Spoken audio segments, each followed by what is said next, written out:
In this world, everyone can become a god. He reincarnated as the weakest one, with nothing but bugs. Everyone hates him and wants him dead. No wonder, he's the main character. So he chose the fastest path upward. Sacrifice everything. Lives in, power out. Simple math. Millions die, his divine realm expands, and weaker gods fall next. When godhood is a competition, how far would you go to win? Let's go. The story begins with a world in which every person has the chance to become a god. According to their level of divine power, people are divided into demigods, true gods, elder gods, and supreme gods. Every person, upon reaching the age of 18, can awaken the god realm and gain their own indispensable representative. These representatives also have a rank. The more talented a person, the more potential their representative may possess, potential that will allow them to develop to the highest level. Under such circumstances, will Han Wu, a man who awakened the divine realm but gained a lower level representative, a worthless locust, be able to rewrite his destiny? Sometime later at school, Zhang Bin, the school bully, shouted at the protagonist, "Are you completely fed up with life? How dare he argue with him? He always gets what he wants. If he doesn't give up his divine power points voluntarily, he promises to destroy his god sphere." He wondered if this was Bin, the arrogant school bully whom the heavens had mistakenly bestowed with incredible power. His god sphere contained the power of a 5,000-strong orc army. The protagonist nervously shouted,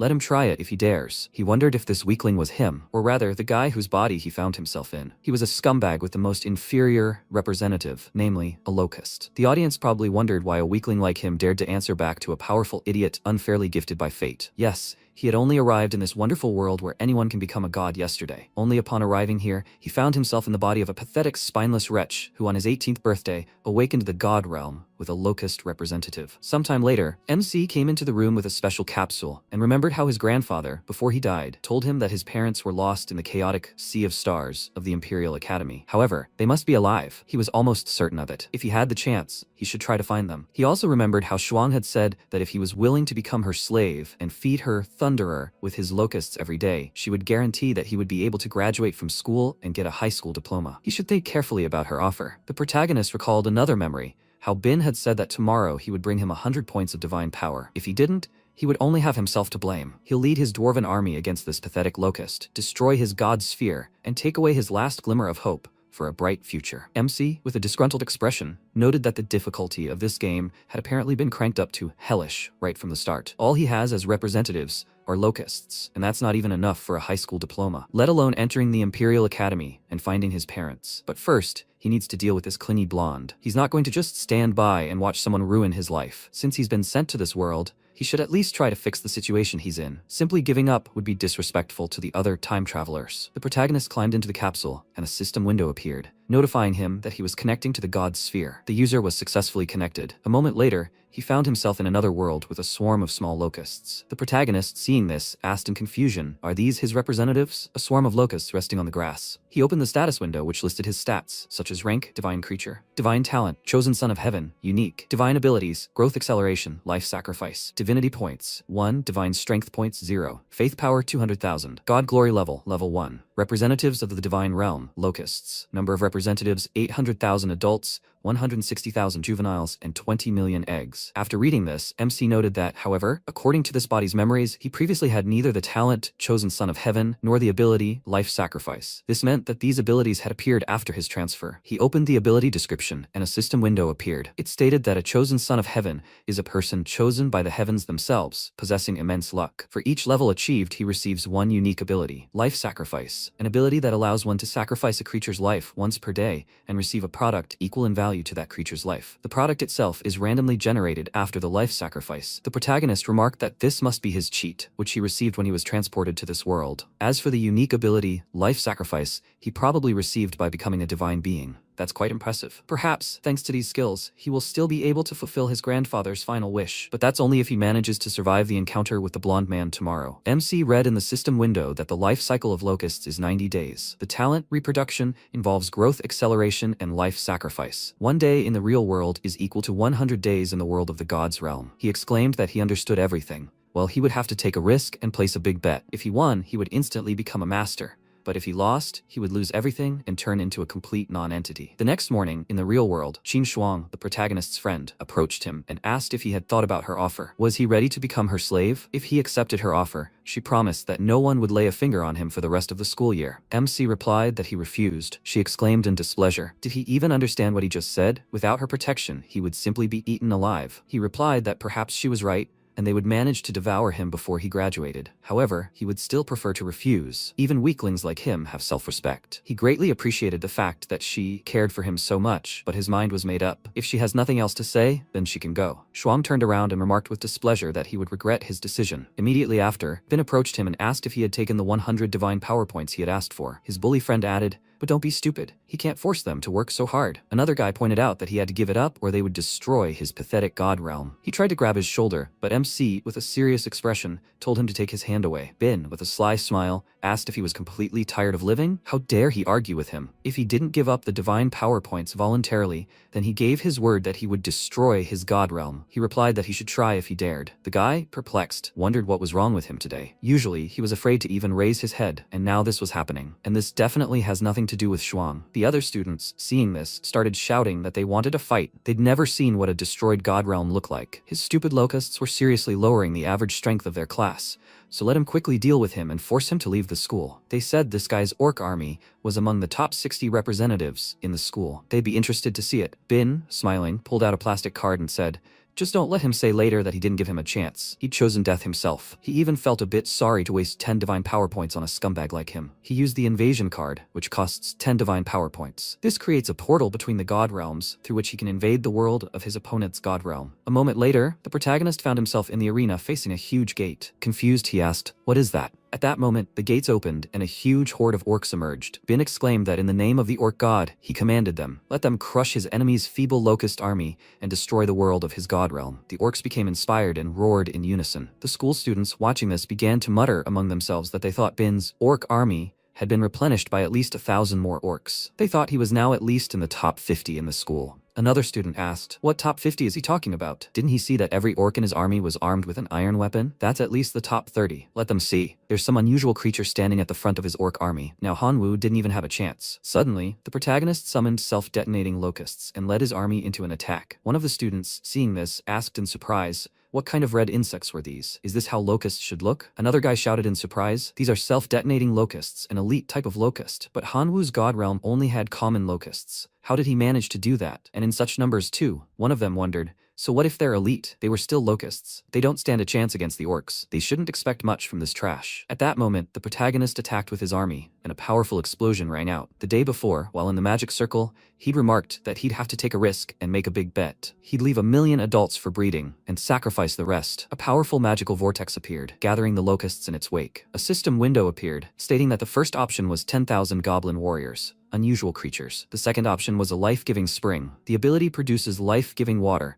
which better nourishes his creatures and has a beneficial effect on the environment of his god sphere. The third option is a level 1 sacred artifact, the Heart of Explosion. After placing the heart in his god sphere, there is a certain chance that individuals with the ability to cause explosions will be born among its representatives. MC thought that 10,000 goblin warriors was a very tempting offer. Thanks to this option, he can easily cope with tomorrow's problems, but it is a one-time thing, so in the end, he will still be the same weakling. The life-giving spring is something that will help his representatives evolve into stronger creatures, but this takes time, and he will be getting punched in the face tomorrow, so it is not suitable. The third option is the best. The reward effect is aimed at his main representatives, so it will not disappear after a while, if of course he is lucky and everything works. The protagonist chose the third option, and after testing the exploding locusts, thought that he was lucky after all. His orcs will survive a single explosion, but if he increases their numbers, then maybe something will work out. He needs to experiment. Currently, almost the entire orc army has died from such powerful attacks. Shwang, watching this, noticed that things had become a little more interesting. Bin nervously shouted, "Let all the surviving orcs quickly return to their native god sphere." The protagonist, smiling, directed the locusts to attack and asked, did he decide to run away? But it's too late. Let them catch up with them. And, if necessary, let the locusts invade this guy's god sphere. An instant after that, a huge army of locusts flew into the portal of the god sphere. Bin shouted, "Let him immediately order his insects to leave his sphere." He admits his defeat, so let him remove his insects from his domain and leave his orcs alone. MC, smiling, asked why that was. Wasn't he the one who threatened to destroy his sphere? He thinks it will be quite in distress. It's only fair that he destroy him in revenge. The boy shouted furiously that he wouldn't dare. If he did that, his parents would destroy him. His father was a demigod, and his mother was about to become one. There was no way he could defeat them, so he should stop it. MC ordered, "Let the locusts destroy his sphere." A moment after these words, the army flew to destroy the main building. Bin tearfully shouted, "Make him stop." He promised to never bother him again, and he would fulfill any of his conditions. Just make him stop them. He replied that he didn't want anything from him. he just wanted the fate he wanted to bestow upon him. Suddenly, Teacher Lu Letian appeared and stopped him, saying that he had already won. There was no point in going this far. Bin cried out pitifully, "Make him stop this madman." MC ignored him and continued attacking the sphere. "Enemy gods," the teacher shouted nervously. "Don't pretend he didn't hear him," he replied with a smile that he had heard him perfectly well. "What is he doing here?" Letian replied that he was their homeroom teacher and he was responsible for them. Therefore, it was only natural that he decided to put an end to this madness. The protagonist said that it was fine then. He would ask him another question. Where was he when Bin and the others were bullying him and extorting divine power points? Why didn't he intervene? He thought, dumbfounded, that he was a real idiot for not understanding this. Would he expose himself because of a piece of trash like him? This guy's parents were demigods. The teacher said that they would talk about it after he stopped this. The protagonist said that he wanted to ask one last question. If he were in Bin's place now, would he intervene in their fight? Letian only remained silent in response. He said that that's how he thought. A moment later, a powerful explosion was heard, destroying the god sphere. MC indicated that he should leave his domain immediately. After that, the battlefield was closed and they were transferred to the real world. Bin, sitting by the wall, noted that he really did it. Letian entered the office and shouted for Han Wu to come to him immediately. "Where is that insolent fellow?" One of the students excitedly replied that he seemed to have gone home. He furiously said that he would get him expelled. After some time inside the protagonist's god sphere, he said that it was time for him to summarize the battle. A system window appeared stating that there were 18,090 self-detonating locusts remaining. There were 4,050,643 regular locusts left. MC noted that he would have to start breeding self-detonating locusts. They would still be useful. And now, he would attach the fragment of the core of Bin's god sphere, which he received after their battle, to its core. A system window appeared, which said that the area of the god sphere had been increased by 160 kilometers. Fertile lands, 100 square kilometers. Mines, 20 square kilometers. Forests, 40 square kilometers. Deserts, 60 square kilometers. Mountains, 40 square kilometers. The core of the divine city of level 2 has been obtained. Sacred artifact of level 1. Orc hammer, 820. Iron equipment, several pieces. The protagonist happily said that this is not bad. This is enough for him to last until graduation. He remembered how Bin shouted that if he destroyed his god's sphere, his parents would destroy him because his father is a demigod and his mother is about to become a demigod. He will never cope with them. MC noted that he will not cope if two demigods come out against him at once, and, judging by the behavior of the teacher, the school will not become his protect. He'll have to rely only on his own strength. He sent the Orcs' iron hammer up for exchange and said that maybe someone would offer something a little more useful in exchange. A system window immediately appeared, notifying that someone had responded to his exchange request, offered a fiery lava crystal. The protagonist noted that, it seemed to him, these crystals increase representatives' resistance to fire. If you think about it, this would also increase the force of the explosion. This would significantly strengthen his self-detonating locust. He accepted the exchange and immediately improved the locust. A new type of locust appeared, the magma locust. Representative class, unusual creature. Representative talent, magma explosion. Faith level, fanatics, faith strength, 1/5 points per day. Reproduction, 20 individuals per day. Life cycle, 250 days. MC threw one magma locust to the side and, looking at the explosion, said, "Now the explosive power of these little guys can be compared to that of a hand grenade. And then there's that flying magma. The damage and blast radius are impressive." He could almost say he has a ton of fragmentation grenades now. Sometime later, in the vice principal's office, Bin's father, Zhang Gang, furiously shouted that the core of his son's god realm had been destroyed and there was no way to restore it, and their schools still hadn't given him an explanation. Xu Mei, the vice principal, excitedly replied that, as far as she knew, it was his son, who had been bullying some students for a long time, who was the first to invade another student's god realm. He furiously asked what she meant, that his son was solely to blame? So, neither the school nor the teachers had anything to do with it, right? Bin's mother, with a displeased expression, said that she believed the student who destroyed her son's core should be punished. The school should at least expel him. Meanwhile, the protagonist, in his god realm, he said he would use his growth acceleration skill to create as many magma locusts as possible. Suddenly, he received a call from the vice principal. He thought it was expected. The protagonist answered the call, and Shumei said she needed to talk to him about something. Recently, she had visited the parents of his classmate Bin, and they had demanded his expulsion. A little earlier, the vice principal had said that, as she had already said, they had already discovered that her son was the one who had provoked this conflict and first intruded into the Han Wu realm of the gods. He had to accept the challenge. It was simple self-defense. They had no reason to expel him. Bin's mother began to scream menacingly. Does that mean their school will continue to cover for the bastard who destroyed his own classmate's divine realm? Shumei replied that she must be missing something. Han Wu had always been an obedient and diligent student, and they had irrefutable evidence of her son's bullying. The woman exclaimed, "Please stop this nonsense. Just tell me whether they'll expel him or not." She replied that she apologized, but they wouldn't do it. Bin's father said he could accept the fact that their school wouldn't expel Han Wu. However, as a father, he simply couldn't leave things like that. If they didn't grant him one small request, he would no longer care about their school's reputation. Shumei now explained that Bin's father finally offered to send a force of 1,000 of his representatives against him. The outcome of their intrusion into his god realm no longer interested him, but he said it would reassure him. She apologized, but that was all the school could do. He wouldn't make any greater concessions. However, she wanted to warn him that even 1,000 demigod representatives was a terrifying force. In terms of strength, it was comparable to 50,000 relatively strong representatives of a student. Would he be able to handle it? The protagonist thanked her and replied that he would come to school tomorrow and sort everything out. He ended the call and remarked that it seemed like the self-destructing locusts alone wouldn't be enough, so he'd have to speed things up a bit. After some time, the protagonist sacrificed 4,800,000,000 locusts to gain an upgrade. After this, a system window appeared stating that the first option was a level 1 sacred artifact, the Bloody Demonic Eye. After the eye was absorbed by the Godsphere core, there was a certain chance of birthing individuals with the Bloody Eye. The Bloody Eye improves the wearer's dynamic vision and, upon seeing blood, induces a berserk state. The second option was a level 1 skill crystal, the Fireball. After the crystal was absorbed by the Godsphere core,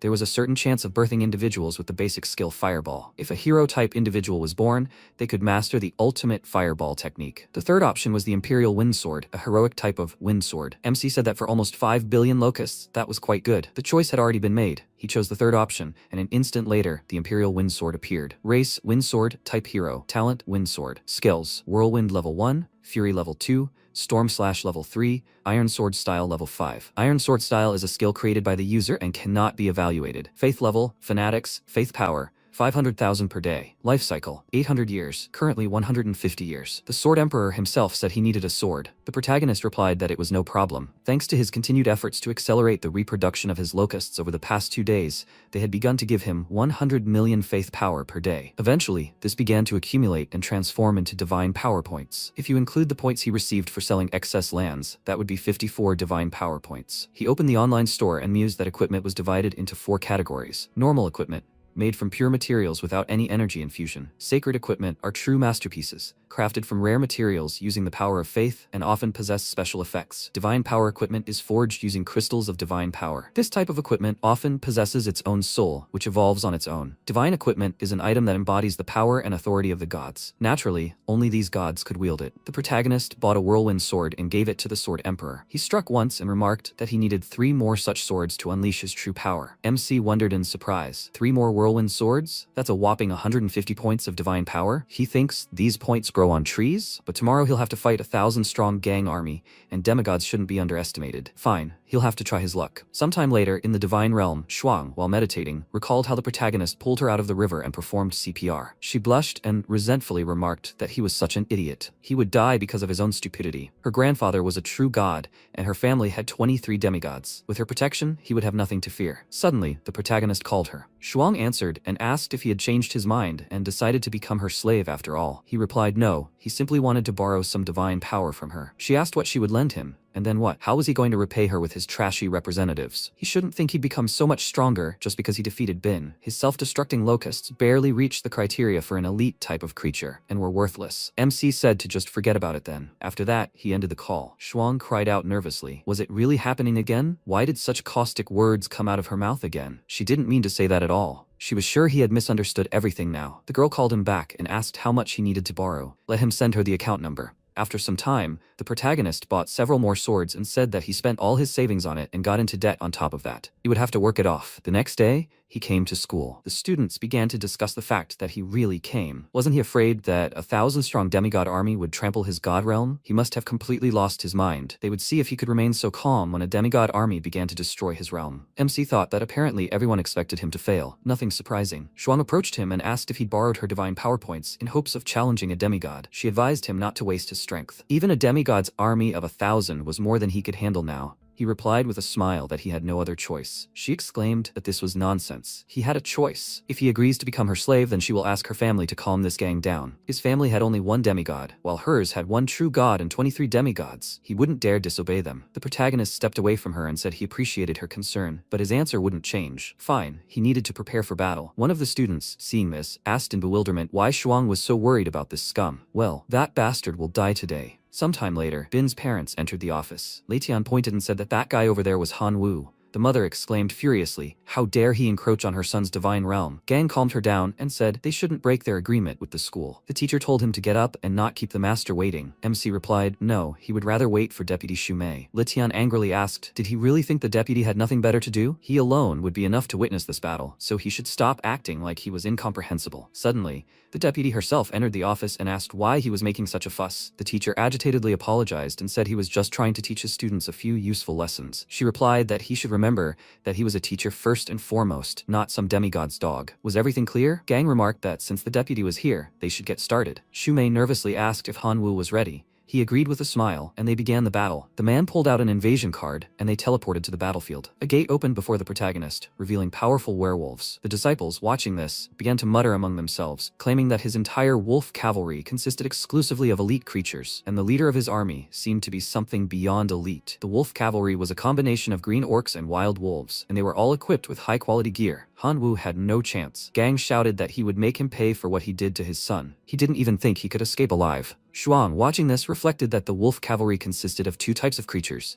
yet the god realm counted one orc and one wolf rider as one enemy unit. There are clearly more than 1,000 of them. What a bastard he is. She called out to her deputy and pointed out that his army only had 2,000 representatives. That was cheating. At that moment, Gang launched his army into the attack. The disciples, watching the battle, noted that he had almost 7 million elite locusts. Didn't he only have about 20,000 left yesterday? How could he have gotten 7 million in one day? Even for locusts with their increased reproduction, these are terrifying numbers. Even the weakest elite creatures, with the right amount of numbers, can become a formidable force. But Hanwoo had the misfortune of having the battle scheduled for the very next day. Those 7 million would be no match for the wolf cavalry. He had already expended a ton of his self-destructing locusts, and the wolves and orcs didn't care at all. They escaped with only minor injuries. Litian said that if not for his stubbornness and obstinacy, he would have been able to prove his talent in the future. It was a shame their school would have to part with such talent. One of the students pointed and asked, "What's that?" At that moment, an army of magma locusts swooped down from the sky onto the battlefield, decimating the enemy army. Shwang, shocked, asked, "What the hell is that?" The explosive power of this species is significantly greater than that of ordinary self-detonating locusts, and they even spray lava. Are these also elite creatures? Shumei inquired if anyone among the students possessed sensory abilities. Could anyone see information about this species? One of the students agreed, adding that his appraisal skill revealed that these were magma locusts, an elite creature. Gang exclaimed, "Don't even dream that some insects could destroy his wolf cavalry.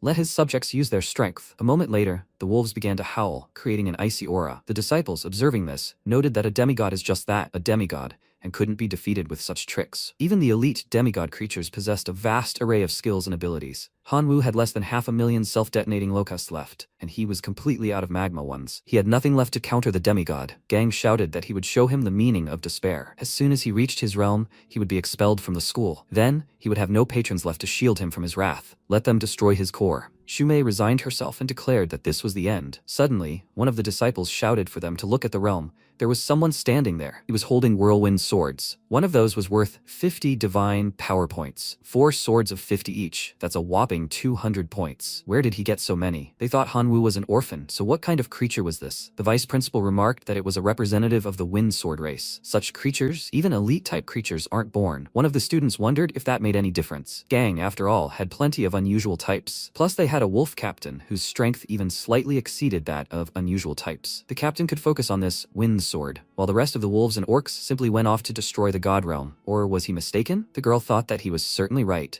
but the fluctuations of power emanating from the wind sword weren't like those produced by elite-type creatures. He was most likely a hero. Gang, seeing the Wind Sword Emperor, was surprised to learn that he'd trained for decades and still managed to raise only one hero-type creature. And this brat was just a high school graduate, so how could he have a hero? He shouted, "Let them seize him, but don't kill him. He would take this creature for himself. Let them destroy the boy's core and bring him a hero." In an instant, the wolves began charging at the Sword Emperor. He, in turn, armed himself with swords and used the skill Storm/Level 3, which felled numerous opponents. Then, the Wind Sword used the skill Steel Whirlwind Level 1. One of the orcs froze his legs, but he activated Iron Sword style, and in an instant, a powerful explosion rang out, obliterating almost all the opponents. Gang shouted, "Let the wolf army general raise this place to the ground." Suddenly, the school principal intervened, asking if he really thought of breaking his word. He nervously replied that no, he wouldn't dare. Let the wolf cavalry retreat. Sometime later, in the real world, Shumei told Hanwoo that he'd done well, but he shouldn't relax just because he was lucky enough to acquire a heroic life form. He shouldn't think heroes are invincible. With his current level of strength, he'd have a hard time even squeezing into the top 3 at the school. The protagonist replied that he had a small request. He wanted to transfer to a different class. Hearing this, Letian excitedly said that he admitted he'd been too short on time for him in the past,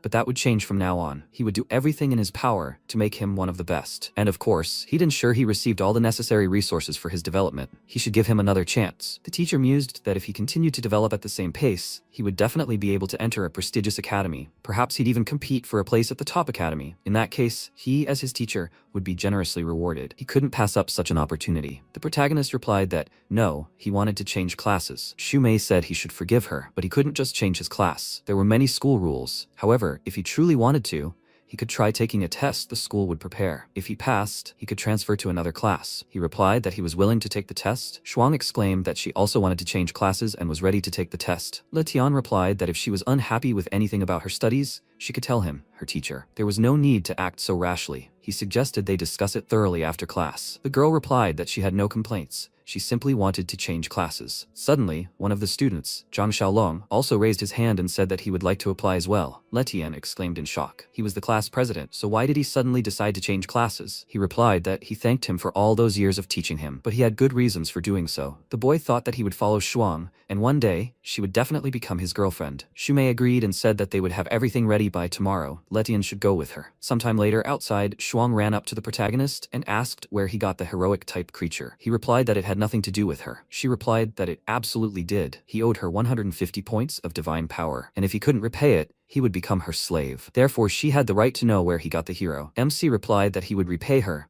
and could even hand over 5 points as interest right now. But he wouldn't tell her anything about the hero. That's not how it works. After that, he teleported to his god realm. A system window appeared, notifying him that he had 1 billion common locusts, 1 million self-detonating locusts, and 30,000 magma locusts. The protagonist noted that he couldn't muster a large army in a couple of days. Tomorrow's test would be difficult. The Sword Emperor flew up to him and reported that the escaped wolves and riders had hidden in the mines of their world. Should he get rid of them? He thought about it. He'd known all along that some of the wolf cavalry hadn't managed to escape with the gang and were hiding somewhere in his divine realm. Leaving them alive was unacceptable. They might start destroying his other representatives. However, simply killing them would be a waste. He indicated that he should capture them, but not kill them, as he needed them alive. 2 hours later, the sword god brought back all the opponents. The protagonist sacrificed 1 billion common locusts and 24 wolf cavalry, after which he was given a choice: an alpha mechanism, a level 1 artifact called the Smelting Furnace Blueprint, which allows him to create a large furnace capable of producing sacred type equipment, and Observation Tower, 3 pieces, which provides visibility and prevents surprise enemy attacks. MC said the alpha mechanism was certainly good,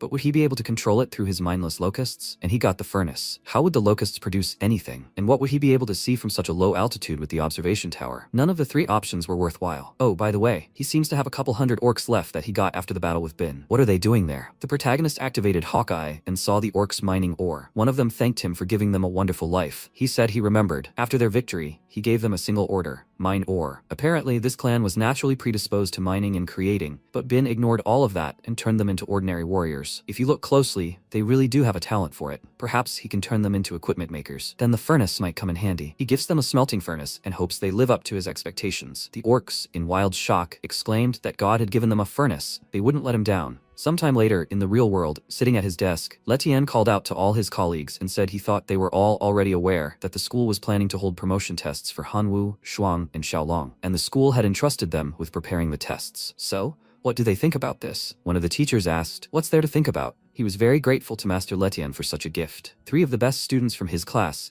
will transfer to one of them. He said that then he would say it frankly. He didn't care what tests they prepared for Shwang and Shaolong, but he demanded that the difficulty of Hanwoo's test be raised to the highest. They had to somehow punish a student who didn't give a damn about his teacher. He had never crossed them and supported them in every way, so he asked them to give in to him this time. After this, the teachers began to support him and raise their hands. Letian thought about how Shumei had almost eaten him alive yesterday because of the sudden transfer of these 3. And because of this, his class's performance for the semester had noticeably dropped. He had to put Hanwoo in his place. After some time, he handed out tests to the students. The protagonist took a piece of paper on which it was written that he must defend himself from 10,000 intruders. Shumei asked if he didn't think he was being too biased towards Hanwoo's student. He replied that no, it was the teacher's decision, not his own. MC replied that everything was fine. The teacher simply wanted him to demonstrate his abilities to his new master. He nervously shouted at him not to be so overconfident. Shwang approached him and pointed out that her offer still stood. If he agreed to become her slave, no one else in the school would dare to bully him. The protagonist replied that he thanked her again for her concern. They would see each other after the tests. Shaolong, watching this, thought he was digging his own grave. After some time, the test itself began. Thousands of orc invaders appeared on the battlefield. The students, watching this,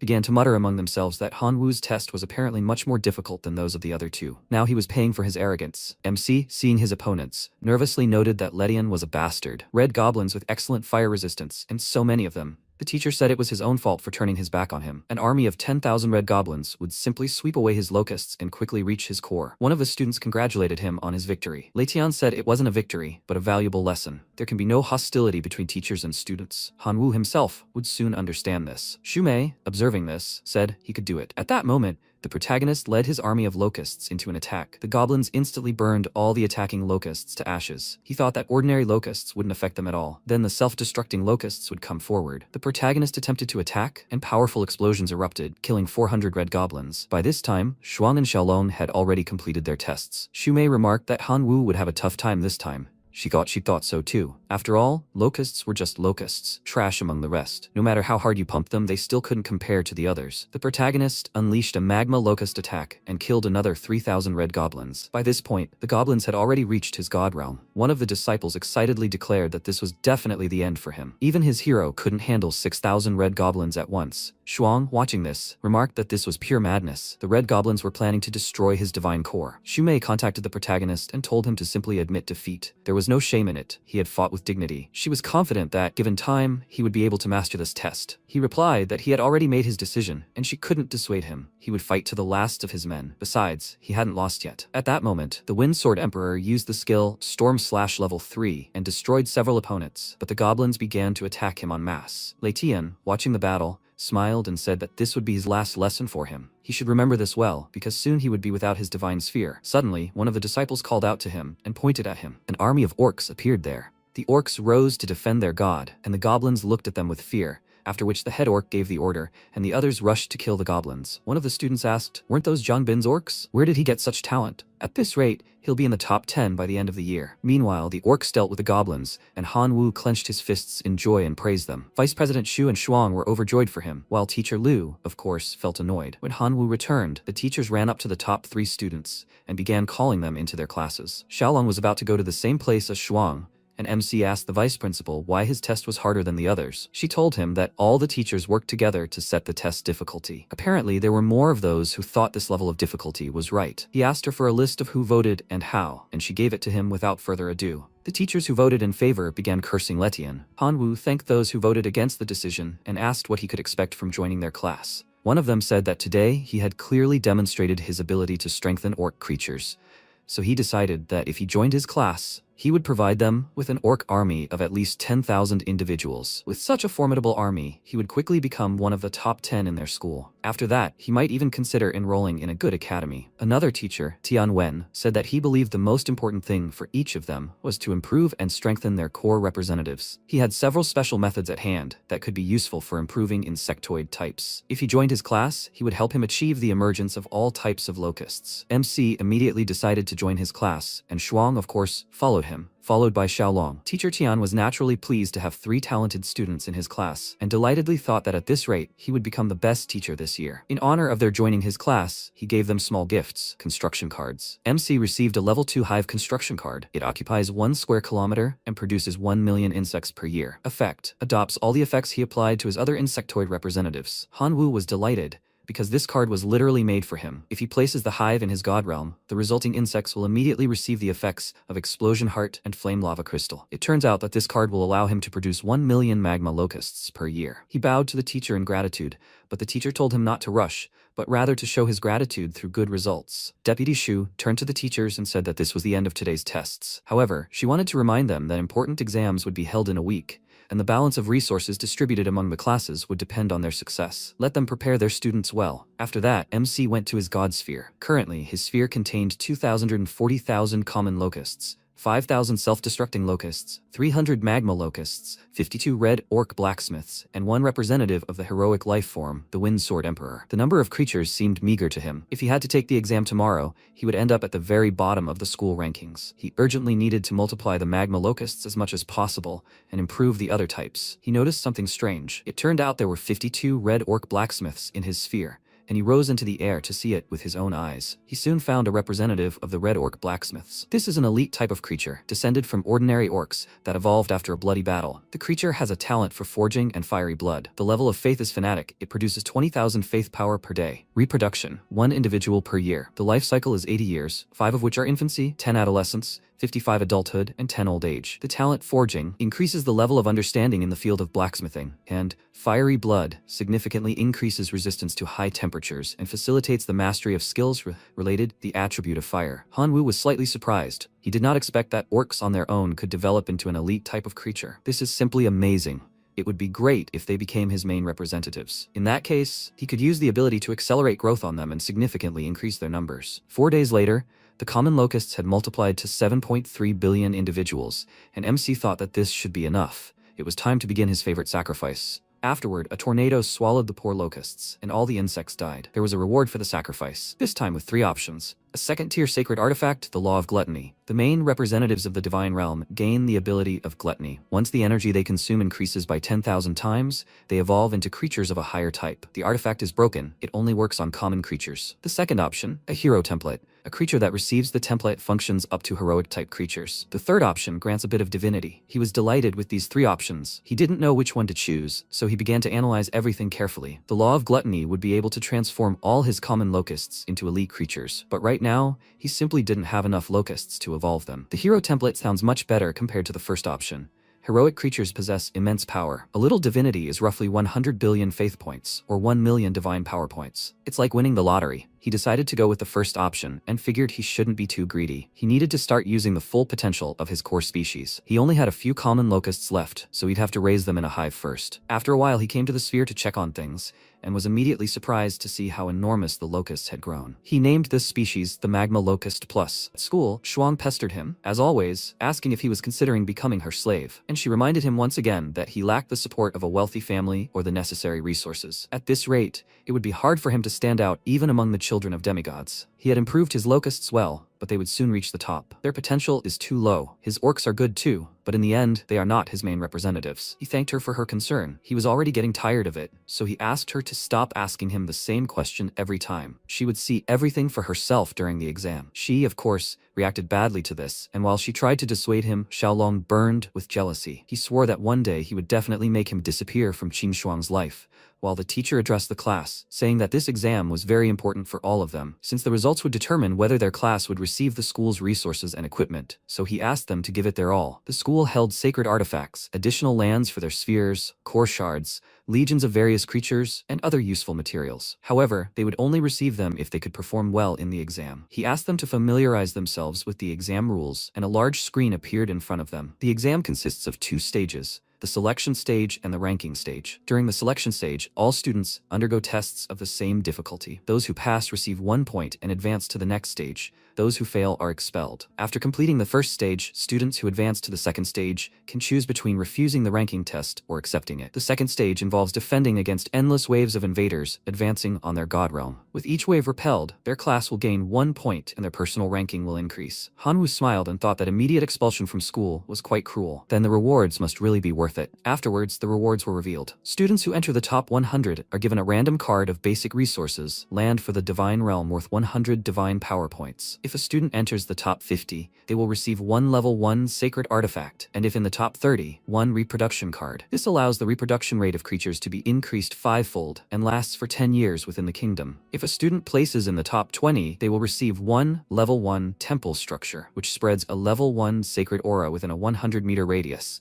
accelerating the recovery of wounded creatures. If a student places in the top 10, they will receive 1 divine weapon, worth up to 100,000 divine power points. The weapon style is chosen by the students themselves. If a student places in the top 5, they will receive 1 elite seed. This allows their creatures to sense the power of the elite type, increasing their predisposition to evolve to the elite type. The students in the top 3 places receive 1 additional core level, and the first place finisher will receive 1 divinity point. MC was overjoyed. He was willing to do anything for such a reward. After this, the teacher announced the beginning of the first stage of the exam and advised them to prepare well. He started the countdown, and Hanwoo was immediately sucked into the portal. As soon as the countdown ended, he found himself in another dimension, and huge doors opened, releasing monsters towards him. MC gathered his army and ordered everyone to prepare for battle. Their opponents were demonic golems, causing Hanwoo to grit his teeth in frustration. Isn't this too much for the first stage? Although they are considered common creatures, their strength is close to elite ones. Durable scales, strong limbs, this monster is a difficult opponent.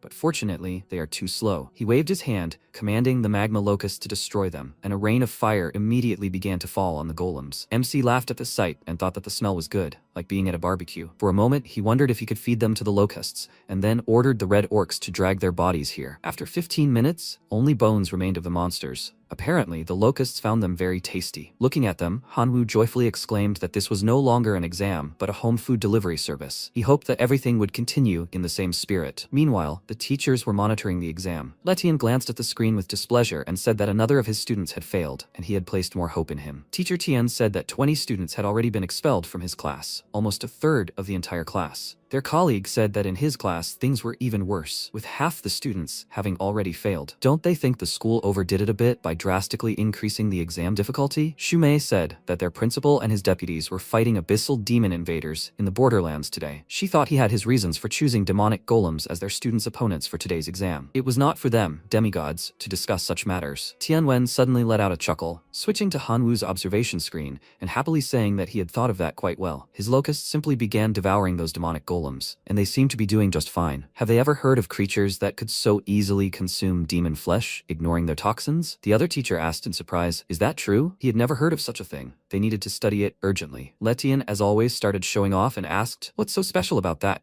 Just because they were immune to toxins didn't change the fact that locusts were just trash in terms of strength and power. Luck, that's all. Teacher Tian said that luck was also part of strength, so he shouldn't forget that. This type of locust that Hanwoo bred was very strong and useful. Let him see for himself. Locusts have already become an elite creature type, and yet, in terms of potential, they rank at the very bottom of the list for the transition from a common to an elite type. Letian raised an eyebrow in confusion and told him not to be ridiculous. These creatures, in terms of strength, can't even compare to common goblins. Teacher Tian said that he thought his thinking was too one-sided. He shouldn't just compare the locust's shortcomings with the strengths of other creatures. In his opinion, who reproduces faster, locusts or goblins? Teacher Liu refused to answer this question and said that he wasn't going to argue with him about it. He had a student in his class, Liu Mo, whose main representatives are goblins. They would have to see which of the two would end up in the final rankings. Tianwen agreed with him and said that something told him he had a reason for starting this. After this, Letian turned to the other teachers and said that they would witness their dispute. He would award 5 divinity points. Tianwen agreed, and Letian smirked, thinking he was an idiot. Lu Mo was his nephew. Naturally, he gave him far more resources than he should have. Could he boast the same about Hanwoo? Time passed, and the system informed them that 430 students had passed the preliminary round of the exam, and 300 had decided to participate in the ranking round. Letian was perplexed that 130 students had simply refused, and he called them cowards. His colleague immediately said that he shouldn't speak like that about their students. The difficulty level of this exam was indeed higher than usual, so there was nothing shameful about it. Another teacher said that this was even for the best.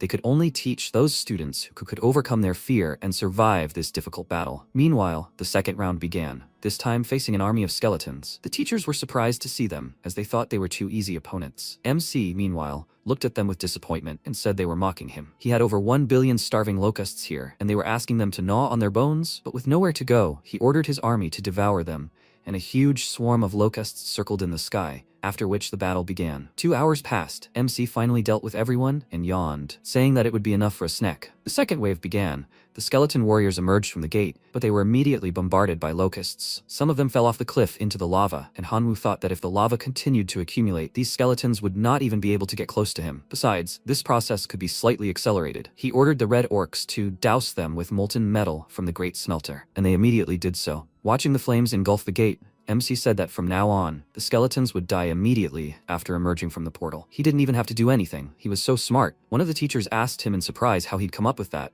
and Tianwen told him it was all about proper training. Letian decided to pick on him and asked if he'd relaxed too much. It was only the 7th wave after all, and his disciple Lu Mo had already reached the 7th. Meanwhile, Lu Mo's realm had 13 first-level ballista towers, 9 first-level lightning towers, and 12 fireball towers. The teachers were surprised, because all of this was quite expensive, and Letian smirked, wondering which other idiot had invested as much in their disciple. That's right, no one. Lu Mo simply had to take first place in this exam. He was distracted from his thoughts by the teacher's excited exclamation, telling the others to look at the Qin Shwang realm. She had 100 lightning towers, a flock of elite thunder gods consisting of 300,000 individuals, and 100 ordinary wood giants. The teacher noted that the daughter of the Qin family was very strong. It was useless to compare her with others. Previously, he thought she was in the top 3 in the school, but now it seemed like she was the best. Another teacher said that even he, a demigod, did not have as many creatures in his arsenal as she did. Lu Letian became angry because of this and began to curse Hanwu in his mind, allegedly because of him. Soon the 10th wave passed, and only 18 students remained. The system warned them that the next wave would be radically different from all the previous ones,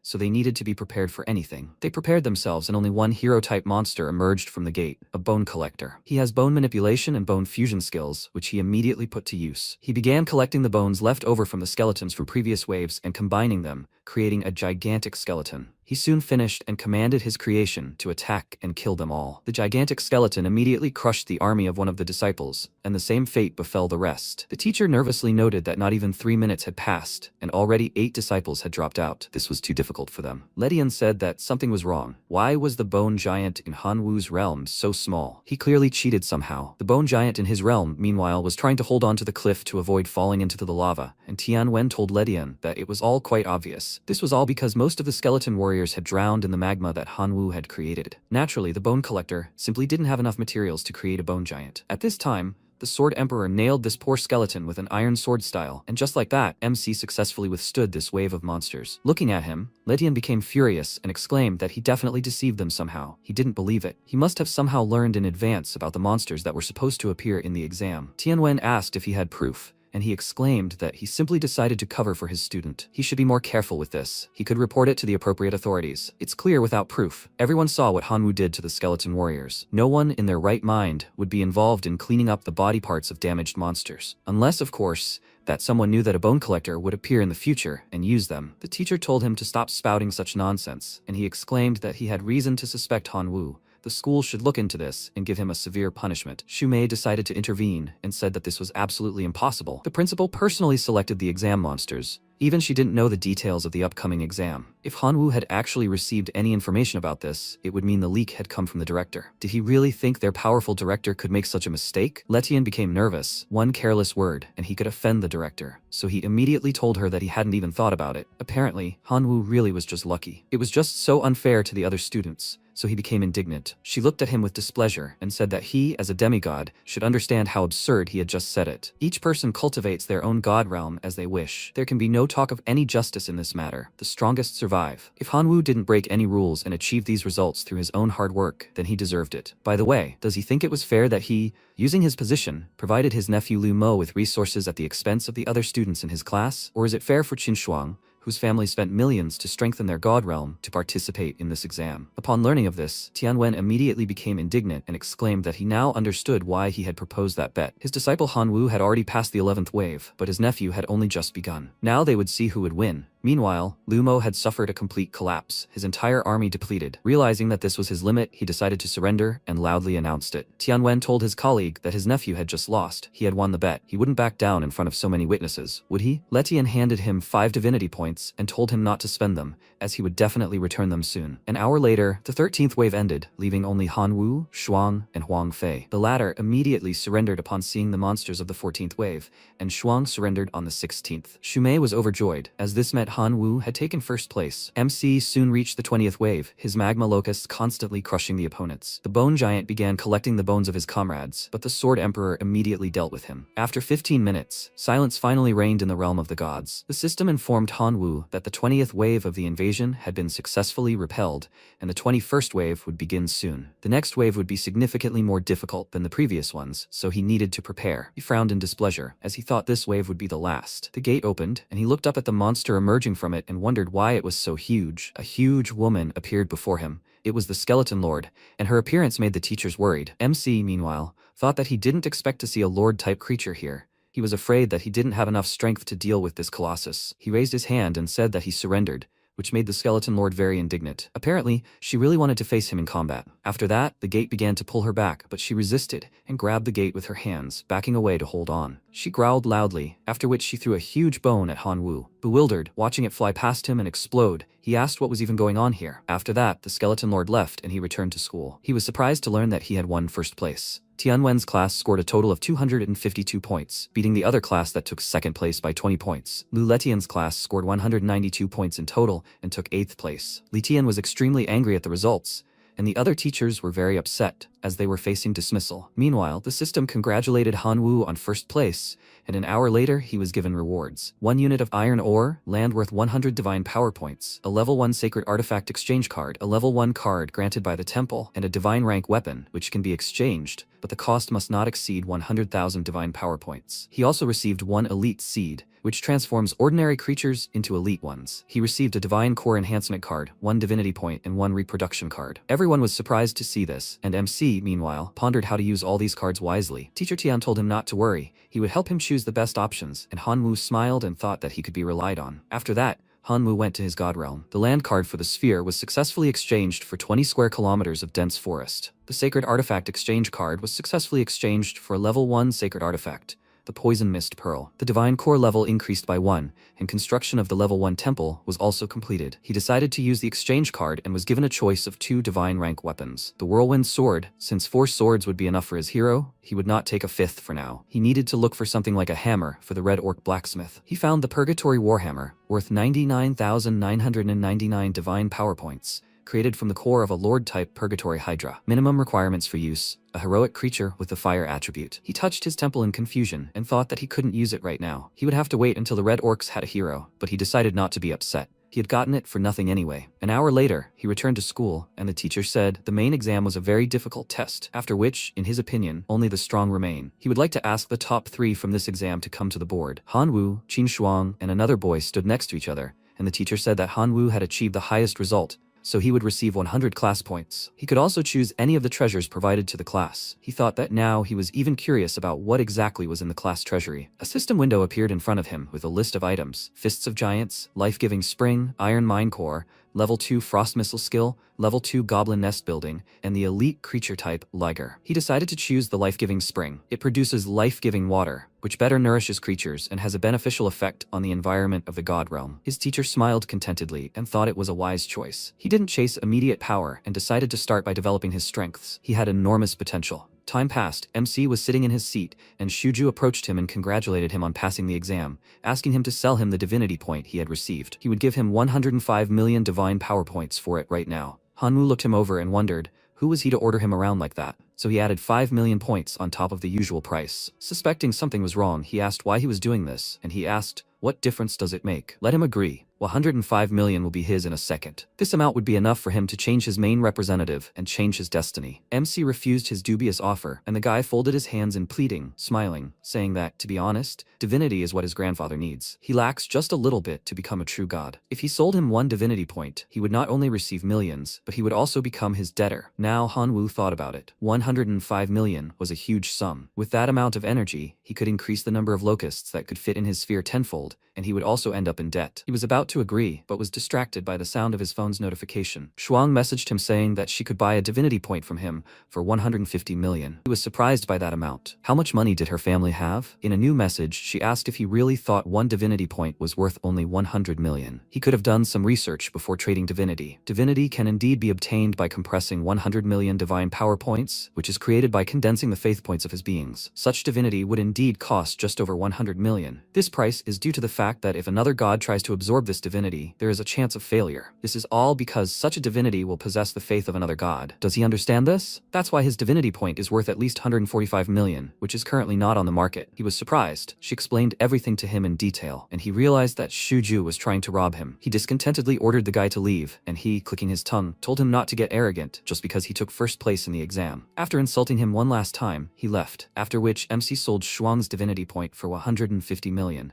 which he was very happy about. After this, he moved to his realm of the gods, and looking at the settlement of the Red Orcs, began to look for a place for a temple. He built a temple right in the settlement, and a life-giving spring in the desert. Over time, this land will also become fertile. The Orcs immediately began to thank him, and even fell to their knees before him, but he told them to rise. He did not come empty-handed. He brought them a divine artifact, the Warhammer of Purgatory. In addition, he brought them an elite seed and gave it to the Orc, saying that it would increase his potential, and he hoped that someday he would become a hero and lift this hammer. After this, he ascended into the sky, and the Orcs wished him a long life. After this, Hanwoo took out the Pearl of Poisonous Fog, which his teacher advised him to take, and wondered why he needed it. His teacher immediately contacted him, greeted him, and asked if he wanted to talk to him about something. He replied that he wanted to say that during today's exam, he and teacher Liu had a bet about something. In the end, because he had surpassed his nephew, he had won 5 divinity points. He decided it would be fair to share some of the winnings with him. He showed him 2 items and said that this was a card worth approximately 150 million divine power points. He thought he himself understood the value of this card, so it was better for him to tell him about the second option. This was a trophy he had obtained during the battle in the outside world. It was an egg created by the Insect King himself, a heavenly demon. They had already slain it without damaging the egg itself. However, this thing, even in death, could produce a huge amount of demonic energy every day, which could eventually transform his locusts into low-level heavenly demons. From the very beginning, he had told him that he should prioritize the cultivation of his core beings, and this egg would help him do that. MC thought that teacher Liu and the others dismissed him as a mere nobody because locusts were such weak creatures, but teacher Tian was different. Instead of mocking him, he offered him an opportunity to evolve his low-level locusts into heavenly demon beetles. They wouldn't be comparable to Qin Shuang's elite thunder sparrows, but they would at least be on par with ordinary creatures like goblins and orcs. The teacher distracted him from his thoughts and reminded him that he could choose one of these rewards. He answered him with a confident smile that he would choose the egg, and he said that he had no doubt about it. By the way, poison synergizes very well with demon cultivation, so he could infuse the power of the Poison Mist Pearl into his core right now. The result would definitely surprise him. Hanwoo thanked him for the advice and said he would try to live up to his expectations. Does he know where he can acquire a large quantity of cheap meat? He doesn't care about quality. Quantity is what matters. It's just that it's too expensive at regular stores. Tianwen was surprised and said that if he wanted to feed the locusts, he wouldn't recommend buying meat at the stores. It's too expensive and not very useful. The director recently took part in a battle with an abyssal demon. There were still a huge number of demonic golem bodies lying on the battlefield, so he'd ask him about it. MC thanked him for his help, and after the call ended, he went into the forest. He thought the effect of the gluttony artifact was too strong. His locusts were literally sweeping away everything in their path. The power of his core wasn't enough to feed them, so he urgently needed to find alternatives. He placed an egg at the roots of a tree, and thought that if he placed it near a centuries-old tree, the process of demonic energy release would proceed faster. Perhaps it would even satisfy his locust's hunger a little. 2 days later, he returned to the spot and, looking at the traces around the egg, noticed that it looked like one locust had already managed to gorge itself on demonic energy. He couldn't wait to see what would emerge. How many days did they develop? Suddenly, the egg cracked, and he excitedly thought that it had finally begun to hatch. A celestial demon beetle emerged from the egg, a normal-type creature with the cruelty talent. The fanatical level of faith gives 1 point of faith power per day. The creature's life cycle is 200 days, 30 of which are the larval stage, 150 days as an adult, and 20 days as an elder. He was very happy. He found it hard to believe that this was a normal type.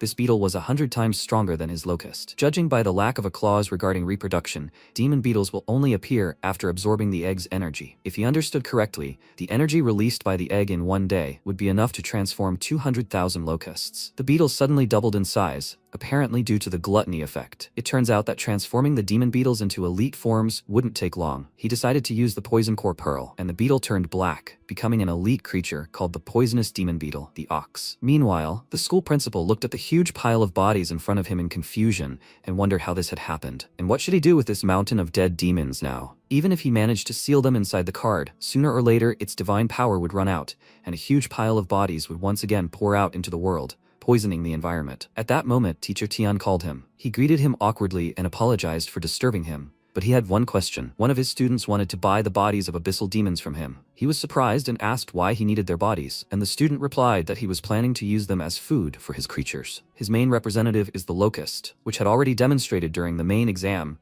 that it could consume the bodies of demons without any consequences. He asked if he was by any chance talking about the genius who had defeated the demigod a couple of days ago. He hadn't thought his locusts could be so useful. It was a shame that locusts simply wouldn't survive in the abyss. They could have saved their divine power points and simply released his creatures right there. He handed the teacher a card and said that it contained 1,000,000 demon corpses, and that he should pass this on to him and tell him that there was no need to pay. The next day, Tianwen contacted him again and awkwardly said that yesterday's demon bodies had already run out, and his student asked if he could arrange a constant supply of these bodies for him. The director was very surprised by this, and the teacher said that he had told him that it would be too impudent of him. The director did not let him finish and excitedly asked him to wait, after which he cleared his throat, regaining his composure, and asked him to tell him that this was a one-time promotion.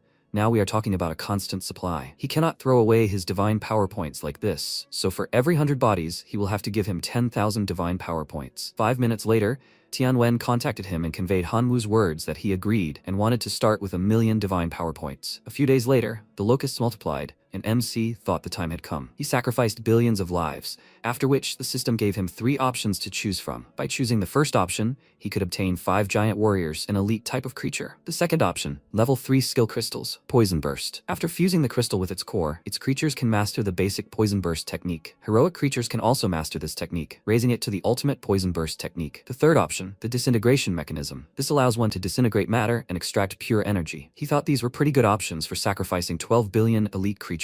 Even the first option didn't seem so bad to him. Everyone knows that giant warriors are a very formidable force. Even one such giant can yield at least 10 million divine power points. He took a deep breath, mentally telling himself to calm down. He needed to explore the other options. Poisonous Burst is a perfect match for his Demon Bug and Poisonous Mist artifacts. However, his third-level core simply can't accommodate this crystal, so the second option is currently useless. So he decided to go with the third option. The decay mechanism will break down materials and give him energy crystals. They say such crystals are needed for the development of creatures that rely on magic, and they are very expensive. Now he can earn money without doing anything. A huge machine immediately appeared in front of him. First, he tried decomposing iron ore in it, and after 5 hours, he received 3 iron crystals. He looked at it in bewilderment and wondered if this is the crystal that is usually used to forge equipment or food for certain special races. If his memory serves him correctly, each crystal costs 5 points of divine power. This, of course, is not what he expected, but it is also not bad. In the long run, he can really make good money from this. He was distracted from his thoughts by someone's voice. Apparently, it was one of his representatives. He informed him that while they were working, they were attacked by unknown undead. 3 of their workers were wounded, and their leader, armed with the hammer he had given them, was trying to hold off the enemy alone. Now they were praying to him for the salvation of their people, the Red Orcs. MC was surprised and thought that it seemed the temple had begun to broadcast the prayers of its creatures to him. But how did the undead manage to get into his god sphere? He used his skill to see what was happening there, and seeing a skeleton, he wondered why it was emanating the aura of that monster from the exam. Meanwhile, the skeleton dodged the orc's attack, and then attacked in response. Seeing its strength, Hanwoo smiled and asked the system to give him all the information about it, but nothing happened. The identification attempt had failed. The creature was not his follower, so he could not reveal information about it. He became agitated and ordered the Sword Emperor to go there quickly. And a few seconds later, the old man landed in front of the skeleton, and then taught it a lesson by scattering all its bones. But the skeleton wasn't so simple. He quickly gathered his bones and stood up, and the MC, appearing before him, told him to submit to him, to believe in him. Only then would he be reborn. But the skeleton wasn't going to give up so easily. He waved his hand, but since Hanwoo didn't appear before him in a material form, he couldn't strike. The MC said he was so naive. As long as the core of his divine realm existed, he couldn't hurt him. He told his representatives to continue cutting him up until he surrendered. After 3 days, his followers completed their task, and the skeleton and his comrades fell to their knees before Hanwoo, declaring their desire to submit to him. The MC patted his head and praised him, thinking that now he would be able to view information about him. He is a lord-type being, but at the moment, he is weakened, incomplete, and sealed. He has a talent called Crystal Bones and Resurrection, and his faith level is devout, granting 1,000,000 faith power points per day. A new day has arrived, and with it, a new exam. The teacher told them directly that this exam will greatly widen the gap between them, as their results will determine which academy they will be admitted to. His words made Hanwoo think. Before his death, his grandfather asked him to find his parents in the chaotic sea of stars of the Imperial Academy. Apparently, this academy is one of the best educational institutions in this world. Tianwen said that this time, their test will take place in a dimension called the Demon Abyss. They will receive exam details immediately after they are transported there. They only have an hour to prepare, so they should use this time productively. One of the students said that in the Abyss, everything is said to be shrouded in a demonic aura. There's a good chance the creatures they send will become infected with this aura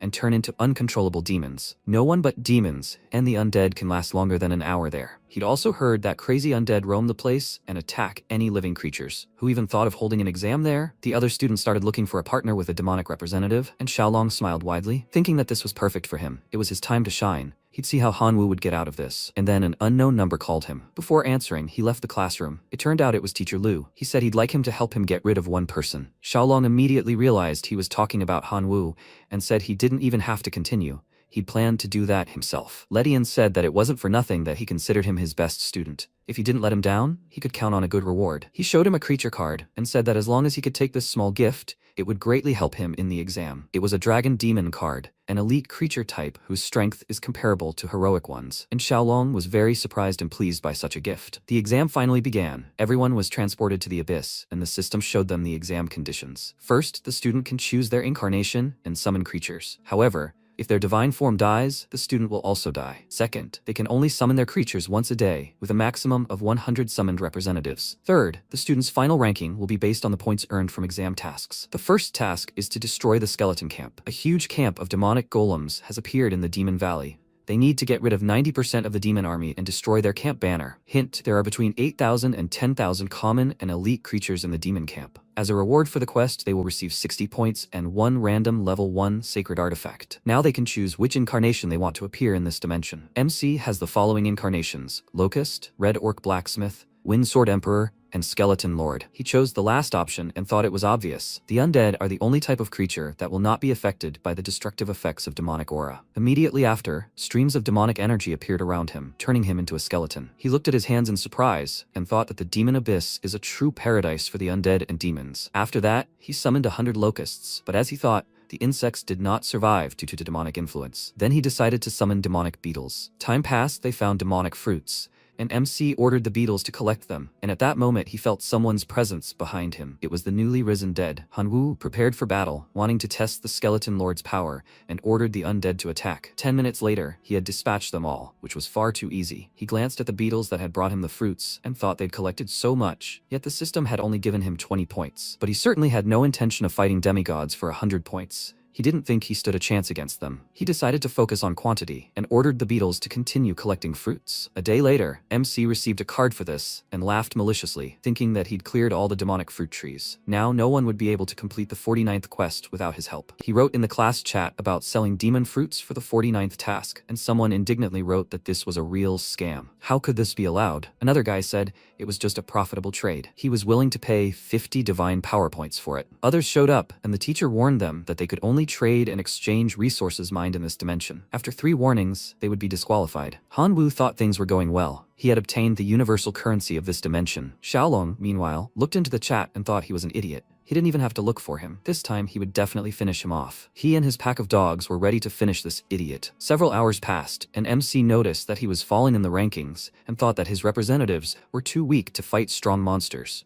But if he didn't start taking on difficult quests, he would very quickly find himself at the bottom of the rankings. What should he do? At that moment, a crowd of skeletons appeared behind him. They all froze, looking at Hanwoo, and then one of them growled. He walked towards them and thought that he didn't know if he could subdue the local undead thanks to the Skeleton Lord's incarnation, but it was worth a try. They watched him, not taking their eyes off him, and he asked if they recognized him. Recognizing him as a comrade, the skeletons immediately bowed before him, and he looked at them in surprise. He didn't expect it to actually work. Before he could even say anything, he already had a small squad of skeleton warriors. He asked them to stand up and lead him to their camp, and an hour later, MC was there. Seeing a skeleton knight riding a wolf, he was very surprised. Apparently, it was their leader. He was delighted and thought that now he had his own army of the undead, and at that moment the knight bowed his head to him, saying that he was once a member of the First Legion of Skeletons. However, after a battle with demonic golems, his squad was forced to separate from the main skeleton army, and he founded his own camp. The golem invasions were becoming increasingly violent, so he had to send his warriors in search of demonic fruits that could strengthen their bodies. Hanwoo touched his chin in confusion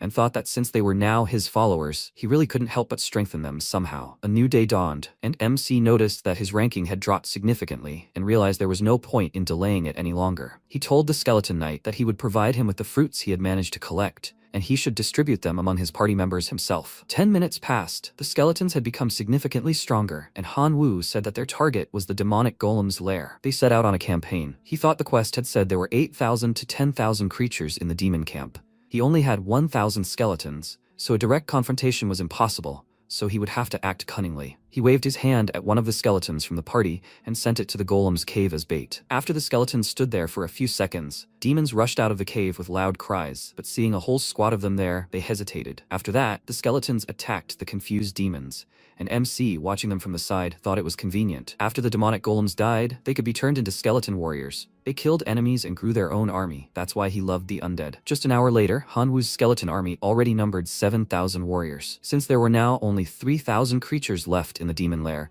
he decided it was time for a full-scale battle and ordered the skeletons to fight. 3 hours later, the knight presented him with a precious stone signifying victory, and MC praised them, happily thinking that the task was completed. For this, he received 60 points and rose in the ranking to 108th place. Meanwhile, Shaolong was waiting for him, but his patience was running out. He cursed and wondered where he was. He decided to check the ranking and thought he got 60 points. Apparently, he cleared the demonic golem's lair. He exceeded his expectations. But this was his last achievement in life, because he would soon die. Hanwoo found his camp, and seeing the skeletons, thought, did he secretly acquire 10 skeleton warriors? He was very cunning. Did he want to use them to get a higher place in the exam? But he could only dream of that. After that, he ordered the hellhounds to attack, and they pounced on Hanwoo with a loud roar. The skeletons immediately rushed to his defense and began to hold back the dogs, and Shaolong, meanwhile, thought that this was only the second day of their stay in the demon abyss, and MC had already managed to gather a large army. What would happen in a few days? Then even he wouldn't be able to cope with him, so he needed to kill him now. He completely transformed into a dragon and began slicing through the skeletons with his teeth, even killing a knight. When he reached Hanwoo, he asked why he had attacked him and his creatures. There had never been any animosity between them, it seemed. Shaolong angrily exclaimed that he simply didn't like him, after which he roared loudly, attacking him. When the skeletons saw their lord being wounded, they became very worried about him, while Shaolong took off and said that he didn't even want to waste his time on such a pile of trash. He flew away, and the skeletons saw him off with menacing roars, while MC recovered from his blow. He stood up and sighed with relief, saying that he was lucky that the skeleton lord had the talent resurrection. The skeletons turned to him, and he told them not to stand still. To gather an army, they needed to leave. After that, he silently told Shaolong that it was his own fault. Their next meeting would result in his death. Shaolong, meanwhile, was perplexed why Hanwoo wasn't on the list of those eliminated. Seeing his name on the rankings, he was greatly surprised that he hadn't died and immediately rose into the sky, shouting that he would still kill him, even if it meant wasting his precious time. He returned to his camp, but no one was there. He ordered the dogs to begin searching immediately, while MC gifted the skeletons a bone crystal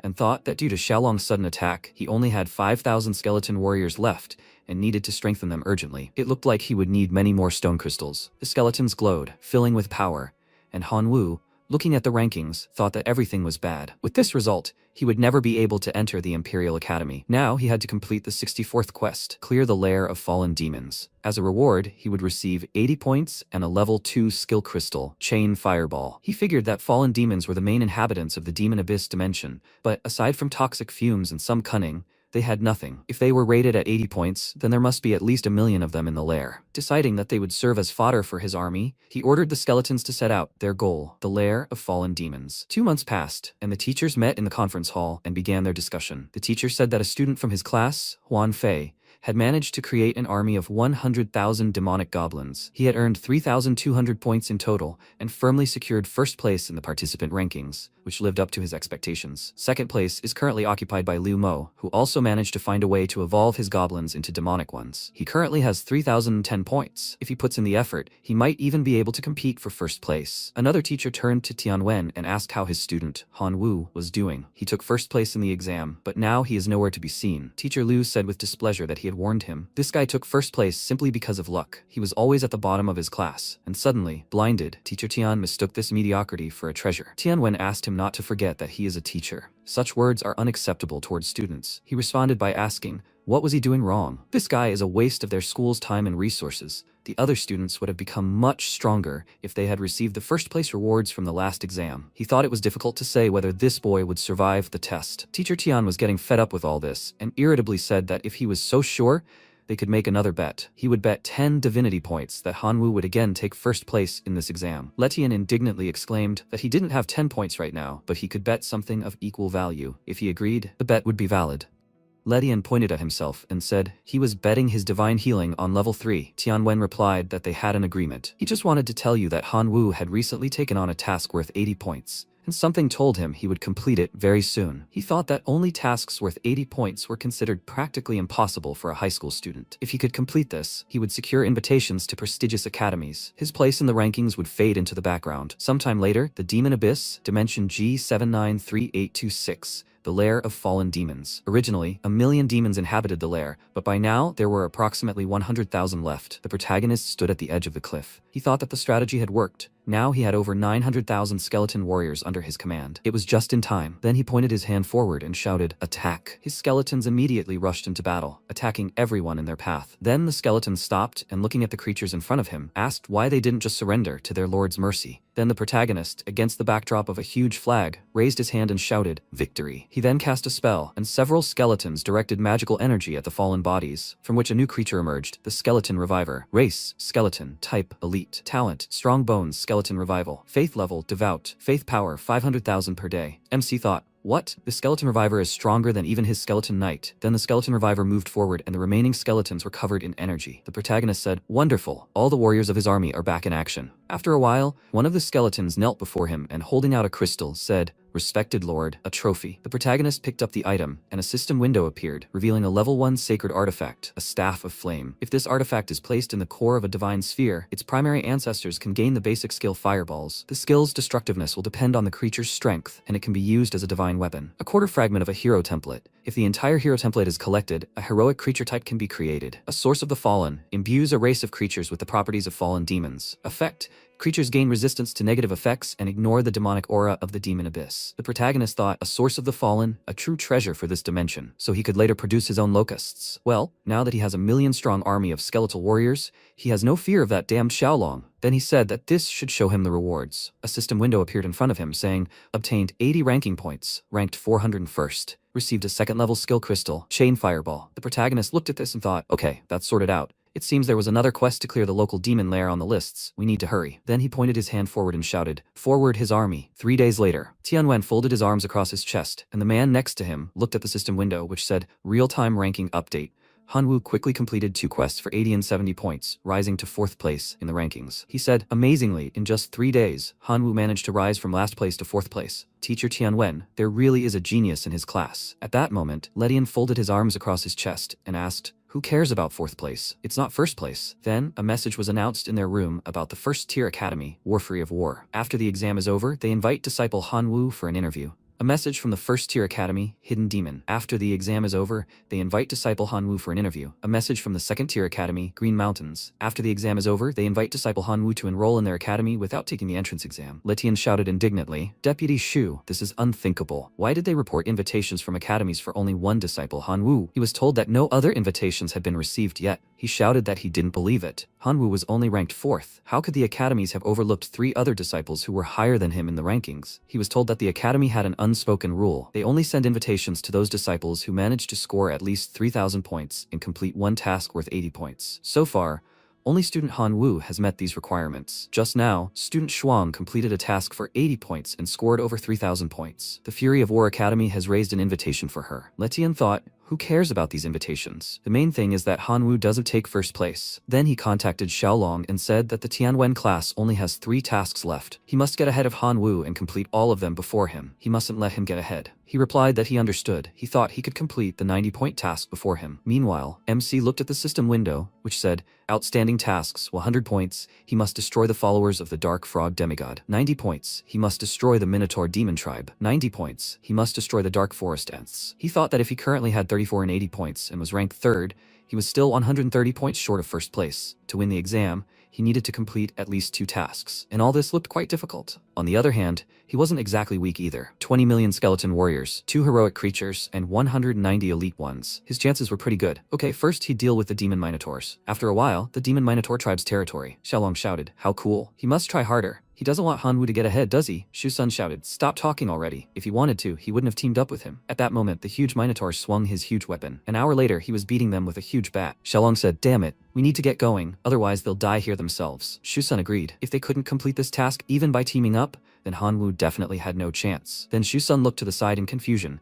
noticing the huge number of skeletons, and said, "What the hell is this?" He shouted, "Where did the undead even come from, and what are they going to do?" Then the Minotaur swung its enormous weapon, and Shusun shouted at him not to worry. There might be a lot of them, but they were just ordinary skeleton warriors. They'd just break through them. At that moment, the protagonist extended his hand forward and asked, "Are they trying to run?" He wouldn't let them go that easily. "Forward, Bone Collector!" The enormous skeleton moved forward and began waving its arms while the other skeletons pulled souls from the monsters. Shusun shouted in surprise, "What?" These idiots started turning their dead creatures into their skeletons. Shaolong shouted at him to forget about the creatures. "We need to save our lives." At that moment, a huge skeleton appeared before them, and the protagonist shouted at them to freeze. They cried out in surprise, wondering what he was going to do with them. The protagonist, standing on the huge skeleton's shoulder, said, "Oh, hello dear classmates Shaolong and Shusun." Shaolong shouted in surprise, "Han Wu, where did such a scumbag get such powerful undead?" After all, his main representative was a locust. Before he could finish speaking, the huge skeleton swung its leg, and the protagonist said, "Shaolong, he's only polite enough not to mock him and will spare him unnecessary suffering." Then Shaolong looked at the huge skeleton's leg approaching him and shouted, "No, he must stop." The next second, Shusun cried out in fear. There had never been any disagreement between them. He could apologize for this misunderstanding, but his death would do him no good. The protagonist answered yes, but he couldn't just let him go. Shusun shouted that he would give him all the treasures mined in this dimension. He only asked that he let him go. The protagonist replied that they had an agreement. He had to get out of here. The next second, Shusun ran in fear in the opposite direction. 5 hours later, the Minotaurs knelt, and one of them said that they surrendered and were ready to obey him, His Excellency. A system window appeared in front of the protagonist, stating that the task had been completed. He had received 90 points. His points are 3,570. First place has 3,610 points. There were 2 tasks available. He thought, great. No one had yet managed to complete the second task in 90. The next second, the system reported that the task worth 90 points had been completed. He shouted in confusion, "What? Someone just completed one of the remaining tasks? But who else could?" Then the system reported that Shwang had scored 3,580 points and risen to second place. He said, why isn't he surprised? It turns out that first place is only for him if he finishes off the Demigod Frog of Darkness. He thought that the difficulty of this task was beyond the capabilities of ordinary students, but if he wanted to attract the attention of the Imperial Academy, then he simply had to rise to first place. Then he stepped forward with his right hand and shouted, "Forward, his army. Their target is the Frogs of Darkness." After a while, Letian said thoughtfully, the remaining students had already left the dimension. Only teacher Tianwen's students remained in the Abyss of Demons. A system window appeared in front of them, which said, second place, Shwang, 3,580 points. Third place, Han Wu, 3,570 points. Tianwen said, Shusun, 7th place, 3,320 points. What are they even doing there? Letian asked. Just messing around, don't you get it? They only had one last task left, killing a demigod. None of these brats would dare challenge such a powerful being. Moreover, if they lost, they would lose everything. No one in the history of the school had ever managed to master this task. Tianwen said that's exactly what they were going to do. Shwang and Han Wu set off to meet this god. They would all see the outcome very soon. He, unlike him, believed in his students. At that moment, Shwang flew forward. Several more birds flew nearby, and she shouted, "Attack!" Several lightning strikes rained down on the huge frogs, the leader of which shouted, "Reckless woman, activate the protective barrier." A huge barrier appeared, and she screamed, "How dare she attack her tribe? She'll kill her and all her followers." Noticing this, Shwang screamed, "This is bad." A stream of powerful energy struck her. She spun in the air and used the divine tree of purification, then flapped her wings and screamed, "Lightning strike." Multiple bolts of lightning struck the barrier, and then she screamed, "Storm sparrows! They must all use lightning strike." Powerful attacks flew straight at the barrier. Then it collapsed, and Shwang screamed, "It worked!" The frog said, "Forward, her demonic toad, swallowing mountains." Shwang, she screamed, "What?" A huge toad appeared right in front of her, pointing its tongue at her, and then it wrapped its tongue around her and swallowed her. "Shwang, I'm going inside," she said. "Damn it! This toad is too big. Its lightning bolts don't harm it at all. If this continues, it will definitely be the end for her." At that moment, she received a call from the protagonist. She thought, Han Wu? She's dying here after all. Then she answered the call, and the protagonist, after greeting her, asked where she was. She replied, none of his business. Then he asked if they should maybe unite for a while. Otherwise, in 10 minutes, there really will be nothing left of her and her sparrows. She said, why should she even agree? Before she could finish speaking, she then said, okay, they must unite. Only the body of the demigod will she take within herself. Everything else is his. Did they agree? He replied, they agreed. She just has to command her thunder sparrows to pick him up and his elite creatures. It just so happens that he's in a place where he can't even reach the battlefield. Then Shwang shouted, thunder sparrows, their goal is to lead them to the swamp. Forward. Numerous birds swooped forward, and the protagonist, looking at the sky, thought, and they're fast. He waved his hand and shouted, hey, here, they're here. Then he perched on one of the sparrows and shouted, let's go. And they can't forget about his skeleton army. After a while, the sparrows with the skeletons on them returned to the battlefield. The frogs began to head towards them, and MC looked at the mountain of bones and thought, the skeleton warriors are certainly too weak individually. They crumble at every touch of these frogs. But at least a large number of bones had accumulated here. Then he shouted, now it's your time, Bone Collector. At that moment, the creature began casting a spell, and the bones began to surround themselves with powerful energy. At that moment, the frogs sat in a circle and began to concentrate their energy, while a huge skeleton advanced toward them. The protagonist shouted, Skeleton Resurrectionist, Minotaur Shaman, we must attack. They rushed to attack the frogs, and then the skeleton declared, they must rise. Numerous skeletons rose to their feet and stood opposite the frogs, while sparrows unleashed powerful lightning strikes. The huge frog said that it had underestimated them and would have to be a little more serious. The next second, the creature cast dark magic, pitch black. The sky became covered with dark clouds, and the protagonist, looking around, thought,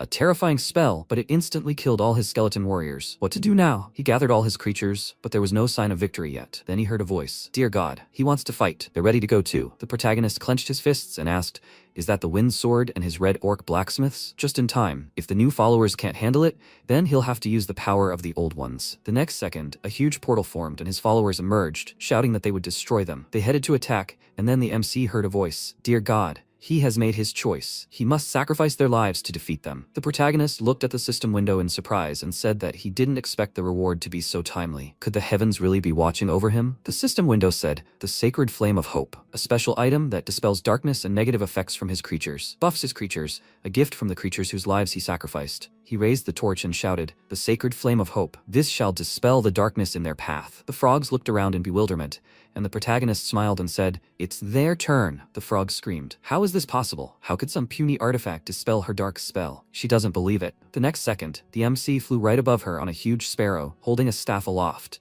Energy scattered in all directions, and then the protagonist, noticing the enormous frog in front of him, thought, it seems Shwang has been swallowed by this giant toad. He shouted that we must quickly deal with this mountain-eating toad. Then the troll charged and shouted, yes sir! The Wind Sword Emperor also charged and shouted, good. They began to deliver their terrifying blows to the enormous toad. The next second, its belly ripped open, and Shwang emerged, concentrating a huge ball of energy and sending it straight at the toad. Following this, everyone rushed to the attack. A powerful explosion occurred. A huge skeleton began to trample the frogs beneath it, and the leader of them shouted, arrogant idiots. She got them. She looked at the protagonist and shouted, what? The next second, Shwang struck her with a powerful lightning bolt, and the frog fell to the ground. Shwang looked at the protagonist and said, as she had said, she only needs the body of this demigod. The rest is his. A few moments later, the protagonist approached the frog, and she said, they must let her go. She will give everything she has in exchange for her life. The protagonist folded his arms across his chest and said that after she dies, everything that was hers will pass into his hands. The next second, his representative plunged his sword into the frog's body. Half an hour later, Shwang, looking at the enormous mountain of treasures, told the protagonist not to worry. She wasn't going to covet his loot. He asked if she was sure she could take a couple of artifacts from there. She replied, no, she knew how to keep her word. Everything except the toad's body was his. In response, the protagonist placed the crown on her head and said, fine, she could consider it interest on that debt. She turned away sheepishly and said,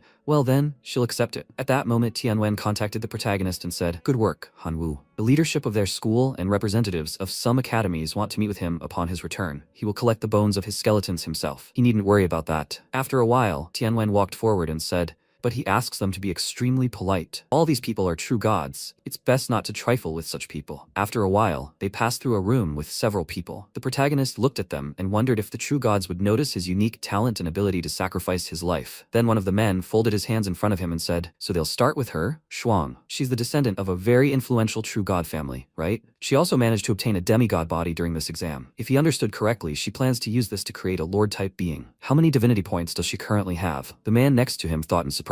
Shwang plans to create a lord-type being before even becoming a demigod? They, the school's leadership, even as gods, hadn't been able to approach such beings after all these years of effort. Then Shwang said, that's right, she has 4 divinity points. The protagonist thought a whole 4 points? So her family must have spent at least 450 million divine power. Such sums were beyond his comprehension. Then the man said, well, in that case, he had good news for her, Shwang. She fully meets the requirements of their 3 academies. As soon as she creates a lord, she should confidently apply to any of them. She will be informed in advance of all the intricacies of training at the academy of her choice. In response, she thanked him, and then the man turned his gaze to the protagonist and added, regarding her classmate Han Wu, Han Wu's disciple, they had already looked over his results. Its main representatives are locusts, right? MC replied that this was correct. The man made a note in his document and then asked if he currently possessed 1 divinity point, correct? The protagonist again replied that this was correct. The representative made another note in the document. Then he added one last question. They were very curious as to how he obtained a wind sword emperor-type heroic creature, even a weakened one, but still the embodiment of a skeleton horde. The protagonist thought that perhaps they were unaware of his unique ability after all. Then he had no reason to reveal this information. He asked if he could not answer this question. He replied that he did, but then he would have to disappoint him. Although he had placed first in the last 2 exams, he did not meet his other requirements. If he still wanted to enter one of their 3 academies, he must strive to maintain this dominance in the entrance exams. Shumei then apologized to Han Wu,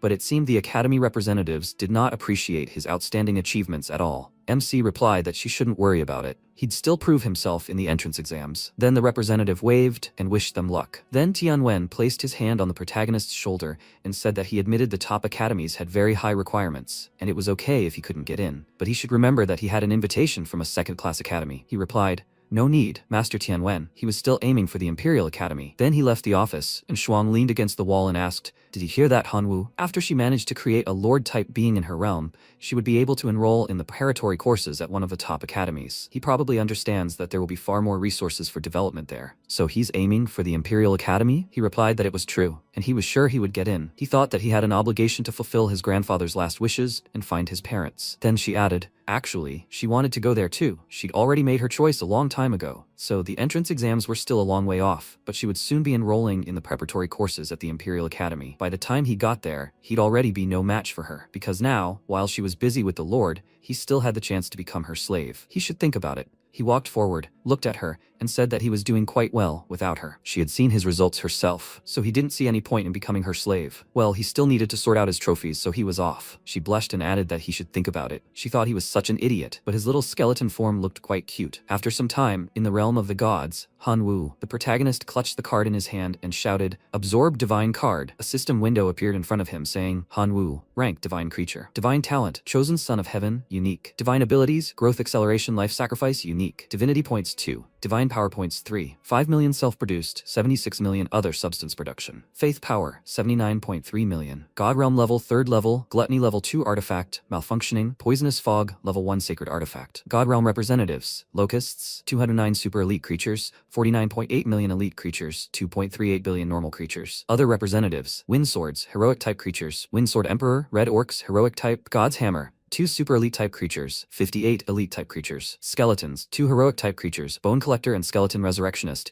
190 super elite type creatures, demon bulls, heroic creatures, demon bull shaman, 14 super elite creatures, 289 elite creatures, god realm structures, 1st level smelter, 2nd level insect nest, 1st level temple, special items, life-giving springs, reckoning mechanism, flame of hope. He smiled and said that he could, of course, spend all his money on good equipment for his powerful creatures, but his first priority was the evolution of his main locust representative. First, he would use the source of the fallen. With these words, he concentrated energy in his hand, and then directed it at the locusts. He uttered, more resilient, stronger, with immense resistance to negative effects and complete ignorance of demonic aura. Well, that's what he'll call them, fallen locusts. Then he added, and he will strengthen the second batch of locusts with the dark magic of that frog's heart. The enormous heart began to emit energy around the locusts, and then he said, so they can fly stealthily and cast various negative effects on their opponents? Then he will call them cursed locusts. Then he heard a voice, "O magnanimous God." They beg his forgiveness for the fact that their fellow man, while working with the ore and the disintegration mechanism, dropped a sacred relic there. They apologize. "Oh, magnanimous God." The protagonist turned around, then abruptly ran and asked,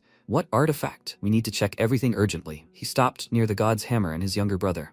One of the orcs stood up and said, "He begs him, Lord. He must spare their lives and forgive this idiot for not keeping an eye on the artifact." MC spread his arms in front of the orc and said, "Okay, he forgives them this time, but let this be a lesson." Then he looked at the smelter, where a burst of fire erupted, and a system window appeared in front of him, saying, Flame Crystal 2, Gold Crystal 1, Sacred Artifact Source. Used to improve the repair of sacred artifacts. The protagonist was surprised. Repair? It seemed gluttony was malfunctioning. Could it be fixed? Then a system window appeared, saying, Gluttony, sacred artifact source. A fusion occurred, and the system window said, a normal creature can evolve into an elite after fully restoring its energy 990 times. The protagonist was surprised. What? He could swear this indicator was 1000 before. It had decreased by 11. So if he continued to improve gluttony, he could fix it and use it to its full potential. However, this would require 1000 sacred artifacts, and where would he get that many? Then, he opened the system window and said he'd see what people had to say online. He then posted on the forum, asking for help. He had a divine piece of equipment that was also a sacred artifact, which he'd found during a battle on the outer front. Only it was broken. Did anyone know how to fix it? For a generous reward, of course. They told him it was better to just give up. It was pointless. He'd already tried fixing one, but it was a waste of time and money. MC thoughtfully asked, so there's no other choice? He'd have to slowly fill that 9999 bar himself. Then another message appeared in response. Perhaps he could help him. He should send him a private message if he was interested. The protagonist clicked the send button. Then he saw an incoming call and cried out in surprise. So fast? The caller asked, can you really help me fix my divine weapon? MC replied that he couldn't give him a 100% guarantee, but his post had been sitting on the forum for a while, so he had no choice but to try his method. If he wanted to try, he'd have to send him a couple of sacred artifacts he didn't particularly need. He replied that he'd warn him right away. He had a divine app from an anti-scammer organization, so he shouldn't try to trick him either. What sacred artifacts did he need? If it's below level 4, he'll give it to you right away. If it's above that, it'll take some time. The protagonist thought, above level 4. This man is incredibly rich. Then he raised his index finger and smiling, said, level 1 is enough. The next second, a huge box labeled, package for Han Wu, fell to the ground in front of him. He shouted, wow, he got so many artifacts so quickly. Holy heavens, over 100 sacred artifacts right here. Maybe he should just disconnect and run away? Then he remembered the warning and thoughtfully said, no, it's better not to risk it. What if the anti-fraud representatives really do show up? He then took out the artifact fragments and placed them in the smelter. 2 hours later, a huge mountain lay before him, the source of 109 sacred artifacts. He said that help requires payment, so he'll keep 9 sources for himself. He doesn't think he'll notice. After he sent the necessary ones, his interlocutor shouted, Master, he is his true savior. He asks him to help him Yuanzhang in the divine realm. This is very important. The protagonist smiled and thought, Yuanzhang, a hostile race. That name suits him. Then he said that those were 2 big words. He didn't mind, so he would try to help. After some time, Tianwen concentrated the energy in his body. He remembered Ledian handing him the pendant and telling him to take the 3rd-tier healing sacred artifact. He shouldn't rush to sell it, Master Tianwen. He might have to return it soon. Then he was surprised to notice an incoming call from Han Wu. He answered the call and said, what's wrong, Han Wu? MC responded by greeting him and saying that it wasn't like that. Nothing had happened. He just wanted to know if he knew a way to get the resources needed to increase the level of the God Realm core. He searched the internet but found nothing. He replied, and it's no surprise he found nothing. Rare resources like divinity, divine core fragments, and so on are snapped up almost instantly by large corporations. Ordinary people don't even get their turn. If he helps him defeat Ledian, he'll share some of his collection with him. The protagonist replied, okay, he's grateful, Master Tianwen. Then the master added that there was actually another way, but he might not like it. He'd once gotten his hands on several high-level sacred artifacts, but he simply couldn't use them due to their low core level. Then a well-connected senior brought him to a place called the Blood Arena. The organizers of these games reward the winner of the arena with a divine core fragment, but this is a very dangerous undertaking. This arena attracts a wide variety of individuals, and sometimes even representatives of other civilizations drop in. The chances of losing a huge number of your own representatives and rolling back your progress are high. He should think carefully before making his choice. The protagonist folded his arms and thought that he had just spent a huge amount of resources on upgrading his representatives and wanted to test their current strength. This was a perfect opportunity. He then said that it was no problem. He needed the resources. He already had more than enough locusts. The next day, the Bloody Arena. The MC walked inside and said in surprise, yes, this place is truly amazing. Tianwen handed him a mask and told him to take it. This mask would conceal his personal information from the demigods and divine beings. After all, this is the outside world, so he should be careful here. Then the Bloody Arena worker handed over some documents and said that he requested this registration form. Tianwen folded his arms and said that the fights here are divided into 3 types, between divine beings, between demigods, and between true gods. Unless the participants themselves request it, fights between participants of different levels are not held. There's no limit to the number of creatures used, meaning defeat is only possible if you lose at least 50% of your creatures. But particularly stubborn participants can continue to resist until they lose absolutely all of their representatives. The next second, a system window appeared in front of the protagonist,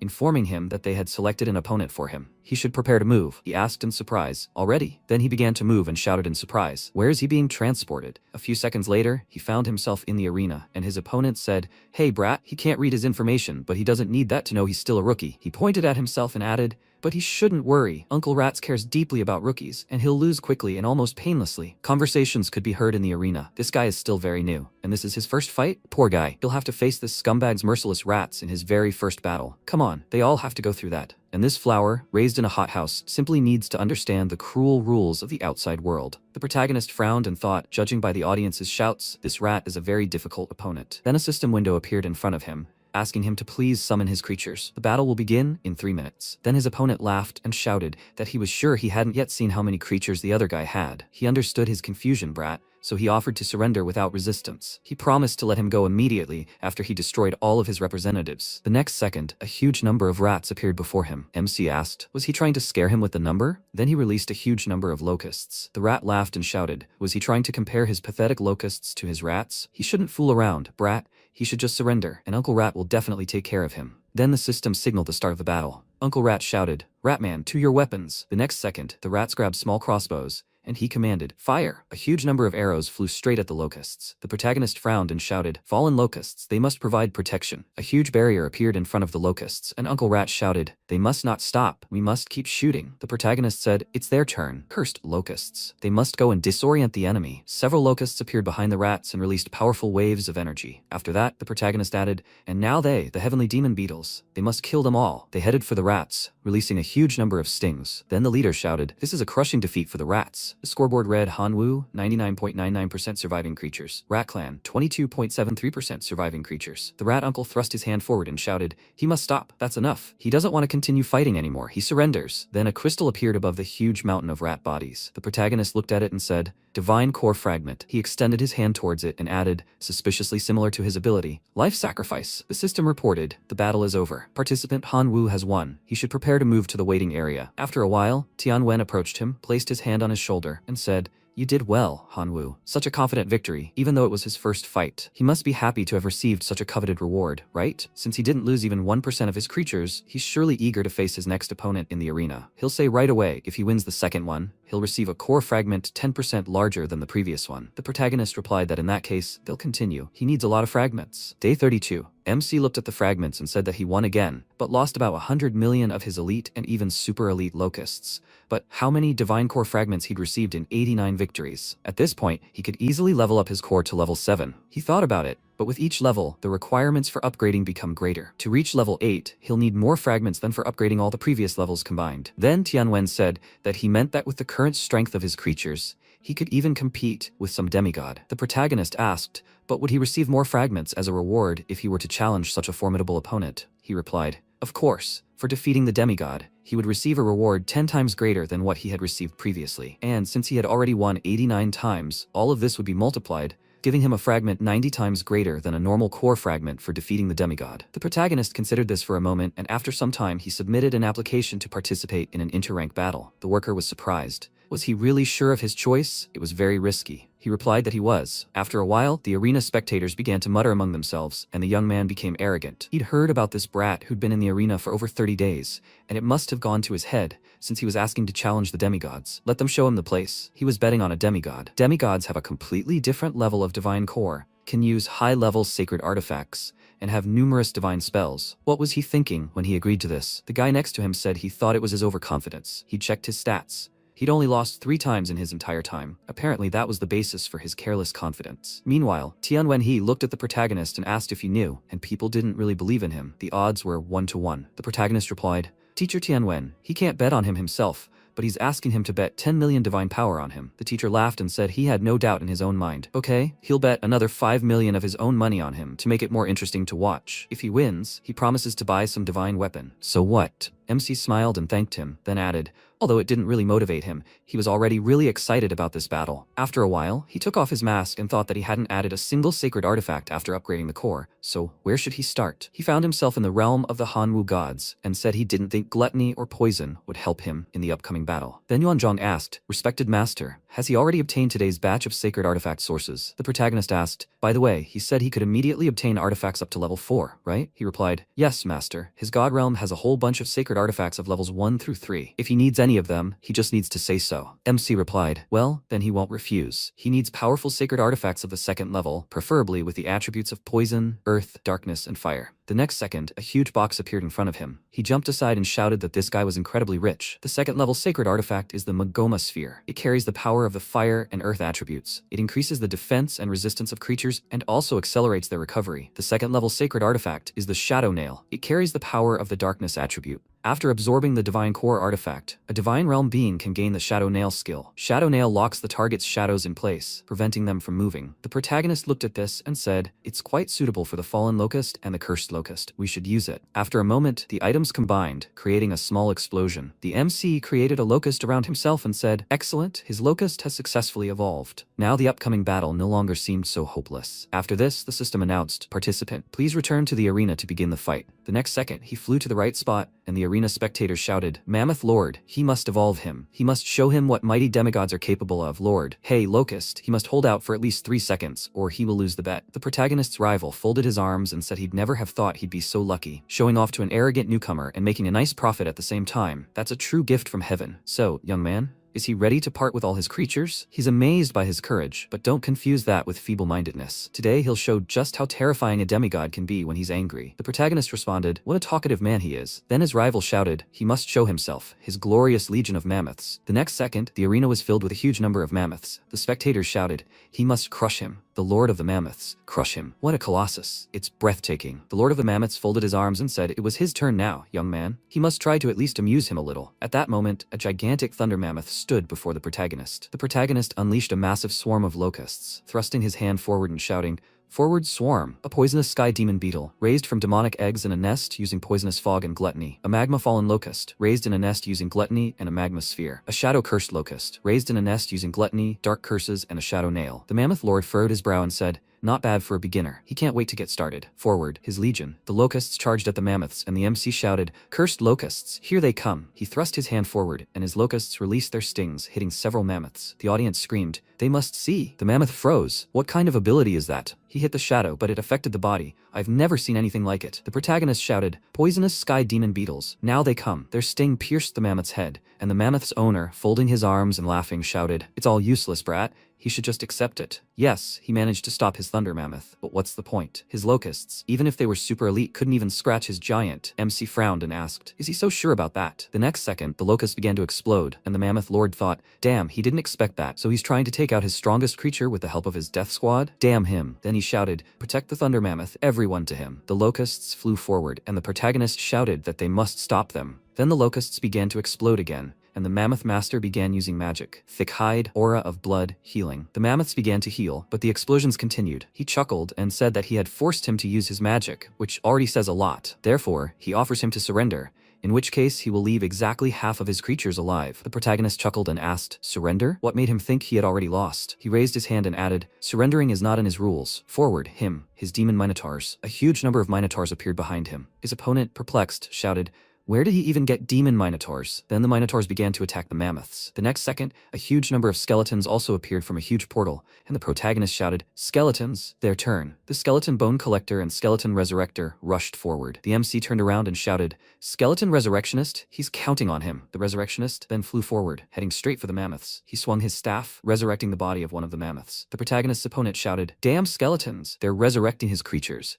He shouldn't think a demigod can be broken so easily." Giant war mammoth, he must activate his war stomp ability. The mammoths rushed forward with renewed vigor, and the spectators shouted, "Overlord, he must crush this brat." The protagonist thrust his hand forward and shouted, "Demon minotaurs, back off. Collector, he knows what to do." The collector then charged forward, creating a small explosion, after which the giant skeleton stomped the ground. The protagonist's opponent then shouted in surprise, "A heroic type of creature? And one that strong, too?" He thrust his hand forward and shouted, "Gigantism." The next second, the mammoths grew in size. The huge skeleton grabbed the mammoth by the tusks and screamed loudly, throwing it over itself, and then slamming it into the ground. He then directed a punch. The mammoths were powerful opponents. One of them wrapped its trunk around the skeleton's arm, then slammed it into the floor with all its might, and stood up on its hind legs. The skeleton realized what was about to happen to it and became frightened. Before the mammoth could trample it, it jumped aside and then struck back. MC ordered him to finish the mammoth now, and the skeleton, climbing on the beast, grabbed a tusk and then broke it, causing the mammoth to scream loudly. The owner was frightened and told the beast not to give up and get up,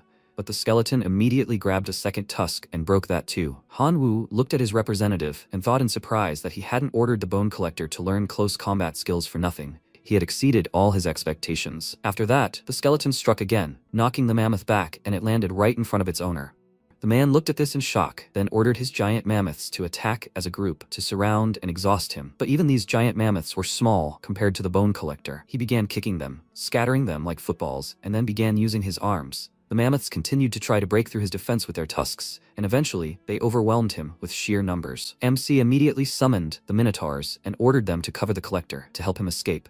They immediately dealt with the mammoths, and as soon as the bone collector freed himself, he transformed his opponents into undead, and they turned on their own. Dust rose in the arena, and the man exclaimed in shock that this couldn't be happening. The demigod only had a tenth of his creatures left. The invasion of the evolved locusts proved too deadly. The newcomer had indeed defeated the demigod. After this, Shwang admitted his defeat, and streams of energy flew out of his beings, which formed into a single crystal. Hanwoo took it and thought with a smile that the divine core fragment for defeating a demigod would be larger. After this, the management of the bloody arena contacted him. They invited him to a meeting, and he was immediately transferred to another room. A person from the management told him not to worry, they would not harm him. He asked what they wanted from him, and he replied that they had closely watched his performance and noticed a couple of his tricks. But this did not change the fact that he had indeed defeated an opponent who was a rank higher than him. He proved to them that he was worthy of becoming the heir of the bloody arena. The bloody arena was originally conceived as a place to identify the owner's heir. Anyone who could defeat an opponent far superior to him in strength would be honored to become that very heir. So, was he ready to accept this role? He was very surprised by this, and then thought about it. A huge number of people flock here every day,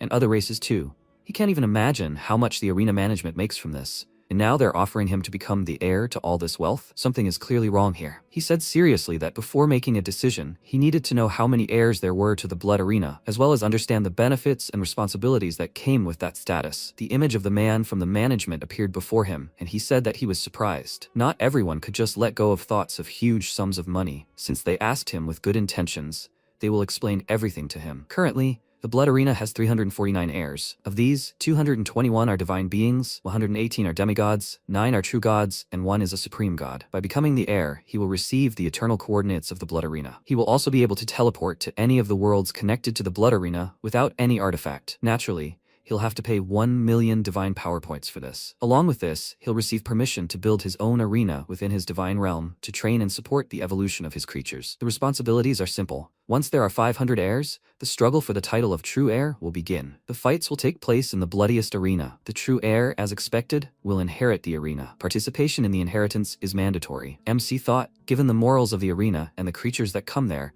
this inheritance will be quite a test. For the right to possess such a treasure, contenders will be ready to fight to the last drop of their creature's blood. But now there are only 349 applicants. You will become 350, and all 500 are needed. Perhaps by the time the required number is gathered, he will already have become a supreme god. The man asked him for an answer, and he firmly agreed. Immediately after, the system congratulated him on receiving the role of heir, and then a sharp pain shot through his shoulder and he was transported to another room. The teacher immediately ran up to him and joyfully exclaimed that he was a real treasure. Now they were both rich. He handed him the phone, and he, seeing his bank account, thought in shock, where did all those zeros come from? Here, it was 1 billion. The teacher calmed down and warned him that spending 1 billion is not as difficult as he thought. He advises him to first buy powerful artifacts. Hanwoo shrugged and said that he was still only a divine being, so he's not sure that he'll be able to use any really powerful artifact. Tianwen smiled and told him not to worry so much. The teacher would take care of everything himself. He knew one place where they would definitely be able to find a suitable artifact for him. MC thought that, in fact, he was planning to do this himself. At that moment,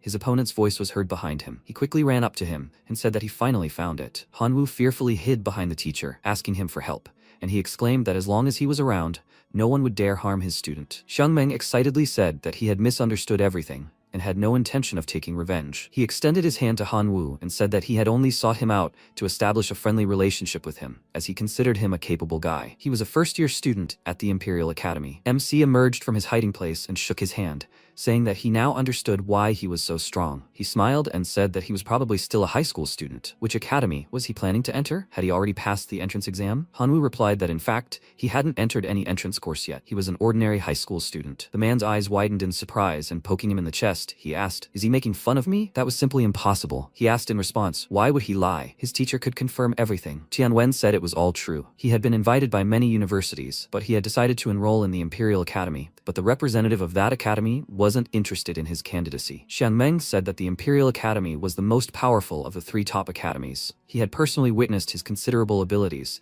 so he hoped that he would still be able to become his junior. He would definitely inform the academy of his very promising candidacy. The academy's leadership would still want to test him. When he returned, he shouldn't waste time and should immediately start leveling up his main representatives. Let him take full advantage of the opportunity he had given him. MC asked in surprise, "Will he really help him?" He laughed in response and confirmed it, saying that he had potential. The path to becoming a true god is long and thorny, and only loyal comrades he trusted could make it a little easier. Moreover, the academy would give him a bonus in the form of resources if the candidate he proposed passed the test. You can't refuse free gifts after all. Hanwoo folded his hands in a respectful gesture and thanked him, and he finally told him that now everything depended only on him. He advised him to focus on breeding his main representatives. This would make his task much easier. Although he shouldn't underestimate the tests of the Imperial Academy, he wished him luck and left. And after that, MC and the teacher went to that very place, the artifact shop. That's what it was called, and Hanwoo thought it was trivial. At the entrance, they were met by a pretty woman. She greeted them and asked what level of artifacts they were interested in, or did they want to meet the forging master straight away? She led them to the master, and MC thought the teacher didn't even bother looking at the selection. Was this master really that good? The woman led them to the portal and with a smile, told them to enter, but no one dared to do so first. Hanwoo noticed his teacher looking at him, then passed through the portal and saw a man there who said he hoped he hadn't come empty-handed. The sight of him made MC uneasy, and he wondered if it was too late to leave. Tianwen followed him through the portal and introduced Hanwoo as his disciple. Tony took a break from his work and decided to explain the rules of his shop. Everyone is welcome here, but there are no discounts for students. MC looked at him with displeasure and wondered, is he serious? Any other store would offer at least a minimal discount for students. Actually, it's not that easy for them, students, to earn this money. He was only able to accumulate 1 billion thanks to hard work and a bit of luck. Noticing his expression, Teacher Tian said that Master Tony was kind, despite his words. Besides, he creates truly high-quality artifacts. Tony smiled and said that he didn't know he could speak like a human being. They'd known each other for so many years, and only now had he said something normal. After that, he frowned, not liking his earlier words, and thinking that he first needed to remember himself, and only then say such things in front of his student. He smiled and told Hanwoo to come in. He would show him his work. Seeing a room completely hung with weapons, MC was surprised, and Tony said that each of these items had his own mark, indicating that they were handmade. They looked around, and Tianwen asked Hanwoo if he liked anything. He remained silent and thought that now his first priority was to prepare for the Imperial Academy trials. For this, he would need a goo jar, which costs 4 divinity, or just under 600 million points. He told his teacher about this. The goo jar is a 2-star artifact with 2 functions, attracting insects and purifying. The first function involves placing 100,000 insects inside it, and a goo purification ceremony begins. The insects will fight each other, and the last surviving creature will evolve. The highest possible level of evolution is heroic form. The second additional function is attracting insects. The artifact attracts insects from the surrounding area. The range of this function depends on the amount of divine power invested in the jug. Tianwen glanced at his disciple with a smile, and thought that 2-star artifacts weren't known for their high power,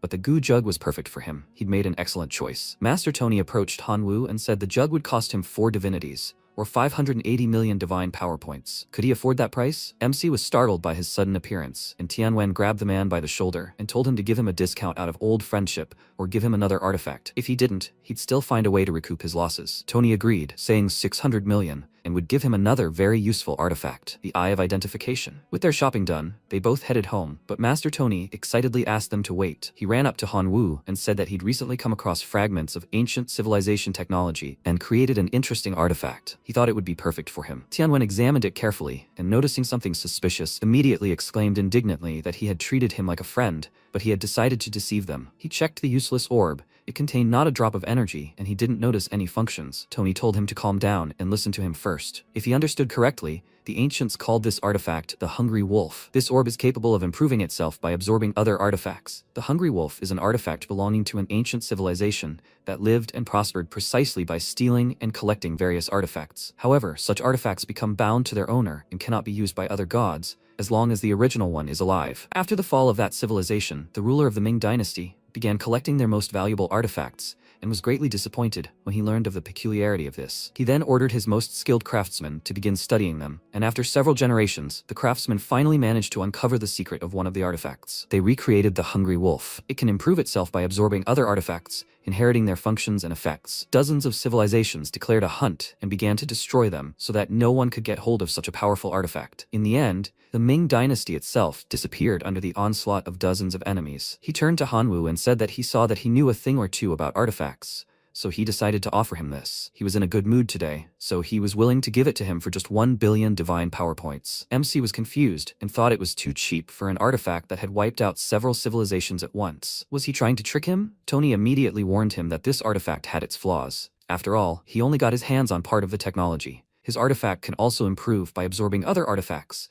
but the improvement itself will be 10 times slower than the original. Also, his hungry wolf could only inherit some passive skills and was completely incapable of retaining any divine skills. Tianwen indignantly said he was right, it was a useless orb. Tony pointed his finger at him with displeasure and said that he could insult him as much as he wanted, but he would not allow him to offend his child. Han Wu suddenly confidently declared that he was willing to buy it for 400 million, and his teacher nervously replied that it was quite a large sum. And besides, money doesn't come out of nowhere. He smiled and thought that, in fact, even with such shortcomings, the hungry wolf was still a very useful artifact. Its ability to devour other artifacts could be especially useful. For example, if he faced an opponent wielding a powerful artifact, he could greatly weaken them if the hungry wolf dealt with the enemy's main weapon. He told his teacher that he had misunderstood him. The fact is, he admired Master Tony's work. With only fragments in his hands, he was able to practically recreate one of the most powerful artifacts in history. That's why he wants to support it in this way. But 400 million is all he has left, and he's not sure that Master Tony will want to part with his brainchild for such a pittance. Tony was flattered by his words, and asked if he really thought so, or was he just trying to get a discount. He confidently answered him that he really thought so, and he agreed to give it to him for 400 million. After that, MC received the artifact and went home. He laid out the artifacts in front of him and concentrated. He dripped his blood on each artifact, and they recognized him as their owner. A frog jumped out of the jug. He pointed his finger at it and told the artifact to begin.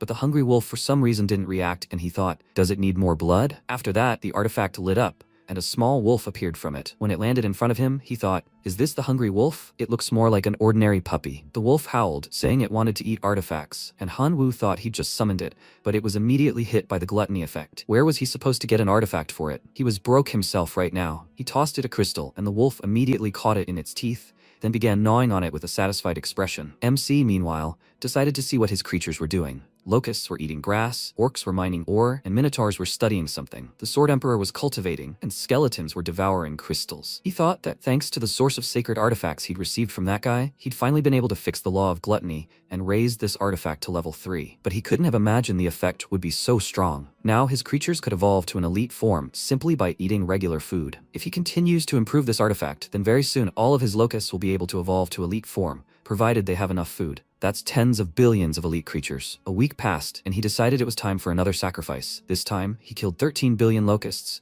and when their bodies disappeared, a system window with rewards appeared in front of him. He sacrificed no less last time, but this time the result was much better than the previous one. The first reward gives him 10,000 Night Demon Hunters, a super elite life form. The second reward is the 3-star sacred artifact, Steel Blade, which allows his main creatures to summon the artifact during battle and use it as a weapon. The second effect increases the effectiveness of his attacks against beast-type creatures by 15%, and the third effect grants a divine art called Invulnerable Body. The third reward is the second-tier sacred artifact, Sphere of Enlightenment. After fusing with his divine core, it grants his main creature's humanoid form. Before this, its main creatures should not have a humanoid form. He chose the third option because it sounded funny, after which a Sphere of Enlightenment appeared in his hands, which he immediately shattered. A bright beam of light shot into the sky, and the locusts that were touched by it immediately took on a humanoid form. Han Wu looked at them in delight and exclaimed that this was incredible. Now he had a human locust in his sphere, a super elite class of creatures. Talents: flight, rudimentary intelligence, humanoid body. Level of faith: fanatic, faith power of 50,000 per day. Reproduction level: 5, produces higher quality eggs. Life cycle: 10 years. He was very happy that the power of faith was so great, but he was distracted by a call from the teacher. Tianwen informed him that a representative of the Imperial Academy had called the school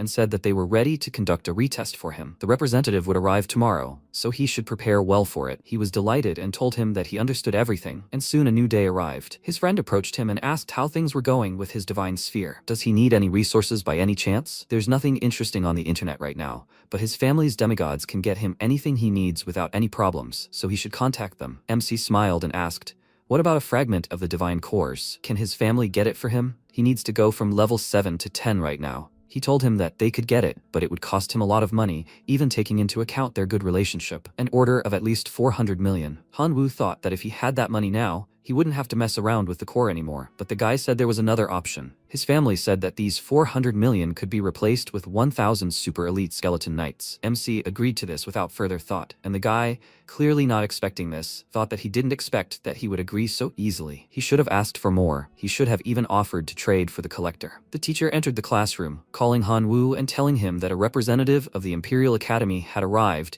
and was waiting for him in the staff room, so he needed to hurry. When the Academy representative saw him, he was slightly surprised. This was the same guy he had rejected last time. And how did he manage to get an internal recommendation? But even so, it made no sense. The Imperial Academy's tests are much more difficult than high school exams. Besides, to avoid any shortcuts, their academy can only use their core representatives in the test. But his was only locusts, a lower form of creature. He said that today he would test him on behalf of the Imperial Academy. Does he have any questions for him? MC had no questions, and the man said that he was to invade the border city of Dolong, a small civilization. This civilization is based on an elaborate career hierarchy system that will affect both him and his core representatives. He would warn him immediately. As soon as this system recognized him as a demon destroyer, the most powerful masters of the city would hunt him down and would not rest until they found and destroyed the source of the danger. This led to the purpose of his test. He needed to kill at least one master guarding the city. Han Wu inquired about the number of troops and defenders in the city, to which he was told that despite the fact that the town itself was small and located practically on the outskirts,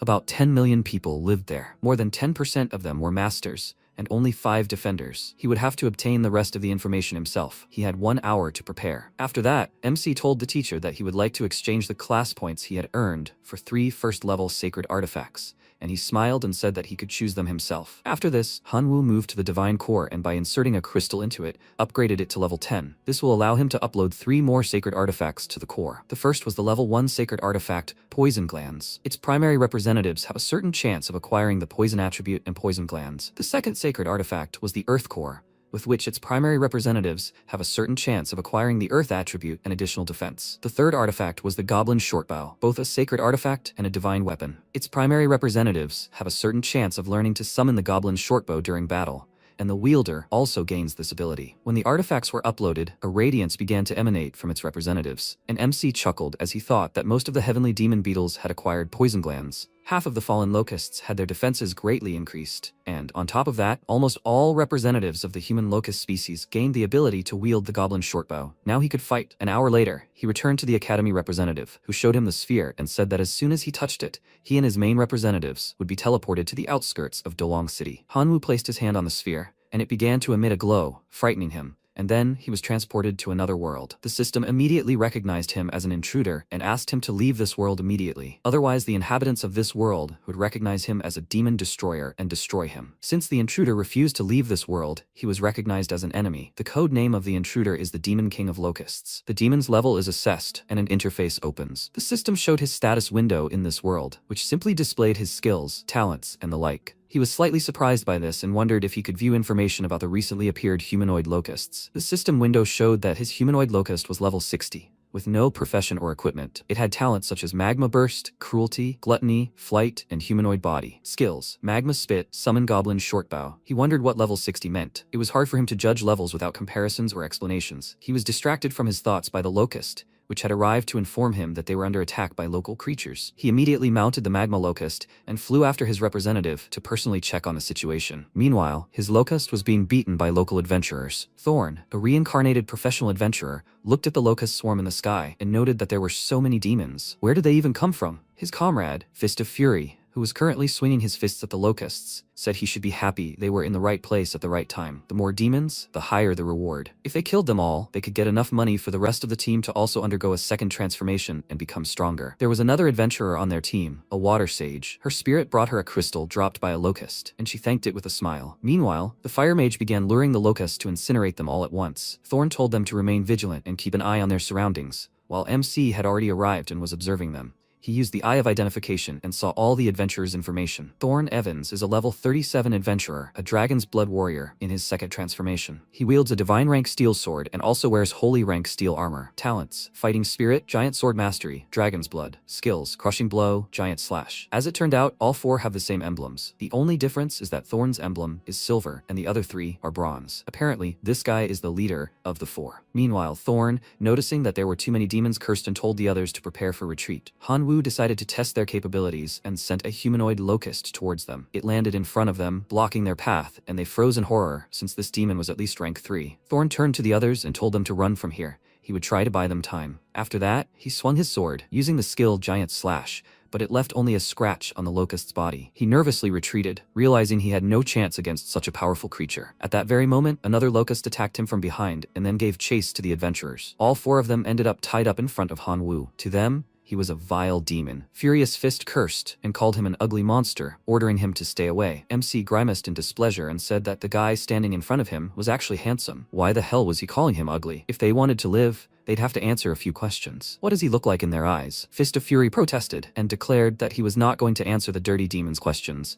for which he immediately paid. The locusts quickly dealt with him, and Hanwoo looked at it in shock, after which he exclaimed that he just wanted to scare them. Why did it do that? The girls from the squad screamed in fear, and MC ordered them to shut up and also called the locusts of curses. Thorn asked what he wanted from them, and he suddenly approached him and said that he had already asked his question. What does he look like in their eyes? He nervously answered that he had huge eyes and long antennae on his head. Hanwoo scratched his head in confusion and thought, does this mean he looks like a locust man? Does this world deliberately disfigure aliens? He smiled and called Thorn a good boy. Let him continue answering his questions. 3 hours later, he finished and untied the adventurer, saying that that was all he wanted to know from him, so he could leave. Thorn immediately ran to the Adventurers Guild to tell them everything, and MC quietly followed him through the sky. He looked at the city and thought that this was his main goal. He was sorry, but he couldn't let him into the city yet, so let him be a good boy and lie here until he completed his task. He struck Thorn and, puzzled, touching his chin, thought that according to their words, there were millions of people like him in the city. It would be foolish to simply attack and go against their entire army with just 3 of them. His locusts may be tier 3 by local standards, but he needed more of their strength. Suddenly, a whole crowd of goblins appeared in front of him, out of nowhere,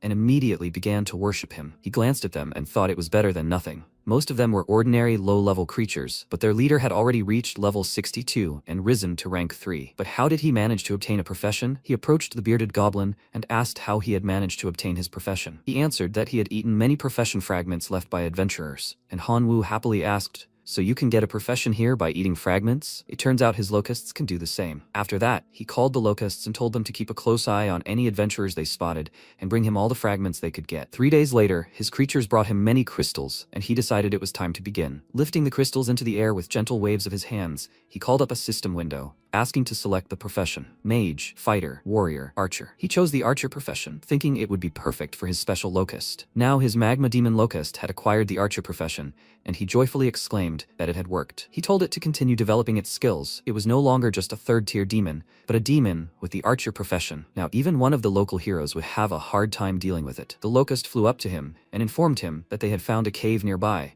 but the pressure emanating from within had stopped their reconnaissance. MC immediately asked it to lead him there, and soon they were in front of a cave entrance. Hanwoo immediately sensed an aura of divine power, and he wondered who was hiding there. He and his locust walked deeper into the cave, but there was a cliff ahead. Approaching the very edge, they saw a huge dragon bound in chains below. He smiled and thought that in class, the teachers had mentioned that in some worlds, inhabitants often sealed opponents they couldn't defeat. Apparently, this black dragon in front of them is exactly the same poor fellow who was shackled by some very powerful person. He activated his eyes of identification and learned that this dragon's name was Elphus. It was a level 103 black dragon in a sealed state, but its original level was 149. Its profession was rebel, and its equipment and divinity were unknown. It had the talent Dragon's Blood and the skill Breath of Darkness. Suddenly, the dragon opened its eyes, and the locusts immediately fell under its influence. They headed for the exit, as if hypnotized, and MC called out to them with displeasure, ordering them to stop. They immediately froze and turned to him nervously, and then the dragon stood up and asked how he dared interrupt the meal of the great rebel, the black dragon Elphus. He would devour his flesh along with his soul. He opened his mouth wide, getting ready to attack, and Hanwoo immediately rushed to the exit. After that, an explosion occurred. MC returned to the dragon after 5 minutes,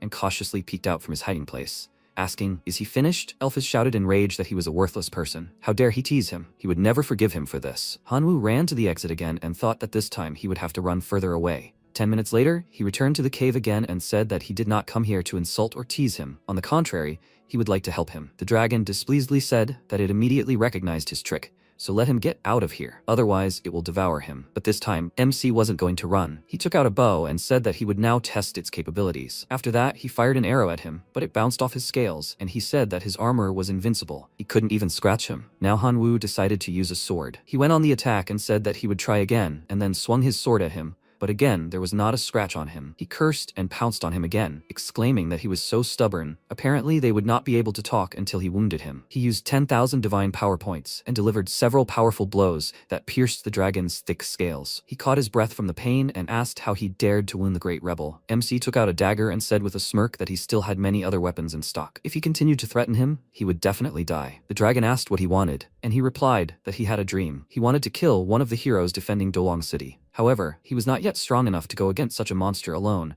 so his help would be very useful. Elphys asked how he could help him if he had been in unbreakable shackles for hundreds of years. The chains that restrained him were a divine artifact, specially created by the Adventurers Guild to seal him away once and for all. Even his dark energy could not destroy it, let alone his vaunted weapon. Hanwoo asked, so his goal was the artifact? He confirmed his words and said that he never lies, for his word is unshakable. MC smirked, took out the artifact and said that in that case, he had a great idea. He brought it to the chains and told the wolf to come out. It was time to eat. The chains immediately caught fire and melted, which surprised the dragon greatly and excitedly asked him to destroy all the other chains as well. He orders him to free him from the shackles. Hanwoo looked at him with displeasure and asked what he said. Elphys answered him that now is not the time for questions. Let him free him right now. This is an order. MC said that he showed him his sincerity and destroyed one of the chains that deprived him of freedom for many hundreds of years. How did he decide to answer him? He began to order him around like some kind of slave. He asked what he wanted in return. He wanted him to kill the hero for him. He agreed, and now let him free him. He said with an enticing smile that he had changed his mind. Now he wanted him to serve him for 100 years after saving him. The dragon became very angry and called him a pathetic insect,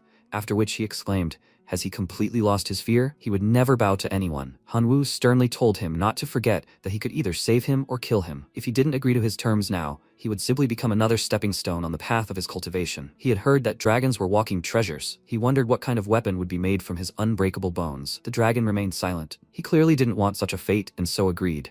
He would serve him for 100 years, and now let him remove the rest of his shackles. He didn't want to feel the weight of these chains for another second. MC smiled and told him to take his time. First, they would have to sign the contract. A system window with the contract appeared in front of Elphys, and he exclaimed, does he want to make a slave out of him? Dragons have never been and never will be slaves. Seeing the crystal in his hand, he immediately fell silent, and he said that he felt how much he had weakened over these centuries, so after signing the contract, he would provide him with this darkness attribute crystal as a snack. Elphys grew nervous, looked down at the contract, then signed it. Hanwoo immediately ordered the wolf to continue eating. The dragon quickly freed itself from its chains, immediately shattering its prison and rising into the air. Meanwhile, the guild learned of his release, and the heroes gathered to discuss everything. The martial artist said that the black dragon had freed itself from its chains, but it must be weakened by now, so he suggested that they unite and finish it off once and for all. A saint named Rose said that after its release, the black dragon would likely try to find some secluded place to recuperate. They didn't know exactly where it would go, so they would have to involve all the adventurers in the search. The swordsman of ice and fire said that the dark energy emanating from the black dragon affected monsters that were near it. This would add to their troubles in the form of demons empowered by dark magic. They must strike first, before these power-intoxicated demons rushed into the city. Windrunner asked, why are they so excited? It was just some weakened dragon that had broken free from its shackles. He turned to the dragon slayer and asked what he thought of this. He replied that it was an ordinary dragon, and there was no need to panic over nothing. He had once single-handedly dealt with a wind dragon. It had been difficult for him, but not so difficult as to call together all the adventurers in the city, so there was no reason to worry. The martial artist said excitedly that the black dragon was completely different. According to the ancient scriptures, he was a rebel of the dragon race, that is, a traitor. They should not underestimate him. The dragon slayer gave him a displeased look and asked, did he doubt his strength? He was a dragon slayer who had undergone the fourth transformation, chosen by the heavens themselves. He existed only to slay these scaly creatures. The martial artist looked away, unsure of what to say to this, and he said that he would deal with this dragon himself, and let them take care of protecting the city. That was all. Windrunner volunteered to go with him, after which they both headed for the exit, and he promised that he would not interfere. Meanwhile, MC was gathering an army for himself, using the authority of the dragon. He spread his arms to the sides and addressed the demons, asking if they would continue to eke out an existence as mere prey for hunters. The great rebel, the black dragon Elphys, calls on them to unite in an alliance of demons and fight back against the Adventurers Guild. From this day on, they will begin hunting these idiots themselves. They looked at him with surprised glances, doubting this undertaking, and he thought that now the number of his own creatures was severely limited, so he would have to turn these demons into true warriors capable of going into battle. He showed them the crystal and said that it would help them gain this power. Each member of the Alliance of Demons will be rewarded with energy crystals, equipment, and profession shards obtained for killing adventurers. A few days passed. Hanwoo decided to bathe in dragon blood, and he told him that his dragon blood would help him break through the third transformation but losing so much blood would greatly affect his condition. He thinks he will need at least 500 darkness crystals to replenish his strength. MC told him not to play it cool. He thinks these crystals come out of nowhere. He won't be able to get so many crystals in a short time. The system informed him that his second-tier profession had undergone the third transformation and transformed into a Black Dragon warrior. He also received a new talent, Black Dragon Blood. This increases his physical stats by 50%, increases resistance to each element by 50%, and also significantly increases the power of darkness attribute skills. He received the Black Dragon transformation skill. He decided to take advantage of this, after which he grew wings and a huge tail. He was now level 125. The maximum level of a creature he control was 85 plus 20. His new talents and skills were also displayed in the status window. Feeling his strength, he thought that he could now single-handedly deal with the heroes of Dolong City.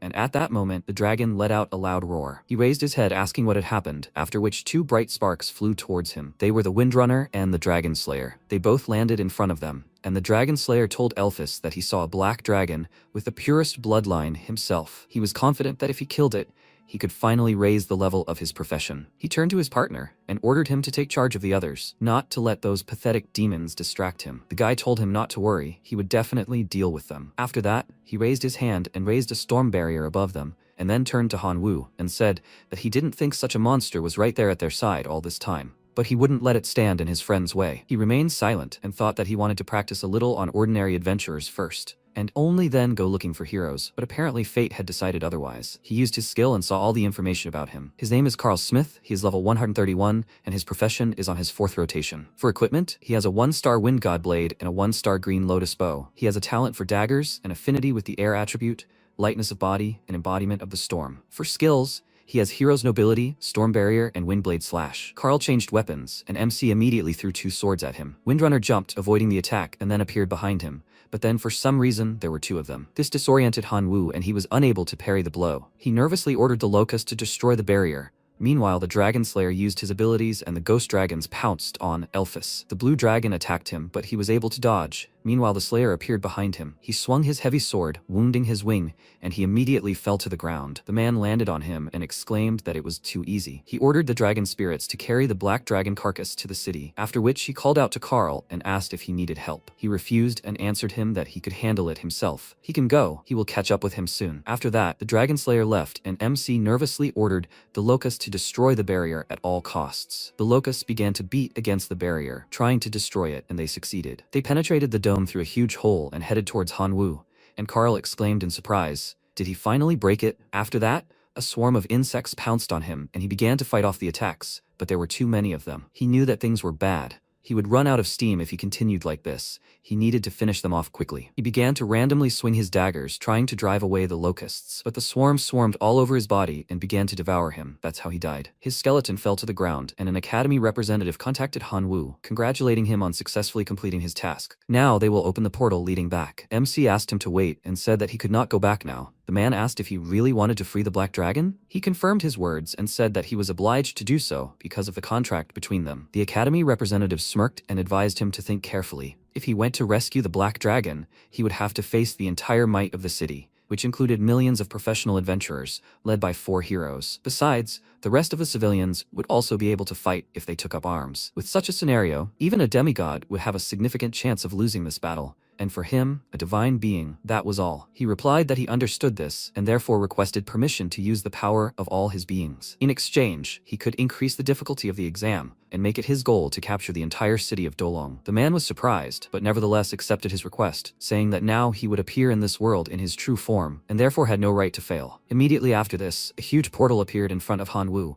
from which his creatures emerged. A level 140 Sword Emperor, a level 113 Red Orc Divine Hammer, and a level 135 Demon Minotaur Shaman, as well as a level 75 Bone Collector, a level 132 Skeleton Lord, and a level 86 Skeleton Resurrectionist. MC looked at them with a smile and thought that there really were too many adventurers in the city.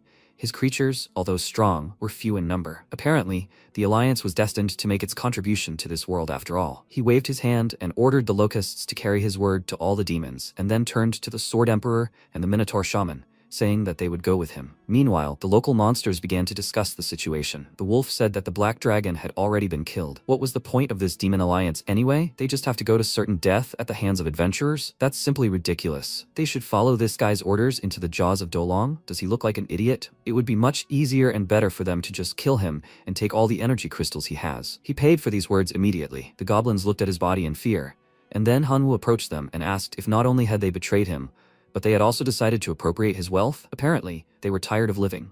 One of the goblins pointed a finger at him and exclaimed, "They served the great rebel even before his arrival." Who is he to ask them anyway? MC didn't let him finish and sent a stream of energy in his direction, which threw him back, and he said, "He is not asking them for anything, he is ordering them, and those who do not obey, only death awaits them." The goblins quickly bowed before him and shouted loudly, "They are awaiting his order, sir." He turned around and said, "Excellent. Then forward. Their target is Dolong City." At that moment, in the square of Dolong City, the black dragon was shackled and put on display. The guy approached the man sitting on the throne and said, "Sir Demon Slayer, the preparations for the black dragon's execution ceremony are complete." Lady Rose also asked him to find out from him where the Windrunner went. The man thought, "It's true. Half a day has already passed. Did any problems really arise on the way back?" He replied, "Perhaps he was delayed somewhere. As soon as the ceremony was over, he would personally go after the Windrunner." Suddenly, a loud scream rang out, which startled him. The boy blew his horn and shouted, "A horde of demons is rushing towards the city. All adventurers need to prepare and accept the fight. There are too many demons, so women and children should take refuge in underground shelters, and men who can hold weapons will fight on equal terms with the adventurers." Meanwhile, a crowd of demons appeared at the city gates. Someone said Ents, goblins, trolls. This is the first time he has seen these monsters act together. He ordered that the locusts not be forgotten. There, in the sky, the warrior pointed his finger at the monsters and told the mages that their priority targets will be the demons in the sky. Let them shoot them down with everything they have. But before they could even begin fighting, their bodies were pierced by long arrows fired by the locusts. The mages began casting spells, extending their arms and directing a stream of magic at the locusts. But the monsters successfully dodged the fire. One of the monsters ran up to the city gates and struck them with a huge hammer. And MC told the Resurrector and the Collector that it was their turn to join the fight. They mounted the locusts and headed to the battlefield. And the Resurrector revived all the dead, turning them into skeletons, after which they headed towards their former comrades. The order rang out, "Kill." Meanwhile, the monster knocked down the gates, but Rose was already waiting for them behind them. She folded her arms across her chest, after which giant vines emerged from the ground and headed towards the monsters. They stopped right in front of them, blocking the passage. Meanwhile, the Demon Slayer swung his sword,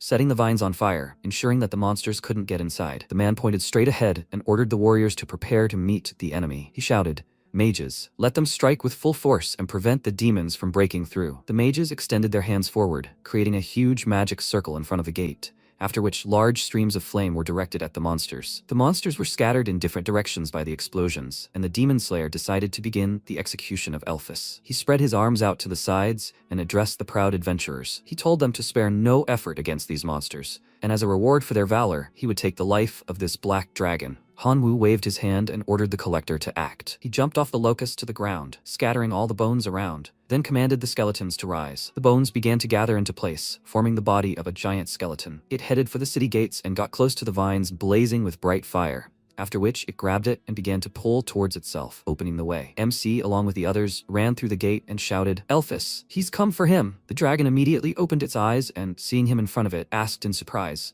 "What is he doing here?" The heroes at that moment were standing on the roof of the building, and the Demon Slayer said that he had no lack of courage since he personally came here. The man became very angry and threw himself down, shouting loudly, "How dare this demon act up in their city? He will deal with him." He thrust his fist forward and ordered him to die. The Minotaur immediately attacked him and shouted, "Anyone who insults their god will perish into oblivion." Rose came down from the roof and screamed loudly, "Damn demons!" She launched vines towards MC, but the divine hammer riding on a locust attacked the vines with a hammer. Rose was very surprised to see that her vines were burned. The Dragon Slayer also descended from the roof and approached Hanwoo. He displeasedly told him not to dare interfere with his plans, a pathetic demon. Otherwise, he would destroy him. He summoned 2 dragon spirits, and they both went to attack, but the giant skeleton immediately hit one of them on the head. The skeleton screamed loudly, "Kill!" The dragon roared loudly and they began to strike each other repeatedly. The skeleton scratched its head in confusion and said, "He is hungry." He pushed off the ground, and jumping on the dragon, sank his teeth into its body. The dragon began to try to throw him off, and the Demon Slayer, noticing this, pounced on the skeleton and screamed, "Why is it attached to his dragon spirit? Is he also eager to die?" He swung his sword and dealt a powerful blow, causing the skeleton lord to fall to the ground, his bones shattering. But a second later, his body parts immediately snapped back into place,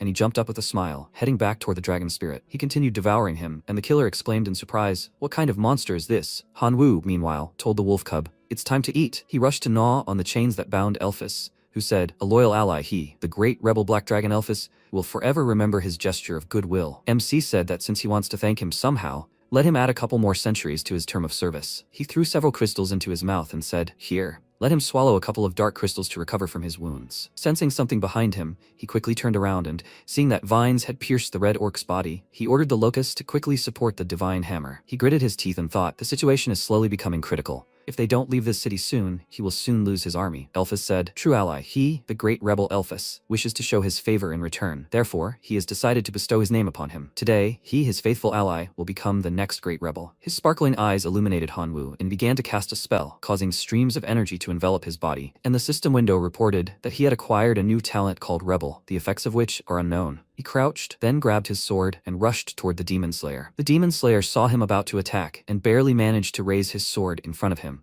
but the force of the blow caused blood to spurt from his mouth. He wondered where he got so much power from. While he was holding back Hanwoo's attack, the Skeleton Lord sneaked up behind him, piercing his body with his hand and laughing lightly. The hero's body fell to the ground, and the Skeleton Lord summoned a Blood Knight from his body, which is a heroic mutant creature. MC at this time aimed at Rose and swung his kick at her face, causing her to fly back. She rose and clenched her jaw, saying that he had killed him. Hanwoo replied, "She's next." He turned to the Divine Hammer and said that he could repay her double for what she did to him. He thanked it and, clutching the hammer in his hands, walked towards her, after which her blood splattered everywhere. At that moment, the swordsman was fighting the Sword Emperor. Hanwoo went to his aid and decided to attack the hero from behind, but he quickly reacted and turned around, blocking his blow. At that very moment, the Sword Emperor stabbed him in the back, using the 1,000 Blades technique. The swordsman quickly died from this blow. Seeing this, the martial artist broke into a run and shouted, "It's over. They cannot be defeated. Let everyone run." Suddenly, he braked abruptly, seeing the Blood Knight in front of him. He asked, "What?" At that moment, the Minotaur behind him swung his club, then delivered a powerful, fatal blow. The MC broke the city's flag, showing his victory. He shouted, "His loyal subjects, they have won this difficult battle. All that remains is for them to clear out the rest of the city. Let them drag all the treasures to him, and in return, he will reward them with the coveted crystals." The warriors cheered,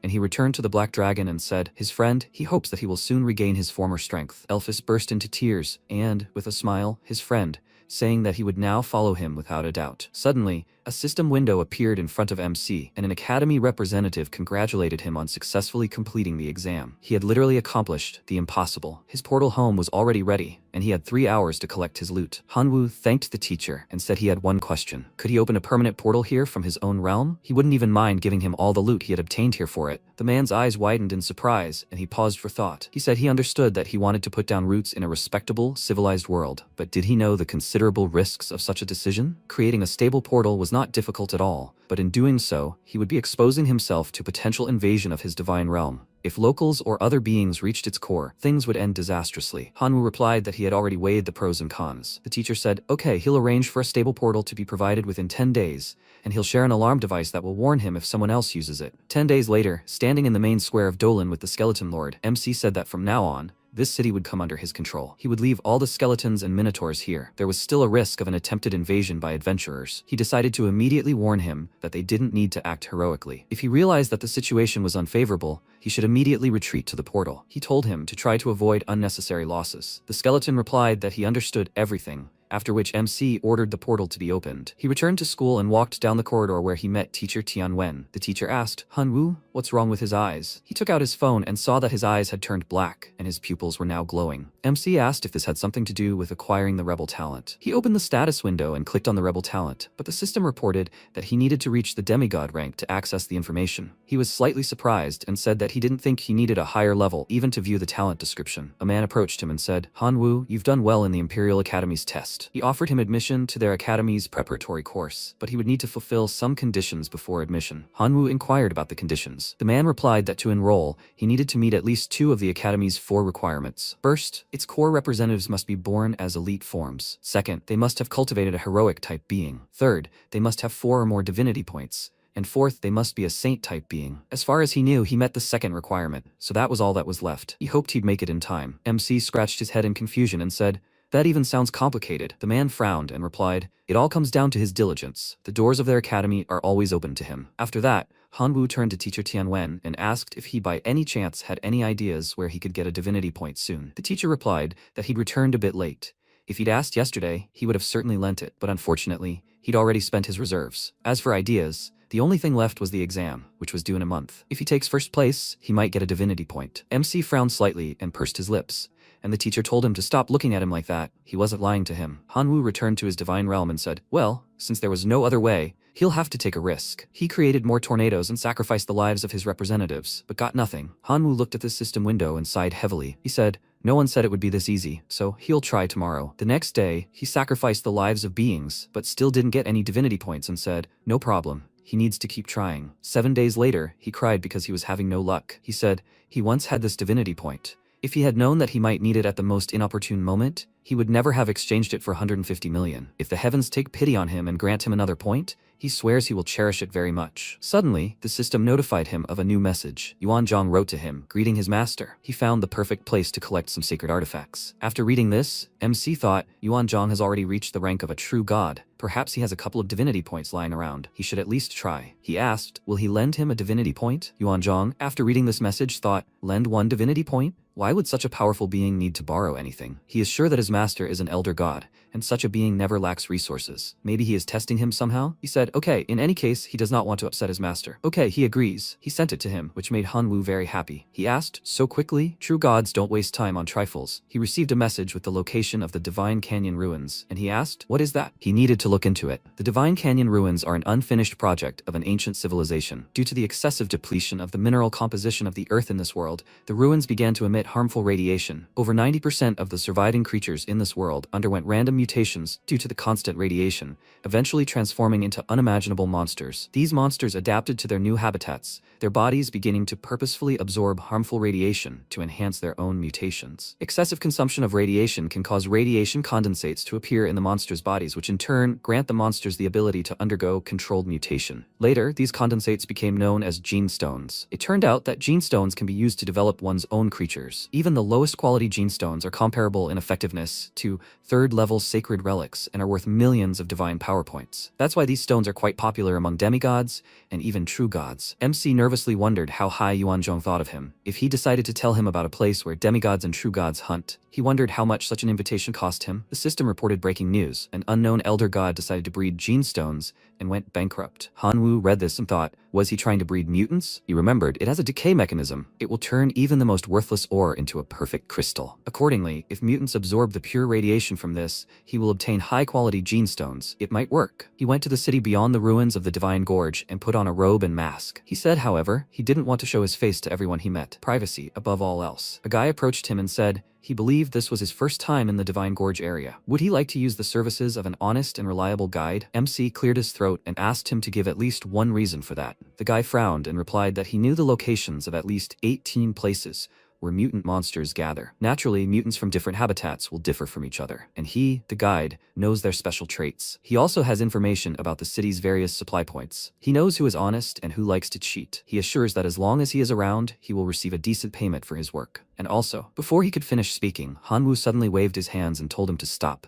He was not interested in the mutants themselves. He came here for radioactive ore. Is that what they sell here? The guy narrowed his eyes and said, so that's it. So the gentleman is interested in ore. He raised his hand to his mouth and spoke. Perhaps he doesn't know this yet, but recently one of the true gods went bankrupt because he purchased low-quality ore. His mutants simply couldn't complete the formation of gene stones and died due to excessive radiation. The business, in which over 100 billion points of divine power were invested, simply collapsed, and all because he refused his services. MC turned and saw a man who asked the guy who was with him. The guy smiled and replied, Mr. Hay, this is his esteemed guest. He is interested in purchasing radioactive ore. He decided to introduce his guest to Mr. Hai, the owner of the largest mines in the Divine Gorge ruins. The man said, that's right, over 70% of all the ore in their world passes through his hands. All his goods are carefully checked, so he doesn't sell low-quality ones. His reputation is convincing. Hanwoo said, that's fine. He'd like to acquire samples to test their effects on Divine Realm beings. Let him give him as many as 10,000 Divine Power Points would suffice. Mr. Hai replied, no problem. After that, MC went to the ruins of the Divine Gorge. He looked at the bag in his hand and said that in the end, he purchased 40,021 crystals. The price-quality ratio suited him quite well, but he still knew nothing about their effectiveness. It was better for him to test it here before dragging it to his world. At that moment,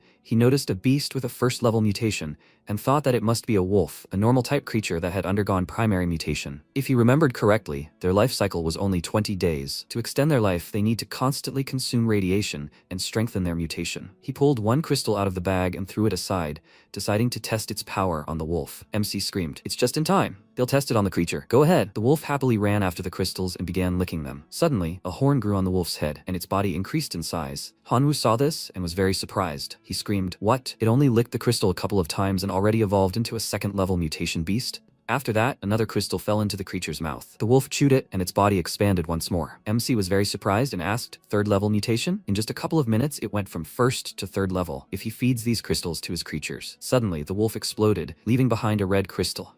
Hanwoo approached it and said, "True. And you shouldn't forget about the risks. Radiation is a dangerous thing." This wolf's body was literally torn to pieces due to the excess power it absorbed. But he still achieved the main thing. The mutant left behind a gene stone. Now he has no doubt about the effectiveness of the crystals. He picked up the gene stone, and the system window reported that the gene stone requires third-level permission to use it in the divine realm. The effect of this is that it causes a mutation of the jaws, resulting in creatures acquiring long fangs. A side effect is that it shortens the lifespan of creatures by 3 years. At that moment, he heard a familiar voice behind him say, "Young man, if he values his life, let him give him this gene stone, and let him not forget about the bag of crystals." He thinks he himself realizes that he doesn't have much of a choice. Hanwoo turned around and was surprised to see the demigod John Gang standing before him. He wondered what he was doing here. Apparently, he didn't recognize him because of the mask. At least something made him happy. He asked, "What will happen if he refuses?" John Gang waved his hand, summoning his wolves, and told him not to ask obvious questions. After this, the wolves rushed towards Hanwoo, and he bit his finger until it bled. He screamed, "Transformation into a black dragon." The wolves froze in place, their mouths wide open in shock. MC charged and began attacking the creatures, and John Gang waved his hand and shouted, "Blessing of Fury! Wolf Cavalry, attack!" Many wolves rushed towards Hanwoo, but he suddenly rose into the air and the wolves widened their eyes. Hovering above them, MC smiled and asked, "Is he trying to wear him down?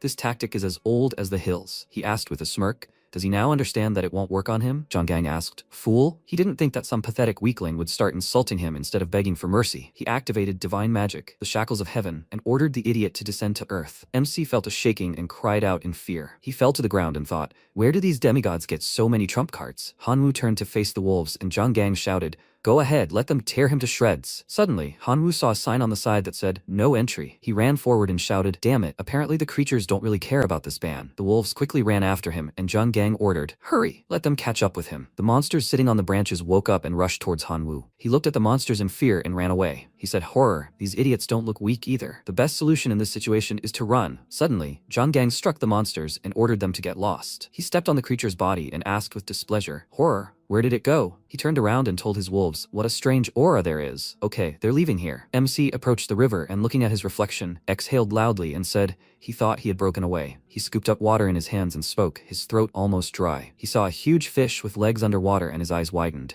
Hanwoo screamed, "What's going on?" Was the local water also saturated with radiation? He needed to get out of here quickly. He opened the map and thoughtfully asked, where did he even end up? This river wasn't marked on the map. He couldn't have gotten lost, right? At that moment, monsters with glowing red eyes appeared in front of him. MC frowned and thought, well, now's not the time to panic. Since he'd wandered there anyway, why not start collecting gene stones? There are plenty of mutants here. He threw stones towards the monsters and shouted, "Dinner's served, guys!" It exploded, and Hanwoo laughed and said, "Getting gene stones isn't that hard." A few hours later, he looked at the bright glow in the mountains and said how quickly it got dark. Spending the night among wild mutants was not the best idea. He needed to find some secluded place. What was that light? Hanwoo frowned and said he thought there were some ruins there. Perhaps it was an abandoned city of an extinct civilization of this world. Ruins were better than nothing. He would spend the night there. He activated the black dragon transformation and headed upward. MC flew up to the castle and thought it looked like some kind of old abandoned castle. Hanwoo descended and looked around, thinking he didn't think anyone had managed to take a fancy to this place, but it was better to be wary with the local mutants. He looked down and saw scattered sheets of paper. MC asked again, "Paper?" He looked around and thought he felt some kind of energy disturbance. Hanwoo saw several people in robes and thought, who the hell are these, and what are they doing? He pressed himself against the wall and began to listen. The man in the robe spoke. Their master had lost 100 billion points of divine power, but at the same time, he had given them the opportunity to perform this ritual. They had no room for error. Success or death, there was no other choice. The man looked to the side and said, "The time has almost come. It's time to begin." A full and bright moon was visible in the sky, causing the stones on the ground to ignite. A huge, bright trail quickly rose above the castle. A seal formed over the castle, and the man shouted, "It worked!" They had finally loosened the seal left by the Divine Gorge ruined civilization. Hanwoo frowned and thought, the network had said that the civilization of this world had stopped and sealed their research due to some risk. Apparently, the master of these people had been secretly studying this seal, under the guise of breeding mutants and mining gene stones. He tried to sneak up and thought, fortunately, due to a number of restrictions, only creatures with no more than 10 divinity points can enter the world of the Divine Canyon ruins. He doesn't think that a creature who has lost 100 billion points of divine power to some ritual will be able to penetrate there, so he is relatively safe, right? The system window reported the beginning of unlocking the source of mutations of the Divine Canyon ruins. The monsters raised their heads and a voice announced, "It has begun." Suddenly, red system windows appeared in front of MC, and it announced, "Attention, attention! It has been detected that the initiator of the unlocking is not one of the highest warriors of the Divine Canyon civilization. The process is suspended, activating the security system. Gamora, a monster of the 6th level of mutation, has been released." Monsters and people in robes clutched their heads, the system window reported.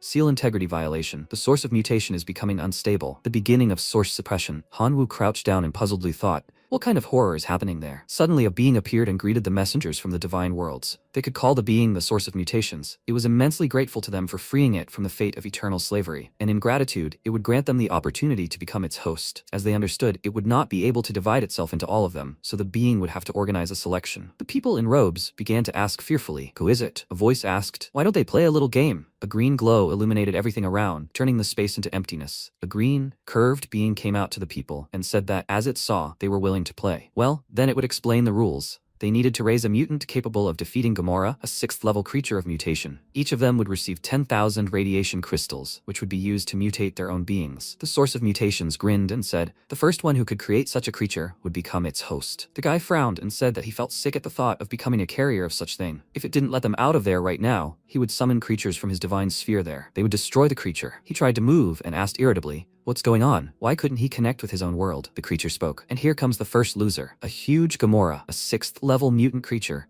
appeared out of nowhere and attacked the guy in the robe. He only managed to scream loudly before the monster devoured his body. MC raised his hand and said in confusion, he also can't connect with his divine sphere. So, how then was he supposed to summon his creature, which would become a mutant? The people in robes turned around and asked in confusion, who the hell was he? How did he even get there? The monster waved its appendage and said, "Don't worry, young man, that won't be a problem." Hanwoo looked toward the portal and frowned, thinking, as he expected, it was one way, there was no escape. 3 hours later, the robed men began to worry. The guy said, they're in dire straits. Most of his creatures simply couldn't withstand the radiation and were dying. About 10% survived, but even those only gained a little strength. What about the rest? The others replied, 80% of the test subjects died, and so did the others. MC sat next to a large locust and said, the decay mechanism is a real treasure. He fed the creature a dozen unrefined crystals and obtained 6,000 of the purest ration crystals. However, to obtain such a useful artifact, he recalled, he had to sacrifice the lives of hundreds of millions of locusts. The 3rd-level mutation locust ate the stone, and MC said encouragingly, he believes in Brother Chiang. Let it show them how good its accelerated regeneration is. Hanwoo took out a few more crystals and said, here. 3 months later, a guy screamed,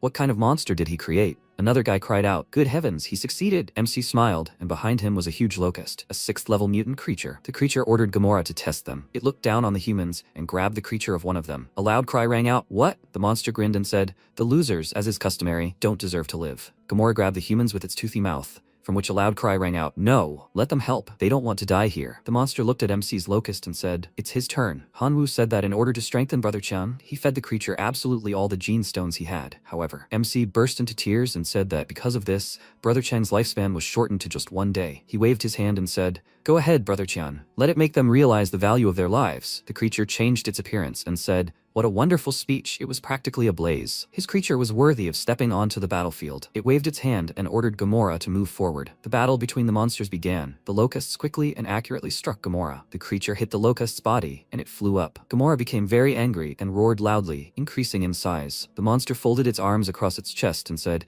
not bad. It even managed to anger Gamora. This is a wonderful sight. 18 hours later, the battle continued, when suddenly the locusts were able to defeat Gamora. The creature spread its arms out to the sides and asked, that was magnificent. Doesn't he think so, dear host of the creature? Hanwoo placed his hands on his chest and asked, what host? What was it planning to do with his innocent body? The monster looked at him, puzzled, and screamed. From now on, they would share flesh, his flesh. An energy flow was directed into the protagonist's body, and he screamed loudly. After a while, he opened his eyes and asked, is he dead? A system window with his stats appeared in front of him. MC asked, So, who is he now? Is he Hanwoo or the source? The creature spoke. He's already awake, dear host of the creature. MC said, the only thing missing here is the monster. The creature asked, why is he so cold? On the contrary, he should be grateful to the monster. After all, with the creature's power, he will soon surpass all of their deity civilization. By the way, it suppressed his ability to accelerate growth and replaced it with accelerated directed mutations. That's much better, right? He needn't worry about his condition, because from now on, they will have to get along with each other, and conflicts between them will lead to nothing good. It is the first and last super gene of the mutation of the great civilization of the Divine Gorge world. Getting a monster is akin to a miracle. Does he understand? Hanwoo waved his hand and ordered the creature not to mess with his head. Let it tell him how to get out of here instead, the monster replied. There is no problem with that.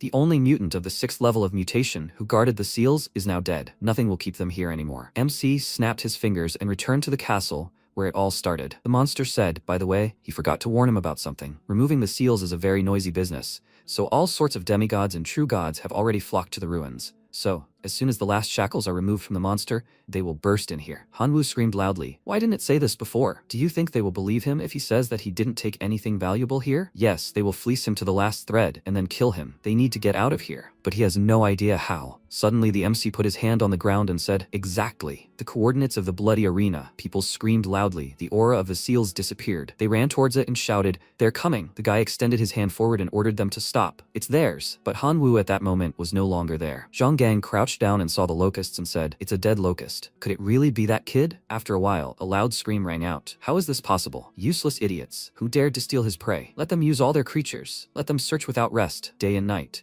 But let them begin what is rightfully his. After a while, the MC stood inside the bloody arena, his hands in his pockets. He said, yeah, spending 1 million divine power points for one teleportation is too much. However, he simply has no choice. Okay, it's time for him to go home. A system window stood before him, informing him that the esteemed heir had just been challenged by another successor, a vicious dragon who was a divine being. Was he prepared to accept the challenge? It reminded him that if he refused the challenge 3 times or lost, he would be stripped of his status as heir. Hanwoo screamed in irritation. Damn it, he had only just arrived, and he was already being challenged. Good, his fists were itching. He entered the portal, from which loud cries were coming. Let the dragon crush him. Go. The system window asked him to prepare his creatures for battle. The cries continued. The Locust King. He had bet on him, so let him not fail. They laughed loudly, and ordered him to summon his bone collector. Let him show this dragon his giant skeleton knight. Does he think this pile of bones can stand against an army of half-dragons? No way. Dragon. Someone had poured 500,000 on him. Let him not dare lose. MC folded his arms and asked, a whole 500,000 for his defeat? Apparently, this guy doesn't mind his money at all. The guy came up to him and said he'd heard of him, the so-called Locust King. His main representatives are locusts, but he usually wields skeletons. But this time he had bad luck with his opponent. Let him believe him. He'll beat everything out of him. Hanwoo extended his hand forward and ordered them to stop chatting. They needed to finish. He wanted to go home. The guy shouted, okay, if he was so eager to die, he'd gladly help him. He waved his hand and ordered his dragons to move forward. The dragon attacked the locusts, and the guy asked, kid, does he really think he's weak? Let him summon his undead here. MC sat down on the floor and said, of course he will, but first let him deal with his locusts. The dragons began breathing streams of fire, and the guy ordered them to use their skills. Hanwoo shouted, locusts, let them listen to his commands. Fallen locusts, the defense is upon them. Heavenly demon beetles, they're attacking. Dark magic locusts, they're waiting for the right moment to sneak up on them. The locusts were attacking the dragons, and the boy was ordering them to gather up and burn these idiots. Half-dragon hero, let him start firing. The boy folded his arms and ordered them to stop kicking and summon their undead. If he continued like this, he would destroy all his locusts. Hanwoo thought he had a point, but he was wasting his creatures. He'd have to summon the Divine Hammer and the Minotaur Shaman. He held out his hand and said, Divine Sphere. The green creature screamed. Why did he have to endure all these insults? He was beginning to doubt his host's choice. MC asked, what is he proposing? The monster repeated, isn't it clear? We need to crush these half-dragons with the locust's power. Hanwoo said, it can see for itself that the locusts can't handle them. The creature screamed. What made him think that? He'd already forgotten who killed Gamora, a 6th-level mutation creature. The source of mutation itself can't have weak races. The main thing is to manage it skillfully. Now let him use his new ability, Directed Mutation, and destroy these pathetic half-dragons. MC thought this was a good opportunity for him to test his new power, especially since if something went wrong, he could always summon more powerful creatures. The guy asked if he decided what mutation vector he wanted to give his locust. The protagonist replied that fallen locusts were good as living shields, so he wanted to increase their damage resistance so they could protect other creatures. A system window appeared, stating that option 1 was armor mutation, which thickened and strengthened the fallen locust's natural armor, increasing its resistance to physical damage tenfold. Option 2, gland mutation, meant that fallen locusts would acquire new glands, allowing them to coat themselves with a persistent slime, greatly increasing their resistance to elemental attacks. The price was a 90-day reduction in the creature's creature's lifespan. Option 3. Full mutation, caused mutation in all areas of the creature, strengthening all aspects of the fallen locust. The price was a reduction in the creature's lifespan to 24 hours. The protagonist smiled and said that these half-dragons attack with both fire and physical might, so he can't be greedy. He chose the third option. In an instant, the fallen locusts mutated and grew in size, then began attacking the half-dragons. MC joyfully exclaimed that he had succeeded. He had managed to give his locusts the mutation vector he needed. He would deal with the heavenly demon beetles and the dark magic locusts until they mutated. At that moment,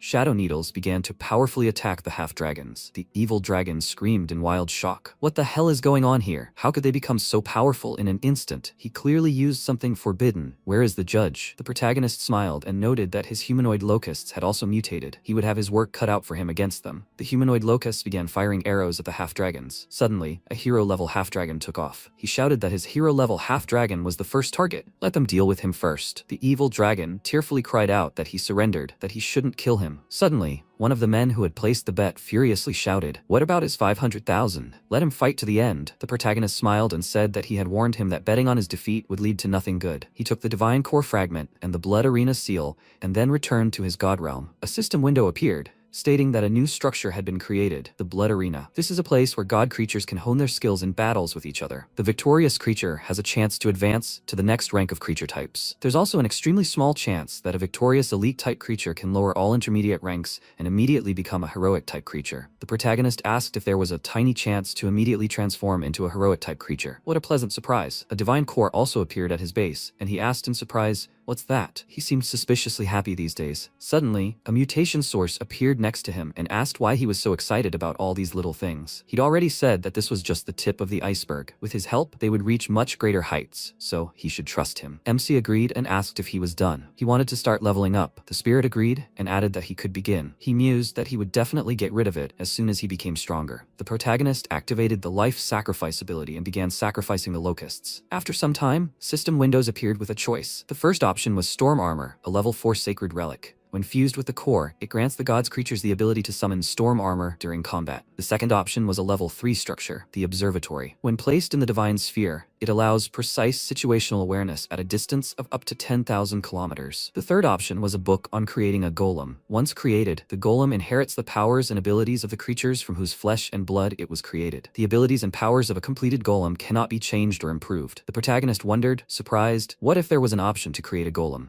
What if he combined the remains of Brother Chiang and the mutant Gamora? He chose the Golem creation book and smiled, noting that he thought he would soon become much stronger. After 10 days in the God Realm, the protagonist happily declared that he'd now seen for himself that his 10 million divine power points and high-level materials had been well spent. His golems were simply adorable. These golems were stronger than some heroes, and their regeneration is not inferior even to the Wolverine. They would be his Chiang babies, in honor of his fallen brother. Well, the time had finally come to challenge fate. He was already on the threshold of the Imperial Academy. His grandfather needn't worry. He would definitely enroll and follow his parents into the Sea of Chaos stars. 3 days later, MC arrived at the Imperial Academy, and looking at the building, asked in shock, "So this is what the Empire's best academy looks like?" It was noticeable.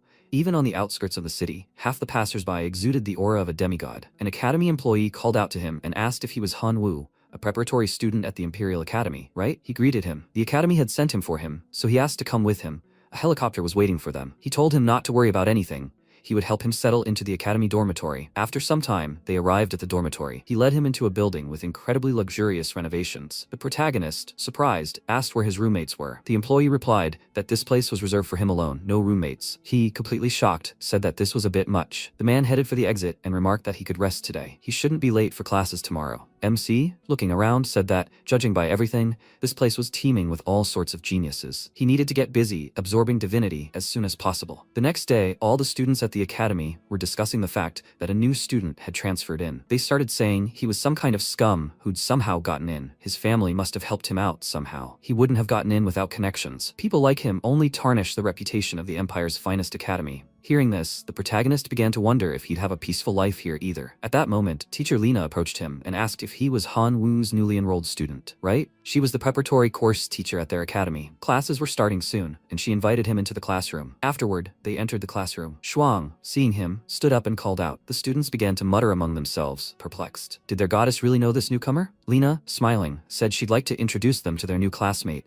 Han Wu. Before entering the academy, He'd attended the same school as their student, Shwang. Shute, a student, nervously shouted out that he wanted to know how this guy managed to get into their cram school. She replied that she didn't know how he was taught at his previous school, and she didn't care, but in her class, you had to raise your hand before asking a question. If he still hadn't gotten the hang of it, she'd find another way to drill the local etiquette into his head. The guy fearfully apologized and added that it wouldn't happen again, he promised. Lena, smiling, said that regarding his question, it would be better if he asked the student himself. Shute said that he didn't really care how he got here. It didn't matter. He just wanted to personally verify his worthiness to study with them, so he was challenging him. The protagonist, with a serious face, replied that he was crazy. He had to refuse the offer. He furiously shouted that he was a cowardly scum. How was he going to study here if he was afraid to even accept a challenge? Shwang slammed the table and angrily shouted that he hadn't done anything wrong, so why was he picking on him? The MC, watching this, thought that was just like her. Even here, she had managed to acquire some nasty henchmen. Sometime later, during recess, Shute and his friends approached the protagonist, but Shwang immediately appeared, shouting, "What's he doing again?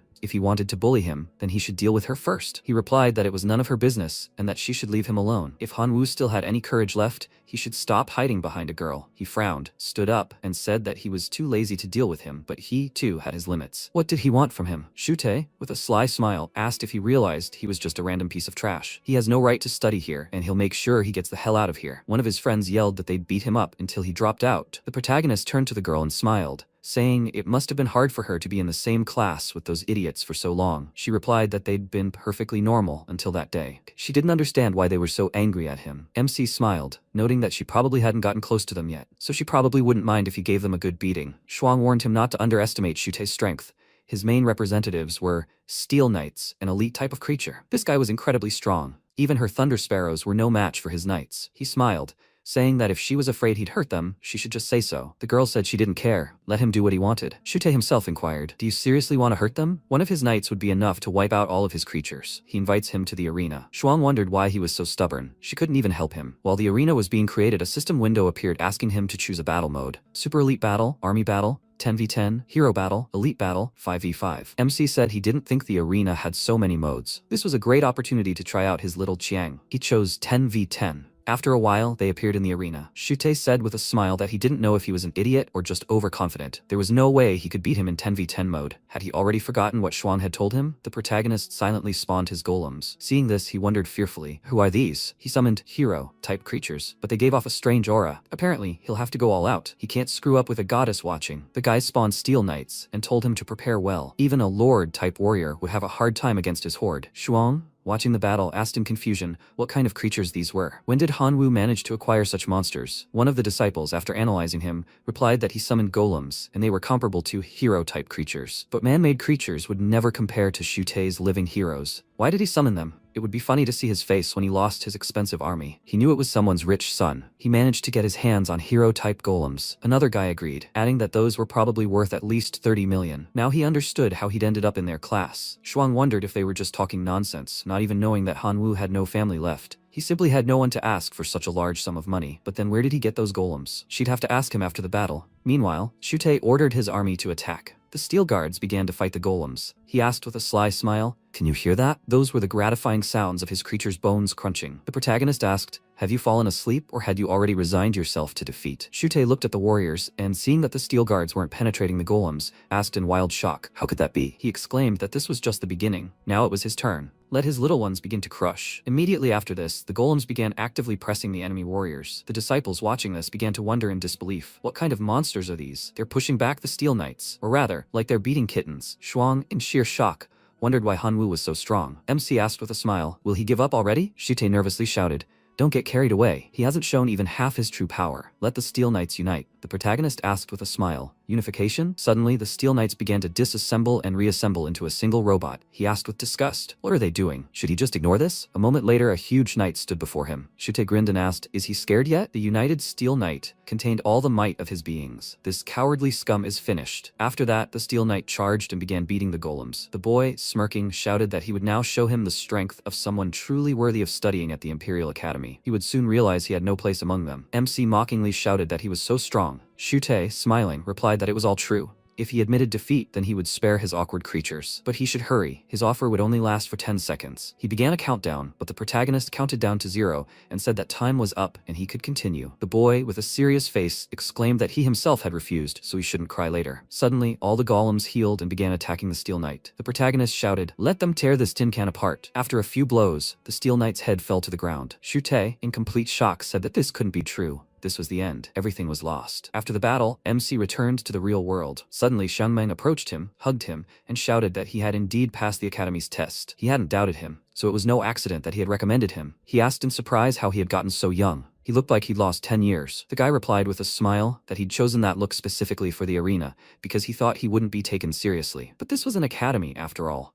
And there were a lot of girls here, so he'd returned to his true form. One of the students asked if he'd gotten here thanks to a recommendation from an academy student. He thought he was here through connections. Another student apologized and said they'd misunderstood. Shwang, smiling, exclaimed that he was a first year at the Imperial Academy, and from now on, anyone who dared to taunt his friend Hanwoo would be dealt with by him. Did everyone understand that? He grabbed him by the shoulder and said he'd introduce him to his friends. They approached his friends, and Shwang happily announced that his junior had finally gotten in. Xiatian, a first-year student at the Imperial Academy, greeted him and introduced himself. Yiling asked with a smile, "So, he was the one who defeated their friend in the bloody arena?" MC greeted them, and after introducing himself, replied that it was more likely a coincidence. She said it wasn't a coincidence, but rather, luck. And luck is also a kind of power. They'd heard a rumor that during the next lesson, the preparatory course students would be sent to Zombie City, a low-level secret realm from their wealthy academy's collection. They'd like to ask him to bring them something from there. The protagonist asked, why did they need the help of some newbie from the preparatory course? After all, since they'd already reached the demigod stage, the girl smiled and replied, "Don't be so modest. A newbie? Don't make her laugh. Zombie City is a low-level secret realm in the Academy's collection, intended only for preparatory course students. They have no way to get in." Shwang, showing off his biceps, said that if he were allowed in, he'd destroy the entire city in a couple of hours. The protagonist agreed, adding that they had a very strong one. Yiling explained that, in short, an extremely valuable item can be found in this secret realm, the Fruit of Wisdom. This fruit can help improve the intelligence of non-humanoid creatures, and they are willing to buy it for 1 divinity point each. MC was overjoyed, but he didn't show it.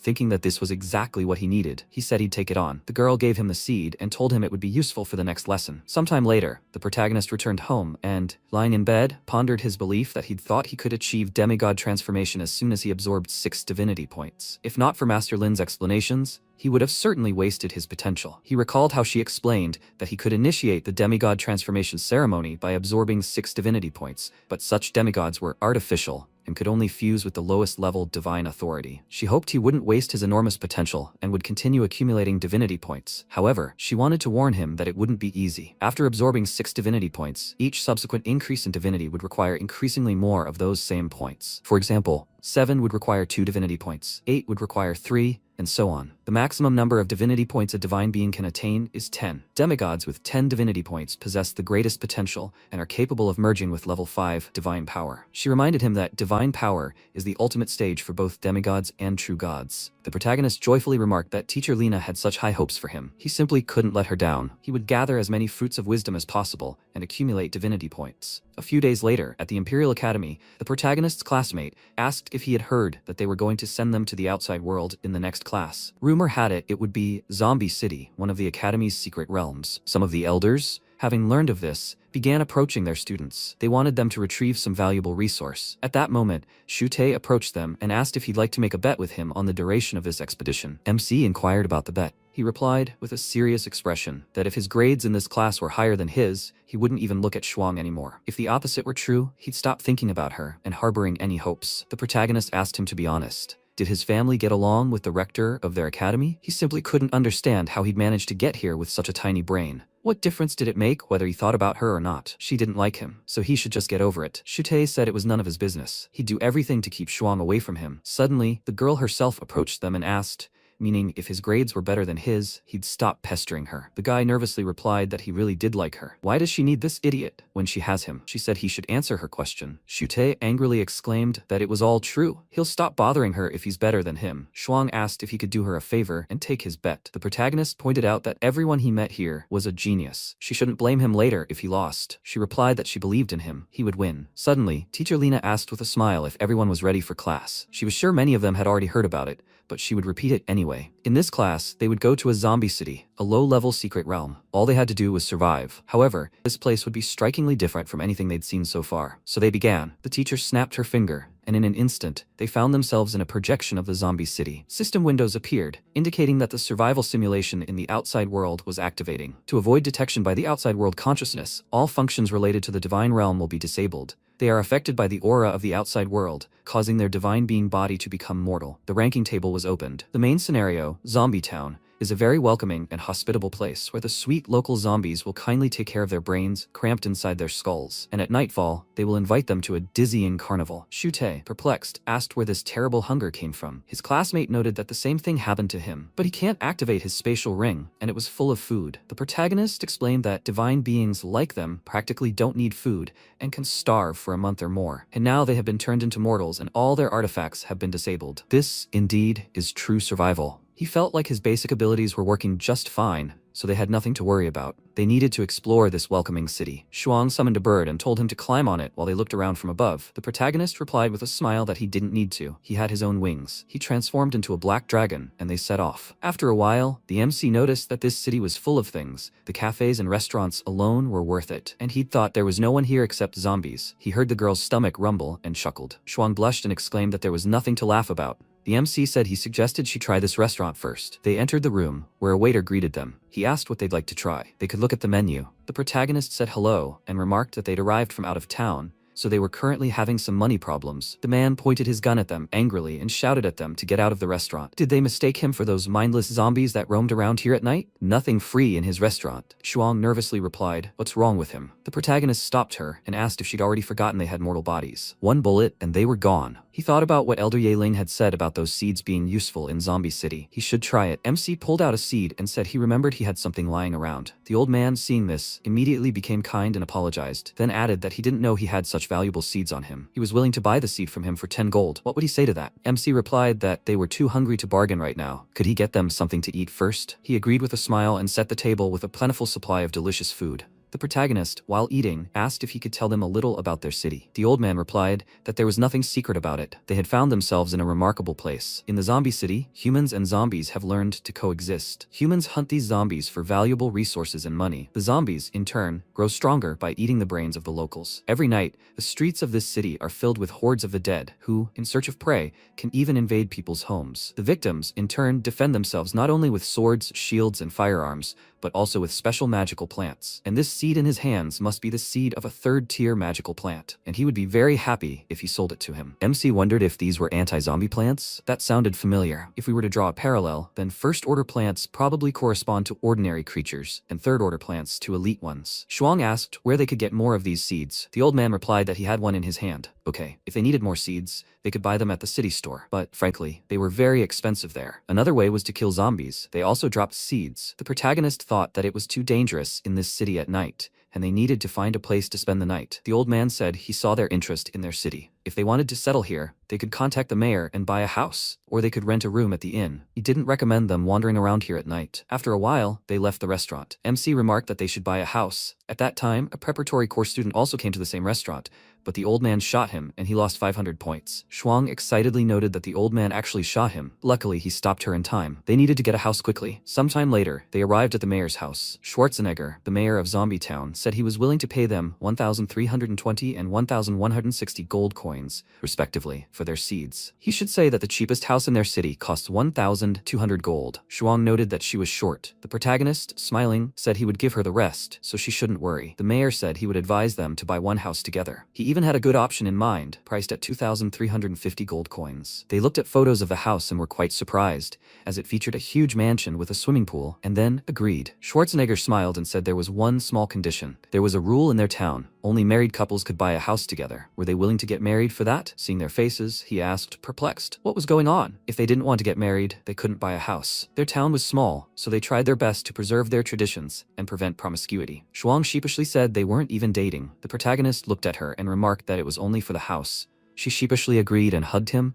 and he, in turn, said with a smile that they agreed to this condition. The mayor joyfully exclaimed that it was wonderful. Besides, they looked great together. Let them fill out these papers, and they could be considered married. Afterwards, he gave them several items, saying they were the key to their house: 150 pea shooter seeds and 50 coin flower seeds, all as they'd agreed. He wished them a happy life together. Shwang said their marriage was a forced decision, so he shouldn't get his head around it. The protagonist replied that he understood. She nervously wondered why he'd agreed too quickly. Didn't he have an opinion of his own? A system window appeared, stating that purchasing the property and becoming full citizens of Zombie City had earned them 1,000 points. They'd moved up to first place in the leaderboard. Afterward, they arrived at the mansion. MC admiringly remarked that the house was even bigger in real life. Shwang said that he really hadn't seen much in his life. She was tired, so she'd take a shower and get some sleep. He replied that he'd still have a little work to do. He needs to at least understand what these pea shooters and coin flowers are capable of. Practice is essential. That same evening, the protagonist went to her room and shouted that several hours had already passed. Time to wake up. He had already managed to grow pea shooters, but she was still sleeping. The protagonist entered the room, and there was Shwang changing. She became very embarrassed and shouted for him to leave her room. He excitedly replied that it was an accident. After some time, MC went outside and approached the plants. A system window appeared, stating that the name of the plant was a coin flower. The plant's level was first tier. The plant's power is coin generation. It absorbs death energy dissipated in the air and generates coins. 10 copper coins equals 1 silver coin. 10 silver coins equals 1 gold coin. 1,000 gold coins equals 1 diamond. The plant's lifespan is 1 year. The second plant's name is Pea Shooter. Its level is tier 1. Its power is Pea Shot, which fires a pea projectile once per second, damaging zombies. Its lifespan is 1 year. He noted that these plants grow quite quickly,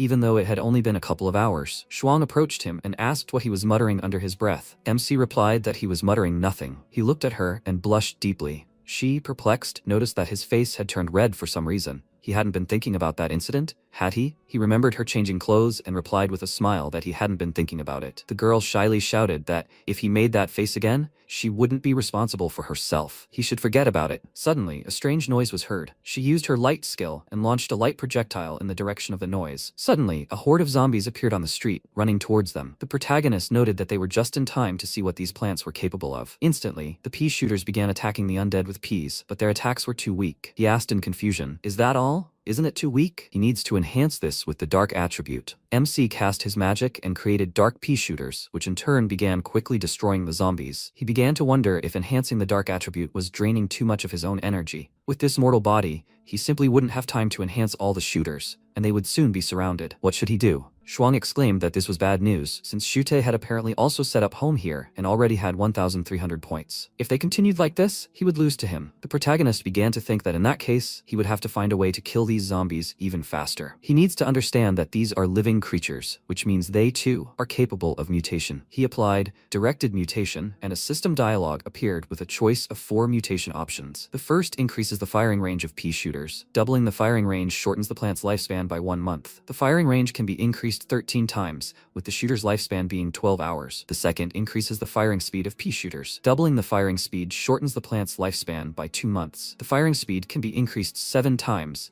with the shooter's lifespan being 12 hours. The third increases the number of pea shooters' heads. For each additional head, the plant loses 3 months of life. The maximum number of possible heads is 5, with the shooter's lifespan being 12 hours. The fourth increases the size and strength of pea shooters' roots. Each time the roots are strengthened, the plant's lifespan is reduced by 6 months. The roots can be strengthened 3 times, with the shooter's lifespan being reduced to 12 hours. The protagonist noted that all the options looked pretty good, so he wanted to try them all. He mutated the plants, making them much stronger. Suddenly, larger zombies appeared on the horizon. One of them was holding a flag. The protagonist remarked that those zombies looked completely different and would be difficult to deal with. The large zombie threw the flag toward the plants, but the pea shooters dodged and shot it. He took the banner with a smile and remarked that it was made of multiple tempered steel. Not bad. He was confiscating that. Wait. He almost forgot about his money plants. It was time for them to mutate too. A system window appeared, stating that there were 2 mutation options. The first increases the amount of coins produced by the coin flower. Doubling the plant's productivity reduces its lifespan by 1 month. Productivity can be increased 13 times, with the plant's lifespan remaining at 12 hours. The second one increases the radius of death energy absorption. Doubling the radius reduces the plant's lifespan by 2 months. The radius can be increased 7 times, with the shooter's lifespan being 12 hours. The protagonist exclaimed that he was taking everything. Let his plants work. Shwang joyfully shouted that he had overtaken Shute again. At this point, the guy himself, seeing the rankings, was very surprised. He picked up the seeds of the blazing dragon flower, a 4th-tier plant, and said that he shouldn't even think about surpassing him. 2 hours later, a huge blazing dragon plant grew where the seed was planted, burning all the zombies. In an instant, Shute again took first place in the rankings, and afterward, with a grin, said that he had already figured out everything about him. Hanwoo was just an orphan, left without parents or relatives. He, a scumbag, shouldn't even try to compete with him, the descendant of a true god, and he'll make him regret it. As dawn broke, the zombies began to burn in the sun's rays. Shwang, standing next to a mountain of gold coins, noted that they had survived the first night. Their plants had somehow miraculously held off the zombies. By the way, how had he strengthened them so much? The protagonist replied that he had recently mastered the ability of directed mutation. From what she could see, it had come in handy. The girl happily said that it had come in handy, but unfortunately,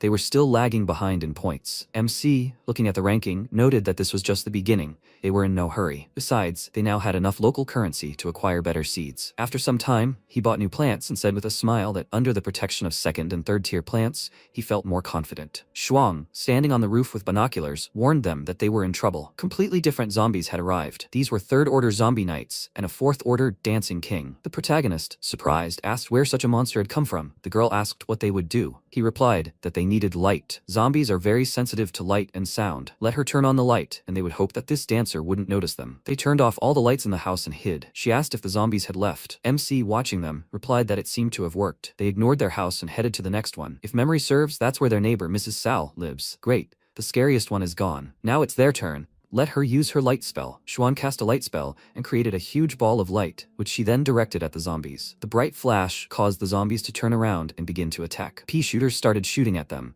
and broccoli boxers started beating up the knights. The protagonist noticed Sun Qingnian had broken through the rankings and asked in surprise, how did he manage to climb so high? The guy laughed and shouted, surprised by his rapid progress. The MC turned around and seeing him standing next to a woman asked, have you become a gigolo? Zombies with poles began jumping over some plants, but Qingnian shouted, let the oak snipers attack them. Let those pathetic monsters come to him and give him the coveted first place. The protagonist said with displeasure that he didn't think anyone among them would fall for the local woman. Shwang asked, what's wrong? Was he jealous? He replied, let her remember that if he loses, that idiot Shute will continue to pester her. Suddenly, the zombie dancer summoned 2 more second-tier zombie dancers and headed for the house. The protagonist, watching this, noted that apparently the dancing king had managed to break through this gigolo's defenses. Suddenly, the zombie stepped on a spring trap and flew into the neighboring house, right towards him. The MC screamed in shock. Who knew he could be so easily fooled? Let the pea shooters concentrate all their power on this skeleton. The plants began to attack him, but the dancer didn't care about their shots. Shwang noticed that their plants weren't coping.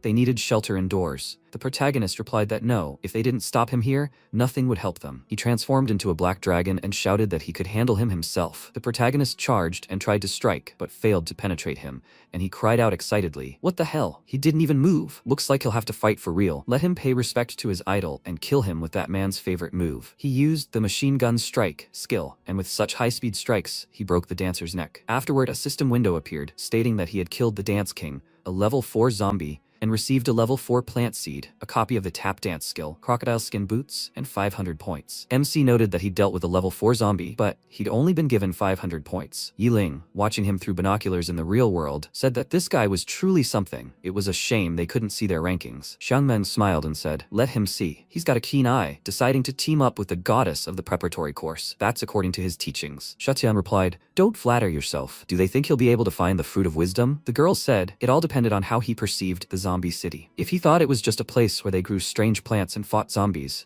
there was no way he'd get the fruit of wisdom. But now she wondered what place this guy would rank. She even began to consider handing Xiangmeng over to teacher Ling for the chance to watch their competition. Suddenly, the teacher herself approached her and asked, so, in her eyes, she was some kind of merciless monster? Let them confess who they've decided to bet on. Xiangmeng and Yiling replied that they'd bet on Han Wu. Lena smiled and said that was fine. In that case, she'd let them watch, let them follow her. Afterward, they arrived at the office, where she pointed to the screen and remarked that there was something interesting there. Meanwhile, the protagonist, fending off zombies, shouted for the pea shooters to concentrate on this target. Xiangmeng noted that the pea shooters possessed the firepower of a tier 2 attack plant. Yiling said that now she understood why he lost to him. But what was going on here? Why were zombies of level 3 and above starting to attack him? Judging by his positioning, his opponents should have been level 1 or 2 zombies. She saw Qingnian using his traps to redirect zombies toward him, and said they were simply being tossed at him. This was pure mockery, but this guy's strength deserves credit. Not everyone can cultivate plants to such a level. Who's supporting him? Lena replied that he was a preparatory student of Qingnian's, and no one was supporting him. Xiangmeng, perplexed, said that it was impossible to achieve such a feat without outside help. Yahello pointed out that he had simply taken advantage of a city resident's wealth. Lately, new students have often appeared who are willing to do anything for good grades. And who is this Shute? He's a full 100,000 points ahead of Qingmian, and their junior, Han Wu, is currently only in 3rd place. Shwang agreed and added that he too was curious about what this guy was doing. Meanwhile, Shute was burning all the zombies with his dragon, then shouted with a smirk that Han Wu shouldn't even try. He couldn't defeat him. Yahello said he had a fire dragon plant. Apparently, their rival Shenjuan had decided to support this guy. Xiongmeng angrily declared that he had already hit the jackpot in Zombie City and taken an obscene amount of useful resources. Apparently, he was determined to repeat his success and had invested heavily. Lina agreed and added that Shute and Shengjuan had made an agreement. Shute pledged to support him financially and prepare him for the lesson, in exchange for Shengjuan handing over 70% of all the resources obtained in Zombie City. The three of them began grumbling. Suddenly, Shengjuan himself approached them and asked with a smile, whom are they insulting? He saw that they had gathered there to observe the preparatory course students. Maybe one of them wants to bet on who will end up first? Xiangmeng asked with a serious expression. Did he take them for idiots? They already knew he made a deal with Shute, who currently held 1st place. He asked with a smile. Do they lack the courage to accept someone's challenge? They were just useless bastards. They studied at the Imperial Academy, the best academy in their world, and the three of them huddled together in a hobby group and started playing their stupid games. He was even ashamed to call them his classmates. Xiangmeng shouted furiously. Has he decided to say goodbye to his teeth? Well, he's going to do it now. Yiling grabbed him and told him to calm down already. He was deliberately provoking him in front of the teacher. They created this, as he called it, club, to help students from poor families, and they weren't obligated to consider the opinion of someone like him. So he wanted to bet? Okay. She's proposing to see whose help would be more useful. Shengguan replied with a smile that was another matter. His bet was 10 divinity points. Would they agree to that? Yahello agreed and also bet 10 divinity points. He said Lina would be a witness to their bet, so they wouldn't be able to get out of it. Xiangmeng asked if she was sure it would work out. This Shute seemed like a pretty strong guy. Yahello replied that it was okay. Their junior, Han Wu, was no slouch either. The teacher remarked that he could only take 1st place if he could uncover the truth hidden in the zombie city. On the 2nd day of survival in the zombie city, 2,000 points were obtained. MC was lying on the ground and saying that he couldn't even get up. He was so tired. Shwang was sitting nearby and telling him not to strain himself. He had worked hard. She would pick everything up herself. She thought that it was good that Han Wu had retained his strange abilities after being transferred to this world. She was afraid that without them, they would have lost. MC smiled and said, okay, wifey. She turned around in irritation and screamed. What did he say? She kicked him, and he told her to calm down. He didn't make the rules of this world. They will have to obey them so as not to give themselves away. Let her think about it for herself. Shwang said she didn't care. He's an idiot. Suddenly, a loud scream was heard. He was surprised that they had enough time for this terrible flirtation. MC turned and saw Qingnian, who laughed and asked, Hanwu, has he looked at the ranking table lately? He's only in 3rd place so far. Shwang opened the system window and looked at the rankings. She said, oh my god, the gap between him and Qingmian has widened to 200,000. MC shouted joyfully. He didn't have to worry about him. He still had aces up his sleeve. What about him, Qingmian? Had he already managed to earn back the kindness and care of the local rich girl? Shwang laughed and said, he's disgusting. Qingmian pointed at him and asked, what aces are you talking about? Loser, he'd already lost. His springs will make sure he'll have plenty of guests today. Hanwu said, and this will definitely do him good. He looked thoughtfully toward his treasure and asked, are these 4th tier seeds? The system window reported, Enchanting Mushroom, a 4th tier plant. Its ability is to release a gas bomb with hypnotic properties at opponents. Any zombie caught in the mushroom's ability is temporarily controlled by it. These zombies can be turned against their own kind. At the same time, these zombies will be brainwashed. The corn cannon is a tier 4 plant. Its abilities include firing a corn kernel, capable of instantly killing a tier 3 zombie and causing significant area damage. Hanwu said, the abilities of the enchanting mushroom are simply incredible. It's a true puppeteer in the plant world. And thanks to the corn cannon, they now have some kind of artillery. This little guy will definitely keep their guests busy today. Shwang turned around and said, she's watching, and he perked up. Then they can go to the trading post. They need to sell everything they don't need and buy more high-tier seeds. MC gave her a thumbs up and said, okay. He wanted to say wifey, but stopped himself in time. She looked slightly embarrassed and told him to stay closer, just in case. She thought he might as well have finished the sentence now that he'd started. An hour later, they left the house, and Hanwu skid in displeasure and said he'd thought the copy of the tap dance skill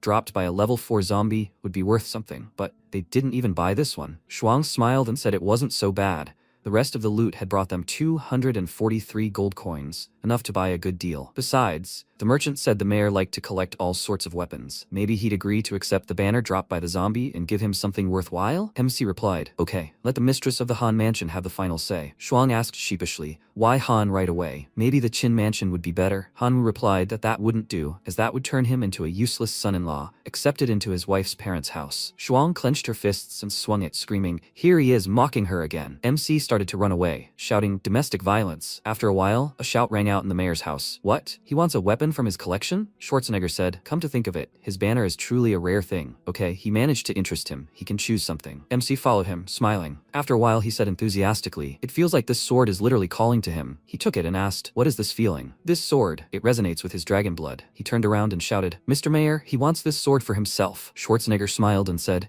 he has a keen eye, but one banner won't be enough. You'll have to offer him something else. MC held out the artifacts and said, a copy of the tap dance skill and third-tier seeds, that's all he has. The mayor said he could keep a copy of the skill. He didn't need it, but he'd be happy to take the seeds. Han Wu shouted happily, they had a deal. Schwarzenegger said, here's some friendly advice. Tap dancing is useless to him, and he doesn't look like a dance fan, but his neighbor, Mrs. Saul, as the former dance queen of their city, might be interested. MC put away his sword and scabbard and told Shwang to go. They needed to visit their friend Sun Qingnian's golden woman. After a while, MC laughed and said, but he's still as pompous. Shute said, Han Wu, the gap between them is only growing, so he himself should understand that victory is as far away as he can see. If he gives in now and admits defeat, then maybe he'll have mercy and, well, let him study in the same class with Qin Shuang. MC asked his wife, is this idiot an acquaintance of hers? Shuang replied, no. Sute shouted in irritation, wife, how dare he call her that? He'll crush him, Han Wu. He'll destroy him. Shuang and MC grabbed each other's hands and started running away from him. MC told her to ignore that idiot. Shute said, he's signed his own death warrant, Han Wu.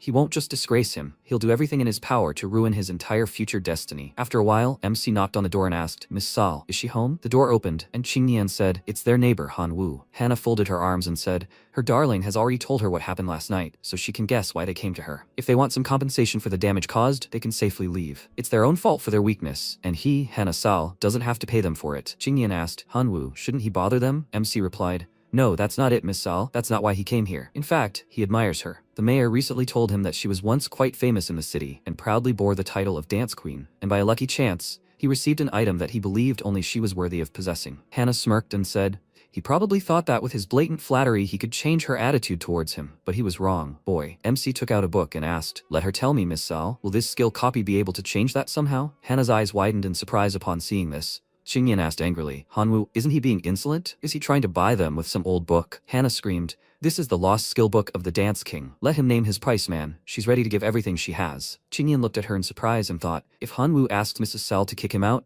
she won't bat an eye. He folded his hands together and said, Han Wu, buddy, they're classmates. Couldn't he? MC interrupted him, gave the book to Hannah and told him to give up her idea. Mrs. Saul, they're neighbors after all. They should help each other. Let her take it. He promises that if he gets anything else like this, he will bring it to her right away. Hannah happily thanked him and asked him to forgive her for her rudeness. From now on, he can just call her Hannah, and she hopes they get along. MC and Shwang started to leave, and Hannah waved after them and told them to come visit. The system window reported that Han Wu had become friends with the dance queen Hannah Saul. Their friendship points 99. He opened the Saul family's personal store, plus 30,000 points. MC screamed, 30,000 points? How many zombies would he have to kill to get that many points at once? Maybe this is the true meaning of Zombie City? Shwang asked, what's going on? Did he do something? She just received a notification that she had become friends with Mrs. Saul, the dance queen of Zombie City, and the Saul family store opened for her, and 10,000 points added. MC thought, does this mean that because of their marriage, Qin Shuang also gets some of the points? After all, they didn't get married for nothing. He folded his arms and said, he's just doing everything for his wife, that's all. Shwang stepped forward and screamed, there he goes again, the shameless one. Han Wu opened the system window and said, okay, they'll see what's so interesting in Sal's store. The system window displayed the names of the items: Third Order Clover Seeds for 10 friendship points, Dance Tutorials for 20 friendship points, Divine Danceware for 35 friendship points, and Fruit of Wisdom for 90 friendship points. MC said, Fruit of Wisdom, that's just what he needs, but the price is very high. It's better for him not to throw away friendship points for now and buy the fruits before the end of the test. After a while, MC laughed and thought, 4th tier plants improved by his directed mutation. Tonight will be hot. MC stood on the porch, arms folded across his chest. He carefully watched the crowd of zombies heading towards them. The fruits started attacking them, and Han Wu asked, where did all the high-level zombies go? Only the little ones are climbing. He looked ahead in surprise and saw Hannah in front. He said, that's it. Hannah waved her hand and said, Neighbor Han, she put away all her springs so as not to cause him problems. MC said, it seems the fun is cancelled, and since their house is not in danger, then why not take a walk? He flapped his wings and headed high into the sky above the city. He looked at the zombies and said, now these are not zombies, but precious points. He grabbed his sword and quickly headed towards them. He started attacking the monsters, which were raining down small coins. He clicked his tongue loudly and said, considering how much they got for the level 4 zombies, the small change was already useless to him. 4 hours later, he stood on the dome of the chapel and looked down. Hanwoo looked at the system window and thought, the gap in points had certainly narrowed, but it was too early for him to relax. On the 3rd day of survival, he got 3,000 points. He approached the house and asked, and him. The knight turned around and said, hey, he's greetings. His name is Rick Grimes. He's a resident of this city and the captain of the local guard. He saw him chopping up zombies last night, so he came to invite him to the city guard. They need smart guys like you. MC asked if he'd only heard of the Guardians of the Galaxy, so could he tell him what they even do? Rick replied, they guard their city. What else would the guard do? In fact, they often have to hold back invasions of level 5 and higher zombies. If such monsters roamed here, there would be nothing left of their home long ago. Hanwoo thought, level 5 and higher? Yes, this is a real treasure. In general, with such opponents, he will instantly rise to first place. He asked Captain Rick to accept him into the guard. Rick put his hand on his shoulder and laughed. He said, of course, after all, that's why he came to him. He is sure that with him, it will be easier for them to protect their city. The system window reported that he had become friends with the city guard captain, Rick Grimes,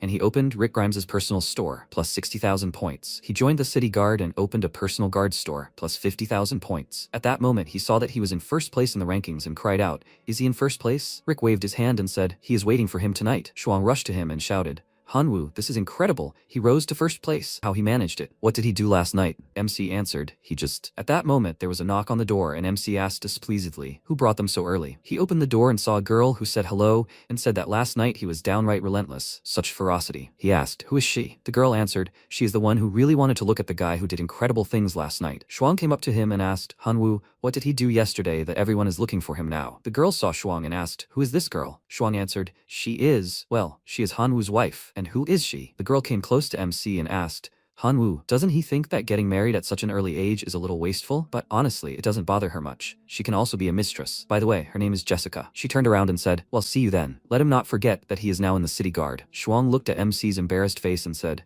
she sees he doesn't really want to break up with her. She grabbed Hanwoo by the ear and screamed, idiot. So he started messing around with some girls at night? So that's how he earned so many points in just one night. Did he decide to follow Sun Qingyan's example and find himself a rich girl? MC replied, no, that didn't happen. In general, she got it all wrong. This Jessica was just saying that to piss him off. That's all. Last night he was chopping up city zombies, and apparently the city guard captain noticed it and asked if he wanted to join them. He agreed and got a lot of points for joining the city guard. Shwang blurted it out, but he didn't tell her about it. What is she supposed to think when some girl comes to him and says she wouldn't mind being his lover? Hanwoo screamed. So she was jealous of him? She doesn't have to worry about it. She's actually trying really hard to overtake Shute and help her. Shwang screamed. What jealousy? She doesn't care who he's doing there or what he's doing there. MC handed her a small pouch and said, okay, they forgot. Today he plans to join the guards and kill a couple of high-level zombies, so the safety of the house is on her. Look, there are quite a lot of high-order seeds here. Shwang asked again, high-level zombies? Then let him be careful there. They are very strong after all. Hanwoo asked her not to worry. He already tested his sword on a level 4 zombie yesterday. It split in half in a split second. He'll be fine. Sean screamed. And yes, let him not fall into the net of this cunning fox. Does he understand? After a while, on the street, Rick waved his hand and said, so he did come, Hanwoo. Jessica grabbed MC's hand and said, they hadn't seen each other for several hours. Did he miss her, Hanwoo? The guide skied in displeasure and said, Jessica, there she goes again. This guy actually has a wife. He welcomes them into their ranks. His name is Johnson the Giant Hammer. The guy slung his sword over his shoulder and asked, Mr. Han, could he tell them about his strengths? MC changed his appearance and flew up. He said he thinks his strongest asset is transformation. Jessica screamed with delight. Let them just look at him. This guy is definitely her type. Captain, maybe he'll let her take care of him herself? She wouldn't mind working with such a handsome man. Rick said, well then, Hanwoo, today he will be paired with Jessica. Let him just remember that even seemingly weak zombies pose a serious danger. So for now, he must obey his partner in everything. Jessica took a stance and, releasing mana, ordered them to prepare for battle. The monsters are already approaching. MC looked at her and thought, wow, they have some weapons. 2 tier 5 plants at once. Flame Shooter and Frost Shooter. Johnson screamed, giant tier 5 nut, fusion. He grew in size and clutched a huge hammer in his hand. The guy screamed, Sentinel Pine, Gladiolus Swordsman, fusion. Rick said, zombies are coming. He rushed towards them, and Jessica ordered them to eat her bullets. She started shooting at the monsters, and Johnson screamed, Let these be left for him. He hit the zombie on the head with his hammer and widened his eyes in surprise when he saw that the monster had grown huge tentacles. Rick saw this and attacked the creature with his bright mana. He ordered it to die, and the guy grabbed a spear and screamed, "He'll cover from this side." MC watched them and said, "So this is what a battle with high-level zombies is like. But they're doing brilliantly. It's time for him to stretch his legs. He is a deity after all, a god of murder. Damn them." He started attacking the monsters and said it was easier than he thought. Suddenly, a scream rang out behind him. "Be careful." Jessica knocked him to the ground, and Hanwoo screamed, "He can't breathe." What happened? Jessica turned around and shot at the monster. She stood up and said, "A level 5 zombie is many times more resilient than a level 4 zombie." He seriously wounded the creature, but did not kill it and exposed his back. He can't underestimate these idiots. MC thanked her for saving him. Jessica replied, "There's no room for heroism here. He's still a rookie, so he should focus on supporting her and stay close to her." She quickly turned around and started attacking the zombies. MC rushed to fight the zombies in the other direction, and the system windows reported an increase in points. He gained 6,000 merit points and received a 4th tier plant seed, the healing sunflower. 3 hours later, he wiped his forehead and said,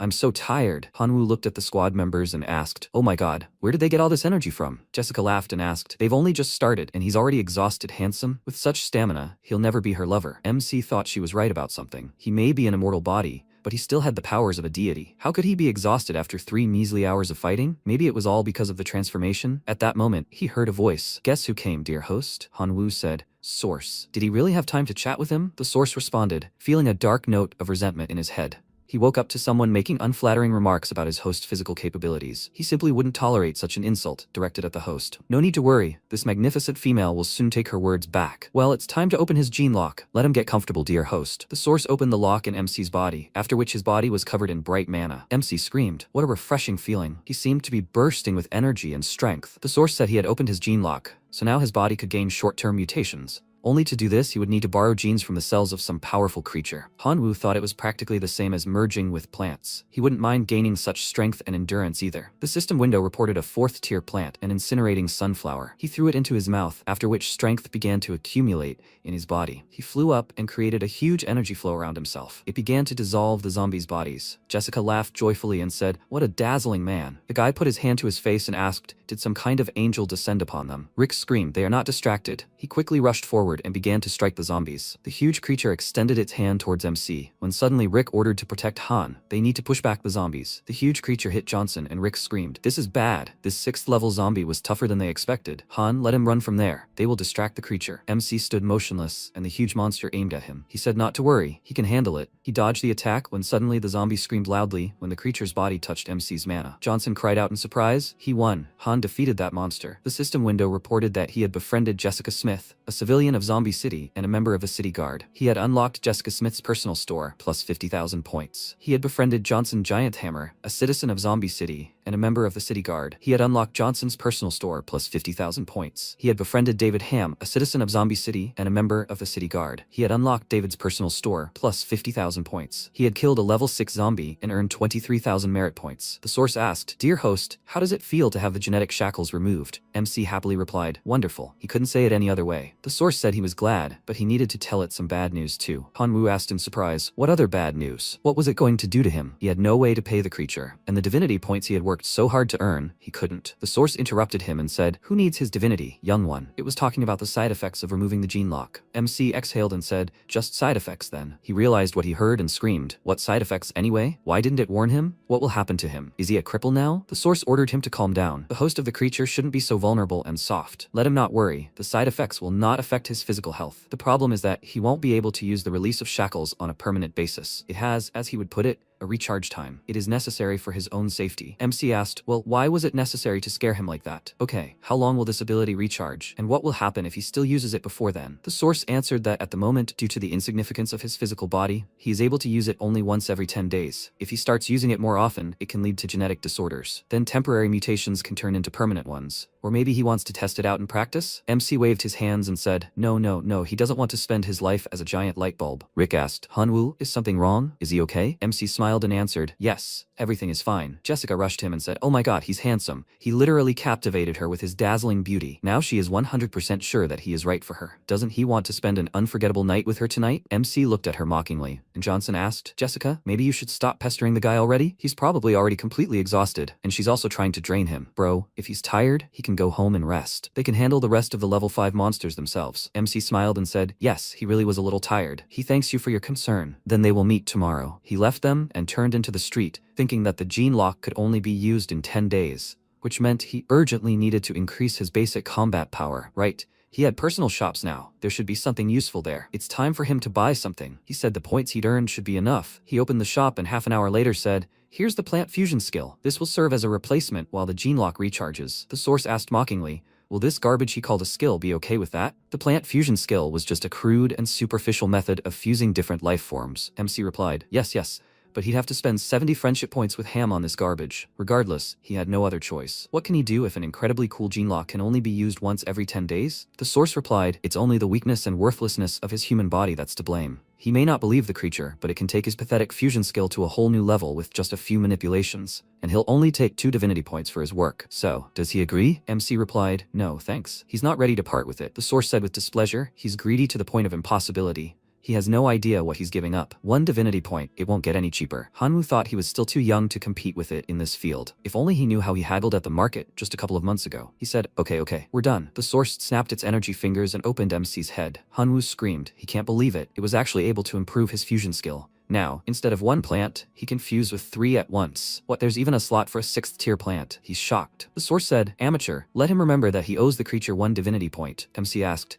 how could he forget something like that? Thanks to his dragon blood, he has a strong affinity with the element of darkness, so the first slot will immediately go to a 5th tier plant, the Dahlia of Doom. The system window reported, 4th day of survival, plus 4,000 points. MC laughed and said, the points are accumulating. He looked at the leaderboard and said, Shwang is also coming close. At this rate, she'll overtake Shute in a couple of days. After a while, he entered the room and asked what she was doing. Shwang turned around and said, he's in a good mood, you see. He had a good time with that beauty. She guessed right? MC replied, nothing of the sort. Shwang threw a weapon in his direction and shouted, here's his share, let him sell it himself. Hanwoo replied, he doesn't need it anymore, she can keep it. Besides, why should a married couple divide anything between themselves? Shwang started hitting him on the head and ordered him to stop torturing her. They agreed to split everything equally, so she doesn't need his share, and she doesn't need his pity either. MC waved his hands and said, he got it.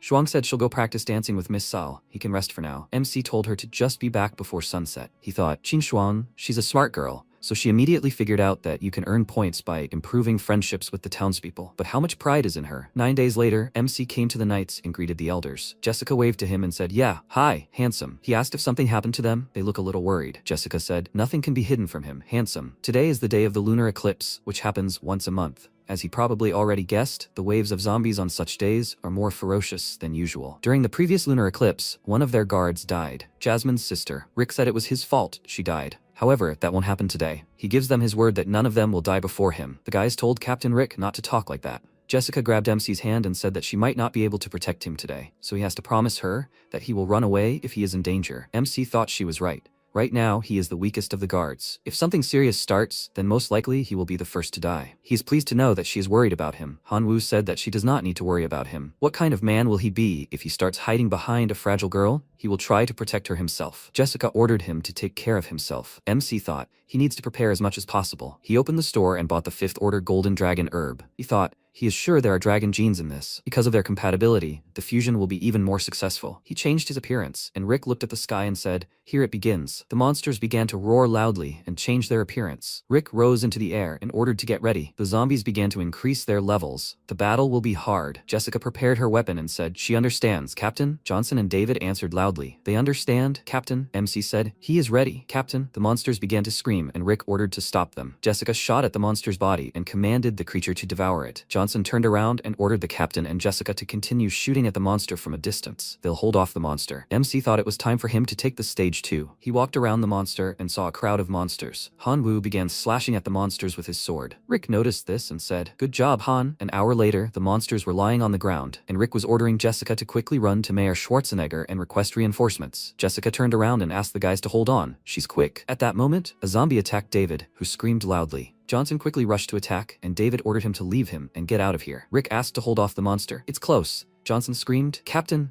Rick swung his sword and struck the monster's body. At that moment, the system window reported that the 10th day of the gene lock recharge had ended. MC said, "Just in time," he shouted. "Captain Rick, he'll buy them some time." Rick said, "It's too dangerous. Hanwoo, now is not the time for heroics." MC replied, "It's okay. He's a member of the city guard, so he has to do everything to protect their city. Besides, he's not going to die today." He clicked on the system window and shouted, "Open the gene lock." A bright light appeared around his body, after which vines burst out of his back and headed towards the zombies. Rick shouted, "This is incredible." After a while, MC let out a tired breath, and when he saw the monster he shouted, "Nightmare, there's no end to them." Jessica ran and shouted loudly, "Han, let him hold on, they're coming." Schwarzenegger ran forward and ordered to finish them off already. Rick ordered to stop. He senses serious danger ahead. Schwarzenegger took out his binoculars and said, "He's right, there's clearly something wrong with this fog." Rick said, "Mr. Mayor, everything is covered in fog here. In the dark, they can still find their way around, but through this fog, they can't see anything at all. If he has any plants that will solve this problem, they will be very grateful for his help." Schwarzenegger took out a seed of the 4th order plant, wind-blowing clover, and planted it in the ground. A moment later, a rustling sound was heard from under the ground,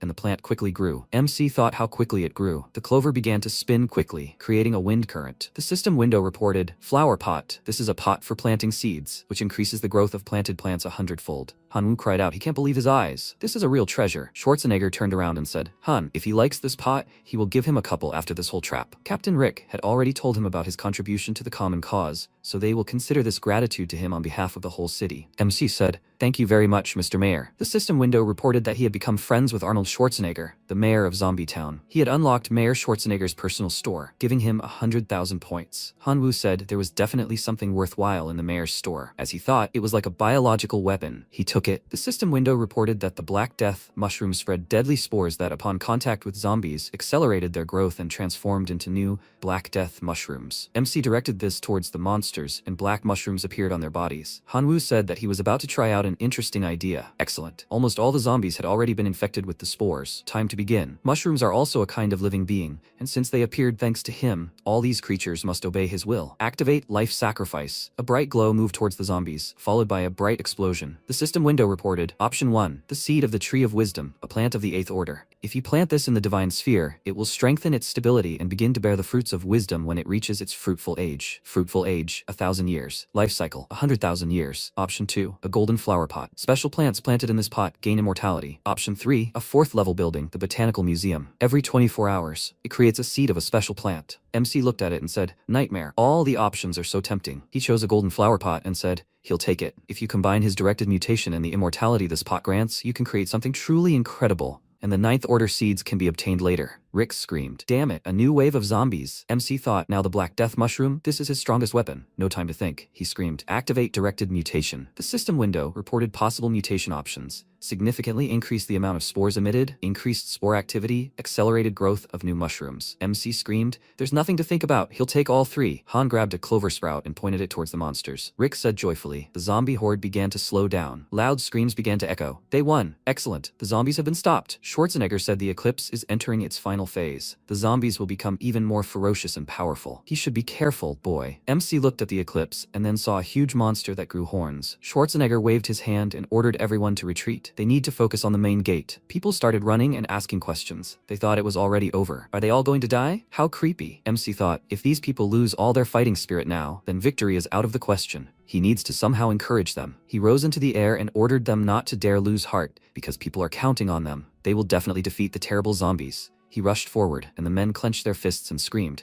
"Yes, the guy is right. They will do it." MC turned around and said, "Keep it up." Suddenly, a long green vine wrapped around his body and he screamed loudly. Jessica stretched out her hand and screamed. "Han!" Rick caught her and ordered her to stop. She would only ruin herself senselessly. They will get to him, step by step. Let her not be reckless. Han, let him hold on a little longer. They are coming. MC ordered the monsters to keep their vile tongues away from him. He broke free from the monster's captivity and thought, he just needs to fly in the direction from which he was dragged, and he will find himself in the city again. Half an hour later, MC was flying in the right direction and wondered what kind of nightmare. Where did the city go? Had he flown in the wrong direction? Suddenly the source asked. He still didn't understand anything. The carrier? He was caught. MC asked, "Is it a trap or something?" "So? does the creature have any ideas on how to get out of this? The source replied, of course he knows. He is the source of mutation, created by the great civilization of divine ruins. Such a trap is nothing to him, but the creature's advice will cost him 1 divinity point. Han replied that he had no more divinity points, only his life left. Let it take it if it wants. The source said, well, he had made his choice, but as an exception for his host, he would still give 1 free piece of advice, even if he didn't think he could just wait it out. There would be no saving Dawn. He had already fallen under the influence of the fog, so he could consider time to have stopped for him. MC thought if it was telling the truth, then this was no joke. That is, no matter which direction he flew, nothing would change. He could only fly up.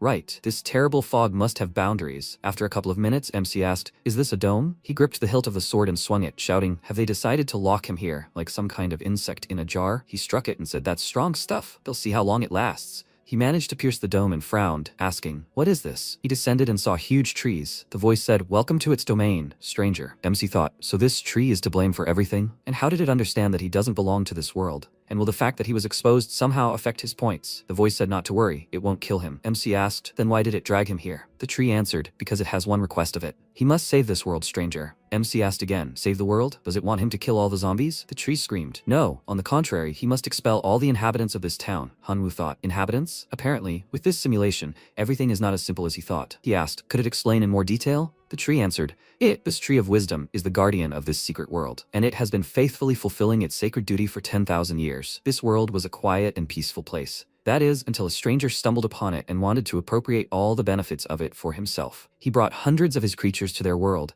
to begin collecting the seeds of special plants that he created, and all for the sake of enrichment. How could he simply patiently watch as the children of the tree were used as bargaining chips? But even though he had guarded this world for millennia, the tree had no power that he could use against the invaders. So he began praying to the god of death. He wanted revenge on the strangers in exchange for their belief in the creature's death. Then he gained the power to turn corpses into zombies. And so the war between humans and zombies began. For millennia, he had been systematically increasing the number of his zombies and weakening the humans. And 30 years ago, deciding that this was enough, he launched a large-scale attack. At first, everything went as he planned. The humans retreated and hid in their last city. However, at the most decisive moment, one very powerful man appeared. It doesn't know how he managed it, but he grew a huge amount of fire dragon plants overnight, a special 4th order plant. The march of the tree's zombie army was crushed. This man single-handedly stopped the entire horde of the creature. Years later, it realized that this unknown person could also be an outsider, because he possessed abilities that no one else in this world had. And today, during another large-scale attack, it noticed him. His abilities are also different from those of the townspeople. MC asked, does this mean it wants him to betray the townspeople and help the tree take revenge? The tree replied, yes, and if he agrees to help, it will give him 10 fruits of wisdom. Hanwoo thought, 10 fruits of wisdom for him, that's 10 divinity points. The tree said it can also offer him 3 corpses of gods. Yes, they died thousands of years ago, but their bodies are still active. MC thought, this is too tempting. He ordered himself to calm down. The zombie city is a secret world that belongs to the Imperial Academy. He's sure that one of the Academy's leadership members is guarding it. If he helps the Tree of Wisdom, he will incur the wrath of very powerful upper echelon gods, and it's still too early for him to compete with them. MC frowned and said, let it forgive him, but he won't even try to help this. The tree said that if he helps the tree, it will introduce and recommend him to the great god of death. Hanwoo asked again, the great god of death? He thought, this is simply an excellent chance to obtain a 5th rank divine title, death. If he can obtain such a rare title, then most likely he will become a being revered by all the gods. The tree asked, so what, does he agree now? MC said okay, he will do everything in his power. Only on one condition. He needs to somehow establish a connection with his divine realm and summon creatures from there. In any other scenario, he would be of no use. The tree replied, it was possible, but it required his oath before the great god of death. If he broke his oath, a terrible curse of death would fall on all beings. And this applied not only to those he led into their world. Hanwoo thought, I see. So it was afraid that he would seize their secret world, like that stranger before him. But that was nothing compared to the divine title of the 5th rank. He said, yes, yes, he swears before the great god of death. A seal appeared on his hand, and he cried out in surprise. What kind of seal was this? The vines created a portal, from which huge locusts burst out. MC thought happily, this familiar aura of the divine sphere. He thought he even felt the aura of a lord-type being. The tree said, well, stranger, it hopes that he will fulfill his part of their agreement. Let him step. MC tumbled out of the sphere and screamed loudly, damn him! He fell to the ground, then frowned and said, what impolite behavior. The tree was so eager to get rid of everyone that it didn't even offer him a cup of tea. Now he just had to figure out how to drive all the city's inhabitants out of here. But first, he needed to at least get there. Rick turned around happily and shouted, it's Han. He's back. Jessica turned around and quickly ran to him. She hugged him and said, Han, she's so glad he's okay. Johnson clenched his fist and said, Han, he was great. Schwarzenegger put his hand on MC's shoulder and said, Hanwoo, in recognition of his services to the city, he awards him the title of Excellent Citizen. MC laughed joyfully and said, thank you, all goods will now be discounted for him. A shout rang out, the lunar eclipse had passed. They won. At that moment, The system window reported that Han Wu was in first place in the table with 12 million points. Shute asked irritably, how on earth did they manage that? There's no way he'll overtake him at this rate. He clicked his tongue in displeasure and said that since he couldn't defeat him head-on, he'd have to take a roundabout route. He pulled himself together, and 20 minutes later, he loudly asked, he's the best assassin in the city, right? There are 8,000 gold pieces here. He wants him to help him get rid of Han Wu. The man said, okay, let him wait for good news. At that moment, locusts were watching Shute, and MC said happily, I see, so he decided to use dirty methods. He thinks that he won't be upset if he repays him in the same coin. He shouted, locusts, their way out. Let them eat their fill. The locusts began to devour the flowers and fruits, and Shwang asked, Han Wu, those locusts in the city, they were his doing, right? How did he manage to bring them here? And what is he trying to achieve? MC replied, it's a secret. If he tells, he'll have to kill her. Shwang screamed, idiot, who is he planning to kill? If it's a secret, then let him just keep his mouth shut. She grabbed MC by the ear, causing him to scream loudly. At that moment, a loud shout was heard. Han Wu, let him come out, idiot. Shute stood outside the window and ordered her not to tell him that he had nothing to do with this. MC greeted him and asked if he could find out what he was talking about. Shute threw the cloth with the locusts on the floor and shouted, he has no honor, Han Wu. So it dawned on him that he couldn't defeat him with just special plants, and he decided to resort to trickery, somehow summoning his terrible locusts into this world. MC asked what he was talking about. How did he think he could summon his creatures here? Something doesn't seem right to him, Shute. Besides, why would he need to do that? He's not good at math, but even he understands that his 12 million points are much higher than his 7 million. He can't keep up with him anyway. Maybe he should just leave his house on his little scooter? Shute clenched his jaw in irritation and started cursing. He thought, let him talk while he can, idiot. He, in turn, will try to do everything in his power to ensure that he does not see tomorrow's dawn. After a while, the men were shouting loudly, they need insect poison. Yes, they do too. The man said, gentlemen, unfortunately, he has run out of insecticides, but he promises that a new batch will be ready by tomorrow. The old man asked, so what should we do now? His plants simply will not survive until tomorrow. The guy asked, how is that possible? Of all his plants, only a 4th order piranha remains. He will not survive the night. Schwarzenegger shouted, citizens, the city has declared an immediate evacuation order. They need not be afraid. The city churches will call to themselves everyone who is not sure they will survive the night. No one will die today. Han Wu stood to the side and thought, this is not bad. If the townspeople gather in the churches, then there will be no one to poison his locusts. If things continue like this, soon the city's citizens will simply have nothing to fight off the zombies with, and they will have to leave the zombie city. After a while, Rick said, here comes their Han. The zombie army suffered heavy losses last night, so today won't be too stressful for them. He can take a day off. Jessica came close to him and said, but on the other hand, she would be very glad if he stayed and kept her company. MC smiled and said, well, then he should probably wander around the city and look for weak spots in their defenses. After a while, the locust said, Shute and that hired killer began to act. Han Wu replied, well, let them come, and he will find a deserted place to give them a proper welcome. After a while, MC was sitting on a stone and saying, they finally showed up. Shute and the killer ran down the street together towards him, and MC said, you can't keep your target waiting like this. Shute screamed, was he the one who gave him up? The man replied, he could insult his appearance, his character, anything, but not his professionalism. Shute screamed, who cares? It's unimportant. The main thing for him is to finish off that idiot Han Wu. MC asked, does he even understand what he's doing? He should know that the Academy is recording the progress of their lesson. Does he think that after killing him, nothing will happen to him? Shute replied, it's the mercenary who will finish him off, not him. So why should the Academy punish him? The man asked, why is he talking to a dead man? He begins. He created a ghostly vine, and then a ghostly flash and rushed towards MC. Han Wu blocked his blow, and the man asked in surprise, what? MC asked again, is that all? He thinks that for 8,000 gold pieces they could have hired someone stronger. The man screamed, Shute, did he break their contract and turn him in? Shute asked, Han Wu, how did he even know that? MC said he has eyes and ears everywhere.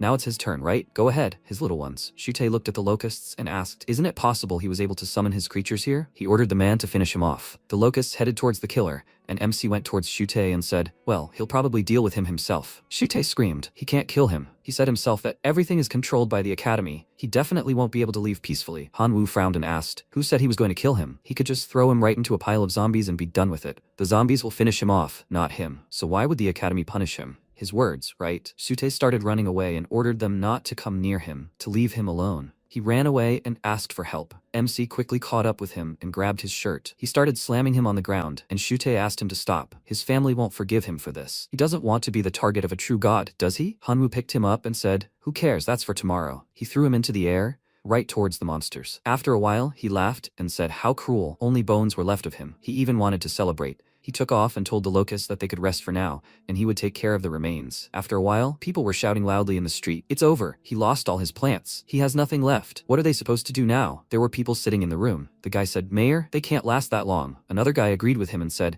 there isn't enough room in the churches for everyone. They need to do something. Schwarzenegger frowned in irritation and said he himself understands the situation they are in, but MC interrupted him and said he has one idea. Schwarzenegger said he is ready to listen to him. Hanwoo, MC asked if they ever thought about moving to another world. The men immediately began discussing this, and one of them excitedly said that he would agree if it were possible. His friend said that he wouldn't mind either. He was tired of falling asleep every night thinking about zombies. Schwarzenegger told Hanwoo that it wasn't that they didn't want to leave this world. According to what he'd read in the archives, the portal to their world had been destroyed after the zombie war began. Hanwoo slapped himself on the chest and said that he was only worried about them not wanting to leave their world. They didn't need to worry about the rest. He'd already found a new home for them, the city of Dolong. He would personally take care of the portal problem, but it will take some time, but he promises that everyone will survive. Schwarzenegger was very happy and said that they agreed. He should let him know if he needed anything. They would help him in any way they could. After that, Hanwoo went to the tree and said that he had done everything. The city's inhabitants were ready to leave this world. He will need to fix the portal, and he will find them a new home. He happily said that this is wonderful news. He has been waiting for this moment to come for so long. He thanked him and said that he does not need to worry about the portal. It is within his power. Let him just lead them to the entrance of this forest tonight during the full moon. He did everything as he should,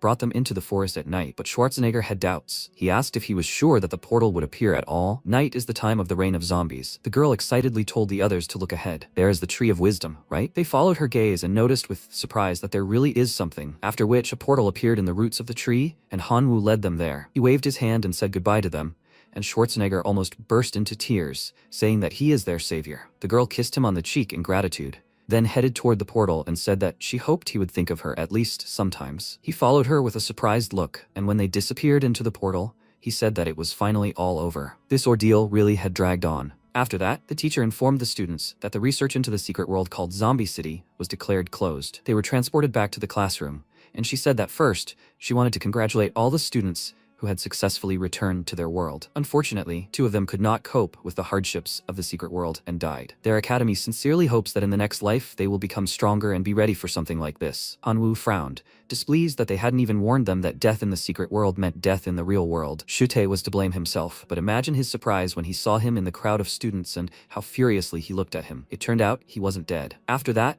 the teacher smiled and told everyone to take their seats. She would now announce the results of their lesson. Hanwoo took first place with 16 million points. Shwang took second place with 12 million points. And finally, Sun Qingnian took third place with 10 million points. Shute suddenly jumped up from his seat and exclaimed that he wanted to report Hanwoo for cheating. She asked, "What cheating? Does he have any evidence?" The guy smirked, turned his gaze to Hanwoo, and said that his locusts had appeared in the zombie city. He had seen him summon his creatures with his own eyes. His friends confirmed this, and the teacher asked why they assumed they were forbidden to summon their creatures to the secret world. The objectives of the lesson were survival and adaptation. Hanwoo found a way to summon his creatures to that world and took advantage of it. Some might consider this luck, but she believed it was all thanks to his strength and clarity. Shute persisted, declaring that he believed she was deliberately sheltering Hanwoo and wanted to speak with the academy's leadership.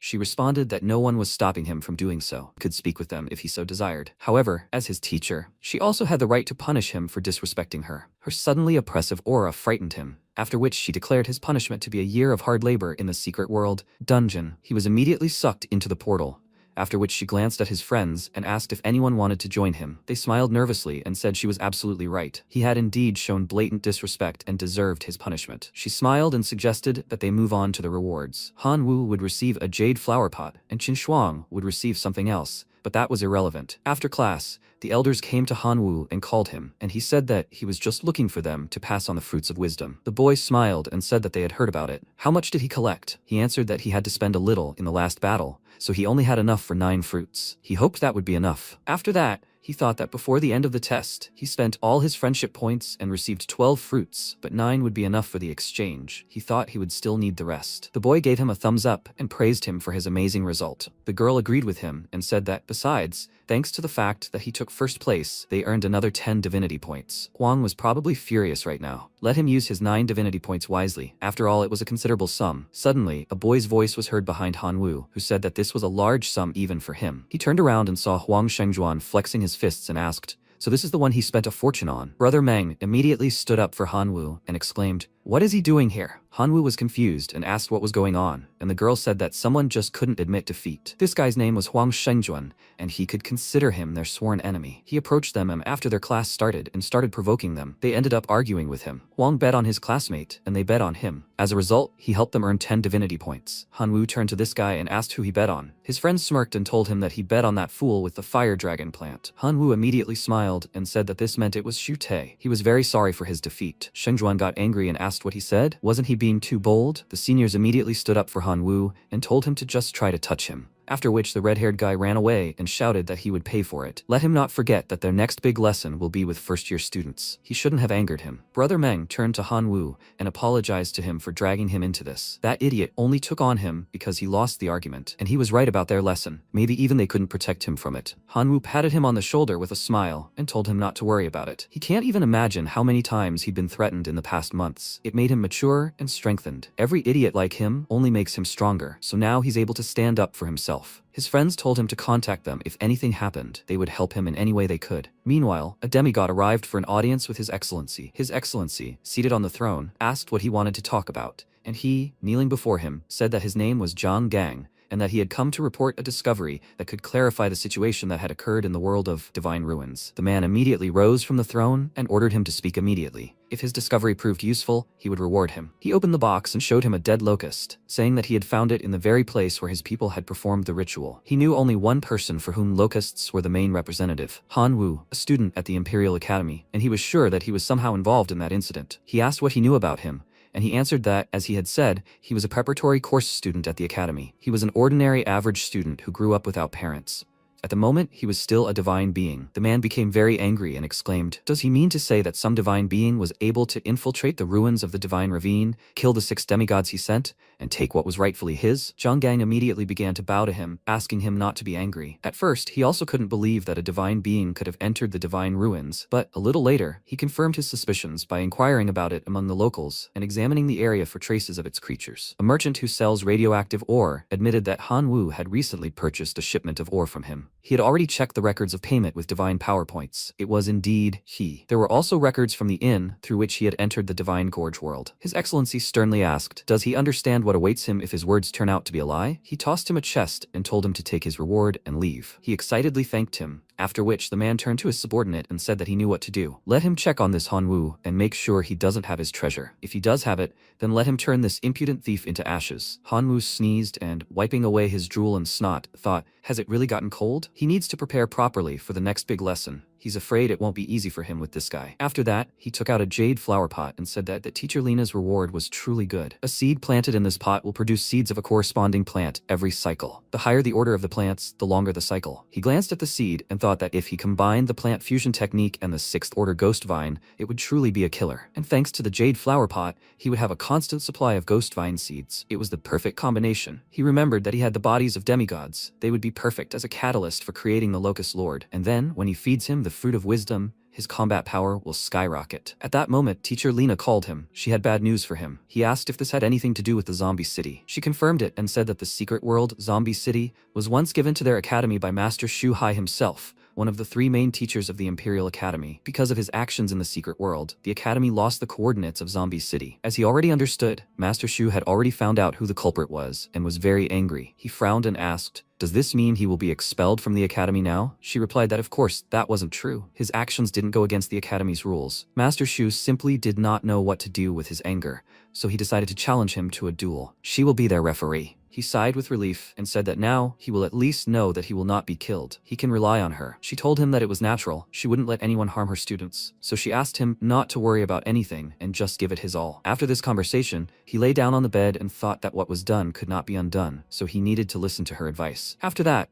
they went to the academy arena. Hanwoo's friends began to support him, and soon Teacher Lena brought Master Shu and told him to say hello. MC greeted him with a gloomy expression, and Shu Hai said that in a duel with him, he would not use any of his abilities or spells. Only 1 million of his creatures, that's all. Victory or defeat doesn't matter to him. He just wants to repay him for his secret world. Does he agree to such conditions? He answered that he does. He will do everything in his power not to disappoint him. After that, Lena clicked something on the system window and said that then they will not hesitate. The duel will take place in a hilly area and they can begin summoning their creatures. As soon as she said this, Shuhai warned Hanwoo that he was starting, and then waved his hand and robots appeared behind him. Seeing them, Xiangmeng became nervous and asked what kind of monsters they were. They had a terrifying aura. His friends said they were Homo sapiens, a subspecies of the human race, incredibly rare representatives. If he remembered correctly, they were naturally super elite creatures with innate high intelligence and enormous potential for development. Rumor has it that they developed so quickly that without special support from a god, they reached the heroic type. He didn't think Master Shu would use heroic creatures against a student, but these monsters oozed power. Their junior would have a hard time. Meng loudly told Hanwoo to surrender. If he did, he would only lose half of his creatures. He would always have time to take revenge. Now he needed to preserve at least what he had achieved. Shuhai rudely ordered him to shut up and thought that this meant that this brat was afraid of him. He turned to Hanwoo and asked if he wanted to summon his creatures. MC immediately opened a portal behind him and apologized for keeping him waiting. After that, a huge swarm of locusts flew out of the portal, filling the entire sky, and Shuhai asked in shock how he managed to evolve them into super elite creatures, and in such numbers. In the middle of the swarm, he saw something that greatly surprised him, a lord-type creature. And behind the locusts were red orcs, led by a lord. Seeing the minotaurs, he was completely taken aback and exclaimed, "Where did they even come from? Was there really a lord among them?" But that was not all. The Wind Sword Emperor appeared, and he was also a lord. Shuhai was shocked, unable to comprehend what was happening. Skeletons emerged from the portal, and he realized he had 5 lords and a bone collector, a being at the peak of heroic combat power. Even a seasoned demigod couldn't muster such an impressive army. This guy was definitely a divine being. Meng cursed and exclaimed that he thought he'd had no luck back then in the bloody arena, but now he clearly realized he didn't stand a chance against him. His friend urged him to calm down. He wasn't alone. He wasn't sure even among their classmates there were anyone who had managed to assemble such an army. Yiling smiled and said their junior had a great future. All he needed to do was officially enroll in the academy. After that, they began to cheer him on, telling him to show his best. Meanwhile, Hanwoo sent his beetles to attack, and they towered over the robot army. Meanwhile, they clasped their hands together, creating streams of energy above themselves. And then a dome appeared above them, protecting them from attacks. Seeing this, MC cursed, and then the robots began shooting at him. He ordered the demonic beetles to retreat and the fallen locusts to create a barrier. Very soon, the insects were protected, and Shuhai exclaimed that this was not enough to stop the onslaught of his creatures. He ordered them to begin, and they created a huge ball of energy in the sky, causing Hanwoo to gape in shock and wonder what the hell that was. Shuhai ordered them to open fire, after which MC excitedly exclaimed that if this continues, they are finished. They need to destroy this barrier. He ordered the divine hammer to do this, and the orc immediately rushed to attack. He swung the hammer in a jump and then struck the barrier with all his might, and a loud crack was heard. The cracks in the barrier began to sparkle, and Hanwoo ordered the locusts to attack. The insects filled the sky above the robots again, and Hanwoo's friends exclaimed with delight that he had a chance. Shuhai smirked, calling him a brat and saying they were just getting started. MC thought he certainly had a lot of locusts, but their combat power still left much to be desired. He didn't think he could wipe out this entire crowd with just one locust, so it was time to use his backup plan. He ordered the skeleton lord to begin, and they immediately ran forward while the robots began to attack. Some shot the locusts out of the sky, while others held them back. Hanwoo thought they had an absurd number of skills, some kind of all-around warriors. Things had moved forward, but he was still losing. He needed to do something about the locusts urgently. He needed a mutation source. He told him that this time his opponent was a cut above him. If he didn't go into hibernation right now, he might be able to detect it. Therefore, directed mutation and gene lock would be unavailable for now. He wished him luck, and he excitedly exclaimed, "Is he making fun of him? This is no longer funny, let him come out." And anyway, why did he decide to leave at the most inopportune moment? He sighed heavily and thought that it was all useless. He told the skeleton that now all hope was on him. Let him show them what they were capable of. The skeletons destroyed several robots and made them part of their army, which made Meng happy and exclaimed that this was the trump card. But for some reason, the skeleton robots did not want to obey the Lord. They all exploded at once, and MC looked in shock at the flash of flame, not understanding what was happening. Shuhai said he acknowledged that the undead have their own incredible strengths. Replenishing their ranks with the bodies of their enemies is an unheard of luxury for other creatures. That's why tens of thousands of years ago, the undead were a living nightmare for all civilizations. However, those times are long gone. Thanks to the research of many gods, they have discovered dozens of reliable ways to tame the undead. All gods of the rank of true god and above have at least one trump card designed to combat these creatures. If he considers this his trump card, then he will never rise above demigod. MC was confused and thought that locusts were practically useless against his creatures. The undead cannot be summoned, so the Skeleton Lord was also useless. And the Red Orcs, together with the demonic Minotaurs, would number less than 1,000. Would he really have to surrender? But there were still active figures on the battlefield. The Sword Emperor and the Minotaurs were crushing their opponents, and Han Wu, looking at them, cursed, thinking that they had penetrated too deep into the enemy lines. They were already starting to be surrounded, and if he didn't do anything, they would die sooner or later. He sent a dark locust to their aid. It fired its bow, and a roar echoed in the sky, which the robots immediately noticed. After that, a single arrow turned into thousands, and they began to fall on the enemies. Dark arrows possess the corrosive properties of the dark attribute and inflict the numbness of the shadow attribute. Despite their high durability and protection, some of the robots still suffered the effects of corrosion and numbness. MC said he didn't expect the Fruit of Wisdom to boost the Dark Locust's capabilities so much. The arrows became much more deadly. Thanks to this, the Sword Emperor and the Minotaur found it easier to break through the enemy lines. They ran forward, attacking everyone in their path. Han Wu, seeing the robots rise, exclaimed that these idiots recovered too quickly. Suddenly, clouds gathered in the sky. He was surprised that it had darkened so quickly. Then, Elphys flew out of the clouds and came to his aid. After that, the clouds dispersed. It turned out that the dragon hadn't come alone, but with a squad of half-dragons. Yahello grabbed Shetian's hand and, pointing her finger at the dragon, exclaimed that it was a purebred dragon of darkness. She couldn't believe that their junior had been hiding such a treasure all this time. Men's mouth dropped open in shock, and he exclaimed that it really was a purebred dragon, and one of the rare dark attribute. He was sure that this colossus had the potential to rise to the level of a monarch. He was very upset, and Xietian said that his defeat was predetermined. Shu Hai, meanwhile, smiled nervously and thought that he hadn't expected to have such a trump card. And this guy hasn't even entered his first year yet. A great future definitely awaits him. But upon seeing the half-dragons, he was even more surprised. By this time, it turned out they had already routed his army. He thought he seemed to understand. They were few in number, but there was no doubting the power and insane recovery of these creatures. Now, even he didn't know what their confrontation would lead to. He offered Han Wu a draw, which slightly surprised MC, and Elphys shouted menacingly that he would never agree to that. Meng asked in surprise, had he heard everything correctly? Teacher Shu offered him a draw. Did Teacher Shu really see Han Wu as a threat? Yiling happily said that if this news came out, Han Wu would become famous. Teacher Lena didn't let her finish, and measuring them with a menacing look, said that they, children, seemed to be missing something. If Teacher Su had used even half of his abilities, Han Wu wouldn't have stood a single chance. He just values talented students. They turned to her in fear, and she continued, saying that Master Su's suggestion of such an outcome meant he recognized Han Wu's disciple's potential, and now he definitely wouldn't want to let such a promising young man slip away. Apparently, his ascent to greatness would begin today. Meanwhile, Shu Hai approached Han Wu and said that he had already calmed down, so further fighting would only lead to completely unnecessary losses. Besides, it would be beneficial for him to agree to a draw, since he planned to hand over the remains of his robot army to him as an apology. Elphys exclaimed menacingly that he would never agree to that. He was the great dark dragon, and he would not accept such an outcome. MC excitedly shut him up, then awkwardly turned to the teacher and asked, "Is he serious?" He confirmed this and said that he would hand over the robots to him, but he had one condition. When he officially entered the Imperial Academy, he would have to become his disciple. Han Wu was very surprised by his offer, and Teacher Lena quickly approached him and asked why he didn't thank Master Shu for such a wonderful opportunity. He was not only one of the 3 most powerful mentors at the Imperial Academy, but also an excellent teacher. Every year, the line of students wanting to be under his guidance stretched for half a kilometer,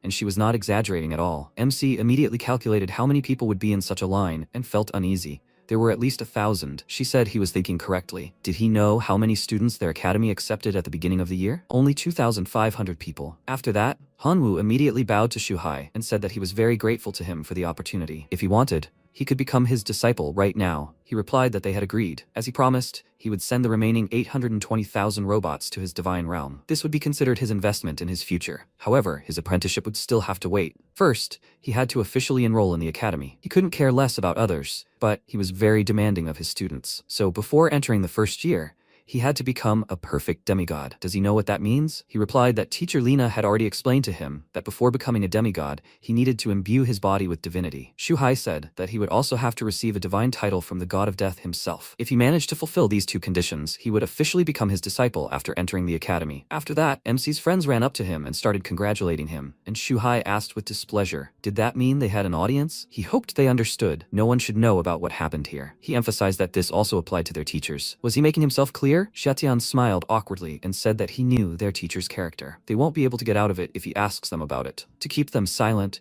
he gave all 3 of them a gold card, and they immediately said that they had already forgotten everything they had seen here. Lena said with displeasure that they had completely lost their fear if they decided to blackmail the Elder God. The next day came. An old friend of Han Wu came to his place and sheepishly asked him for a favor. They went for a walk, And Shwang said that her family had decided to intermarry with the Shute family, and, as far as he understood, they wanted to marry her off. He was surprised and asked if such a thing really still existed in the modern world, and her parents weren't against it. She answered him that her parents were just demigods who had only recently received the divine title of the God of Light. They could not influence her grandfather's decision in any way. Her grandfather was the only true god in their family, so his decisions were considered indisputable. He asked who would be her match if it wasn't Shute. She told him that this was how it had been initially, but the heads had changed their minds after Shute's defeat at the last lesson. Now her fiancé was to be Shu Gang, Shute's older brother. He remarked that their families were apparently serious. He asked how he could help her, and promised to do everything in his power, for which she thanked him. He grinned and asked what she was thanking him for. After all, they were already married, and it would be strange if he didn't stand up for his wife. She, in her embarrassment, slapped him across the face with all her might, after which he said that now he recognized his old friend. She shouldn't worry. In any case, he would go with her and try to help her abandon this marriage. She only smiled in response. And 3 days later, they set off for her city. Seeing how everything was arranged there, he exclaimed in surprise, "What is she? Some kind of princess?" She replied that although Qin City was not comparable to the imperial capital,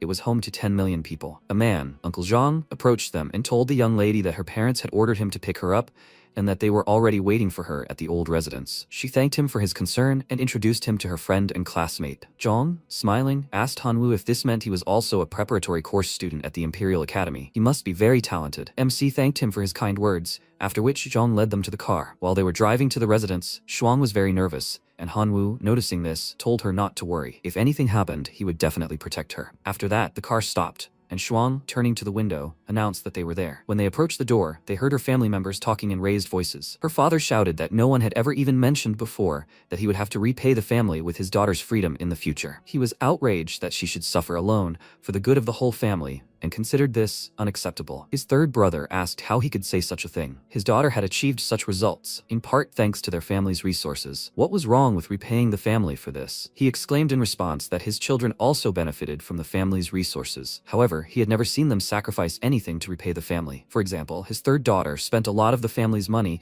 to enter a less than perfect academy through connections. Perhaps then she should marry Shugang, as he said.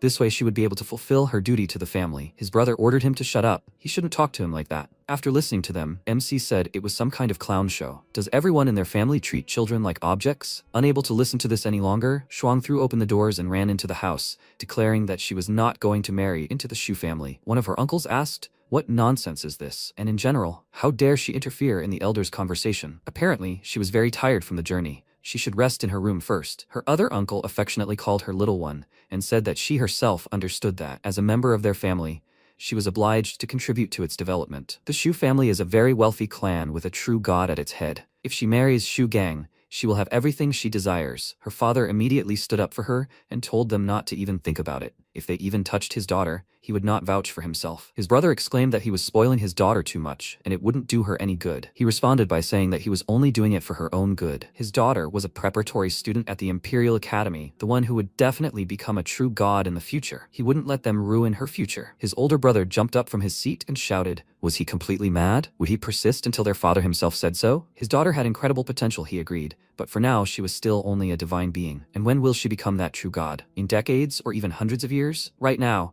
their family had one true god, and they must save him by any means necessary. He himself was well aware of the steps other families would take when their Qin family lost their one true god. They simply couldn't allow that. Han Wu, meanwhile, turned to Uncle Zhang and asked how the Shwang marriage and the safety of their family's head were connected. Uncle Zhang hesitated, choosing his words, and then explained to him that some time ago, when their leader was traveling through the world of an alien civilization, the inhabitants of that world captured him and began threatening him with execution. They also put forward the condition that they would negotiate only with a true god. As far as he understood, only the Shu family responded to the request for help, and even then, with the already known condition. MC touched his chin in puzzlement and thought that the Shu family was perfectly aware that Qin Shuang had every chance of becoming a true god in the future. He would even be surprised if they didn't take advantage of such a golden opportunity to seize her for themselves. He realized something. Did this mean they just needed a true god who could conduct negotiations? He needed Yuan Zhang. He went outside and called him. And when Yuan Zhang answered, he immediately asked if he wanted to borrow some divinity from him again. He answered that this time he wanted to ask him for a favor. He needs him to rescue the true god from captivity in one of the outer worlds. It doesn't matter whether he kidnaps him or negotiates. The main thing is that he gets him out of there. Yuan Zhang understood everything and told him not to continue. He knows who they are talking about. He also knows that the true god of the world where he is imprisoned is quite strong. He thinks that he should be weaker than him. Hanwoo was delighted and asked, so he will help him? He answered him that he will agree to this only if they agree on a price. MC thought that it does not take a genius to understand that the services of the true god will cost a fortune. The Chin family, of course, can pay him, but it will be a huge blow to their treasury, and this in turn can affect their attitude towards Shwang. Well, since he agreed to help, he will do everything himself. He asked, does he still need sources of artifacts? How much does he want? He laughed and said that he was very perceptive, as always. He spent about thousands on repairing his spear, so let's make it 30,000. Hanwoo agreed and said that they had agreed on 30,000 for saving the true god. He would send him his coordinates since they needed to discuss the details. Meanwhile, his friend's uncle exclaimed that she couldn't give in to her selfishness. Suddenly, MC entered the house and interrupted the argument, saying that he would like to intervene. The man shouted angrily, who is this? Is this a passageway or a meeting room? Let them throw him out of here quickly. Shwang stood up for him and exclaimed that he was her classmate and he came here to help her. Her uncle exclaimed angrily, what classmate would get involved in such a dangerous matter? It was obvious that he was her lover. Now he understood why she was so zealously opposed to marriage. She embarrassedly exclaimed that this was complete nonsense, and her uncle said that Shwang was a descendant of a true god and should find a partner worthy of her status. He asked the young man if there was a true god in his family, and he proudly replied that there was no true god, not even demigods, in his family. He was on his own, but he did have a bottle of divine liquor. Shwang told him to stop, and her uncle said that he had just proven his worthlessness. He was nothing but a brat, unworthy of being part of their family. They would never allow Qin Shuang to marry him. He handed him a card with 500 million divine power points and said that this would be enough for him for the rest of his life. So let him take it and disappear from her life. Hanwoo agreed without hesitation and said that in that case, he would use the money to pay for the services of the true god, whom he asked to save the head of their family. The man looked at Shwang with irritation and said that she had seen it all with her own eyes. He had traded her for 500 million without a second thought. He also said that he would use it to pay for the services of a true god. He called this nonsense, and his younger brother exclaimed,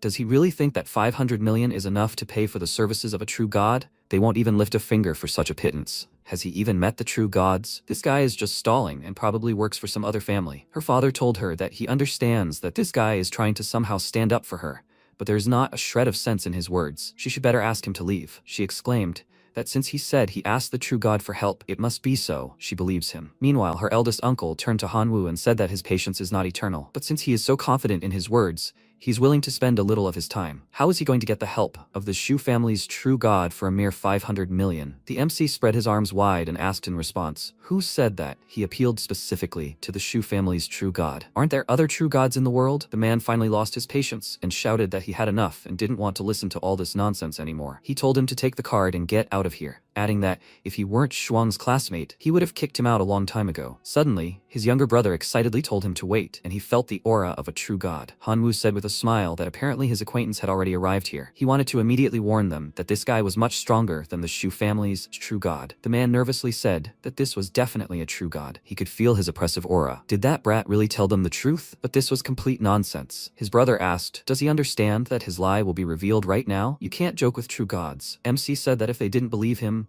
then they should ask him about everything themselves, and he would go and meet him. As soon as he went outside, he saw him floating in the air. He landed, and a man immediately ran up to him and excitedly greeted him, saying that he must have heard about their leader being in trouble and decided to lend them a helping hand. Yuanzhang looked him over and said that he wasn't interested in demigods, which made the man slightly taken aback, and Hanwoo quietly laughed at him. Yuanzhang asked where Hanwoo was, while Shwang and her father came outside to look at him, and he wondered if this true god had really been invited by her classmate. His brothers, meanwhile, asked if he heard it too. He named the brat. MC awkwardly told Yuanzhang that it was him, and he thought in surprise. So, he called this divine being, ranked brat, his master? He pointed at him and asked doubtfully, is this really the same Hanwoo he'd been cooperating with all this time? He confirmed it, and showed him the source of the artifact, after which Yuanzhang cursed in surprise and patted him on the shoulder, saying that he couldn't imagine him being so young. He responded that he could say the same about him. They walked into the house, and Yuanzhang looked around, asking, so this is his family? He replied that the Qin family had nothing to do with him, and the man nervously thought that this guy clearly harbored a grudge against them. He turned to the sixth brother and asked,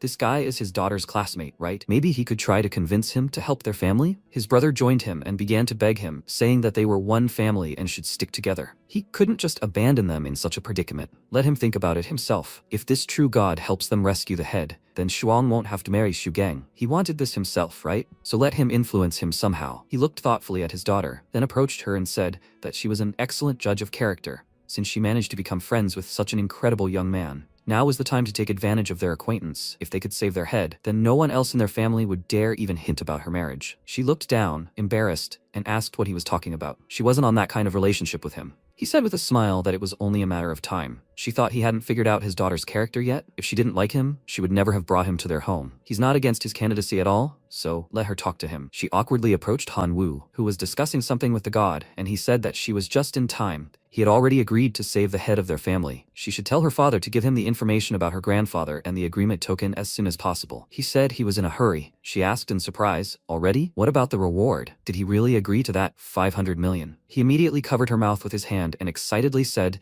that she didn't need to worry about the reward. He would settle everything. Just let her do as he said. She looked at him in surprise and thought that she didn't believe that a true god would agree to help for 500 million divine power points. MC must have promised to give him something from his pocket. And all this for her? Yuanzhong reminded him about the payment, and the man smiled kindly at him, saying that they would definitely pay him, after which he flew away. Hanwu waved at him and told him to come back quickly. The men of the Qin family immediately warmed up to him, and the eldest of them offered him to stay for dinner. He must be tired after all this confusion. His younger brother agreed with him and noted that it was his first time visiting them. They could give him a short tour after dinner. MC pulled Shwang close and said that if she hadn't asked him to help her, he would never have helped them. Therefore, they should thank her, not him. Her father laughed and said that he was such a good boy, and she sighed heavily. 2 days passed, and all this time Shute searched for them throughout the academy and even got his friends involved, but they were nowhere to be found. He cursed and exclaimed that they had been missing for 2 days. Had they really gone to her family? He wouldn't let them interfere with their plans. After that, he went to his grandfather and said that he was sure that Qin Shuang and Han Wu had gone to her family.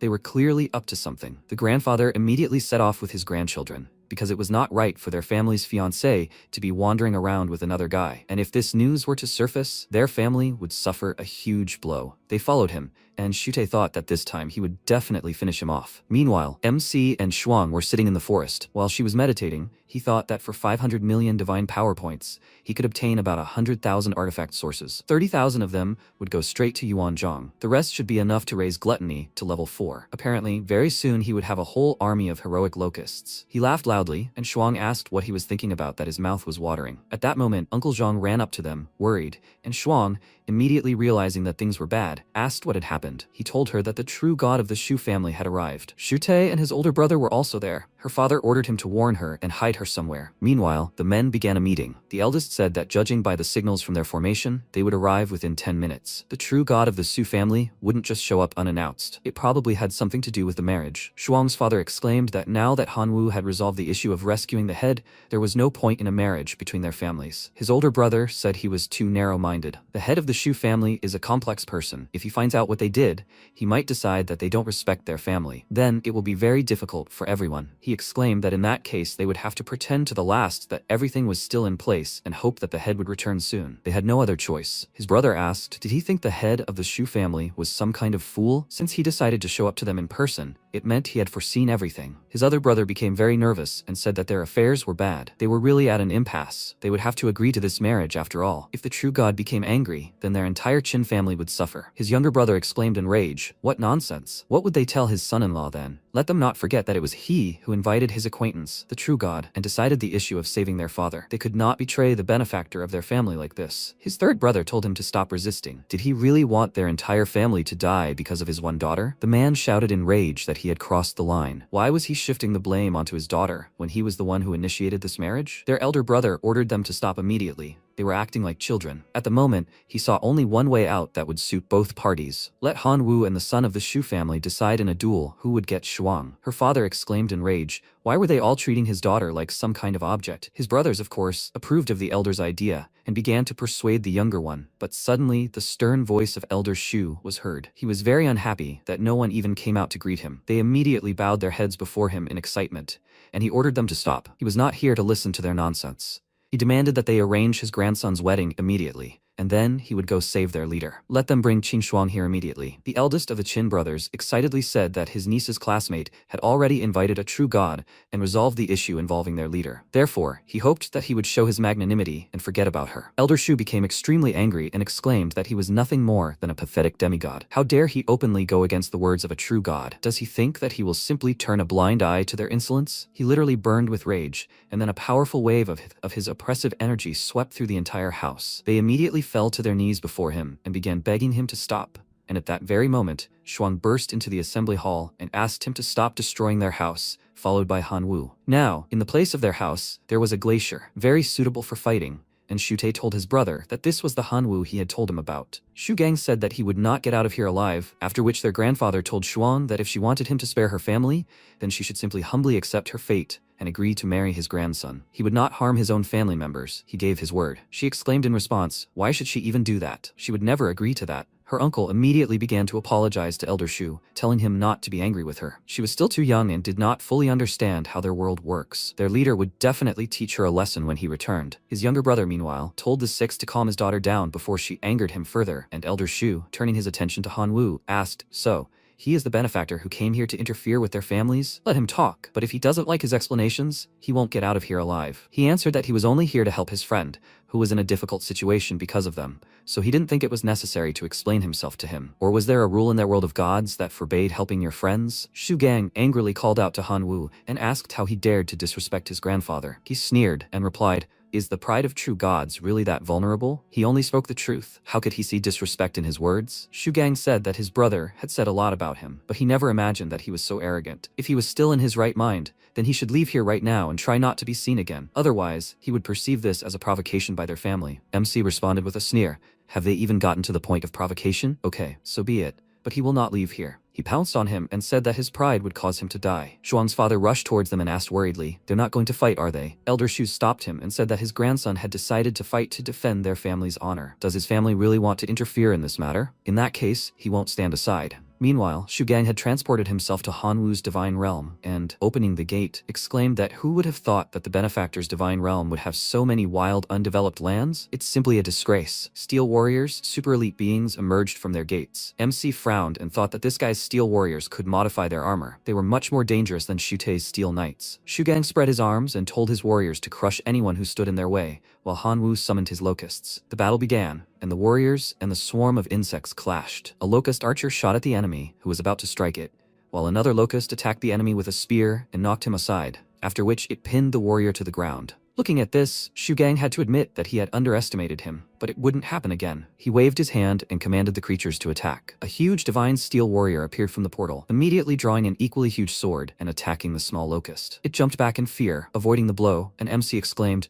what? He really thought he'd crush his locust lord who had tasted the fruit of wisdom with such a trifle. Shugang said it didn't matter whether it was a lord or not. An insignificant locust in any form would remain the same useless locust. Hanwoo responded by exclaiming that in that case, he'd have to demonstrate just how terrifying locusts could be. He mutated the locusts, and his opponent was greatly surprised, after which a swarm of giant mutated locusts flew at him. They all aimed at the steel warrior. Shugang used his steel transformation skill to strengthen his armor, after which his warrior waved his hand and erected a shield in front of himself. MC said with a smirk that he didn't think he would go on the defensive so quickly. He was sorry to disappoint him, but this was only the beginning. He activated the mutation of the heroic locusts, and they immediately acquired human form and pounced on the enemy, piercing his armor. Shugang was very surprised, and Hanwoo asked, are his locusts still insignificant? He remained silent, and he said that since he didn't want to answer him, he would show him something else. He gave the locust 1,000 poison attribute crystals and ordered it to take revenge on that idiot, after which the locust immediately became filled with strength. Its muscles grew, its body became stronger, and it also gained the ability corrosive poison. The locust pounced on the steel giant, pouring poison on him, thus melting his shield. Seeing this, Shugang cursed in surprise and ordered the steel warrior to immediately return to the divine sphere. MC asked, he thinks his divine sphere is some kind of walk-through courtyard where you can just come and go as you please. Shugang became nervous, wondering what he was planning, and when he saw other creatures behind him, he was very surprised. He fell in shock and exclaimed, how is this possible? He's just a monster. The gates opened in front of him, and when a huge, fat dragon flew out, he exclaimed in shock. Where did he get so many creatures? Meanwhile, the Minotaur was crushing everyone with a huge log, and the Red Orc and the Sword Emperor were working as a team. The Skeleton Lord revived his opponents and made them part of his army, and Shugang, unable to fight it any longer, nervously asked Hanwoo to stop. He didn't want to continue this, so let him leave his divine realm. He responded with an enraged exclamation. So, he decided to stop his invasion? Then it was his turn. He turned to his loyal subjects and ordered them to seize their opponent's divine realm. Shugang watched his creatures heading toward the portal, and thought that if he didn't do something, this idiot would actually invade his divine realm. This couldn't be allowed. Gritting his teeth, he shouted at his creatures to stop them. He would close the gate. The gate began to close, but a few warriors still managed to slip through. He breathed a sigh of relief, but the gate immediately opened, and MC said that he didn't want to upset him, but he had special locusts that could strengthen the connection between spheres. They were very weak on their own, but as long as they were alive, he would never be able to simply run away and slam the door. He was the one who invaded his world first, and now he just wanted to repay him. Shwang fell to his knees before him and asked him to stop. He had lost. Let him withdraw his army from his divine sphere. He told him that it wouldn't do. Anyone who starts a fight should understand that they can also get punched in the face. He believes he acted fairly. He ordered the robots to destroy the enemy's divine sphere, and the guy immediately jumped up, exclaiming that he was giving him one last chance. Let him withdraw his creatures from his world right now. He hasn't forgotten that his grandfather is watching them now, has he? He is a true god. No matter how talented he was, he couldn't compare to him now. He exclaimed in response, "Does he take him for a fool?" He knew perfectly well what would happen to him once he withdrew his troops and left the divine realm. His grandfather would simply finish him off with his naked divine power. He could consider himself his prisoner. As long as he was in his hands, the true god wouldn't dare attack him. Shwang ordered him to stop his advance. He promised he wouldn't let his grandfather kill him. He placed his finger to his lips and asked him to be quiet. His locusts were currently searching for his divine core, so he needed to concentrate. After that, he smirked, saying he had already found everything, and an hour passed like that. Elder Shu became worried, as his grandson had been there too long, and at that very moment, locusts appeared on the battle observation screen. The men of the Qin family were very surprised to see that the locusts had already dealt with the Shwang creatures. The man exclaimed in shock what was going on, and his older brother noted that the divine core was now under Han Wu's control. One of the locusts had already reached the crystal, and the elder, seeing this, appeared before Han Wu as a projection and ordered him to immediately remove his hands from his grandson's core. He replied that he felt he was in no position to threaten him now. He called his subjects and ordered them to deal with the remnants of the Steel Warriors, after which the old man cursed and asked him to stop. What does he want? MC said that this is where he should have started. Now he feels ready for productive negotiations. Elder Shu gritted his teeth in rage and mentally told him not to even hope for an easy death. He would torture him for 3 days and 3 nights. At that moment, Yuanzhong returned. Having sensed his aura, Han Wu was overjoyed and said that, judging by the density of the second divine aura, he managed to save the head of the Qin family. The men were very happy.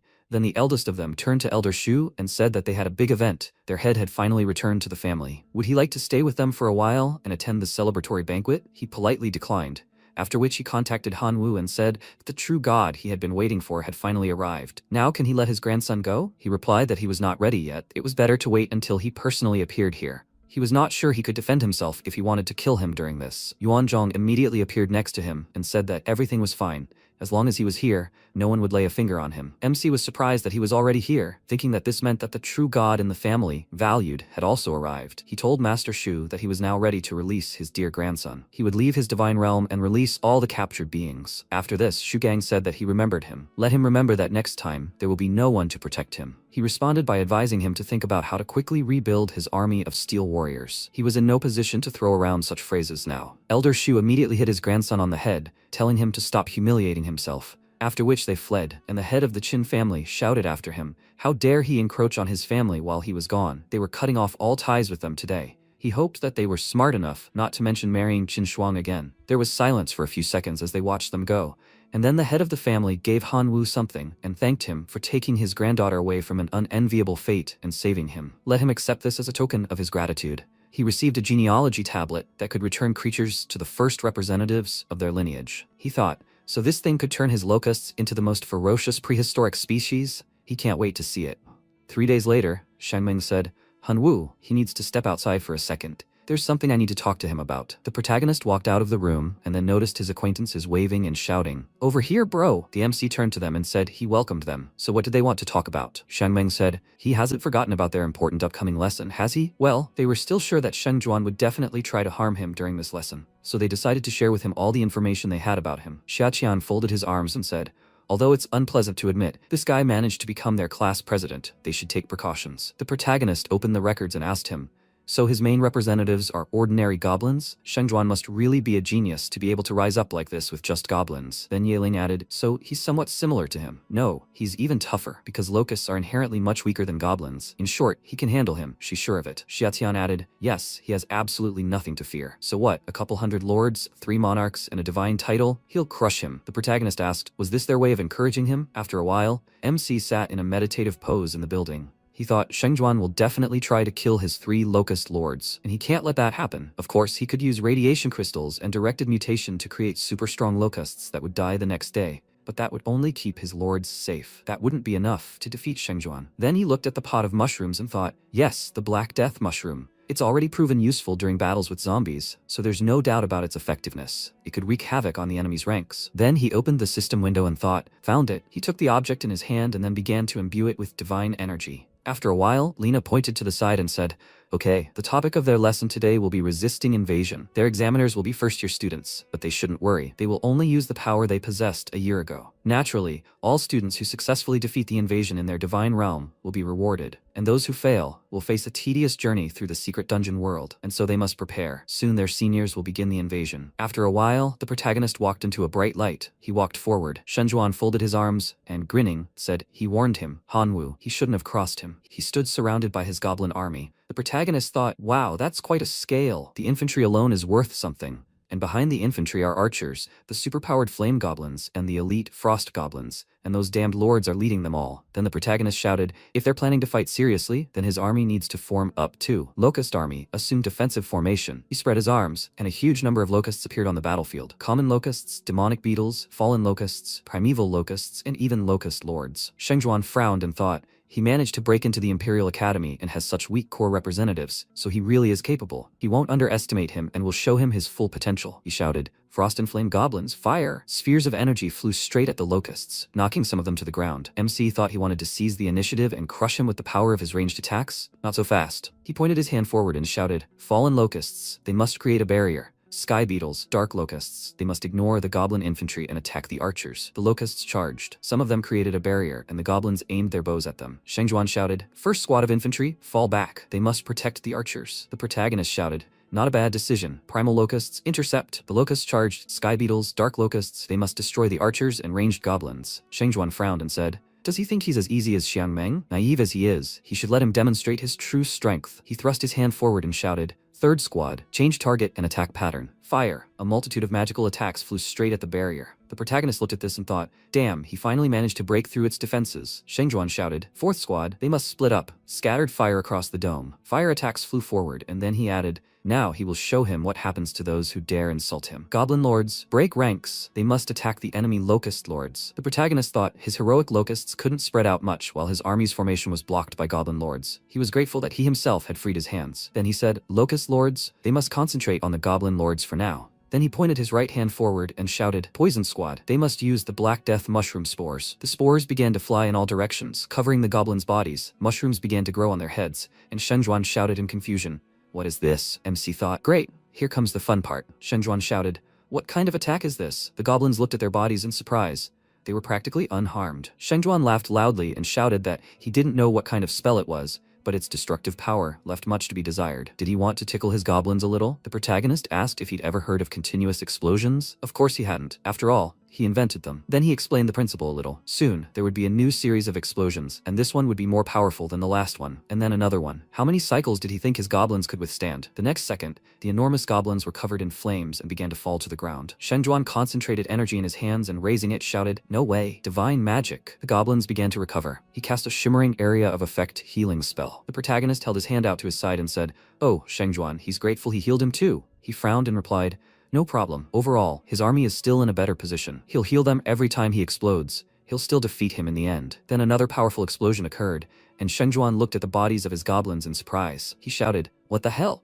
He didn't say the powerful explosion would grow exponentially. The protagonist laughed and awkwardly scratched the back of his head, saying he hadn't expected that either. Apparently, his divine magic had also affected the mushroom spores lodged inside his goblins. And who was he even fighting for? Then a huge mushroom appeared on the goblin's head and Shengjuan shouted, "He's finished." The protagonist crouched down and told him to listen. It seemed the situation had gotten a little out of control. He was afraid the next explosion might finish him off too. Shengjuan frowned and thought, he, a genius from the Imperial Academy, had come here to examine the brats of the preparatory course. If he lost to him, he would never be able to wash away such shame. He couldn't give in to him, even if he had to lay out all his trump cards. He then said that he admitted that Hanwoo was strong. However, it was still not enough to deal with him. MC smiled and asked, "Is he planning something?" He used divine magic, the flames of battle. This boosts morale, increases physical capabilities, and reduces sensitivity to pain. Shengjuan concentrated energy in his hands and shouted, "Military divine magic." When killing an enemy with this, his creatures recover 25% of their body damage. converting the excess into their own physical stats. Shengjuan shouted, "Divine Earth Magic. From now on, the Earth nourishes his creatures with the power of the Earth and significantly strengthens their defenses." He shouted that it was his turn to attack. The mushrooms fell from the goblins' bodies. The protagonist thought, so he just got rid of all their mushrooms? After this, the goblin raised his sword above himself and shouted loudly, "Their revered god favors them. Forward, brothers. They must destroy these vile bugs in the name of their master." The goblins ran into battle, shouting, "For the glory of their lord." The protagonist extended his hands forward and shouted, "Army of locusts, they must stop them." Meanwhile, Lena, watching the proceedings from the big screen, asked, "So, colleagues, have you had any thoughts about the students in their preparatory course?" The man said he was particularly impressed by student Shwang. She managed to raise a golden-crested thunder sparrow lord at such a young age. She's certainly worthy of official admission to their academy. The teacher said that this boy Shute's steel knights are also good. Incidentally, she heard he has an older brother who possesses more advanced versions of knights. Perhaps they can persuade his brother through Shute to enroll in the Imperial Academy. The next teacher said he'd taken a liking to Qingnian with their fox-like creatures. Yes, their combat prowess is only average, but this guy more than makes up for it with his advanced analytical skills and strategy. A promising young man. Lena folded her arms and asked what they thought of Han Wu. The teacher said it looked as if his defeat was inevitable. He still lacked strength. The man added that he didn't think so. Shengjuan is the freshman class leader, and the fact that he had to use all the trump cards allowed by the rules shows the strength of the younger Han Wu. Lena added, "It's also worth remembering that he's currently only using his primary representatives, the Locusts. He's already proven himself capable of confronting one of the strongest freshmen using just one of his creatures. Yes, his defeat is inevitable, but expelling such a capable student because of that is sheer sacrilege." The other teachers agreed. They support him. He agrees too. On the battlefield, Shengjuan pointed forward and shouted, "Goblin army, focus on the enemy lords." The goblins charged forward, and the protagonist asked, "Will he really lose?" At that moment, they heard a voice. "Lesson over, stop fighting." Shengjuan frowned and thought, damn it, he was so close. He brought just over 100 million goblins, and barely 50 million survived. He also lost many goblin heroes. He even managed to finish off one of his lords, and his lords, in turn, all survived. After a while, Lena, smiling, stood in front of the class and said, as she had warned, those students who failed the exam would be expelled. Those who did well would be given rewards and the opportunity to participate in battles in the outside world. So, now we will announce the results. First, she calls the top students, Shwang, Shute, Qingyan, Qianlili, Nufan. MC thought, does that mean he'll be expelled? Well, right. He lost to him. He screwed up. At that moment, Shute looked at him and said, well, he's shown his true self, Han Wu. Shwang told him not to worry about it. After all, his opponent was senior Shengjuan. She was sure the teachers had seen through his strength. Shute said he lost, so it doesn't matter. Lena spoke up, and Han Wu. These 6 students performed admirably and deserve praise. She congratulates them. Shute cried out in bewilderment, then raised his hand and said, teacher, he has a question. She asked, what is it, Shute? He said he wanted to know the criteria she used to evaluate their battle. How could he have passed the exam with flying colors if he lost to his senior? She replied that she couldn't tell him the exact evaluation criteria, as it was a matter of teaching confidentiality, but she would say that the decision was made not by her personally, but by the board of teachers at their academy. Yes, Han Wu lost the battle to his senior, Shengjuan, but the performance he had put on was quite sufficient to assess his level of strength. Will that explanation satisfy him, Shute? He answered in the affirmative. Then she added, well, if there are no more questions, then everyone is dismissed. Oh right, she wanted to warn them that the 6 top students would only have 1 day to prepare. In 1 day, the Imperial Academy would send them to the outside world to wage a real-life war of the worlds. After that, the teacher left the room and slammed the door behind her, destroying a nearby table. The students were surprised. Teacher Lena, as always, was awe-inspiring.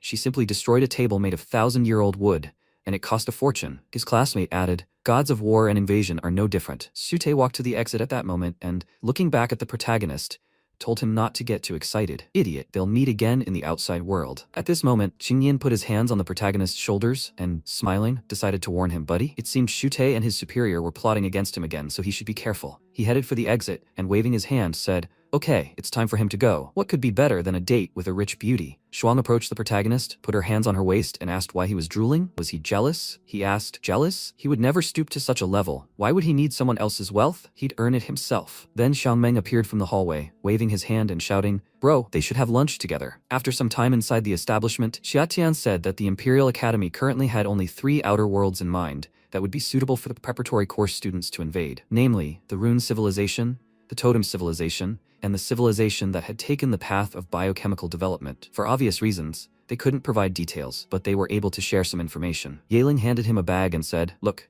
these bags contain information about these worlds, some clues. But she warned him right away. It could only be opened after he entered one of these 3 worlds. The protagonist looked at the bag in his hands and thought, if he truly wanted to become Master Shu's full-fledged disciple, he needed to become a demigod as soon as possible. He could only achieve this if he managed to defeat the invasion of the outside world. The others joyfully shouted that they believed in him. Hanwoo. A day later, Lena handed the disciples a special device and said that, as they knew, disciples, who were only divine beings, could independently contact their divine world once they reached the outside world. They should take it, and it would help with this. They must hurry. The others were already waiting for them. After some time, they boarded a special ship and then departed into space. After a while, MC opened the doors, and the system announced that the mission to invade the outside world had begun. Then the protagonist, standing on a cliff, looked at the pouch and said, "Okay, I'll see what the elders have prepared for him." The next second, only one of the 3 pouches remained, and he cried out in surprise, "Where have the other 2 gone?" It was a shame, of course, but at least he still had one. He then opened the pouch, and then the scroll lying inside. It said that the world he found himself in was inhabited by a civilization that developed the art of runes. As he had already understood, runes are the sources of power here. In total, this civilization had developed 26 runes.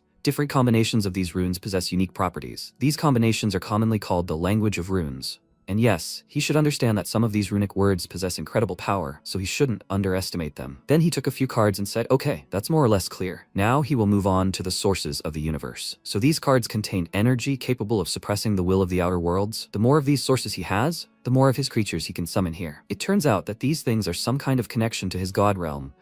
And according to Master Lena's instructions, the easiest and most common way to obtain them is by hunting local creatures. It's not as hopeless as he thought. Then he said, well, it's time. He spread out the cards and used the summon half-dragons. He shouted, start the hunt. An hour later, he crouched on the ground, sighed loudly, and shouted that he'd been hunting them for an hour and had only earned half of one source of the universe. This is too slow. He'll have to use more. He thought he had 5 more cards left. He summoned 50,000 common locusts. After that, he found the necessary camp and shouted, forward his deers. They must capture this camp. A multitude of locusts headed towards the camp. Meanwhile, Shu Te, having pulled out a special item, said that Elder Shengjuan had proven much more useful than he thought. He said that this iron-blooded demon would be stronger than most heroic-type creatures. He'd played too much, Hanwoo. So all he had to do was let it absorb Hanwoo's hair. Elder said that after that, the iron-blooded creature would hunt only him. He took out the hair and then placed it in a special device, and energy began to flow out. He commanded his creature to move away and smash the container. The creature complied, and then a huge demon emerged from the container. He said, yes, this thing will definitely crush Hanwoo. He laughed and then shouted,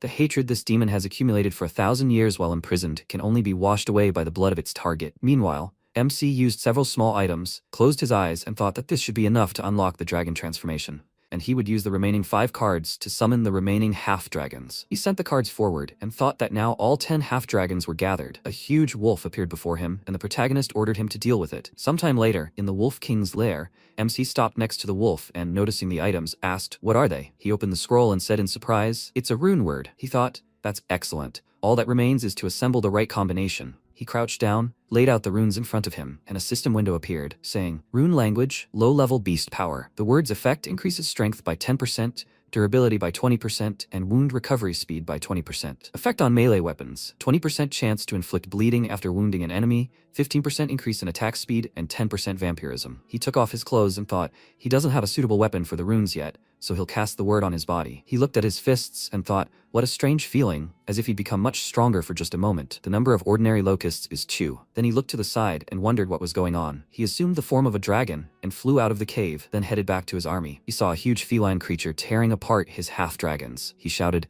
a lord-level demon? This is serious. So the huge cat continued to fight his representatives, and then was surprised to notice how one of the half-dragons began to regenerate. After that, the cat headed towards the protagonist. He began to emit an aura and shouted that it was just in time. A powerful energy engulfed his body. Then he struck the cat in the face. The system reported that he had defeated one of the lords of this world, plus 2 sources of the universe. He frowned and thought, not bad. Now he can summon his favorite skeletons. Who knows, maybe he'll even manage to raise his rank to demigod sooner than he thought. 3 days later, the protagonist noticed locusts near him and asked, did he find the cave with fire crystals? He raised his hand and said, excellent. Their next target is this cave. After some time, he stopped near the entrance to the cave and thought, wait, this place emanates the aura of some rather powerful creature. Had someone already taken a liking to his cave? He walked inside and felt a powerful wave of heat. A huge lion came out to meet him, and the MC shouted, who is that? Burst the cat. Now the lion. Well, he'll begin. Then the lion stopped abruptly, and the protagonist looked at the girl behind him in surprise. Newfan grabbed the lion by the tail and shouted, where did he run off to, huh? The protagonist looked at her and asked, she's Newfan, right? She frowned at him and shouted, This is her territory. She was the one who got here first. He must get out of here. He replied that they would start by saying that there are no territories here. Even if that were true, what would she do if he refused to give up this cave to her? She shouted that she would give him a good punch in the face, of course. He wanted to die? She leaped at him, and he used the Shadow Vine plant fusion. Death Rain. A hole began to grow in his body, and Newfan, approaching him, shouted, "What kind of pathetic tricks are these? He thinks this will help him?" He replied, "Oh, yes, he will help. She'll see for herself now." Then he drew his sword and she aimed a punch, after which MC swung his weapon, cutting off one of her horns, and said she lost. "Next time he'll aim for her neck." She said, "Yeah, nothing more to say. She lost. Fine, he can keep this lion." He asked why he needed this fire lion. "It's just another lord, from which he'll get a couple of sources of the universe at most. He came here for crystals." She rose to her feet and said, "Okay, then she'll take it. By the way, after she deals with him, they can join forces." The protagonist waved his hand and said, "Skeletons, follow him. It's time to get to the hard work of the miners." After a while, the clouds began to thicken, and Newfan cried out in surprise, "Is this his doing too?" The protagonist asked, "Does she think there's anyone with such a suffocating aura among his creatures?" The next second, a huge iron-blooded demon appeared before them. It pointed its hand at the protagonist and shouted that it could smell his enemy. Anu will wash away this shame with his blood. In response, MC used Golden Dragon Grass Fusion. He sent Golden Dragon Breath forward. The demon spread its arms out to the sides and used Aura Release. In response, the protagonist used Phantom Flash. Newfan added a powerful Fire Strike. The protagonist thought the fire attribute was most effective against him. He shouted, "Summon Divine Hammer." He used the Origin card and summoned the Divine Hammer. He pointed his finger forward and shouted, "Divine Hammer, it must destroy that vile demon." He responded, "As he commands, O great God." He concentrated energy in his hammer, and the demon aimed an attack at him and shouted that he must die. Pathetic servant. In response, the hammer attacked him in the same way, tearing apart several parts of his body. The demon screamed, "No, he must stop." Then the hammer swung its enormous weapon, after which it delivered a powerful blow, creating a small explosion. The protagonist joyfully shouted that he had never doubted it. The hammer. He must keep up the good work. Another explosion occurred, and the protagonist, shielding his face, said, "God, it's so cruel." The hammer. Then he stopped in front of the flattened demon and said, "The demon's soul is still not destroyed. Apparently, it's not that easy to get rid of it, but if they just leave it here, it might come back and cause trouble again." He had an idea. He could ask the collector to absorb his soul and turn it into a skeleton. The demon screamed. Anu admits defeat. He is ready to swear allegiance to the great deity, but he must spare the soul of insignificant Anu. The protagonist sat down next to him and pointed a finger at him, saying that even so, he couldn't fully trust him until he signed a contract with him. He replied that he agreed to the contract. The protagonist said, "Well, then they won't waste any time." A system window appeared in front of him, stating, "Slave contract." The master was Han Wu, and the slave was the iron-blooded demon Anu. Newfang asked him to listen. Right now, he's acting worse than the most notorious swindler. The MC, meanwhile, had already signed the contract and asked, "By the way, what abilities does he have?" The demon replied, "Master, Anu is an iron-blooded demon, so he can turn his body into metal. He also has the ability to corrode, which affects living organisms too." The protagonist thoughtfully said that this sounded good, but there were many in the world of deities who possessed flame-manipulating abilities, and they all knew that these iron-blooded demons were particularly weak against fire. For now, he had more weaknesses than strengths. The demon cried out, "Master, he must not rush." Anu could become his weapon, possessing a powerful corrosion effect. Upon contact, any metal weapon would quickly rust and begin to crumble. The protagonist said, "Now that sounds good. Good, he must begin." The demon then blew air onto the sword, destroying it. The protagonist slung the enormous sword over his shoulder and said, "Anu, it came at just the right time." He had long wanted to change his sword. It would significantly ease his path to demigod rank. Now that the preparations were complete, all that remained was to begin another slaughter to earn more sources of the universe and increase the number of his summoned creatures. A few days later, the boy hiding behind the hood crouched in the tall grass and thought, "My God, is this really an army of the undead? An army of 500,000 undead warriors? He must report this to the city lord immediately." Sometime later, in the city's main castle, the lord, sitting on his throne, shouted in surprise, "What did he just say? 500,000 undead?" His subordinate, kneeling, replied, "Yes, his lord, that's right." An army of the undead had appeared near their lands. The lord thought he only had 50,000 guards at his disposal right now, and even with the mercenaries, there would barely be 100,000. If such a large army of the undead attacked them, there would be nothing left of the city. Then he shouted that he must immediately send a message asking for help to the nearby cities. His subordinate shouted, "It will be done, his lord." A day later, the subordinate said, "His lord, the reinforcements he asked for have arrived in the city. Now their army numbers 300,000 guards and mercenaries. The Holy Court has also sent them 5,000 of its followers." He replied, "Excellent. The forces of the Holy Court have always been renowned for their effectiveness against the undead. Now they have every chance of victory." He spread his arms and shouted, "Guardians, mercenaries, and followers of the Holy Court, they face a tough battle for survival. They must stop the undead army, even at the cost of their lives. They must protect their homeland. Stop the damned enemy." Then he mounted his horse and rode forward, shouting, Forward, brave warriors. They must destroy the damned undead army. Sometime later, MC and Nufan were sitting near the roots of a huge tree when a locust flew up to them and reported that an army of 350,000 human warriors was approaching. The protagonist shouted, "Oh, so they have decided to welcome him after all. How hospitable." Nufan shouted in surprise. "What?" The protagonist slammed his fist into his palm and said that his scouts had reported to him that an army from the nearest city was moving towards them. What about her? Should she join the fun or sit on the sidelines? She replied that he was simply trying to take advantage of her power and creatures. Did he think she was some kind of fool? After a while, the MC lay down in the grass and, noticing Nufan, was surprised. He thought she didn't want to get involved. She also lay down in the grass and said that her hands were just itching. She wasn't here to help him. He stroked her head and, laughing lightly, said that he liked her lively personality. It was cute. She pushed his hand away and shouted at him to take his hands away. They needed to focus. After some time, the human army stopped in a huge clearing, and the protagonist shouted, "Skeleton army, they must come out of the ambush." The warriors shouted, "Shields, it's an ambush. Damn it, why did he even come here?" The next second, the skeletons continued their attack on the warriors, and the undead rose from new bodies. One of the warriors shouted, "Priests, they must attack." The priests directed their energy at the rising skeletons, and the protagonist shouted that he knew they would appear. "We must get rid of the priests." At that moment, Nufan ran forward. MC took the form of a dragon and shouted that he too was not going to sit in the rear. She launched several attacks at the priests, and the protagonist flew forward, attacking everyone in his path. He pointed his hand forward and shouted, "Suppression." The warriors looked in fear at the approaching undead, and then one of them ran up to the Lord, shouting, "His Lord, they have been defeated. The undead army is advancing." The Lord watched from the balcony and shouted that they had lost. They must begin a full evacuation. A few hours later, the protagonist said, so he traded 350,000 of his skeletons for a couple thousand universe sources. It felt like he'd been cheated. Nufan joyfully put her hands to her face and shouted that she was rich. So much had fallen into her lap. The protagonist walked forward and said how happy she was. Naturally, she'd lost practically nothing. Well, never mind, they were supposed to drop runes. They needed to be divided. The protagonist thought he still had 4 more rune slots. A system window appeared in front of him, which said, "Incredible power, a low-level rune. Body effects, increases durability and strength by 40%. Effect on hammer-type weapons, increases destructive power." MC thought, but these runes are too weak. It's better to give it to his creatures. The next window said, "Raging Flame, a low-level rune. Body effect, access to fire magic. Increases fire attribute affinity by 15% and fire resistance by 20%. Fireball spell enhancement increases power by 20%. Armor type equipment effect grants a fire shield that absorbs 30% of flame magic damage. Patronage, a mid-level rune. Armor type equipment effect grants patronage, increasing defense by 50%. Nufan pointed to the second system window and said, "I'll take this for myself." She's one step closer to getting her first monarch. She's grateful to him,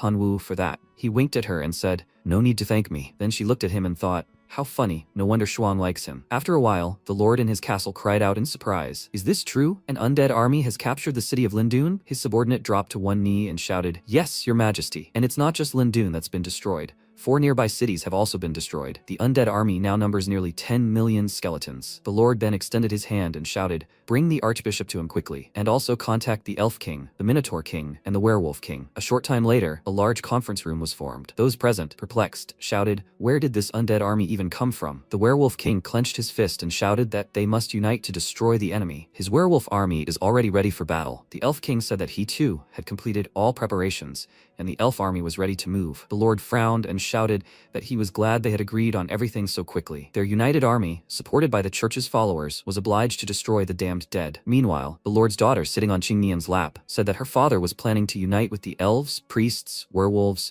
and minotaurs against the undead army. Qingnian, burying his face in her neck, asked, "Is that so?" He wondered. An invader controlling the undead? Who else could it be but Hanwoo? This guy had amassed such power in just a few days that it forced the 4 largest kingdoms of this world to unite. A man worth befriending. Thanks to this girl's hints, he finally understood how to break through to the rank of demigod. To become a demigod in the divine realm, one simply needed to accumulate enough divinity points. However, in the outer worlds, things are different. Here, one must meet the criteria set by a specific world and its civilization. And to become a demigod in this particular world, one must master a special runic word. The problem is, even the royal family doesn't possess such a treasure, so he can't even imagine what that word will be. The only possible option is to team up with Hanwoo. He will be responsible for the information, and he will be responsible for the military power. Only together can they find that runic word. But he won't just team up with him, which means he needs to think of a way to deal with the union of kingdoms. At that moment, the Lord's daughter asked, "What is he thinking about?" She was talking to him after all. "By the way, the Elf Queen is coming to see her father tomorrow." He replied, "Even the Elf Queen cannot compare to her beauty." Then he placed his hands on her waist and thought,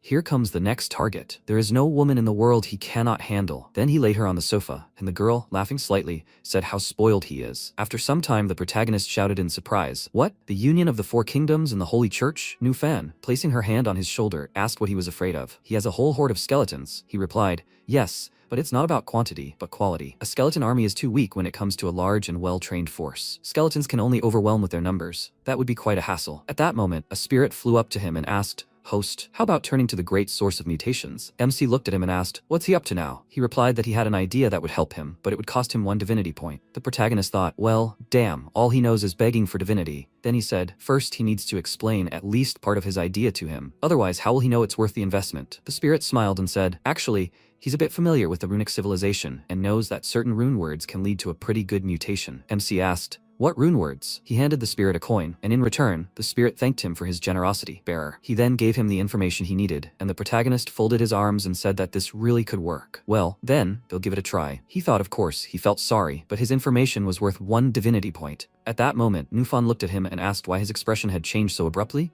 Had he really come up with something sensible? He smiled, looking at her, and said that soon she would see everything for herself. After some time, the warriors charged at a huge swarm of locusts and shouted that they must destroy them. Locusts and undead are on the same side. They all serve the same being. The warriors rushed to the attack, shouting, "Excellent, keep it up." Then they looked in surprise at their armor, which had sprouted huge mushrooms. They screamed, "What the hell is this?" One of the warriors then tore a mushroom off himself, but was overcome by dark energy. A huge number of skeletons were approaching them. Nufan, looking around, said it was easier than she expected. The Black Death mushrooms had become even more effective. The protagonist said it was worth his investment and effort. The Black Death spores themselves are very similar to a virus, but they don't have an excessively destructive effect. This can be corrected with a runic word. Then the Black Death will become a true disaster. Plague, a mid-level rune. MC held the mushrooms in his hands, and the system windows said, "Effects on the body. Every cell in the body becomes a carrier of the plague." After some time, the protagonist, standing on the edge of a cliff, pointed his hand forward and shouted, "Fight!" The undead went into battle. Thanks to the Black Death and locusts that carried the plague,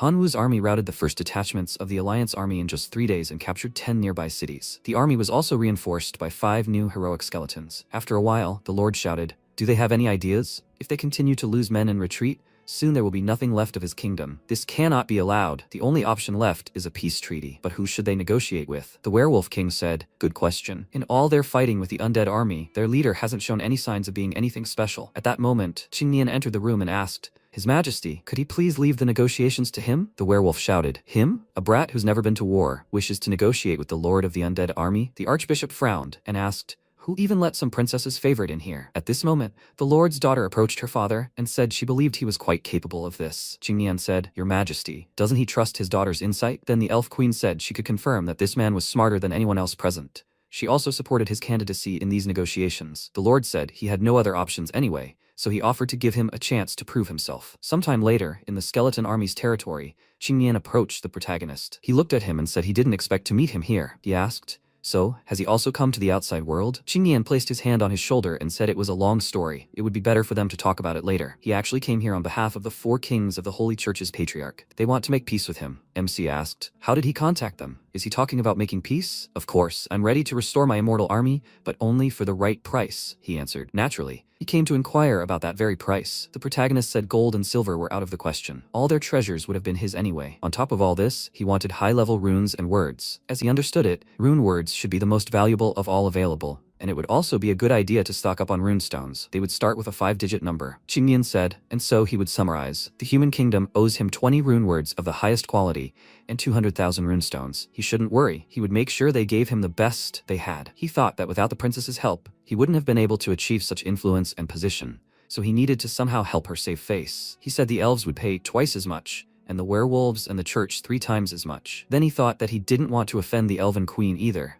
so they would have to settle for double the price. She still had to warm his bed, so he'd shift the brunt of the workload to the 2 remaining kingdoms and the church. Then, the protagonist put his hand on his shoulder and said, "Okay, if he can negotiate with them on these terms, he'll stop his army." Qingnian replied that he shouldn't worry. he could handle that. He added, by the way, that he'd scoured the human kingdom's archives for information on how to become a demigod in this runic civilization, and he thought he'd found something worthwhile. They'd need to find ancient relics of the gods. The protagonist said he took the hint. They'd work together. Then Qingnian moved on and said, excellent. Then he'd go convey his terms. They'd meet later. MC added, by the way, that he should tell them that if they refused, he'd raze all their cities to the ground and take everything they'd asked for by force. Yes, it would require more time and effort, but he'd done it before. After some time, the Minotaur kings said their kingdoms simply didn't have that many high-level rune words and stones. How could they possibly fulfill his demands? Qingnian said they should replace it with something equally valuable. For example, information about ancient divine relics, or simply hand over the divinity points. The Elven Queen leaned on his shoulder and said the elves had to pay more than she expected. So why were the humans allowed to pay so little? He replied that he decided to soften the terms for the humans, having already destroyed a couple of cities and turned thousands of their warriors into his undead. Her Majesty, he was sure she wouldn't want to exchange those rune words and stones for the lives of her subjects. Then the Lord's daughter sat down next to him and said her father had asked her to tell him he agreed to all the conditions. Qingnian looked at her and asked, Princess, would you like to personally reward the brave knight who entered the undead's lair on a sacred mission? She replied, of course. After a while, the patriarch entered the room and shouted, this is pure robbery. How could he agree to such humiliation? Their holy order never bows to the forces of darkness and death. Qingnian replied, it's his business to hand it over. The Minotaur king thought, the patriarch is right. They cannot agree to such terms. If the church fights, then we can try. The werewolf king thought that the three of them could probably push back the undead army, and if they lose, they could simply buy themselves off with rune words and stones. After a while, a haven of light. The patriarch reflected that in previous clashes, the church had not deployed its elite, so their losses were minimal. However, for this battle, he had carefully prepared and summoned the core of his land. 3 entire elite legions of the Holy Church, warriors who were so close to becoming demigods. They had never suffered a defeat or let him down. Damned followers of death, they shouldn't have dared to venture into the land of saints. Today they would stop them. After some time, the protagonist realized that almost all the local buildings were fortified with light crystals, which were detrimental to his skeletons. The patriarch had indeed summoned all his elite troops. Fortunately, Qingnian had passed on this information to him beforehand. These light crystals were truly irritating. Because of this, the Haven of Light turned into an impregnable fortress for him. It was good that he had ordered the skeletons to simply surround the city. Otherwise, he risked losing most of his army. So, to capture this place, he needed to create a breach and plunge the Harbor of Light into chaos. But how could he do that? Then he looked at the crystal in his hands and thought, right. He swallowed it and activated his plant fusion ability. He held a vine in his hand and thought, he'll give it a try. He waved his hand and then looked at it and said, not bad. The power of the ghost vine exceeded all his expectations. He thought, it's time to have some fun with these holy men. Then he walked forward, and the church ministers shouted in surprise, what? Who is he? In response, MC swung his weapon and pointed the vine straight at them. He cut one of them on the arm, and he, kneeling, looked at his comrade and shouted for him to use purification. Now, he shouted that it wasn't working. Then knights approached the scene. One of them shouted, get him. He swung his weapon and shouted that the intruder must be stopped. The protagonist sharply dodged, and the warrior said that he hoped he didn't finish him off, that he needed to interrogate him. What? Where did he go? At that moment, MC attacked the warrior with his sword in the stomach, and at that moment, his partner jumped towards him and shouted, unholy. The protagonist noticed the weapon in his hands, then appeared behind him and launched his attack. Afterward, he looked to the side and declared that he was the only one left. He noticed a glow in the warrior's body and thought, this one must be stronger than the others. He was surrounded by a holy aura that resisted the energy of death. Several church ministers pointed their hands at the protagonist and shouted that they had a chance. They had to stop him. Then the MC jumped up and swung his sword. He then shouted that if he couldn't get rid of him, he would at least finish off his support team. He charged toward the church servants, but at that moment, a warrior thrust a spear in front of him. Then the protagonist noticed a small explosion in the building and thought, it's time to begin. He leaped onto a vine and shouted, his loyal skeleton army, attack. A huge number of skeletons approached the castle. In the battle for the Harbor of Light, approximately 2 million church followers perished. 3 elite holy legions were completely annihilated. However, they still managed to significantly reduce the undead army's numbers. Hanwoo lost 15 million of his fearless warriors. At that moment, the Lord lowered his head and said, this was beyond his expectations. So many losses. He had made a mistake. If he had agreed right away, the Holy Order would not have suffered such catastrophic losses. What should he do now? He frowned and asked whether he should continue fighting or surrender. At that moment, Shute entered his room and said, His Holiness, he can help him fight off the attack of the cursed undead. He shouted in surprise, who is there? One of the knights shouted that the undead were advancing again. The protagonist ordered them to kill them. The skeletons continued to advance, killing the knights. The patriarch said that the undead should stop their vile advance and voluntarily leave the sacred haven of light. Perhaps then the god would halt his righteous judgment and spare them. In response, the skeletons continued to advance, He said that he expected nothing less from the empty-headed slaves of death. Let the mighty divine legion, Iron Fist of Justice, cleanse their world of this undead that defiles them. The protagonist asked, "Are those copperheads again?" He wondered if this local patriarch had allied himself with Shute. The Iron Knights began to destroy the skeletons, while the saints continued to support the patriarch. MC summoned a bone giant and sent it to attack. With a single blow, the enormous skeleton began to destroy the Steel Knights and absorb their souls. The patriarch turned to Shute and told him to continue releasing his Steel Knights. No matter how many dimensional sources he needed, their holy order would provide it. He agreed and spawned several more warriors. Earlier, Shute had told the patriarch that the creatures he would summon would be perfect for dealing with the undead besieging them. However, the price for his help would be dimensional sources. He asked why he should trust him. The young man replied that he would first allow him to observe his wares in action. He was sure that Han Wu would bring the majority of his army here tomorrow, and then he would decide whether to accept his offer or not. Currently, the protagonist, watching his skeletons being destroyed, nervously considered that if he continued like this, he would lose his entire army. This time, he needed to retreat. He would think about destroying the order later. He ordered his warriors to retreat and walked away. After some time, Niu Fang inquired, "So what now?" The order had secured Shu Tei's support, and the Haven of Light was now protected by Steel Knights. MC nervously said it was all that bastard's fault. He should have buried him last time. She replied that he should forget about him for now. The Minotaurs and werewolves, seeing the Holy Order's success, began to fawn over the patriarch again, claiming they'd been with him from the start, since they both refused to negotiate peace with him. The protagonist said she shouldn't worry about those idiots. They could crush them all when the time came, but at that moment, a skeleton ran up to them, reporting that the human king had sent a messenger. He replied that they should bring him to him. MC wondered what they could possibly want from him. After his first defeat, had they decided to finish him off while he was down, or something else? Qingyan approached him and said the king had asked him to convey his full agreement to the terms he had proposed, and tearfully begged them not to attack his territory again. The protagonist remarked that he had proven wiser than the others. The young man grabbed him by the shoulder and asked what he planned to do with this holy order. He said that for now, the patriarch should rejoice in his fleeting victory while he dealt with the remaining fighters for justice. Qingyan grinned and replied that he would be with him then. He had just discovered the trail of what they were looking for. Once they were done with all this, they would have to make a few visits. Han Wu, having completed his preparations, sent his slightly thin skeleton army straight to the werewolf kingdom. The war lasted only 5 days. The werewolves, lacking an effective weapon against the revival of the undead and protection from the Black Death virus, were unable to repel Han Wu's invasion. As a result, 12 million werewolves joined the skeleton army, and the werewolf kingdom itself sank into oblivion. The Minotaur kingdom, witnessing the tragic fall of the werewolf kingdom, was so terrified that it severed all ties with the Holy Order and completely surrendered to Han Wu. The protagonist approached the leader of the Minotaurs and asked so they were afraid. If they weren't willing to fulfill the conditions he proposed during the negotiations, then he had nothing to talk to them about. Destroying another kingdom was nothing to him. The Minotaur replied that they were ready. They would do whatever he asked. He reflected on how he shouldn't have listened to those damned werewolves and joined the order in the first place.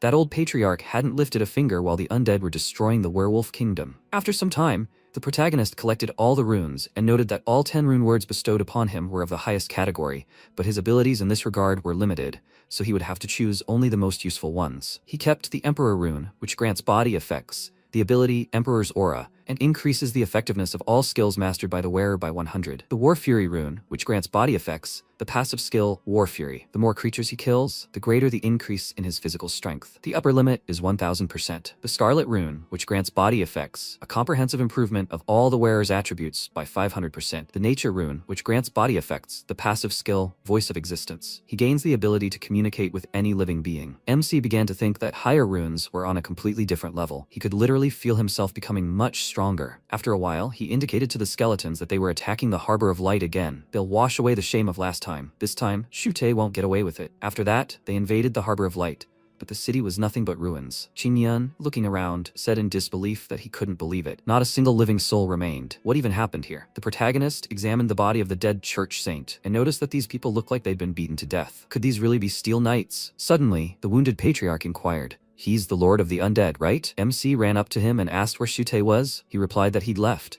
He'd plundered the Holy Order's treasury, taken all the accumulated dimensional sources, and ordered his Steel Knights to kill all the Order's servants. He wanted revenge. Qingyan said that he himself had let the wild wolf into his house. The protagonist said he now understood why the Order hadn't reacted when he invaded the werewolf kingdom. Shute had already destroyed the entire Order by then. The guy replied that it was too late to do anything. Now they could go in search of the miracle. All that remained of the Order were ruins. MC said no, they couldn't leave empty-handed. They would at least grab the light crystals. After some time, they set off and wandered into the forest. Qingyan said there was no telling how many traps lurked in these ruins, so it was best for them to remain vigilant. He had previously asked his Volperas to mark all the particularly dangerous spots, so they wouldn't have to wander blind. By then, there were arrows on the trees pointing the way. Suddenly, a monster emerged from the bushes. The protagonist abruptly used the Emperor's skill and brought it to its knees. Qingyan happily asked if he had already mastered the power of the Supreme Rune. The Emperor's aura was simply amazing. He grabbed his hand and pulled him along. After a while, they encountered monsters again. MC used his nature skill and said they were only here for a test and had no plans to destroy or plunder this place,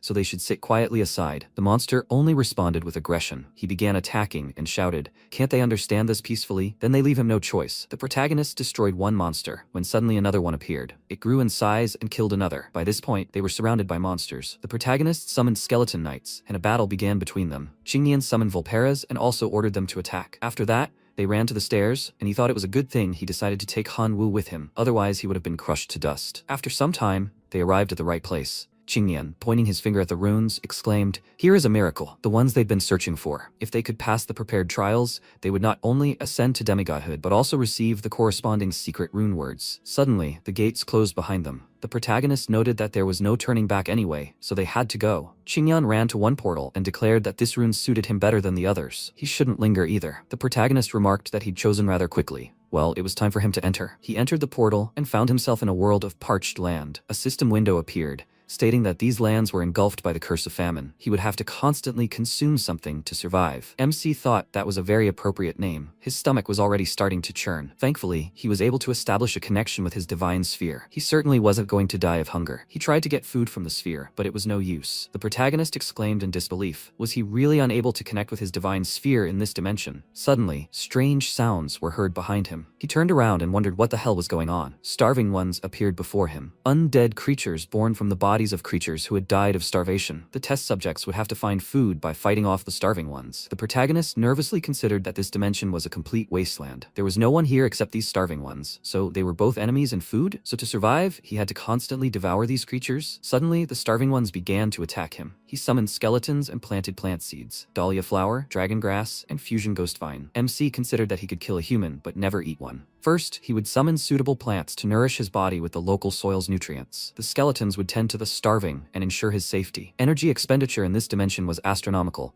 so he would have to hibernate for 30 days. He hoped nothing unexpected would happen. Meanwhile, Shute captured the human kingdom and exclaimed that it was now his, the lands of the Holy Order, the human kingdom, and the kingdom of the Minotaurs. The Steel Knights had destroyed all obstacles in his path. He mused that the Elven Kingdom was still holding out thanks to its magical barriers, but their happiness would be short-lived. At that moment, the Steel Knights captured Niu Fang and brought her to him. Shute, with a mischievous smile, said that this was an unexpected surprise. He hadn't expected to receive such a bonus during his campaign. Did she really think she could hide from him in the Minotaur Kingdom? How naive. Now she belonged to him too. The girl nervously replied that they would see if he continued to behave like this when Hanwu returned. Shute, with a sly smile, exclaimed that he wouldn't return. Did she really think he didn't know that he and Qingyan had gone in search of ancient divine relics? Even if he didn't die there, he would be greatly weakened or even seriously injured. In this state, he wouldn't even be able to defeat his blood demon. She thought he still had a chance of escaping this world alive. Let the knights lock her in the dungeon. Niu Fang shouted that he wouldn't get away with it. A steel knight approached him and reported that Lily, as he had ordered, had pushed Shwang back to the mountain gorge on the kingdom's border. Shute noted with a smile, as expected from a girl known for her obsession with money. She'd take on any dirty work, as long as she was paid enough. This time, Shwang wouldn't be able to escape him. Sometime later, near the gorge, a fight broke out between steel knights and stone golems. Shwang, watching, remarked how lucky she was that they were locked in combat. Even if he lost to her, at least she would have time to escape. Suddenly, a powerful explosion rang out. Confused, she asked what was going on. Shute approached her and said that she had indeed been there. His creatures had reported to him that Lily had targeted her for some reason, so he had rushed to her aid. She needn't worry about it anymore. He had already driven her away. Shwang nervously thanked him. He replied with a sly smile that it was no use. It was a piece of cake for him. She approached her bird and said that she would be leaving then. Shita asked, perplexed, was she already leaving? Perhaps she would stay with him after all? Why don't they unite their armies and crush all the remaining powers of this rune world? They would divide all the resources they obtained equally. How did she like this proposal? He thought about how he'd spent a fortune on Lily to stage this scene of rescuing the princess. so he couldn't just let her go. Shute had met with Lily a little earlier. She said she'd done as he'd asked, and drove Shwang back to the ravine, so let him transfer the second half of the payment to her. He replied that she had done well, but that was not all. To make their scene perfect, she needed to do one more thing. Then she would get the other half. She would have to let his steel knights completely destroy her army of stone giants. The girl exclaimed furiously. Was he mocking her? She'd summoned 2 million of her creatures. Did he even realize how many dimensional sources she'd spent on this? And that wasn't their agreement. Shute wondered if perhaps he should summon 30 million of his knights and destroy her army himself. Only then would she lose more than she gained. Lily said that in that case, he should let her take at least 500,000 stone giants. And yes, he'd have to double the other half. She thought she couldn't simply refuse his offer. Her giants were strong, but he had a vast numerical advantage. If she could negotiate favorable terms, the deal would still be profitable. The boy agreed with a sly smile. Shwang said she appreciated his help, but she had her own ideas and goals, so she'd leave it at that. Shute asked, wasn't she looking for Hanwoo? He was sorry to disappoint her, but he was already dead. His blood demon had finished him off. The girl nervously replied that she didn't know what he'd done there, but she didn't think Hanwoo could have died at the hands of some demon. Moreover, she already knew he'd summoned an entire army of his skeletons into this world. He said that his army of boneheads was nothing compared to his army of steel knights. Shwang replied that she didn't want to continue this conversation. Suddenly, steel knights appeared and grabbed her bird. She anxiously asked what he was doing. Shute asked with a mischievous smile. Didn't she understand? Then he'd explain it in layman's terms. Now he's the strongest in this world, so she, like everyone else, will only do as he says. Otherwise, she won't even be able to escape this ravine. He grabbed her by the neck and asked if she would stop resisting. Shwang tearfully said, let Hanwoo help her. At this point, the protagonist woke up from a dream about a girl calling him. He said he was curious about Shwang. It had been a while since they'd seen each other. The protagonist looked at his hands and wondered in disbelief how he'd managed to lose so much weight. So that's what it was. 30 days had flown by unexpectedly quickly. He'd taken the hunger rune, which allows its owner to control the energy metabolism of beings, and had reached the rank of demigod. A portal appeared behind him, and MC thought it was time to get down to business, and here was the exit from this unwelcoming dimension. He returned to the real world and said he needed to check how the rank increase had affected his stats. A system window appeared, stating that his divine talents were Chosen Son of Heaven, Rebel, Divine Abilities, Growth Acceleration, Life Sacrifice, Directed Mutation, Gene Lock, and Famine. Skills, Crushing Strike, Dark Attribute Mastery, Rebel Dragon, Black Dragon Transformation, Plant Fusion, and Emperor. Divinity points, 9, with 5 divinity points being absorbed. If he accumulated 10 divinity points and absorbed them,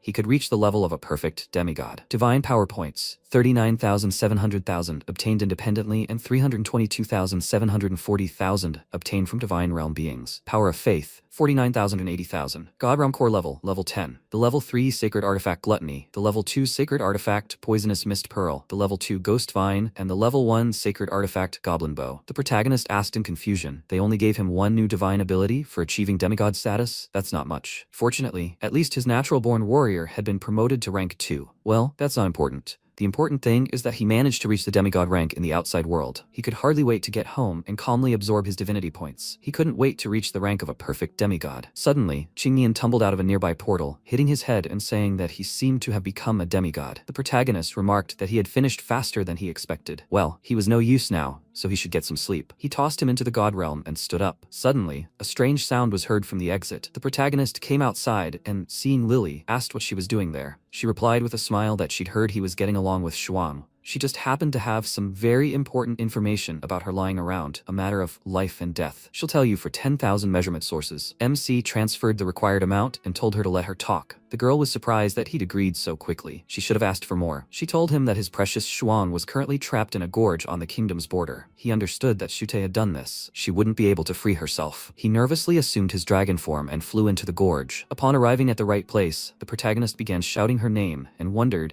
if he needed to find traces of her aura. Damn it, he couldn't detect her aura at all. Suddenly, he noticed a feather and, looking down, realized it was a golden thunder sparrow. MC activated the Supreme Rune Emperor's aura and tried to pierce the Steel Knight, but it didn't. After that, he used the unique rune Hunger and instantly destroyed it. Meanwhile, the golden sparrow continued to peck at the Steel Knights. The protagonist nervously exclaimed, "Stop admiring those rusty buckets and take him to Shwang." They couldn't waste time. After a while, they arrived at the cave where the girl herself was being held hostage. Shute began to harass her and, with a sly smile, asked, "Is she still playing hard to get? Hasn't she had enough yet?" The protagonist, seeing this, angrily kicked a stone straight at his head. He asked in disbelief, "Who dared enter here without his permission? Wait, how could this be? Isn't he dead?" MC furiously punched him in the face and said he didn't know where he got that idea from, but he was the one who would die. Shute shouted that he was even glad that he could now get rid of him with his own hands. With a smile, he cast the unique Hunger rune and aimed it at him. The boy clutched his stomach in confusion and asked why he was so hungry. Let them give him food. No, that was impossible. He vomited and, in sheer shock,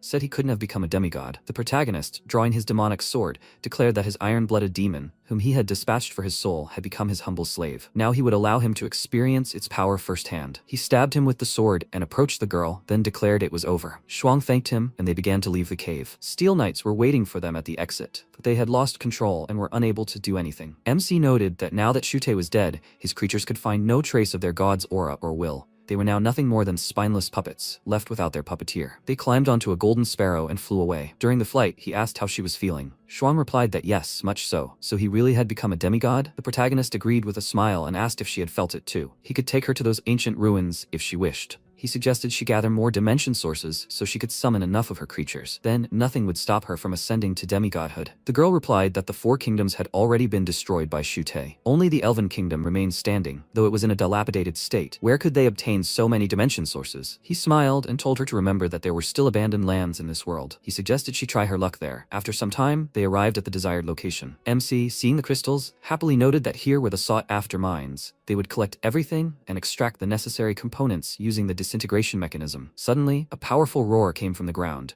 emitted by a huge bear. He said with a smile, "Don't let him roar. He's not going to share the dimensional ore. Let her wait here. He'll figure it out." Shwang asked excitedly, "Why should he risk it alone?" She snapped her finger, and instantly another flock of birds flew in and began attacking the bears. The protagonist summoned skeletons and directed them to attack. After some time, they destroyed all the monsters and descended to the ground. He noted that they would have to linger here for a while to collect all the ore and extract the dimensional sources. She wouldn't mind his company, would she? Shwang blushed slightly and replied that she did. 10 days later, the resource extraction continued. She nervously said that 10 days had already passed. They had collected enough sources, perhaps they would head to the ancient ruins? The protagonist asked with a smile. Why is she in such a hurry? After all, she had only just recovered from all her wounds. Suddenly, Qingyan appeared, happily saying he'd slept well. Shwang noted with surprise that they hadn't seen each other in a while. The guy looked around in confusion and asked where they were, and when had they two managed to get along. MC thought he was a damn bummer. As always, such annoying people showed up at the most inopportune moments. He said with a serious face that he didn't think he had time to worry about them. While they were inside the divine ruins, Shute had destroyed almost all the local kingdoms and managed to kill his beloved princess of the human kingdom. In addition to this, the elf queen is also in a deplorable state. Qingyan, in complete shock, asked, "What did he say? How did that bastard manage to mess everything up in just a couple of months?" Well, the dead couldn't be brought back, so his first priority was to help the elf queen. After all, he was very close to her too. They'll see each other again. After that, he set off. Shwang said she didn't think he was so caring. But just how many girlfriends does he have anyway? The protagonist replied, "Don't worry about it. Qingyan often hits on girls. It's better for her to focus on her recovery. They'll be heading to the ruins in a couple of days." The girl said that, by the way, he killed Shute. She's sure his family will be looking for ways to get revenge on him when they return to the academy. He asked if she really thought he'd leave him alone if he hadn't killed him. He was more concerned about the academy's punishment. After some time, Lena contacted them and said she asked them to return to the academy as soon as possible. It was very important. MC, with a serious face, told her not to worry because he was with her. Meanwhile, at the academy, Shute's father furiously shouted that bastard Hanwoo must pay for killing his son. The protagonist, standing near the portal, said that her wounds had only just healed. Now was not the time for trials. She shouldn't force herself for his sake. He wasn't afraid of the Shu family. Shwang asked with a smile, who said it was for his sake? Becoming an official student at the capital's academy and reaching demigod status before that had always been her dream. He shouldn't worry so much. He'd already told her all the information about the divine ruins. She would definitely pass the trial. After that, the girl entered the portal. The protagonist said he would wait for her then. He sent skeletons with her and instructed them to protect her. A month later, the MC came to the same place and asked that 30 days had already passed. Why hadn't she come out yet? The skeletons he'd sent hadn't returned either, so perhaps she was in danger. There was no point in waiting any longer. He entered the portal and found himself in a dimension filled with enormous monsters. The protagonist transformed into a dragon and shouted for them to get out of the way. He destroyed all the monsters in an instant and, approaching the portal, said that the portal leading to the trial dimension was apparently closed and couldn't be opened from the outside. The protagonist tried to break the portal, but after unsuccessful attempts, he asked if those who had already passed the trial couldn't re-enter. He combined 3 runes and delivered a powerful blow, causing the portal to crumble. Inside were numerous different portals. MC wondered which trial dimension Shwang had gone to. He thought he needed to calm down. He simply needed to find the residual traces of the girl's aura and follow her to the trial dimension. Suddenly, Shwang herself tumbled out of one of the portals and into his arms. The protagonist joyfully asked if she was injured. Suddenly, he tripped and came very close to her face. The girl shyly pushed him away and told him to let her go quickly. She happily showed off a thunder rune, which increases the effectiveness of all Thunder Element abilities by 500% and grants the active skill Thunder Domain, and declared that she had finally broken through. MC smiled and remarked that her energy seemed poised to break through the Lord tier and reach the Monarch tier. Suddenly, Lena contacted them again and said that the Academy's leadership demanded Hanwoo return to the Academy immediately. At that moment, a portal appeared in the wall. Shwang took his hand and said she would go with him. After a while, they entered the portal and found themselves in the Academy's room. The school principal, seeing them, nervously ordered the guards to seize him. The girls screamed that Shute had tried to harass her, which was the only reason Hanwoo had stood up for her. The boy's mother exclaimed, "That's a blatant lie. Why is she defending this murderer?" She replied that they could read her memories. There was no way she could have faked that. The school principal agreed and reviewed all of her memories,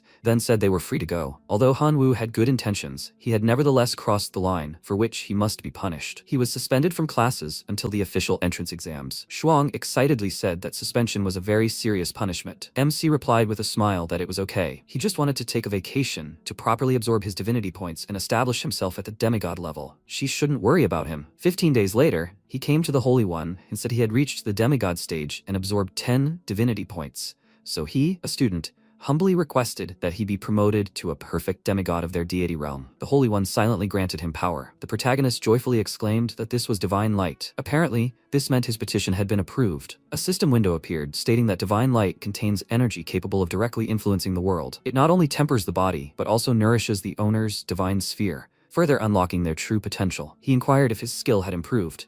His aura was so powerful. He felt as if he now possessed monarch rank powers, even without transforming into a black dragon. Suddenly, a system window appeared stating his name was Hanwoo, the source of mutations. Rank, divine being warrior with a second level supreme gene. Divine talent, chosen son of heaven, rebel. Divine abilities, growth acceleration, life sacrifice. Directed mutation, fusion, genetic lock, blessing of life. Skills, crushing strike, monstrous slash, darkness attachment, dragon slash, emperor's aura, plant fusion. Fusion, using his divine energy, he can combine any compatible objects and power. His title is rank 5 rebel, and his current awakened divine technique is the soul-devouring eye. Blessing of life, he can bestow a blessing on his creatures, extending their lifespan using divine energy. MC gleefully declared it incredible. After becoming a demigod, his title reached a whopping level 5 and granted him the soul-devouring eye. He also, for some unknown reason, received the title of rebel. Does fusion mean that this is his divine energy? He merged several abilities and instantly transformed into a new dragon form. The protagonist remarked in surprise that fusion was simply incredible and deserved its unique rank for a reason. And what should he call this fused premium? Let it remain the black dragon transformation. Since he can combine not only power but also objects, he should try it on his creatures too. He fused with the locust and dark energy, causing the creature to grow in size. MC remarked that it was wonderful. He'd reached hero rank in the blink of an eye. He was confident that in battle, this locust would be no weaker than a hero from the demonic Minotaur tribe. He truly had become much stronger. However, fusion consumed too much divine power. Just a couple of actions consumed several million divine power points. Incidentally, one such flame crystal costs approximately 1,600,000 divine power points. He created this through fusion,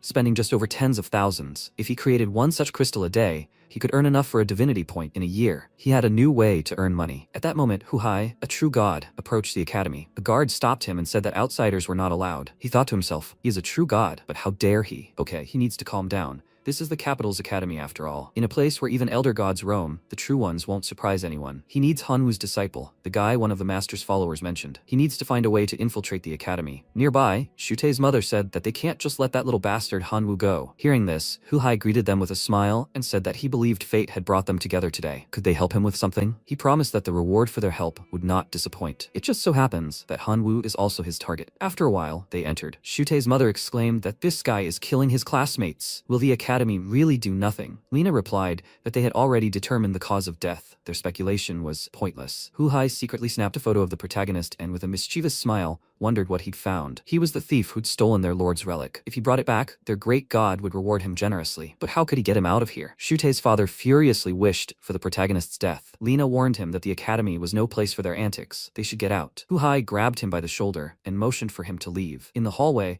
his father nervously said that they'd let him in, just as he'd asked. Were they really going to let Hanwoo go unpunished? The boy replied that he was his concern. They would receive just retribution, as long as they didn't interfere. After that, the parents left. He went to the door and began to peek. Meanwhile, inside the office, Lena told him to ignore their words. Shute was to blame for his own death. He was protecting a defenseless girl and himself. That wasn't a crime. The protagonist replied that she shouldn't worry about him. Their attacks only spurred him on to become stronger. She smiled and said that these were the words of her disciple. Now that he had reached the rank of a perfect demigod, he should focus on increasing his divine rank. And don't forget about his exams. If he failed even one, the capital academy would expel him on the spot. She had a pass to the ancient ruins of one of the outer worlds. He could try his luck there. Let him immerse himself in the demigod competition. It would be very useful in the future. MC took it and replied that he would live up to her expectations. Hu-hai, standing in the hallway, thought, ancient ruins then? Then they would meet there. After a while, the protagonist went outside and asked if this pass could be used for one more person. In that case, going to the ruins alone would be a waste. He contacted teacher Tian, who asked how he was doing at the Capital Academy. MC replied that he was doing well, having recently reached the rank of a perfect demigod. Speaking of which, would he like to explore the ruins of one of the outer worlds with him? The teacher asked in surprise, when did he become so strong? Of course he would. The protagonist replied with a smile that they would meet tomorrow at 8 a.m. at the capital's transportation hub. Sometime later, he returned home and noted that another dangerous adventure would begin tomorrow, so he needed to prepare well and select useful relics. The protagonist took out the artifacts, the Law of Gluttony, the Stone of Revival, the Book of Clones, and the Thunderbolt, and then declared that this time he would yield to no one. He remembered Shwang and mused that the return would likely take months. She would probably soon immerse herself in meditation to absorb divinity. That same night, MC came to her home. The girl, perplexed, left and asked why he had come. He should hurry and come inside. He replied that no, it wasn't necessary. He was leaving for the outside world tomorrow, so he came to say goodbye. He was afraid she might have already immersed herself in meditation. Shwang excitedly noted that they had only just returned. The protagonist said he thought she would have become a perfect demigod by the time he returned. Well,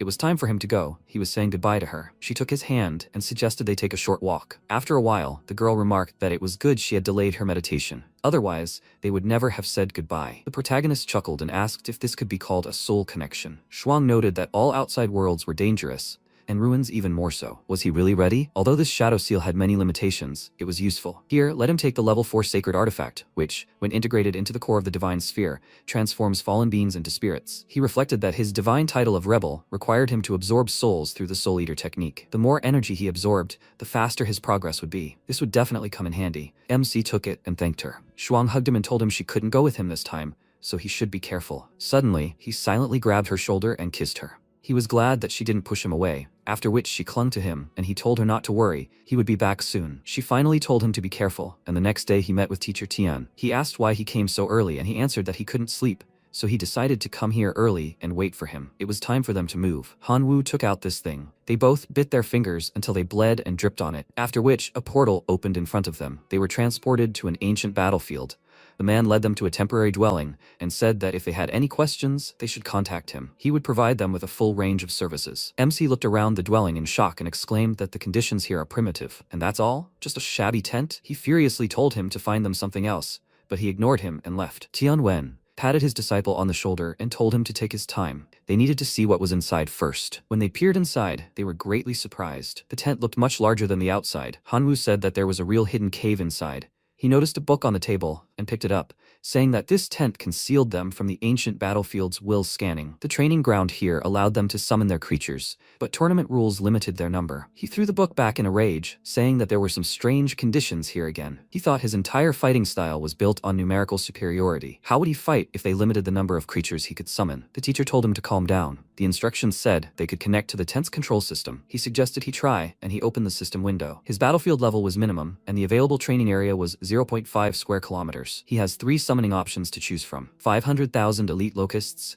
50,000 super elite locusts, 5,000 heroic type locusts, and 5 lord rank locusts. The second option is 3 million regular skeleton warriors, 300,000 elite skeleton warriors, 30,000 super elite skeleton riders, and 3,000 heroic type skeleton warriors. And the last option is 3 lord type skeletons, 1 Wind Sword Clan Lord, and 1 Sage Clan Lord. He had to choose the option with the maximum number, and Tianwen also summoned creatures. The system warned them that only key creatures previously summoned in the tent are subject to control. Key creatures lost outside the tent are not automatically replenished. They must return to the tent to replenish their troops. Divine title fragments can be found on the ancient battlefield. Rare fragments have increased value. Identical divine title fragments can be combined into a single divine title. Divine titles can be exchanged for other divine title fragments or tent upgrade materials. MC was delighted and said that once they collected the divine title fragments, they would upgrade the tent. Afterwards, they went to the battlefield, and Tianwen said that he had researched the location before arriving. Divine title fragments appear after defeating the deities roaming the field. In short, to obtain a fragment, they need to defeat a deity. The deities here are divided into ranks, distinguished by the aura beneath their feet. The lowest rank has a white aura and grants level 1 fragments, while the blue one grants level 2 fragments. The most dangerous are the deities with a scarlet aura, which grant level 5 fragments. Suddenly Hanwoo heard something. He immediately told his teacher to stop and hide,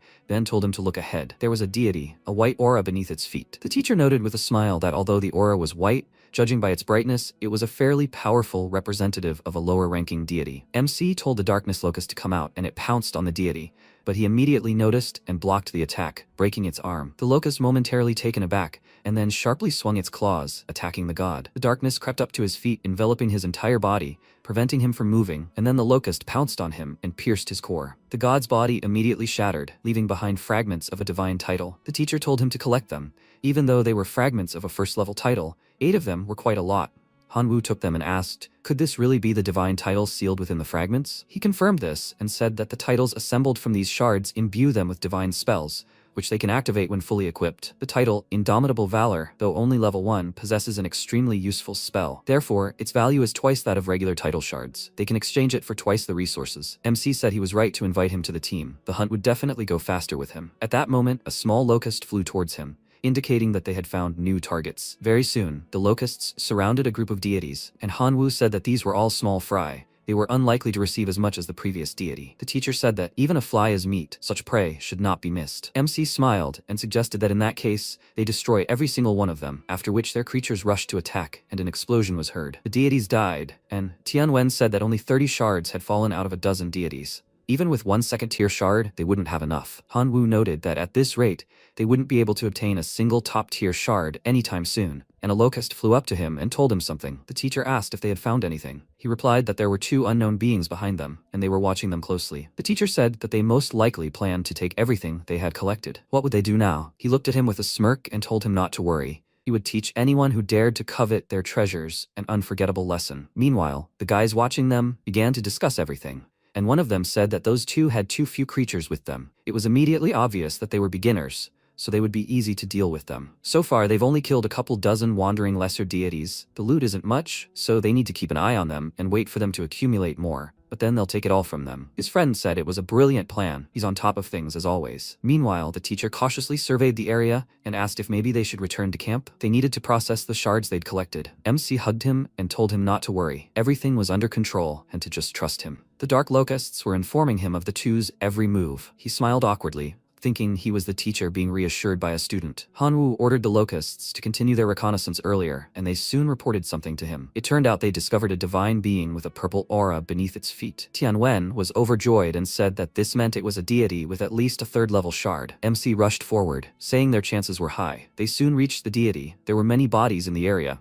Tianwen, cautiously peeking out from behind cover, said that judging by its battered appearance, this deity had just emerged from a fierce battle. This deity had destroyed several creatures. It was clearly a master of the wind element. His rabbits should be able to hold it off for a while. The teacher said they could try to wear it down in a protracted battle, have it use its creature's ability to clone and detonate themselves, while he fired carrot rockets at it. Sooner or later, they would exhaust its strength and finish it off. MC smiled mysteriously and said that this deity wasn't worth wasting so much time, and the teacher asked what his plan was, after which he transformed into a dragon and exclaimed that he would attack it head-on. The deity noticed him immediately. He waved his fan, attacking Hanwoo with a gust of wind, and Hanwoo meanwhile pointed his finger forward and struck him back. A cloud of darkness swirled near his stomach.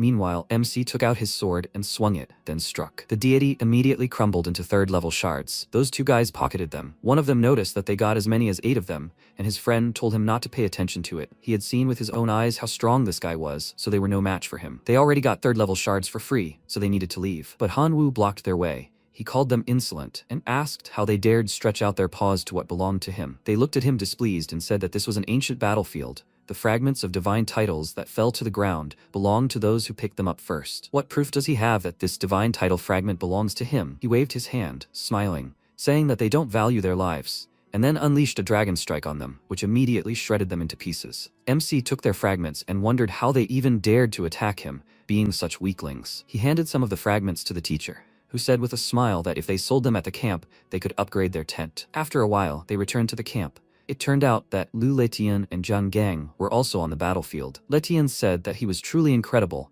he was able to obtain even such a rarity as a pass to an ancient battlefield. He replied that it was a trifle for him, after which he thought that since he received a reward from a great deity for providing information, he had no shortage of such resources. They noticed some acquaintances nearby. Han Wu was discussing with his teacher that if they could obtain a couple more of these divine titles, they would be allowed to expand the tent to a radius of 2 kilometers. He suggested that he hurry up and start hunting. He was eager to see it. Then they noticed the two of them. Tianwen immediately stepped forward and said that he didn't expect to see them here. Letian gave him a displeased look, and Gang forced a smile and said that meeting him here with this disciple was truly lucky for them. He turned to Han Wu and asked if he knew how diligently he had been looking for him since they had missed each other at the Divine Ruins. He smiled and told him that he didn't understand what he was talking about, then thought, how did he know it was him? After all, he was wearing the mask that Teacher Tian had given him back then and was trying to get rid of all traces of it, although he probably didn't have direct evidence, so he would deny it to the very end. Gang said that perhaps he really was mistaken. However, his progress was too impressive. He was supposedly the same age as his son, but he had already reached the rank of a demigod. He gritted his teeth in dissatisfaction and thought that it was this idiot who had destroyed the core of his son's divine realm, and because of him, he was destined to never raise his rank and gain power. Tianwen said that he and the student had business to attend to, so they would leave, and that would be their farewell. He cast a suspicious glance at them and thought that he should leave here, otherwise they would start a fight right now. After they left, Letian asked if he was really just going to let this guy go. He was the one who had crippled his son. He told him that there was no need to rush. If he didn't leave the ancient battlefield right now, they would definitely meet again. Letian chuckled and noted that he was right. They would crush them with their creatures as soon as they brought their tent up to a proper level. He would never believe that a newly minted demigod could do anything against them. Meanwhile, they entered the tent and Tianwen said that since they were here too, they would definitely cause them trouble. He had only recently become a demigod and had practically no command of divine spells, so he couldn't handle them now. He suggested that they not rush into trouble and leave the ancient battlefield as soon as possible. MC asked why he was downplaying their strength and praising the enemy. They had arrived before them, so they should have an advantage. He didn't see anything special about them. He told him that he knew too little about the gang. He heard that he had recently received support from a very important person and was able to raise a monarch-type creature. Han Wu said that he knew better than him how rare the chance to go to the ancient battlefield was. He wouldn't give up this opportunity because of the gang, so he asked for understanding. The teacher exclaimed with displeasure, why was he born so stubborn? He only wishes him well. His disciple ran to the exit of the tent and enthusiastically answered him that that's why they urgently need to become stronger. Time passed. To be able to confront the gang, MC, using the Eye of the Soul Eater, significantly increased his divine title, Rebel, over several days. After 6 consecutive experience boosts, his title finally reached its maximum, opening the possibility of evolution for him. That's when Han Wu received his long-awaited divine spell. He must choose one of 2 options. The first is the Rebel spell, a sword. With this, he can summon a weapon that converts physical damage to magical damage and vice versa. It can merge with other swords while maintaining the effect. The second option is the Rebel firearm. It converts long-range physical attacks to magical ones and vice versa,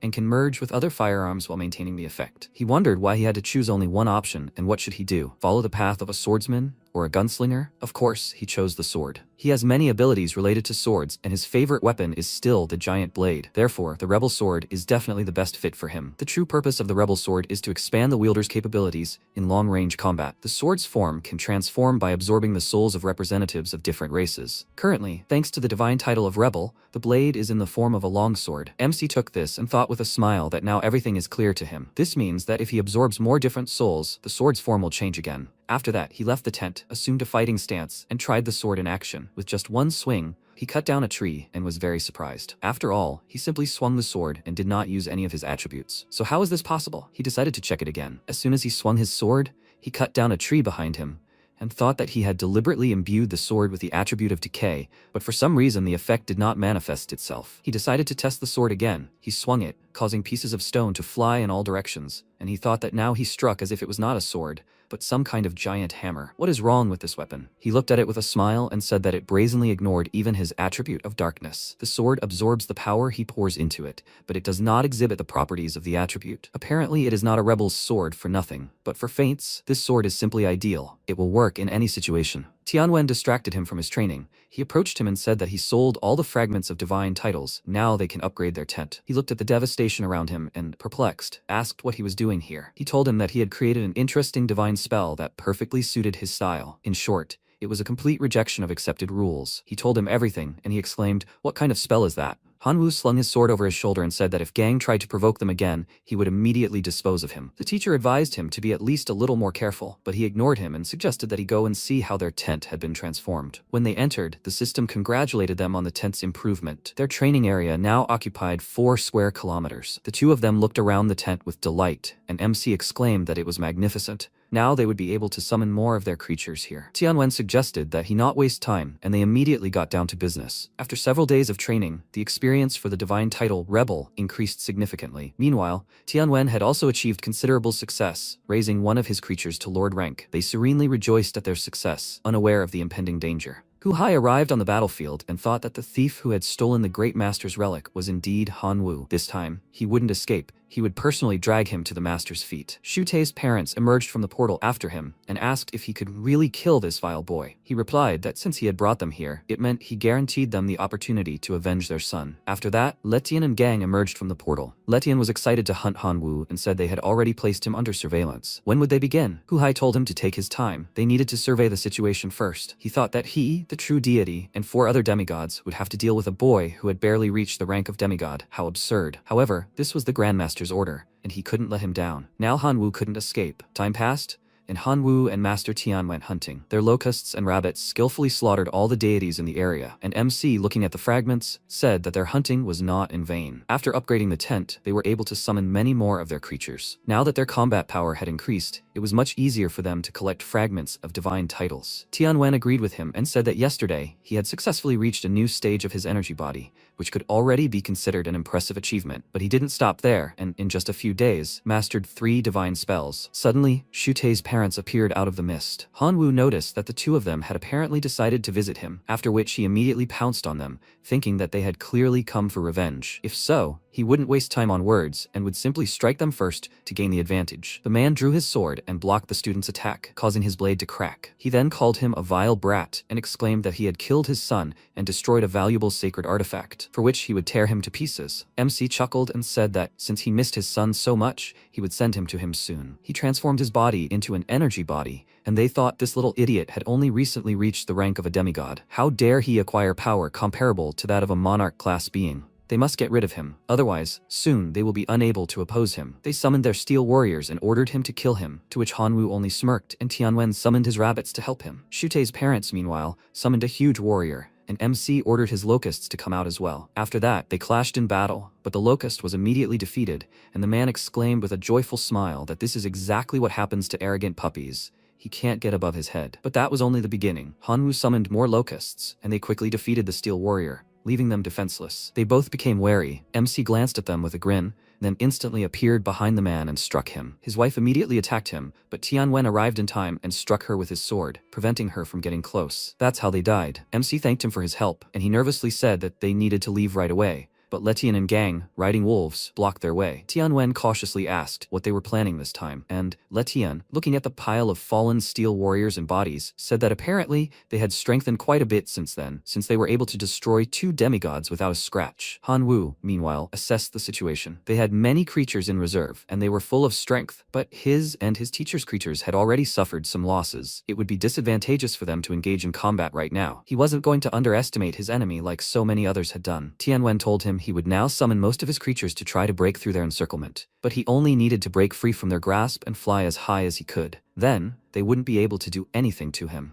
MC realized he was willing to risk himself to protect him, and Tianwen said he would only have one chance, but he couldn't take more. Hanwoo took his hand and told him the situation wasn't so dire that he needed to resort to such desperate measures. He could handle it, so he should just trust him. The teacher agreed and told him to be careful, while Letian smirked and asked if he'd misheard, or if he'd actually said he could handle them. It was just a laugh. 40 million of their creatures against the battered remnants of their army. He's too confident for someone who's one step away from death. Gang turned to teacher Tian and said that they came here only for Hanwoo, and if he agreed not to interfere, he personally would not attack him. He firmly replied that as a teacher, he would not simply stand by and watch his student be killed. They could consider this his teaching duty. Letian asked if he thought he was some kind of noble hero. They would see if he still had the strength to talk about moral principles and other nonsense after they had slaughtered every last one of his creatures. Gang smiled and said that he had hoped that he would be a reasonable person and not interfere, but he had disappointed him. He should not blame him for what happened next. He ordered the wolf riders to attack, while Tianwen summoned his rabbits and directed them to bombard them. The wolves immediately tore the poor rabbits to pieces,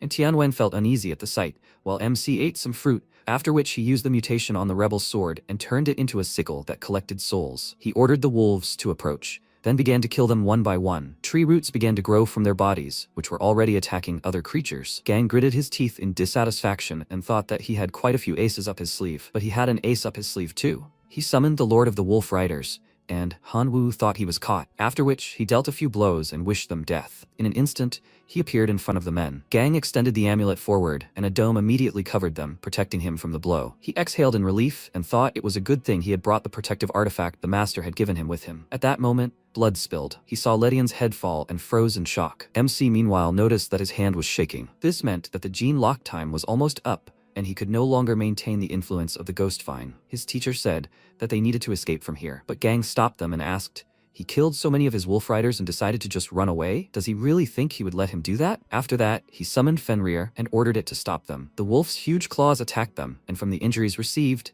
Hanwoo's body returned to normal, and he fell with the thought that it was very painful. This is bad. The gene lock effect has already worn off, and he will not be able to use it for the next 10 days. He looked up at the teacher to check on his condition, but he did not move at all. Fenrir slammed his paw on the ground, causing the two of them to be thrown into the air, and Gang thought that if he didn't kill him now, he might not have the chance later. Hu-hai arrived just in time, calling out to him with displeasure and asking what he was planning. He had said they needed him alive, after all. He smiled nervously and said he had misunderstood. He was just about to bring him to him. Hu-hai picked up Hanwoo by his clothes and said he was sure their master would reward him for his work, and he thanked him for the opportunity. After that, he glanced at Tianwen and thought that killing this demigod would be enough for him. Then he could absorb his god realm core. MC realized what he was up to, and found the strength to threaten to kill him with his own death if he touched the master. The man didn't believe him, and Hanwoo firmly said that he would do it if they harmed the master. He started using his power on himself, and Hu-hai excitedly ordered Gang not to touch the man and just follow him. The man cast a displeased glance at Tianwen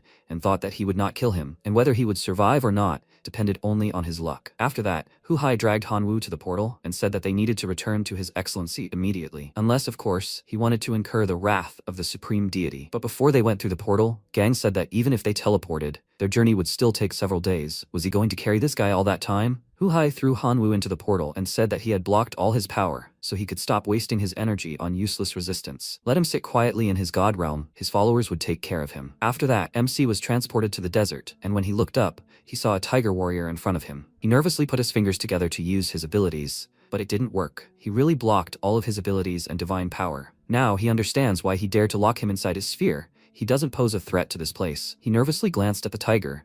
Then he abruptly handed him a bowl of water, and he thought, so these are his creatures? Huge beastmen. He better be on his guard. But what should he do now? He told the tiger that he wouldn't drink, and then he grabbed him by the clothes and forcibly gave him water. Hanwoo exclaimed that he said he wouldn't drink, and Hu-hai said that his tiger is deaf and dumb. It can't hear what he says. He won't poison him or anything like that, so let him just be a good boy. MC wiped his mouth with his hand and thought that it still wouldn't hurt to be careful. At that moment, the source of the mutation emerged and offered to help him. Hanwoo was overjoyed to see him and asked if he hadn't been sealed. He replied that he had his own secrets. Incidentally, if he transferred his accumulated divinity points to him, he could evolve the source of the mutations and help it regain some of its powers, then he would be able to easily escape from this place. He thought this sounded encouraging and decided to take the risk. The mutation source warned him that he was starting, and he asked him to do it without him noticing. Otherwise, the plan would come to an end. Meanwhile, the gang told the true god that in 3 days they would already stand before his power. What does he think he will reward them with this time? Hearing this, MC nervously asked the mutation source to hurry. They only had 3 days left. Will he definitely have time to do everything? He didn't answer him, and the energy inside his body began to swirl. He warmed up and thought that he couldn't even imagine how the mutation source would change his body. At that moment, he informed him that he was finished with his evolution. Now he had become a 3rd-level gene warrior. He inquired about what advantages this gave him, and he answered him that during his evolution, he received a new ability, gene combination. This allows him to combine different genes, changing the structure of the target without damaging the original genes. He asked how to use this thing, and at that moment, the tiger handed him a dumpling, and he smiled awkwardly at it. After that, he suddenly grabbed his hand and started feeling it, which made him feel uneasy. MC smirked and thought that it really worked. Physically, he became much stronger. Although improvements are probably limited to approximately the hero's level, For now this is quite enough. The tiger became very angry. He screamed, calling for the others, and they immediately came to him. The white tiger called out to him angrily, asking what he was doing,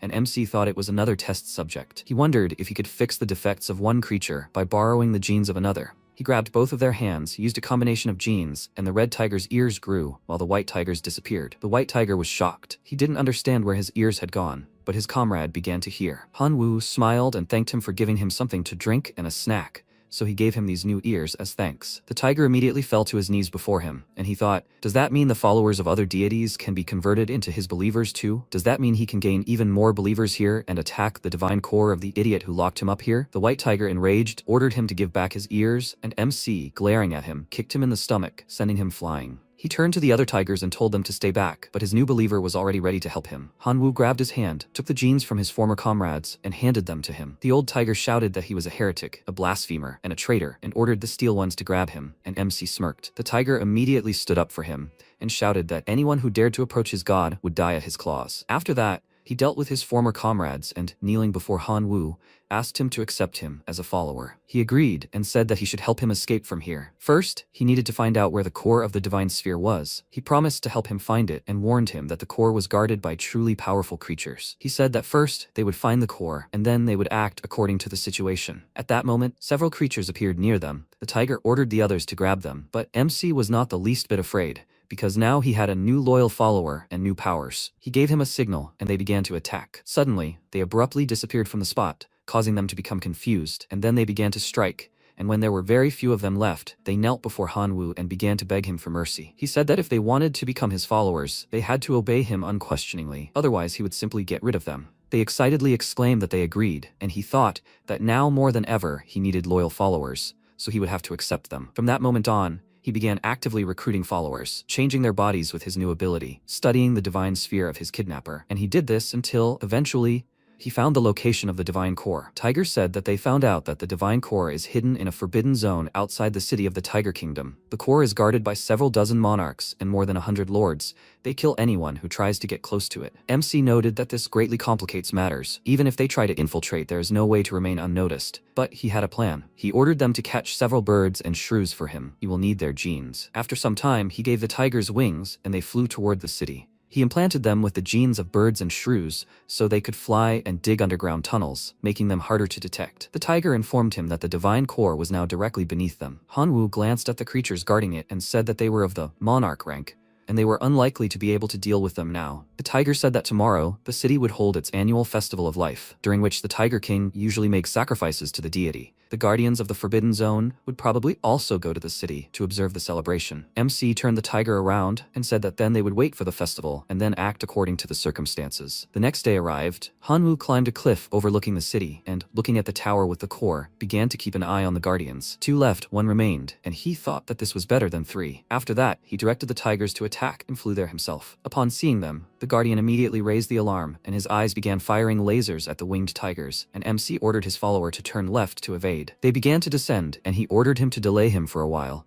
and he would try to deal with the core. After that, they landed on the tower and split up. He thought that finally the shrew genes that he had implanted in his arms would also find a use. The guardian ordered him to stop, but he was immediately attacked by a tiger. Hanwoo, meanwhile, began searching for the core. He glanced at how they were fighting and thought that he needed to hurry. His follower was unlikely to hold him off for long. Finally, he found the core. It was located right under the tower. He immediately used his shrew arms, shouting that he should not have messed with it, and then delivered a powerful blow. Because of this, the crystal only cracked, and he thought, is this still not enough? He had already added strong tiger claws to himself through genetic modification. Huhai found out that he was doing something bad and entered his god realm, shouting, what is he doing here? After that, he thought, how did this guy even end up in his forbidden lands? Now it makes sense why he felt his life core trembling. Seeing him, MC laughed loudly, which made Huhai confused, and then the core cracked, and Hanwoo said that he didn't think he would come here to help him complete his plan. The man became nervous and thought that this was impossible. He used his own power to destroy the core. After the crystal broke, MC thought that, although he destroyed his divine core, he can't escape right now. If he gets outside, he will run into Gang and Huhai. He still had their seal on him, so he wouldn't be able to deal with them, and for now, it was better for him to find a safe place. He jumped on the tiger and thanked it for buying him time. Then thought about what his newly made follower had mentioned,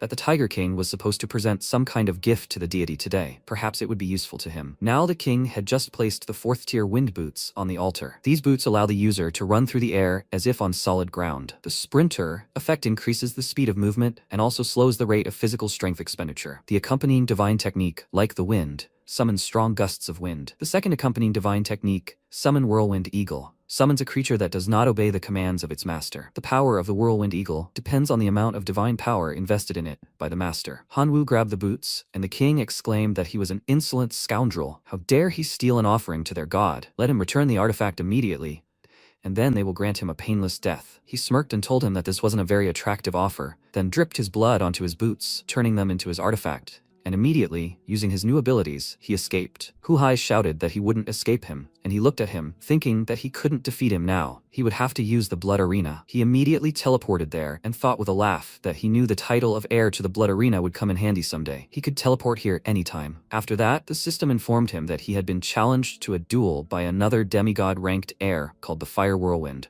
Was he willing to accept his challenge? 3 refusals of challenges or 3 defeats in duels would result in the loss of his status as heir. He refused the duel and thought that the seal was still on him, so he couldn't contact his divine sphere or use his divine skills. What should he do about it? At the same time, another heir challenged him to a duel, but he refused, and then he received another duel offer. He became nervous and exclaimed, "When will this end?" This was the 3rd time in a row. Are they trying to drive him to the grave? This irritates him so much, but he will have to take the risk. After that, a girl appeared in the arena and said that she was glad to meet him. She is the Night Shadow. What is his nickname? He looked at her and thought, so this little girl challenged him to a duel? He told her his name was Locust, and she exclaimed that it sounded stupid, but it didn't matter because he was about to die. After that, she summoned her creatures, and he thought that this was the first time he saw someone who, like him, relied on the number of their creatures. He smiled, and she asked with a laugh, was he afraid of her? Let him tremble before her true power. If he didn't want to be sucked dry by the bats, then he shouldn't waste her time and just give up. Seeing the bats approaching, MC rose into the air and instantly appeared behind her,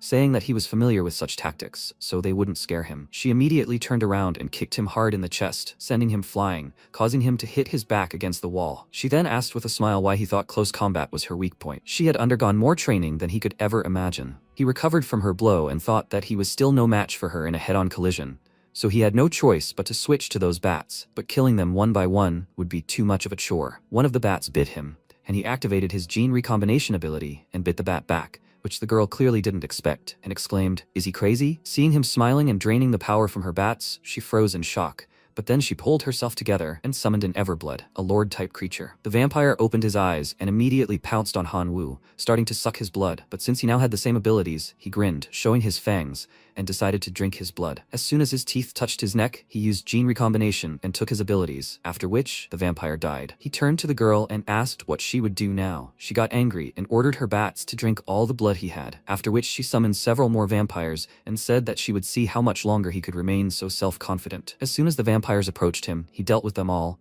and the girl, seeing his grin, stared at him in shock, and then declared that she gave up. MC was about to bite her, but stopped in time and said that it was commendable that she correctly assessed her strength. She looked at him more closely and asked if he was by any chance a student of that academy. And then Hanwoo remembered the academy. He started asking her about the entrance exams, whether they had started, and when she said that they had already ended 10 days ago, he froze in shock and thought that this was bad. He was so absorbed in farming on the ancient battlefield and Hu-Hai that he missed the entrance exam and did not pass the final assessment of the preparatory course. Perhaps he had already been removed from the list of the Capital Academy. He quickly left, and the girl shouted that next time she would definitely beat him. After some time, MC reached the gates of the Capital Academy, but the guard stopped him and asked who he was. He quickly introduced himself and said that he would like to meet Teacher Lena. He said that there were no preparatory course students left in the academy this year, so he should not lie, and he will not let him through because he knows the name of Teacher Lena. Suddenly, someone called out to Hanwoo. It was his friend. He asked in surprise where he had been all these days. Did he have any idea how worried they all were while looking for him? He told him that he urgently needed to meet with Teacher Lena,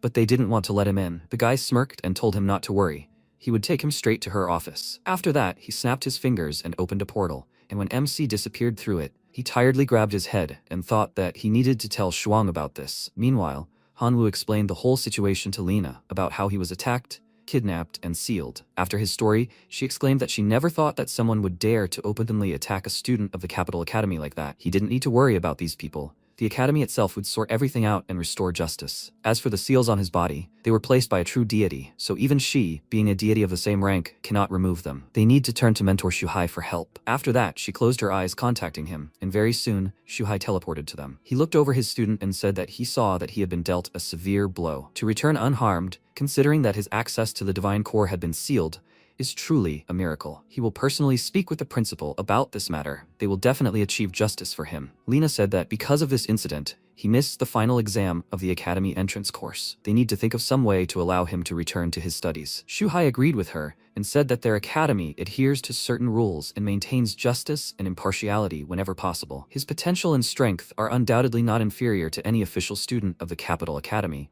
But the problem is that he has not passed either the first or the final exam of the Academy's entrance course. From a bureaucratic standpoint, they simply cannot accept him. However, he should not worry about it too much. He is his disciple, on whom he places high hopes, and he will definitely do everything in his power to help him. MC thanked him, and the mentor patted him on the back, asking why he was standing on such ceremony. First, he will remove all the seals from him, and then they will take care of everything else. After this, Hanwoo felt a connection with his divine realm, and Lena said with a smile that this light blow to his back burned 3 billion points of divine power from his mentor. He smiled and said that now is not the time to count those points. He should quickly return to his divine realm. He was absent there for so many days. There are probably already many matters piling up there that require his attention. He thanked them for their help, and then returned to his divine realm, but it was in complete chaos. His creatures were fighting each other, and the locusts had disappeared. When he found his locusts, he was horrified. There were many more of them, but at the same time, they had weakened him greatly. They no longer even looked like elite creatures. He decided to deal with each problem one by one. First, he needed to sacrifice all the useless ones and keep only those who fit his old standards. He used the sacrifice method, and in the end, he had only a few super elite creatures left. Upon seeing their deity, the creatures were overjoyed and immediately knelt before him, paying their respects. The skeleton that had previously commanded them reacted strangely to his arrival and quietly fled. MC didn't notice this, and the system told him to choose the power gained from the sacrifice. First option, Ice Emperor. First rank divine title, Freeze. The second option would give him 50 divinity points, and the third would give him the 5th rank divine title, Destruction. Since he currently lacked a divine title, which would add to his combat power,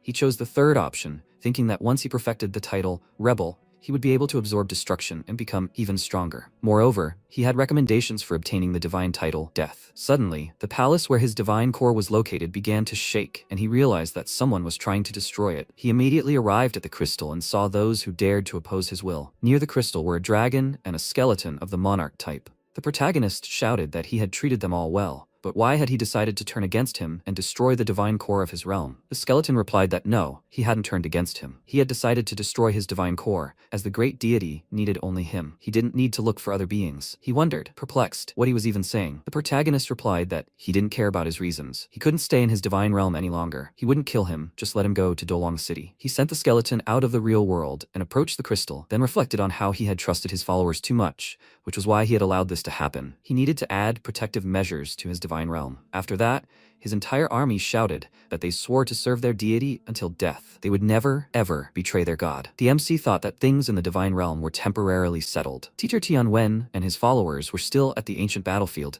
He couldn't just abandon them. After a while, he teleported to the academy and told Ling that he needed something. Shwang, seeing him, joyfully approached and said, "He's finally back." Qingnian told her he was back, and she rushed over immediately. Teacher told her everything. He couldn't even imagine how worried she was. The protagonist smiled and told her to calm down. He was back, and he was fine. The girl told him she'd heard from her classmates that Teacher Letian had fallen in battle. He asked if Ling still had tickets to the ancient battlefield. He needed to go there to bring back Teacher Tianwen. Shwang took his hand and said that this time she would go with him. After a while, they arrived at the site and began to inspect the tents. Entering one of them, the protagonist noticed that it seemed Tianwen still hadn't returned. The ancient battlefield contained no resources other than divine title fragments. Furthermore, it blocked communication with her divine realm. Staying there for too long could easily lead to death. He spawned locusts and instructed them to find him information about his master. Afterwards, they went outside, and MC exclaimed that he sensed a connection with the Windsword Emperor and needed to check. Shwang said she thought the signal was coming from underground. He directed the locusts directly into the ground,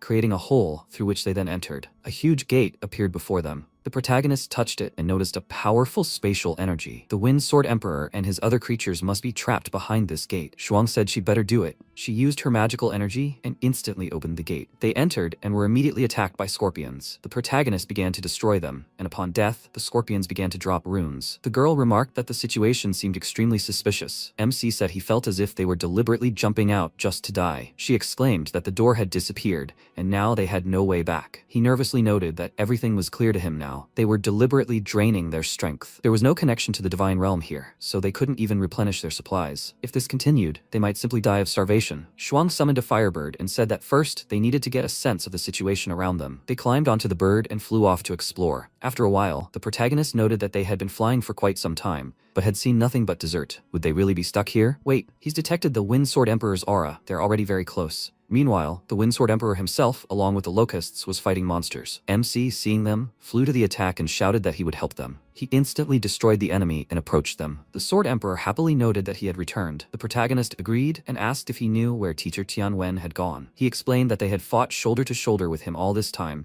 and destroyed numerous deity fragments, but 3 days ago, these enormous sand creatures appeared. They kidnapped the teacher and didn't have time to save him. The protagonist, with a serious face, said that it was nothing to worry about. Did he remember in which direction teacher Tianwen was taken? They would definitely save him. The Sword Emperor pointed and said that they were heading that way. Sometime later, they arrived at the Sand City. Hiding behind a rock, MC noticed that the area was full of these sand giants. They were probably keeping teacher Tianwen here. Suddenly, a cactus came to life next to them and began attacking them with its needles. He shielded the girl and warned her to be careful. Shwang noticed that their numbers were growing. The protagonist asked with a smile, "Do they think they can overwhelm them with their numbers?" He summoned his locusts and ordered them to attack the enemies. The insects gnawed through all the cacti in an instant. After this, the protagonist ordered the locusts to scout out the situation inside the city. He used the single vision skill to see through the eyes of the insects, and seeing a huge wolf, wondered if there were other werewolf-like creatures in the city. Besides, the other monsters act as if they are afraid of these werewolves. Suddenly, MC noticed Tianwen tied up and nervously exclaimed, "This is bad." Shwang asked what was going on. He shouted that it looked like they were going to sacrifice the teacher. There was no time to explain. He would try to save him, and she should stay here and inform him if anything happened. The protagonist ran into the city with a serious face and thought that there were too many unknown factors in the city. He couldn't expose Shwang to such a risk. He summoned an army of locusts and ordered them to raze the city to the ground. Suddenly, birds appeared in the sky and began fighting off the insects. At that moment, Shwang flew up to one of the birds on a golden sparrow and shouted that he wouldn't get rid of her so easily. Actually, she had also come here to save teacher Tianwen. They had decided to save him together, right? So why was he trying to leave her behind? The MC took her hand with a smile and said that they would do it together then. After that, they began fighting the monsters. Suddenly, a huge sand monster appeared and began attacking the insects. In response, they instantly destroyed the monster. The protagonist smiled and thought that the fewer wolves left at the altar, the better their chances of saving Master Tianwen. He unlocked the Gene Lock and transformed into the King of the Black Dragons. His body assumed the peak form of a monarch-type creature, and he became covered in thorns. The protagonist began attacking the werewolves and shouted that he would save the master. As the beasts attempted to surround him, he created a protective ball of thorns and repelled all attacks. After this, MC approached the master and freed him. Tianwen, in shock, asked if he was seeing things. He replied with a smile that it was safe to say so. He had come to pull him out of this protracted nightmare. The protagonist called out to Shwang and noted that he had rescued the master. It was time for them to retreat. She took his hand and they flew to safety. The girl asked how he was feeling. Tianwen replied that she shouldn't worry. He was almost fully recovered. He only remarked that they had both reached the rank of demigod. He congratulated them. Shwang smiled and said that she had been able to become a demigod, largely thanks to Han Wu, but they had better think about how to escape this cursed place. The teacher explained that while he was captive, he heard from those beings that their master possessed a mirror that allowed them to travel through space. It could help them escape this isolated fragment of the world. Moreover, he suspected that this was the only way out. The protagonist noted that those wolves possessed an extremely powerful aura. How powerful, then, was the being they called their master? Shwang said that if this continued, sooner or later, they would simply lose the beings they had laboriously nurtured. Tianwen pulled out a bag and said that, unfortunately, all his summoned creatures had been killed by the local creatures while he was here, so he wouldn't be able to help them with that. However, he hadn't wasted any time and had managed to collect quite a few divine title fragments. Perhaps this will be useful to them. The protagonist, smiling, spawned the fragments and replied that they had also collected some while searching for him. They would definitely find a way out of here. Shwang excitedly noted that there were only scattered fragments here. They wouldn't even be able to assemble a single, more or less decent title, and they couldn't absorb the various ones yet due to their rank restrictions. And they wouldn't be able to sell them while they were here either. MC, smiling, replied that he'd thought about that too, so they needed to try fusing it all together using his divine ability. Fusion. In an instant, the fragments began to merge, and a 5th-ranked divine title appeared. Tianwen, shocked, exclaimed that it was incredible. How did he do it? He hadn't even thought such a thing was possible. The protagonist replied with a smile that now wasn't the time to discuss such matters. He would try to create a few more titles suitable for them as quickly as possible, and then they would go look for the mirror. 2 days later, they were fully prepared. Suddenly, sand monsters began attacking them. Shwang joyfully declared that it was time to test the power of their newfound divine titles. She created a thunder spear weapon and readied her birds to attack. The protagonist stopped her and told her not to rush in and throw her thunder spear. Giant gods like him possessed immense regeneration. Simply throwing the spear at him now would have no effect. The girl asked what they should do then. He replied with a smile that he would somehow strengthen her spear with his rebel divine technique. MC cast a spell and shouted that everything was ready. Let her throw. Shwang threw the spear and pierced the monster, and after such a powerful blow, it completely dissipated. Suddenly, werewolves began attacking them. Tianwen smiled and said, "Let them leave them to him." He created a multitude of spikes and stopped the beasts. At that moment, the girl used the skill Myriad Lightning Surge and instantly finished off all the opponents. Afterwards, she happily remarked that they were lucky that his new divine technique had been effective against this giant. Now they had nothing more to fear in this desert. Suddenly, a sand vortex appeared,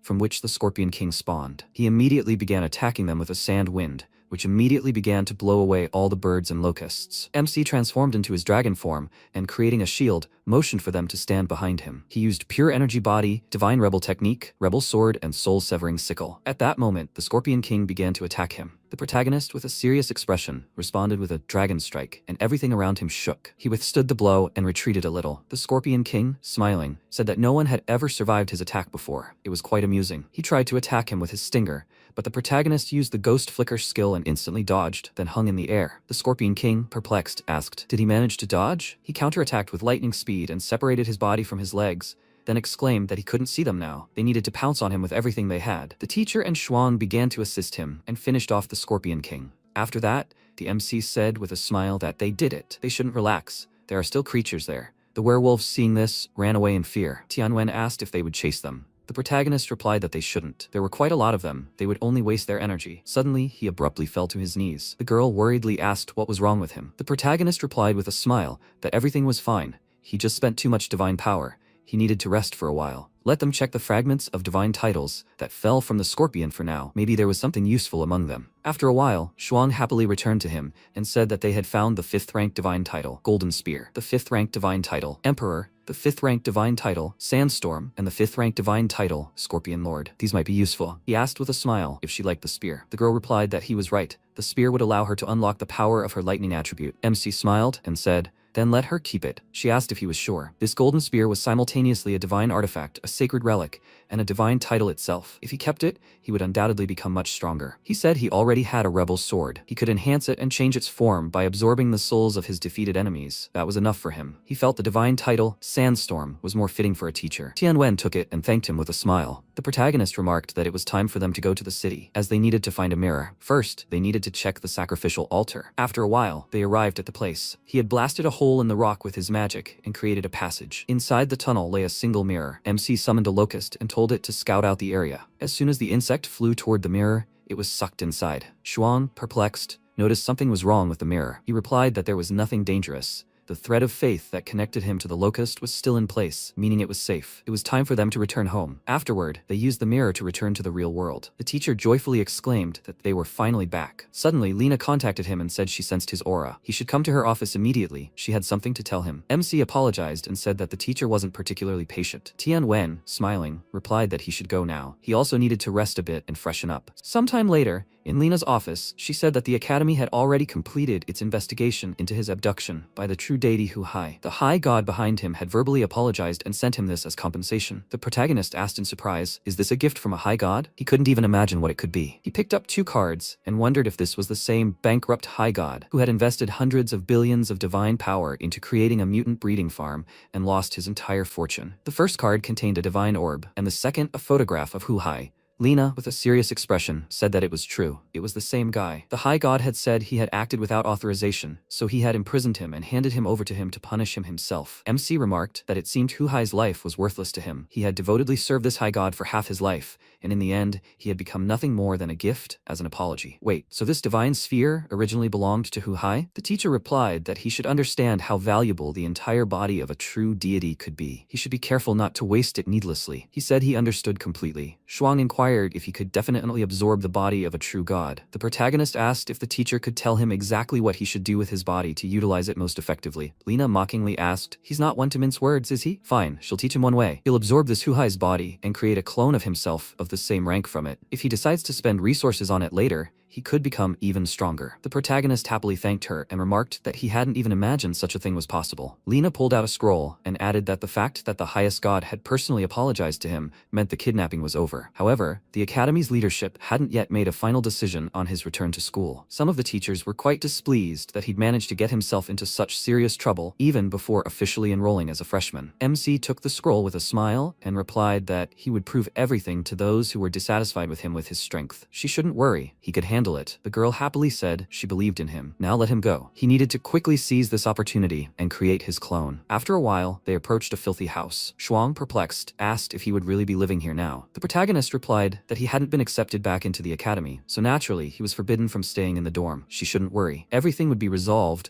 once he created his clone. She said with a smile that she would wait. He noted that she wouldn't have to wait too long. After a while, MC used the scroll and absorbed the card's contents. Afterward, an identical clone of himself appeared before him. He said with a smile that from today on, his name was Han Wen. It could be said that he would become what he lacked. Now, time to look at his stats. A system window appeared, stating that his rank was True God. Divine talents: wind, forest, fire, mountain. With each rank increase, his physical stats doubled. Divine abilities: wind speed, increases movement speed; forest protection, summons wooden armor; fire attack, unleashes a fire wave; mountain split, grants the power to split mountains; divinity, 42 points. Divine titles: martial arts, summoning, Tiger Man; martial artist, True Warrior's Heart. Skills: instant kick, roundhouse kick, fierce tiger fist, mountain splitting kick. Total skills: 187. Divine power utilization rate 40%. MC was surprised to hear that he really was a true god. He had a whopping 42 divinity points and so many skills. This would help him combine all his skills and divine titles. The protagonist thought about how all existing skills were combined into two unique skills: the Divine Warrior's powerful kick, capable of crushing anything with a kick; the Divine Warrior's instant attack. In martial arts, nothing is more important than speed. Some divine titles are combined into Summon Messenger of Falling Leaves and Saint of Chaos. Saint of Chaos: race, elemental giant, type monarch. Talent: Chaos Force, fusion of the four elements, wind, wood, fire, and earth. Skills: level 5 Hurricane, level 5 Giant Forest, level 5 Flame, level 5 Earthquake,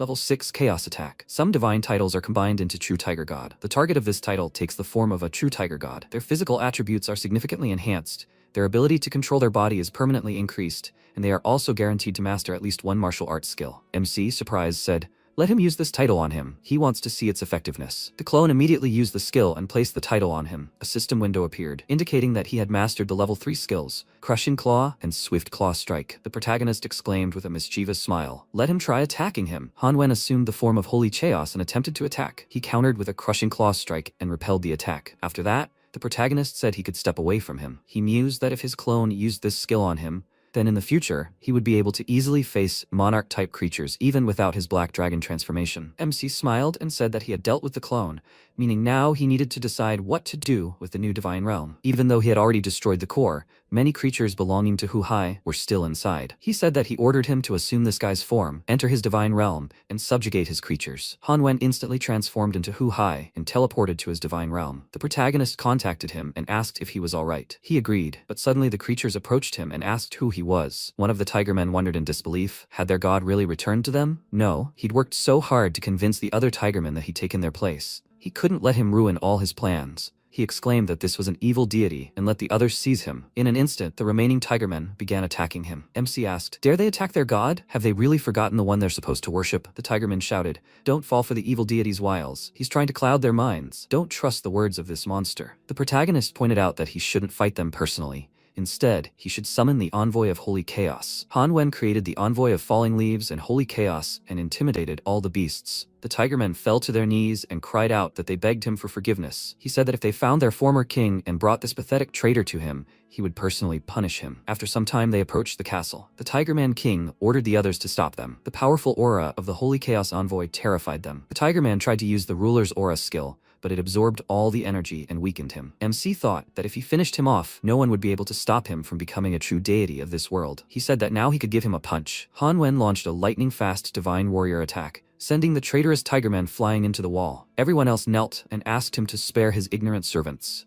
They swear to serve him faithfully until their deaths. The protagonist indicated that he should now send them to his divine sphere. This would increase the flow of faith points. Han Wen immediately created a portal nearby. The Tigermen, seeing this, began to climb into the portal, shouting that it was the aura of their god. After some time, a special Tigerman flew towards him on wings. Han Wen wondered why this creature emanated the power of his god. He pointed to the portal and noted that it had keen eyes. His god was already waiting for him, so let him go. After this, the Tigerman entered the portal and found himself in the protagonist's world. He joyfully exclaimed that he was glad to be alive. Suddenly, Lena contacted him and told him to come to her office immediately. It was urgent. Sometime later, MC came to her office. The teacher explained that her colleagues, after reviewing his situation, had decided to show him leniency and allow him to enroll in the academy, but on one condition: he must pass a test. The protagonist replied with a smile that he was ready. She should just tell him what he needed to do. Lena explained that he would be sent to an unknown outer world to gather intelligence. The danger level, for obvious reasons, had not yet been determined. If he collected sufficiently valuable intelligence within a year,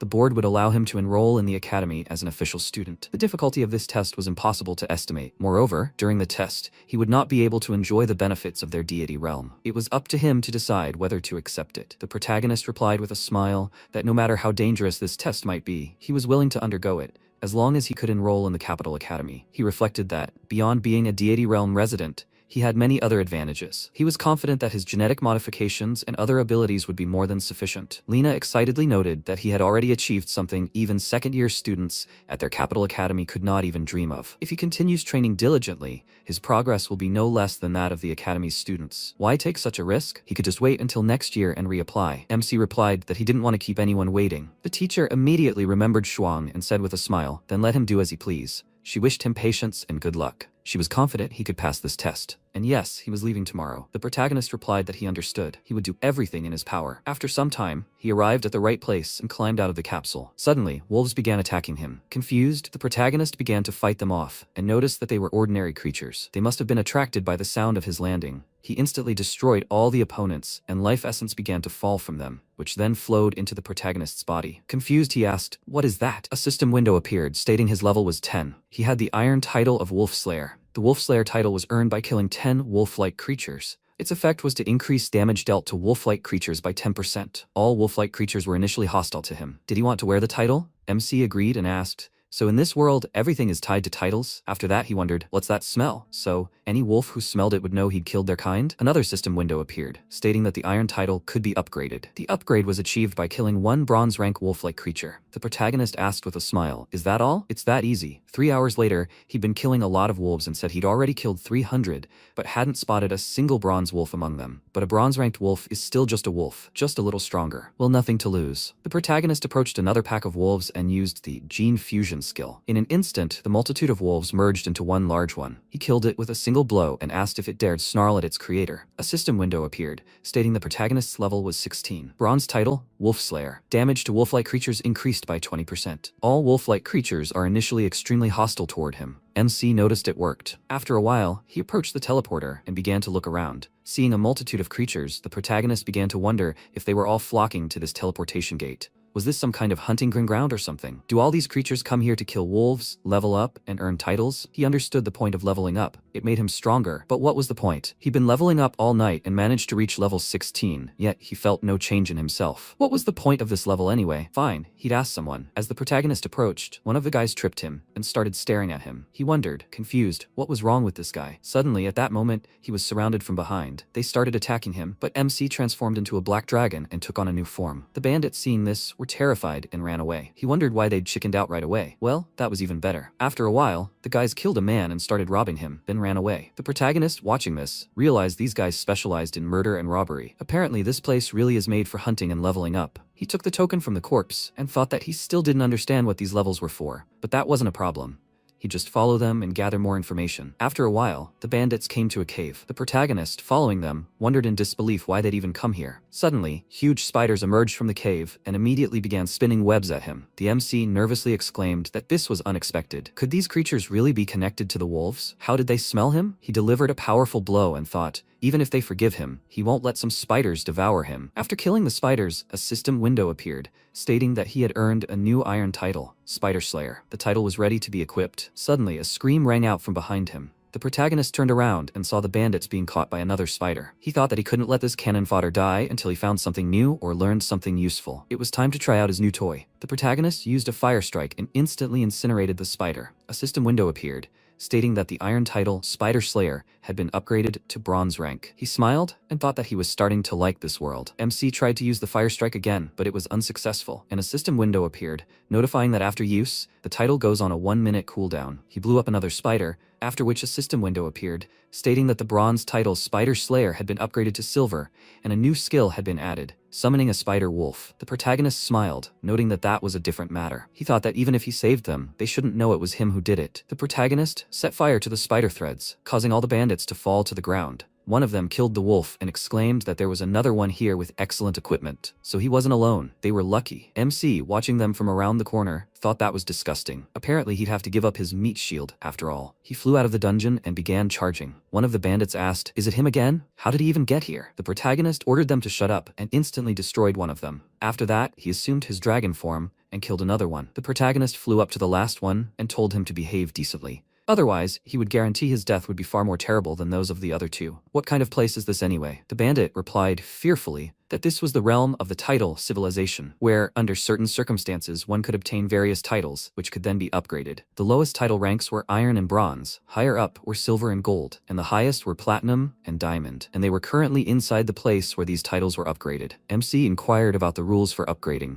The guy explained that by killing local creatures, like those spiders and wolves, one could level up. When he reached level 100, his title would be upgraded. He mused that if he could obtain a diamond rank title, it would probably be enough for a good report to the Academy's top brass. However, in all his time here, he had only managed to rise to level 40. He was still a long way from reaching the diamond rank. The bandit added that titles earned through hunting creatures weren't particularly valuable. Truly powerful titles were held by great families. Commoners like them would never receive them. The protagonist asked in surprise, were there really such damned rich people in every world who monopolized some kind of power? And what was that iron plaque he had? He replied that it was an identification card, required for anyone who came here to level up. Commoners received iron ones, but those from great families like the Blue Bloods, or those possessing exceptional strength, received badges made of higher quality materials. These granted greater freedom of action and movement throughout the world. MC wondered if he could obtain such a badge, he could perhaps infiltrate other places as well. The bandit, seizing the opportunity, tried to escape, but the bandit swiftly dismembered him and told him that he had told him to remain quiet. The protagonist took the badge from him and, after a while, came to the teleportation gate. Suddenly, bandits appeared next to him, shouting, "Where did he get that badge?" He started to run, thinking that he shouldn't reveal himself right here. If he showed his true strength here, they might send much stronger hounds after him. The men started running after him, but the protagonist killed them in an instant,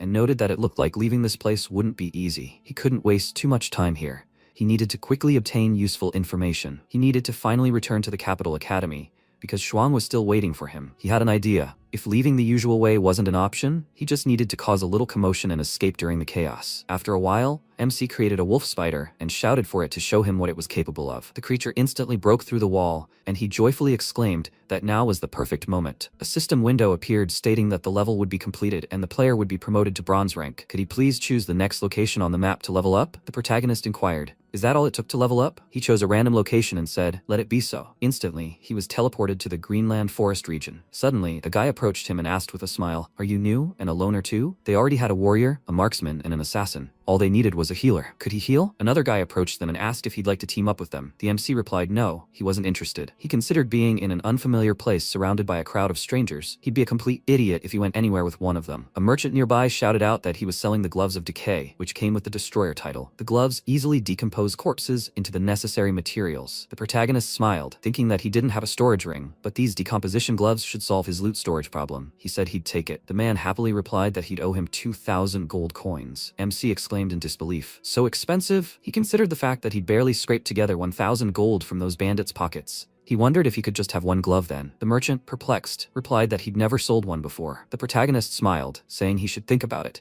Why would he need two if one glove could handle decomposing a corpse? He was sure people would buy it more often if he sold it individually. After all, 1,000 coins wasn't 2,000. The merchant thoughtfully remarked that it sounded quite logical. MC took the glove, thanked him, and then headed out. Sometime later, he came to a dense forest, heard a strange sound, and wondered what it was. Suddenly, a gang of goblins surrounded him and began attacking. The protagonist reflected on how long it had been since he'd fought such insignificant creatures. He activated the aura of a monarch creature and mused that the title he'd earned by killing the spiders apparently had the ability to summon them, so he should give it a try. The protagonist spawned spider wolves, which instantly destroyed all the goblins. A system window appeared, stating that he had killed more than 10 goblins and received the Iron Rank title, Goblin Slayer. Did he want to use it? The first ability was to summon a wooden club. The second ability was that all goblins were initially hostile to him. He asked in confusion why he hadn't received a badge yet. Suddenly, a system window appeared, stating that he had received an iron token. MC wondered, so he should have just asked? What kind of crazy system was this? He put on the gauntlet and said he would try to get every title he could get. Maybe it would come in handy someday. The protagonist sorted the goblin corpses into materials and continued his journey. After some time, he was attacked again by a gang of goblins. He summoned a club, and a small stick appeared in his hands. The protagonist asked in confusion, "Is that all?" He killed the goblin in a flash, terrifying the others. After that, the MC killed everyone else and sorted their corpses into materials again. Suddenly, a group of warriors approached him. One of them shouted, "Let them see. This newcomer has made quite a fortune here." The protagonist, looking at them, thought about the warrior among them with a silver token, while the other three had bronze tokens. The guy pointed a sword at him and, with a smile, told him to leave all his loot and get out of here. Otherwise, he'd lose his head. He thought about how strong these people were. The protagonist, with a sly smile, asked if he had a storage ring. The warrior, smiling, replied that he was the holder of a silver title. Of course he did. He had a storage ring with a capacity of 10 cubic meters. He'd probably never even seen one like that. He pulled out a club and remarked that 10 cubic meters wasn't much, but still better than nothing. After that, the MC attacked him with lightning speed. He exclaimed, "What does this pathetic iron-ranked rookie think he is? He would pay for his overconfidence." The boy parried the attack, but the powerful blow sent his sword flying into his ally's head. He was shocked to think that it was simply the recoil from his own blow. How could an iron-ranked rookie be so strong? The warrior exclaimed furiously, "Why are they staring at him like idiots? Let them fight." One of them tried to attack, but the protagonist deftly dodged and stabbed him with his club. The silver-ranked warrior shouted that it couldn't be. He thought in horror that he himself wasn't sure he could have dodged that fireball. Could this guy really be a wandering disciple from some noble family? Meanwhile, the protagonist finished off everyone else and approached him. The warrior fell to his knees in horror and cried out that he, a blind, wretched thing, hadn't immediately recognized its power. He begged him to show mercy and let this pathetic little bug go. He replied with a smile, "Let him give away his spatial ring, and indeed everything he has." After a while, the boy ran away in fear. MC, having collected all his belongings, reflected on how much he had. He picked up the scroll and smiled, noting that it looked expensive. The scroll itself stated that if the warrior could collect the remains of 10 gold rank monsters, they would receive the title hidden within it. If the warrior surpassed 10 gold rank monsters or higher, they could upgrade this title. The owner of this scroll gained the ability to automatically identify gold rank materials. The protagonist happily declared himself lucky. Now all he had to do was find these gold rank monsters. After some time, he found a thunder goblin, a gold-ranked monster, and remarked that he would be the first. MC began killing all the low-level goblins and shouted at them to get out of here. They were just getting in the way. He reflected on how much easier it had become to collect drops from monsters. System windows appeared, indicating that he had reached level 76 and that his Goblin Slayer title had risen to silver rank. This title granted him new skills. The first skill was rock throwing. When used, a solid rock formed in his hand almost instantly. The second skill was magma throwing. When used, a solid chunk of magma formed in his hand almost instantly. He used magma throwing and said it was time to try out his new skills. Several low-level goblins died from this attack. The thunder goblin began to furiously attack him, using electricity. MC remarked that it had quite a bit of skill. He grabbed one goblin and said they would first test his lightning on his own kind. In an instant, the sky clouded over and powerful bolts of lightning appeared. The protagonist reflected that his lightning wasn't deadly, but it did slow him down considerably and put him into shock. The thunder goblin, with a sly smile, shouted that he was going to die. At that moment, the silver-ranked warrior told Jin everything and added that this bastard had killed his comrades and robbed him of every last penny. He asked him to finish this guy off. He would repay him later for his help. Suddenly, they saw a powerful bolt of lightning in the sky. Jin, perplexed, asked, "Was it the Thunder Goblin's lightning? Had someone decided to test their strength against this creature?" The silver-ranked warrior exclaimed that this was the one they needed. He asked with a smile that he was so arrogant as to take this lightning head-on. "Looks like he won't even have to do anything. That idiot is already dead."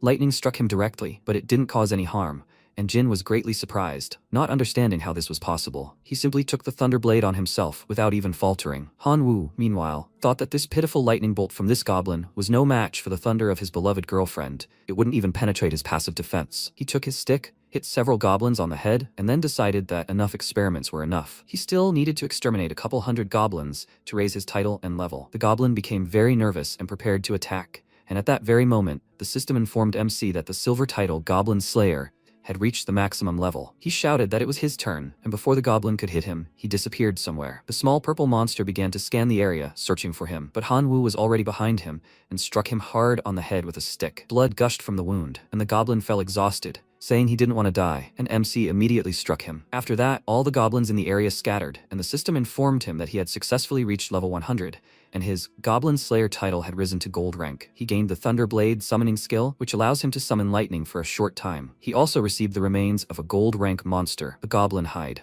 He glanced at his new blade and said that he finally had a decent weapon. He only needed to obtain a couple more gold rank monster remains and he would be able to improve this title. Meanwhile, the two hid in the bushes. Jin said that he better forget about his revenge, after which Hanwoo passed by and immediately ordered him to hide. Otherwise he would notice them, but it was too late. MC had already noticed them, and, cutting down the bushes, ordered them to get out. Seeing the same guy, he asked, "Is it him again? Did he decide to enlist the help of someone stronger to get revenge on him?" He nervously answered him that this was not the case, and Jin, carefully backing away, exclaimed that he didn't know him, he was just passing by. Hanwoo didn't believe him and, threatening him with his weapon, said that since he had come here, he should hand over all his equipment to him, and not forget about the drops from the monsters. Just no nonsense. Otherwise, he would use force. Jin had no choice but to give him everything, and MC asked, "Where is the spatial ring? Let him get it." The man became very nervous and thought that his ring contained all the savings he had managed to accumulate over the past few years. He should try to preserve at least that. He said that in such matters, you need to leave some room for maneuver. After all,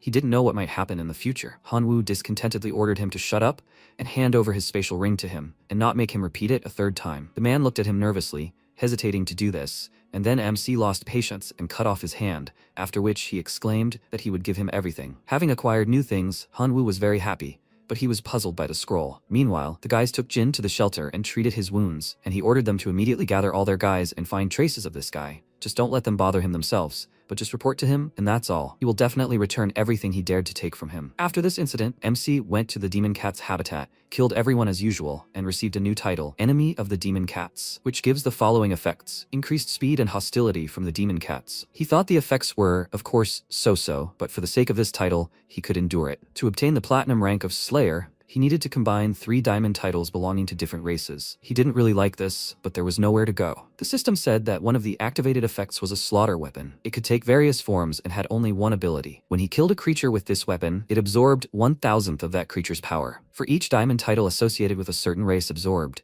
this ability could be improved or new effects could be added to it. Hanwoo smiled and thought that sounded better already. He simply had to get this title. Suddenly, a huge shadow of a creature covered him. When he turned around, he saw an enraged cat attacking him, and he immediately jumped aside, thinking that it must be their leader. Lightning flashed in the sky. MC imbued his new weapon with sparks, and then dealt with this poor cat and said that it asked for it. After that, the cat scattered, and the system said that since he killed the Demon Cat King, a gold-ranked monster, he received a poison sac. He immediately took it and thought that his current strength was not yet enough to openly hunt diamond-ranked monsters, but instead, he could use a combination of genes. After that, he created his own platinum-ranked cat, which immediately pounced on him, and he dealt with it and increased his rank to platinum. So he continued to resurrect and kill the poor cat until his title was promoted to diamond. He was overjoyed that he had finally succeeded, and the system informed him that he had gained new abilities: increased agility, cat claws, increased combat power, and the ability to summon a gold-rank poisonous cat demon to support him in battle. He was disappointed that the rewards were so few,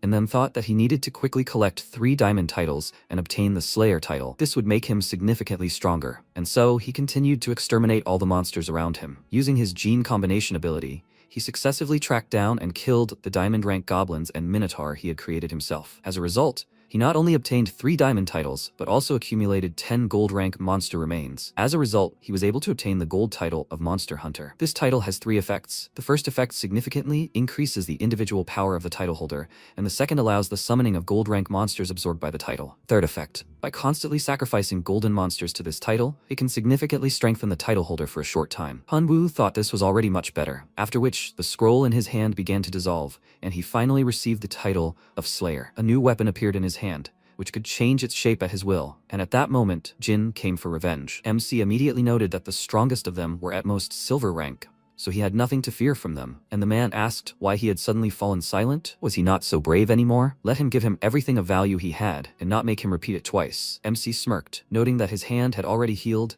and the man whistled in anger, saying that he was too confident. Now they would knock all the arrogance out of him. After that, they summoned monsters, but this only played into Hanwoo's hands. He just wanted to try out the new weapon in battle. He pulled out his enormous sword of slaughter, pounced on the monsters, and seeing how easily they died, wondered if this was all they could do. Jin became very nervous. He told them not to approach him and to attack him from a distance, but his men valued their lives more, and they started to run. MC snapped his fingers, summoning a gold-ranked monster, and they all immediately blocked their path. He began to approach the man threateningly, and asked if he still had the desire to take something from him. They became very nervous in front of these monsters, and began to beg him to let them go, but he quickly dealt with them and left, thinking they were somehow weak. He had already outgrown this place, so it was time for him to check out the higher leveling zones. After that, he went to the Heavenly City, the Gold Zone. The man who was there asked if he was new or something. What was his rank? Where had he managed to do any chores before? He replied that his story wasn't that interesting, and he didn't have much to tell. He'd better tell him what reward he could get for going through this place. The man smiled, put his hand on his shoulder,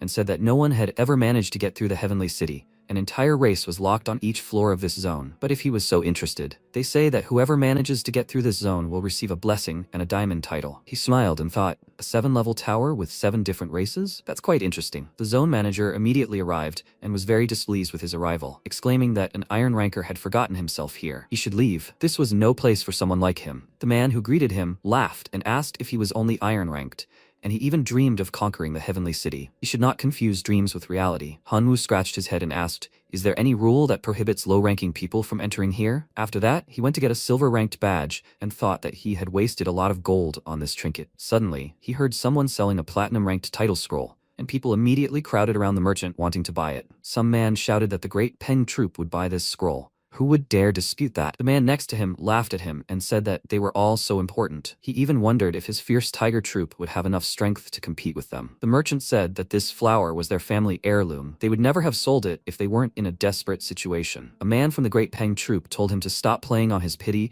and name a price. How many gold did he want? He replied that he didn't need gold. He would only exchange the scroll for one thing. He needs the crystal ball of divination, which is in the hands of the Lord of Light on the 3rd floor of the Celestial City. They were surprised, because this crystal ball only drops when the Lord of Light is killed, and the merchant said that he would bow and hand over this platinum scroll to whoever brings him the crystal ball. Thinking this guy was crazy, the crowd began to riot and asked him to show them if it really was a platinum scroll. The merchant had nothing to hide and easily opened the scroll, revealing all the information about it. This platinum rank title is called Spatial Wanderer. It grants the user a personal subspace and allows them to conceal it at any time and in any place, ignoring any barriers. It also allows teleportation to any zone the user has already visited. Energy consumption is proportional to the distance. This scroll can also be used to teleport precisely within space. The specific contents will only be revealed after receiving the title. The buyers were very pleased with the effects of this title, as was Hanwoo, and after that, they all headed to the 3rd floor. MC followed them and thought that he should at least try to get this title. If he succeeded, then great,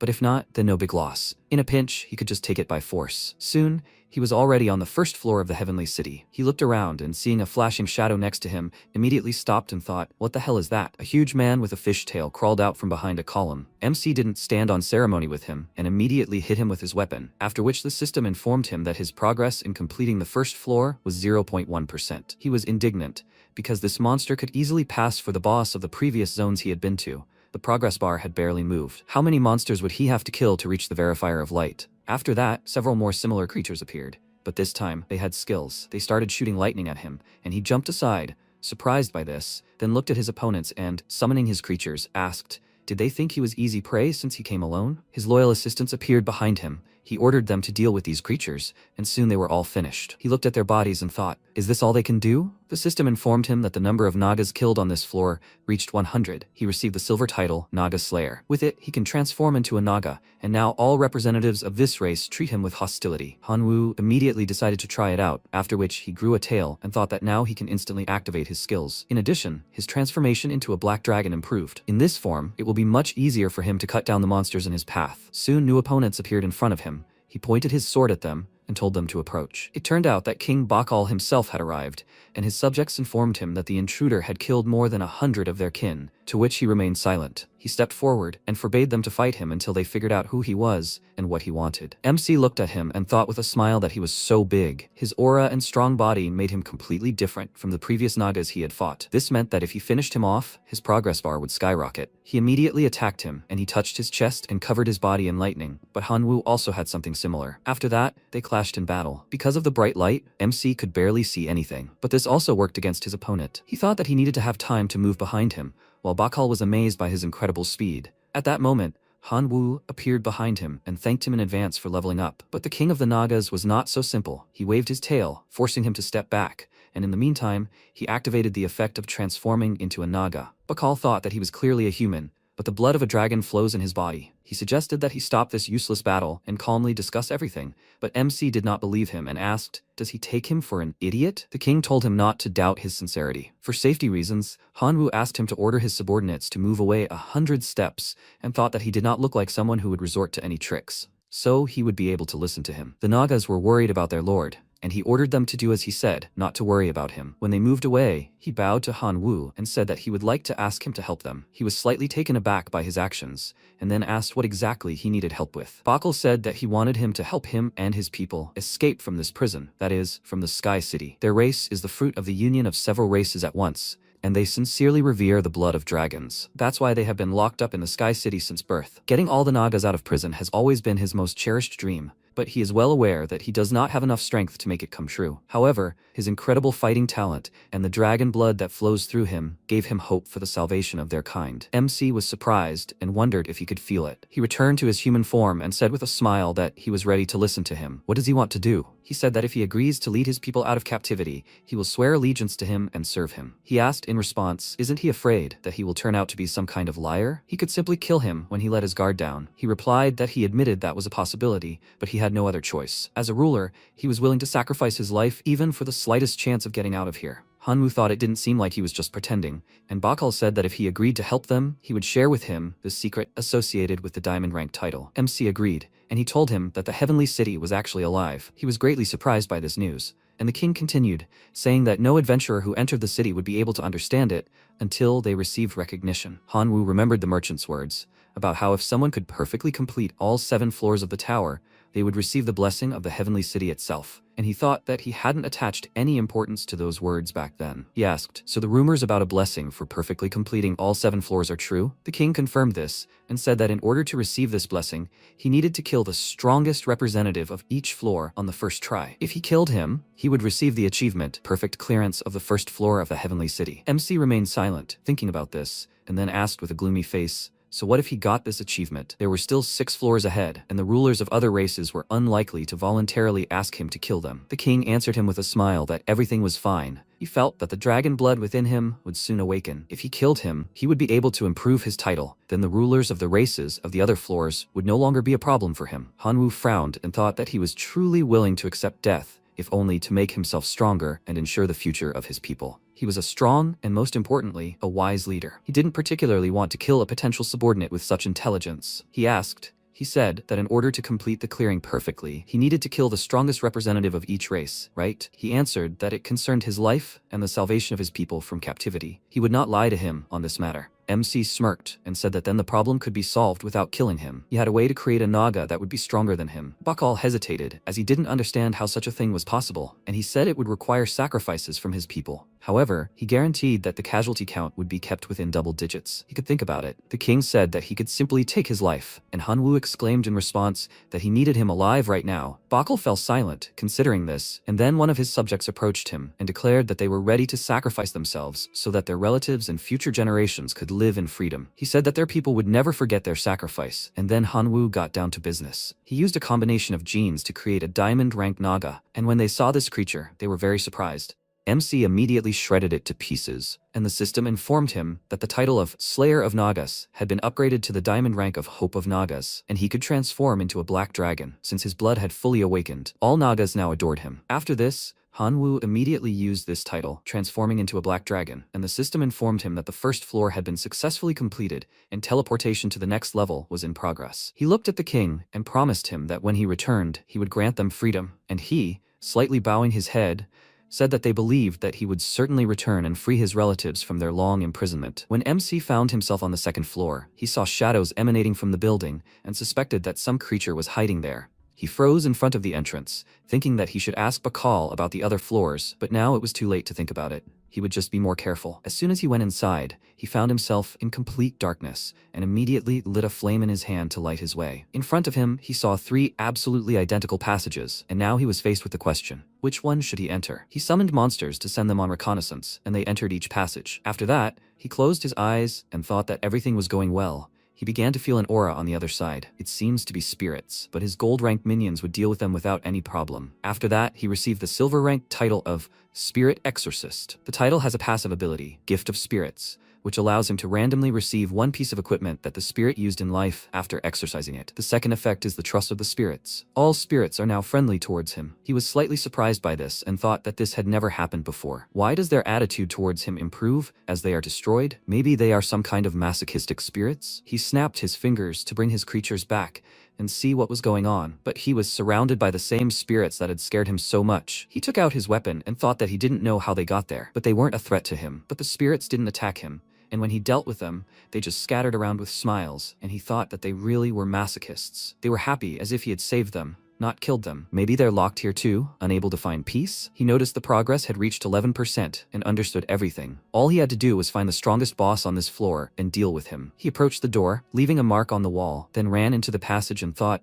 if you don't know where to go, then choose at random. The most important thing is to leave marks and move on. Sooner or later, he'll find what he's looking for. But the further he went, the more spirits there were. But that wasn't much of a problem for him thanks to his creatures. He left another mark on the wall and thought it was good that he'd thought to mark where he'd been. Otherwise, he would have definitely gotten lost in these dark corridors. Time passed. He noticed his own mark on the wall and wondered how he'd ended up here again. He froze in the center of the hall, thinking about all this, and then decided to take a different corridor. Seeing a light ahead, he was overjoyed. He thought it was the exit he'd been searching for so long. But when he reached the end of the corridor, a huge shadow immediately attacked him. It threw him against the wall, and he hit his back. Afterward, he caught his breath and thought that it had hurt. He transformed into a black dragon and rose into the air, then looked at his opponent and thought, what the hell is this? The creature's light touch sent his soul into incredible pain. Fighting this creature head-on wasn't an option. Even 10 of his kind wouldn't be able to handle it. So, he decided to begin the sacrifice, and the system informed him that the third effect of the Monster Hunter title had been activated. He sacrificed gold-ranked creatures to temporarily increase his own power many times over. Feeling the power filling his body, he smiled, after which the ghost attacked him with energy whips. He grabbed it, tore it away, and ordered the enemy to come here. But this time, the ghost decided to flee. Hanwoo rushed after it and delivered a powerful blow that pierced the ghost's body, and he thought that now it should die. The system informed him that he had successfully killed a diamond-ranked creature, his title of Spirit Exorcist having reached the diamond rank. He passed the second floor of the Heavenly City. He returned to his human form and thought, so this was the boss? And a diamond rank at that.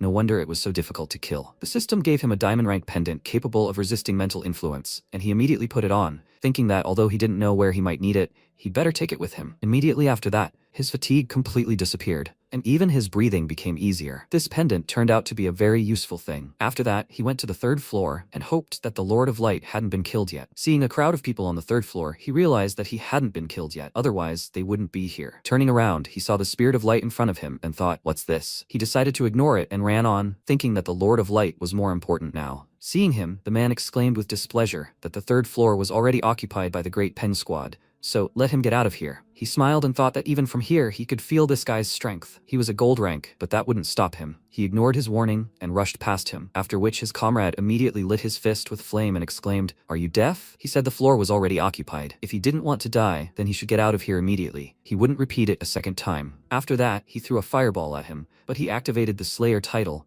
and swung his sword, easily finishing him off. This guy's friend became very nervous from this sight and decided to quickly run away. But MC caught up with him and asked if he wanted to tell the others about him. The guy fell down in fear and told him not to kill him, otherwise his older brother would find him. MC didn't listen to him and immediately finished him off, after which he thought that the Slayer title justified its name, and what he acquired on the last floor could somehow improve this title. He combined Slayer and Exorcist, after which the system reported that Slayer had been improved.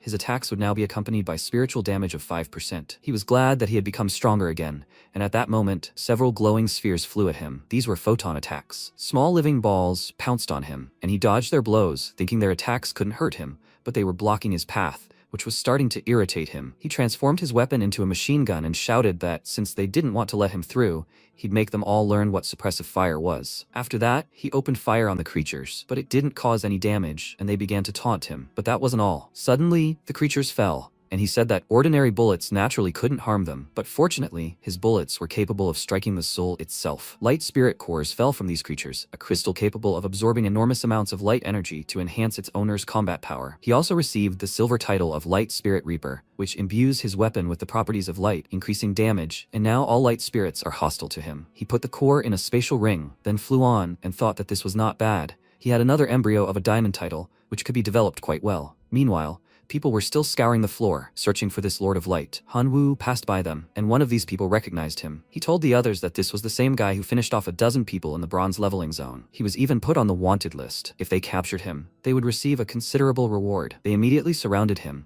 and Hanwoo threatened them with a machine gun, telling them to leave if they wanted to live. The guy called him an insolent puppy and told him not to think that everything here would be the same as in that bronze garbage dump. MC clicked his tongue in displeasure, then opened fire on them, finishing them all off in a second. Those who survived started running, and he asked with a grin why everyone started running after their own threats. He even felt bored. He ran after them and opened fire again. One of the wounded fired a flare, and platinum-ranked adventurers immediately ran up to Hanwoo. Realizing that they wanted to surround him, he turned around and started shooting at everyone. But they all defended themselves. Their shields didn't let a single bullet through. After that, it was their turn to attack. They all pounced on him at once, and he, dodging the blows, thought, "Is that all?" He rose into the air, and someone threw an ice crystal at him, hoping to deprive him of his wings. But MC took out his gun again and aimed. Realizing that he was about to shoot again, the guys scattered, but some of them were still hit.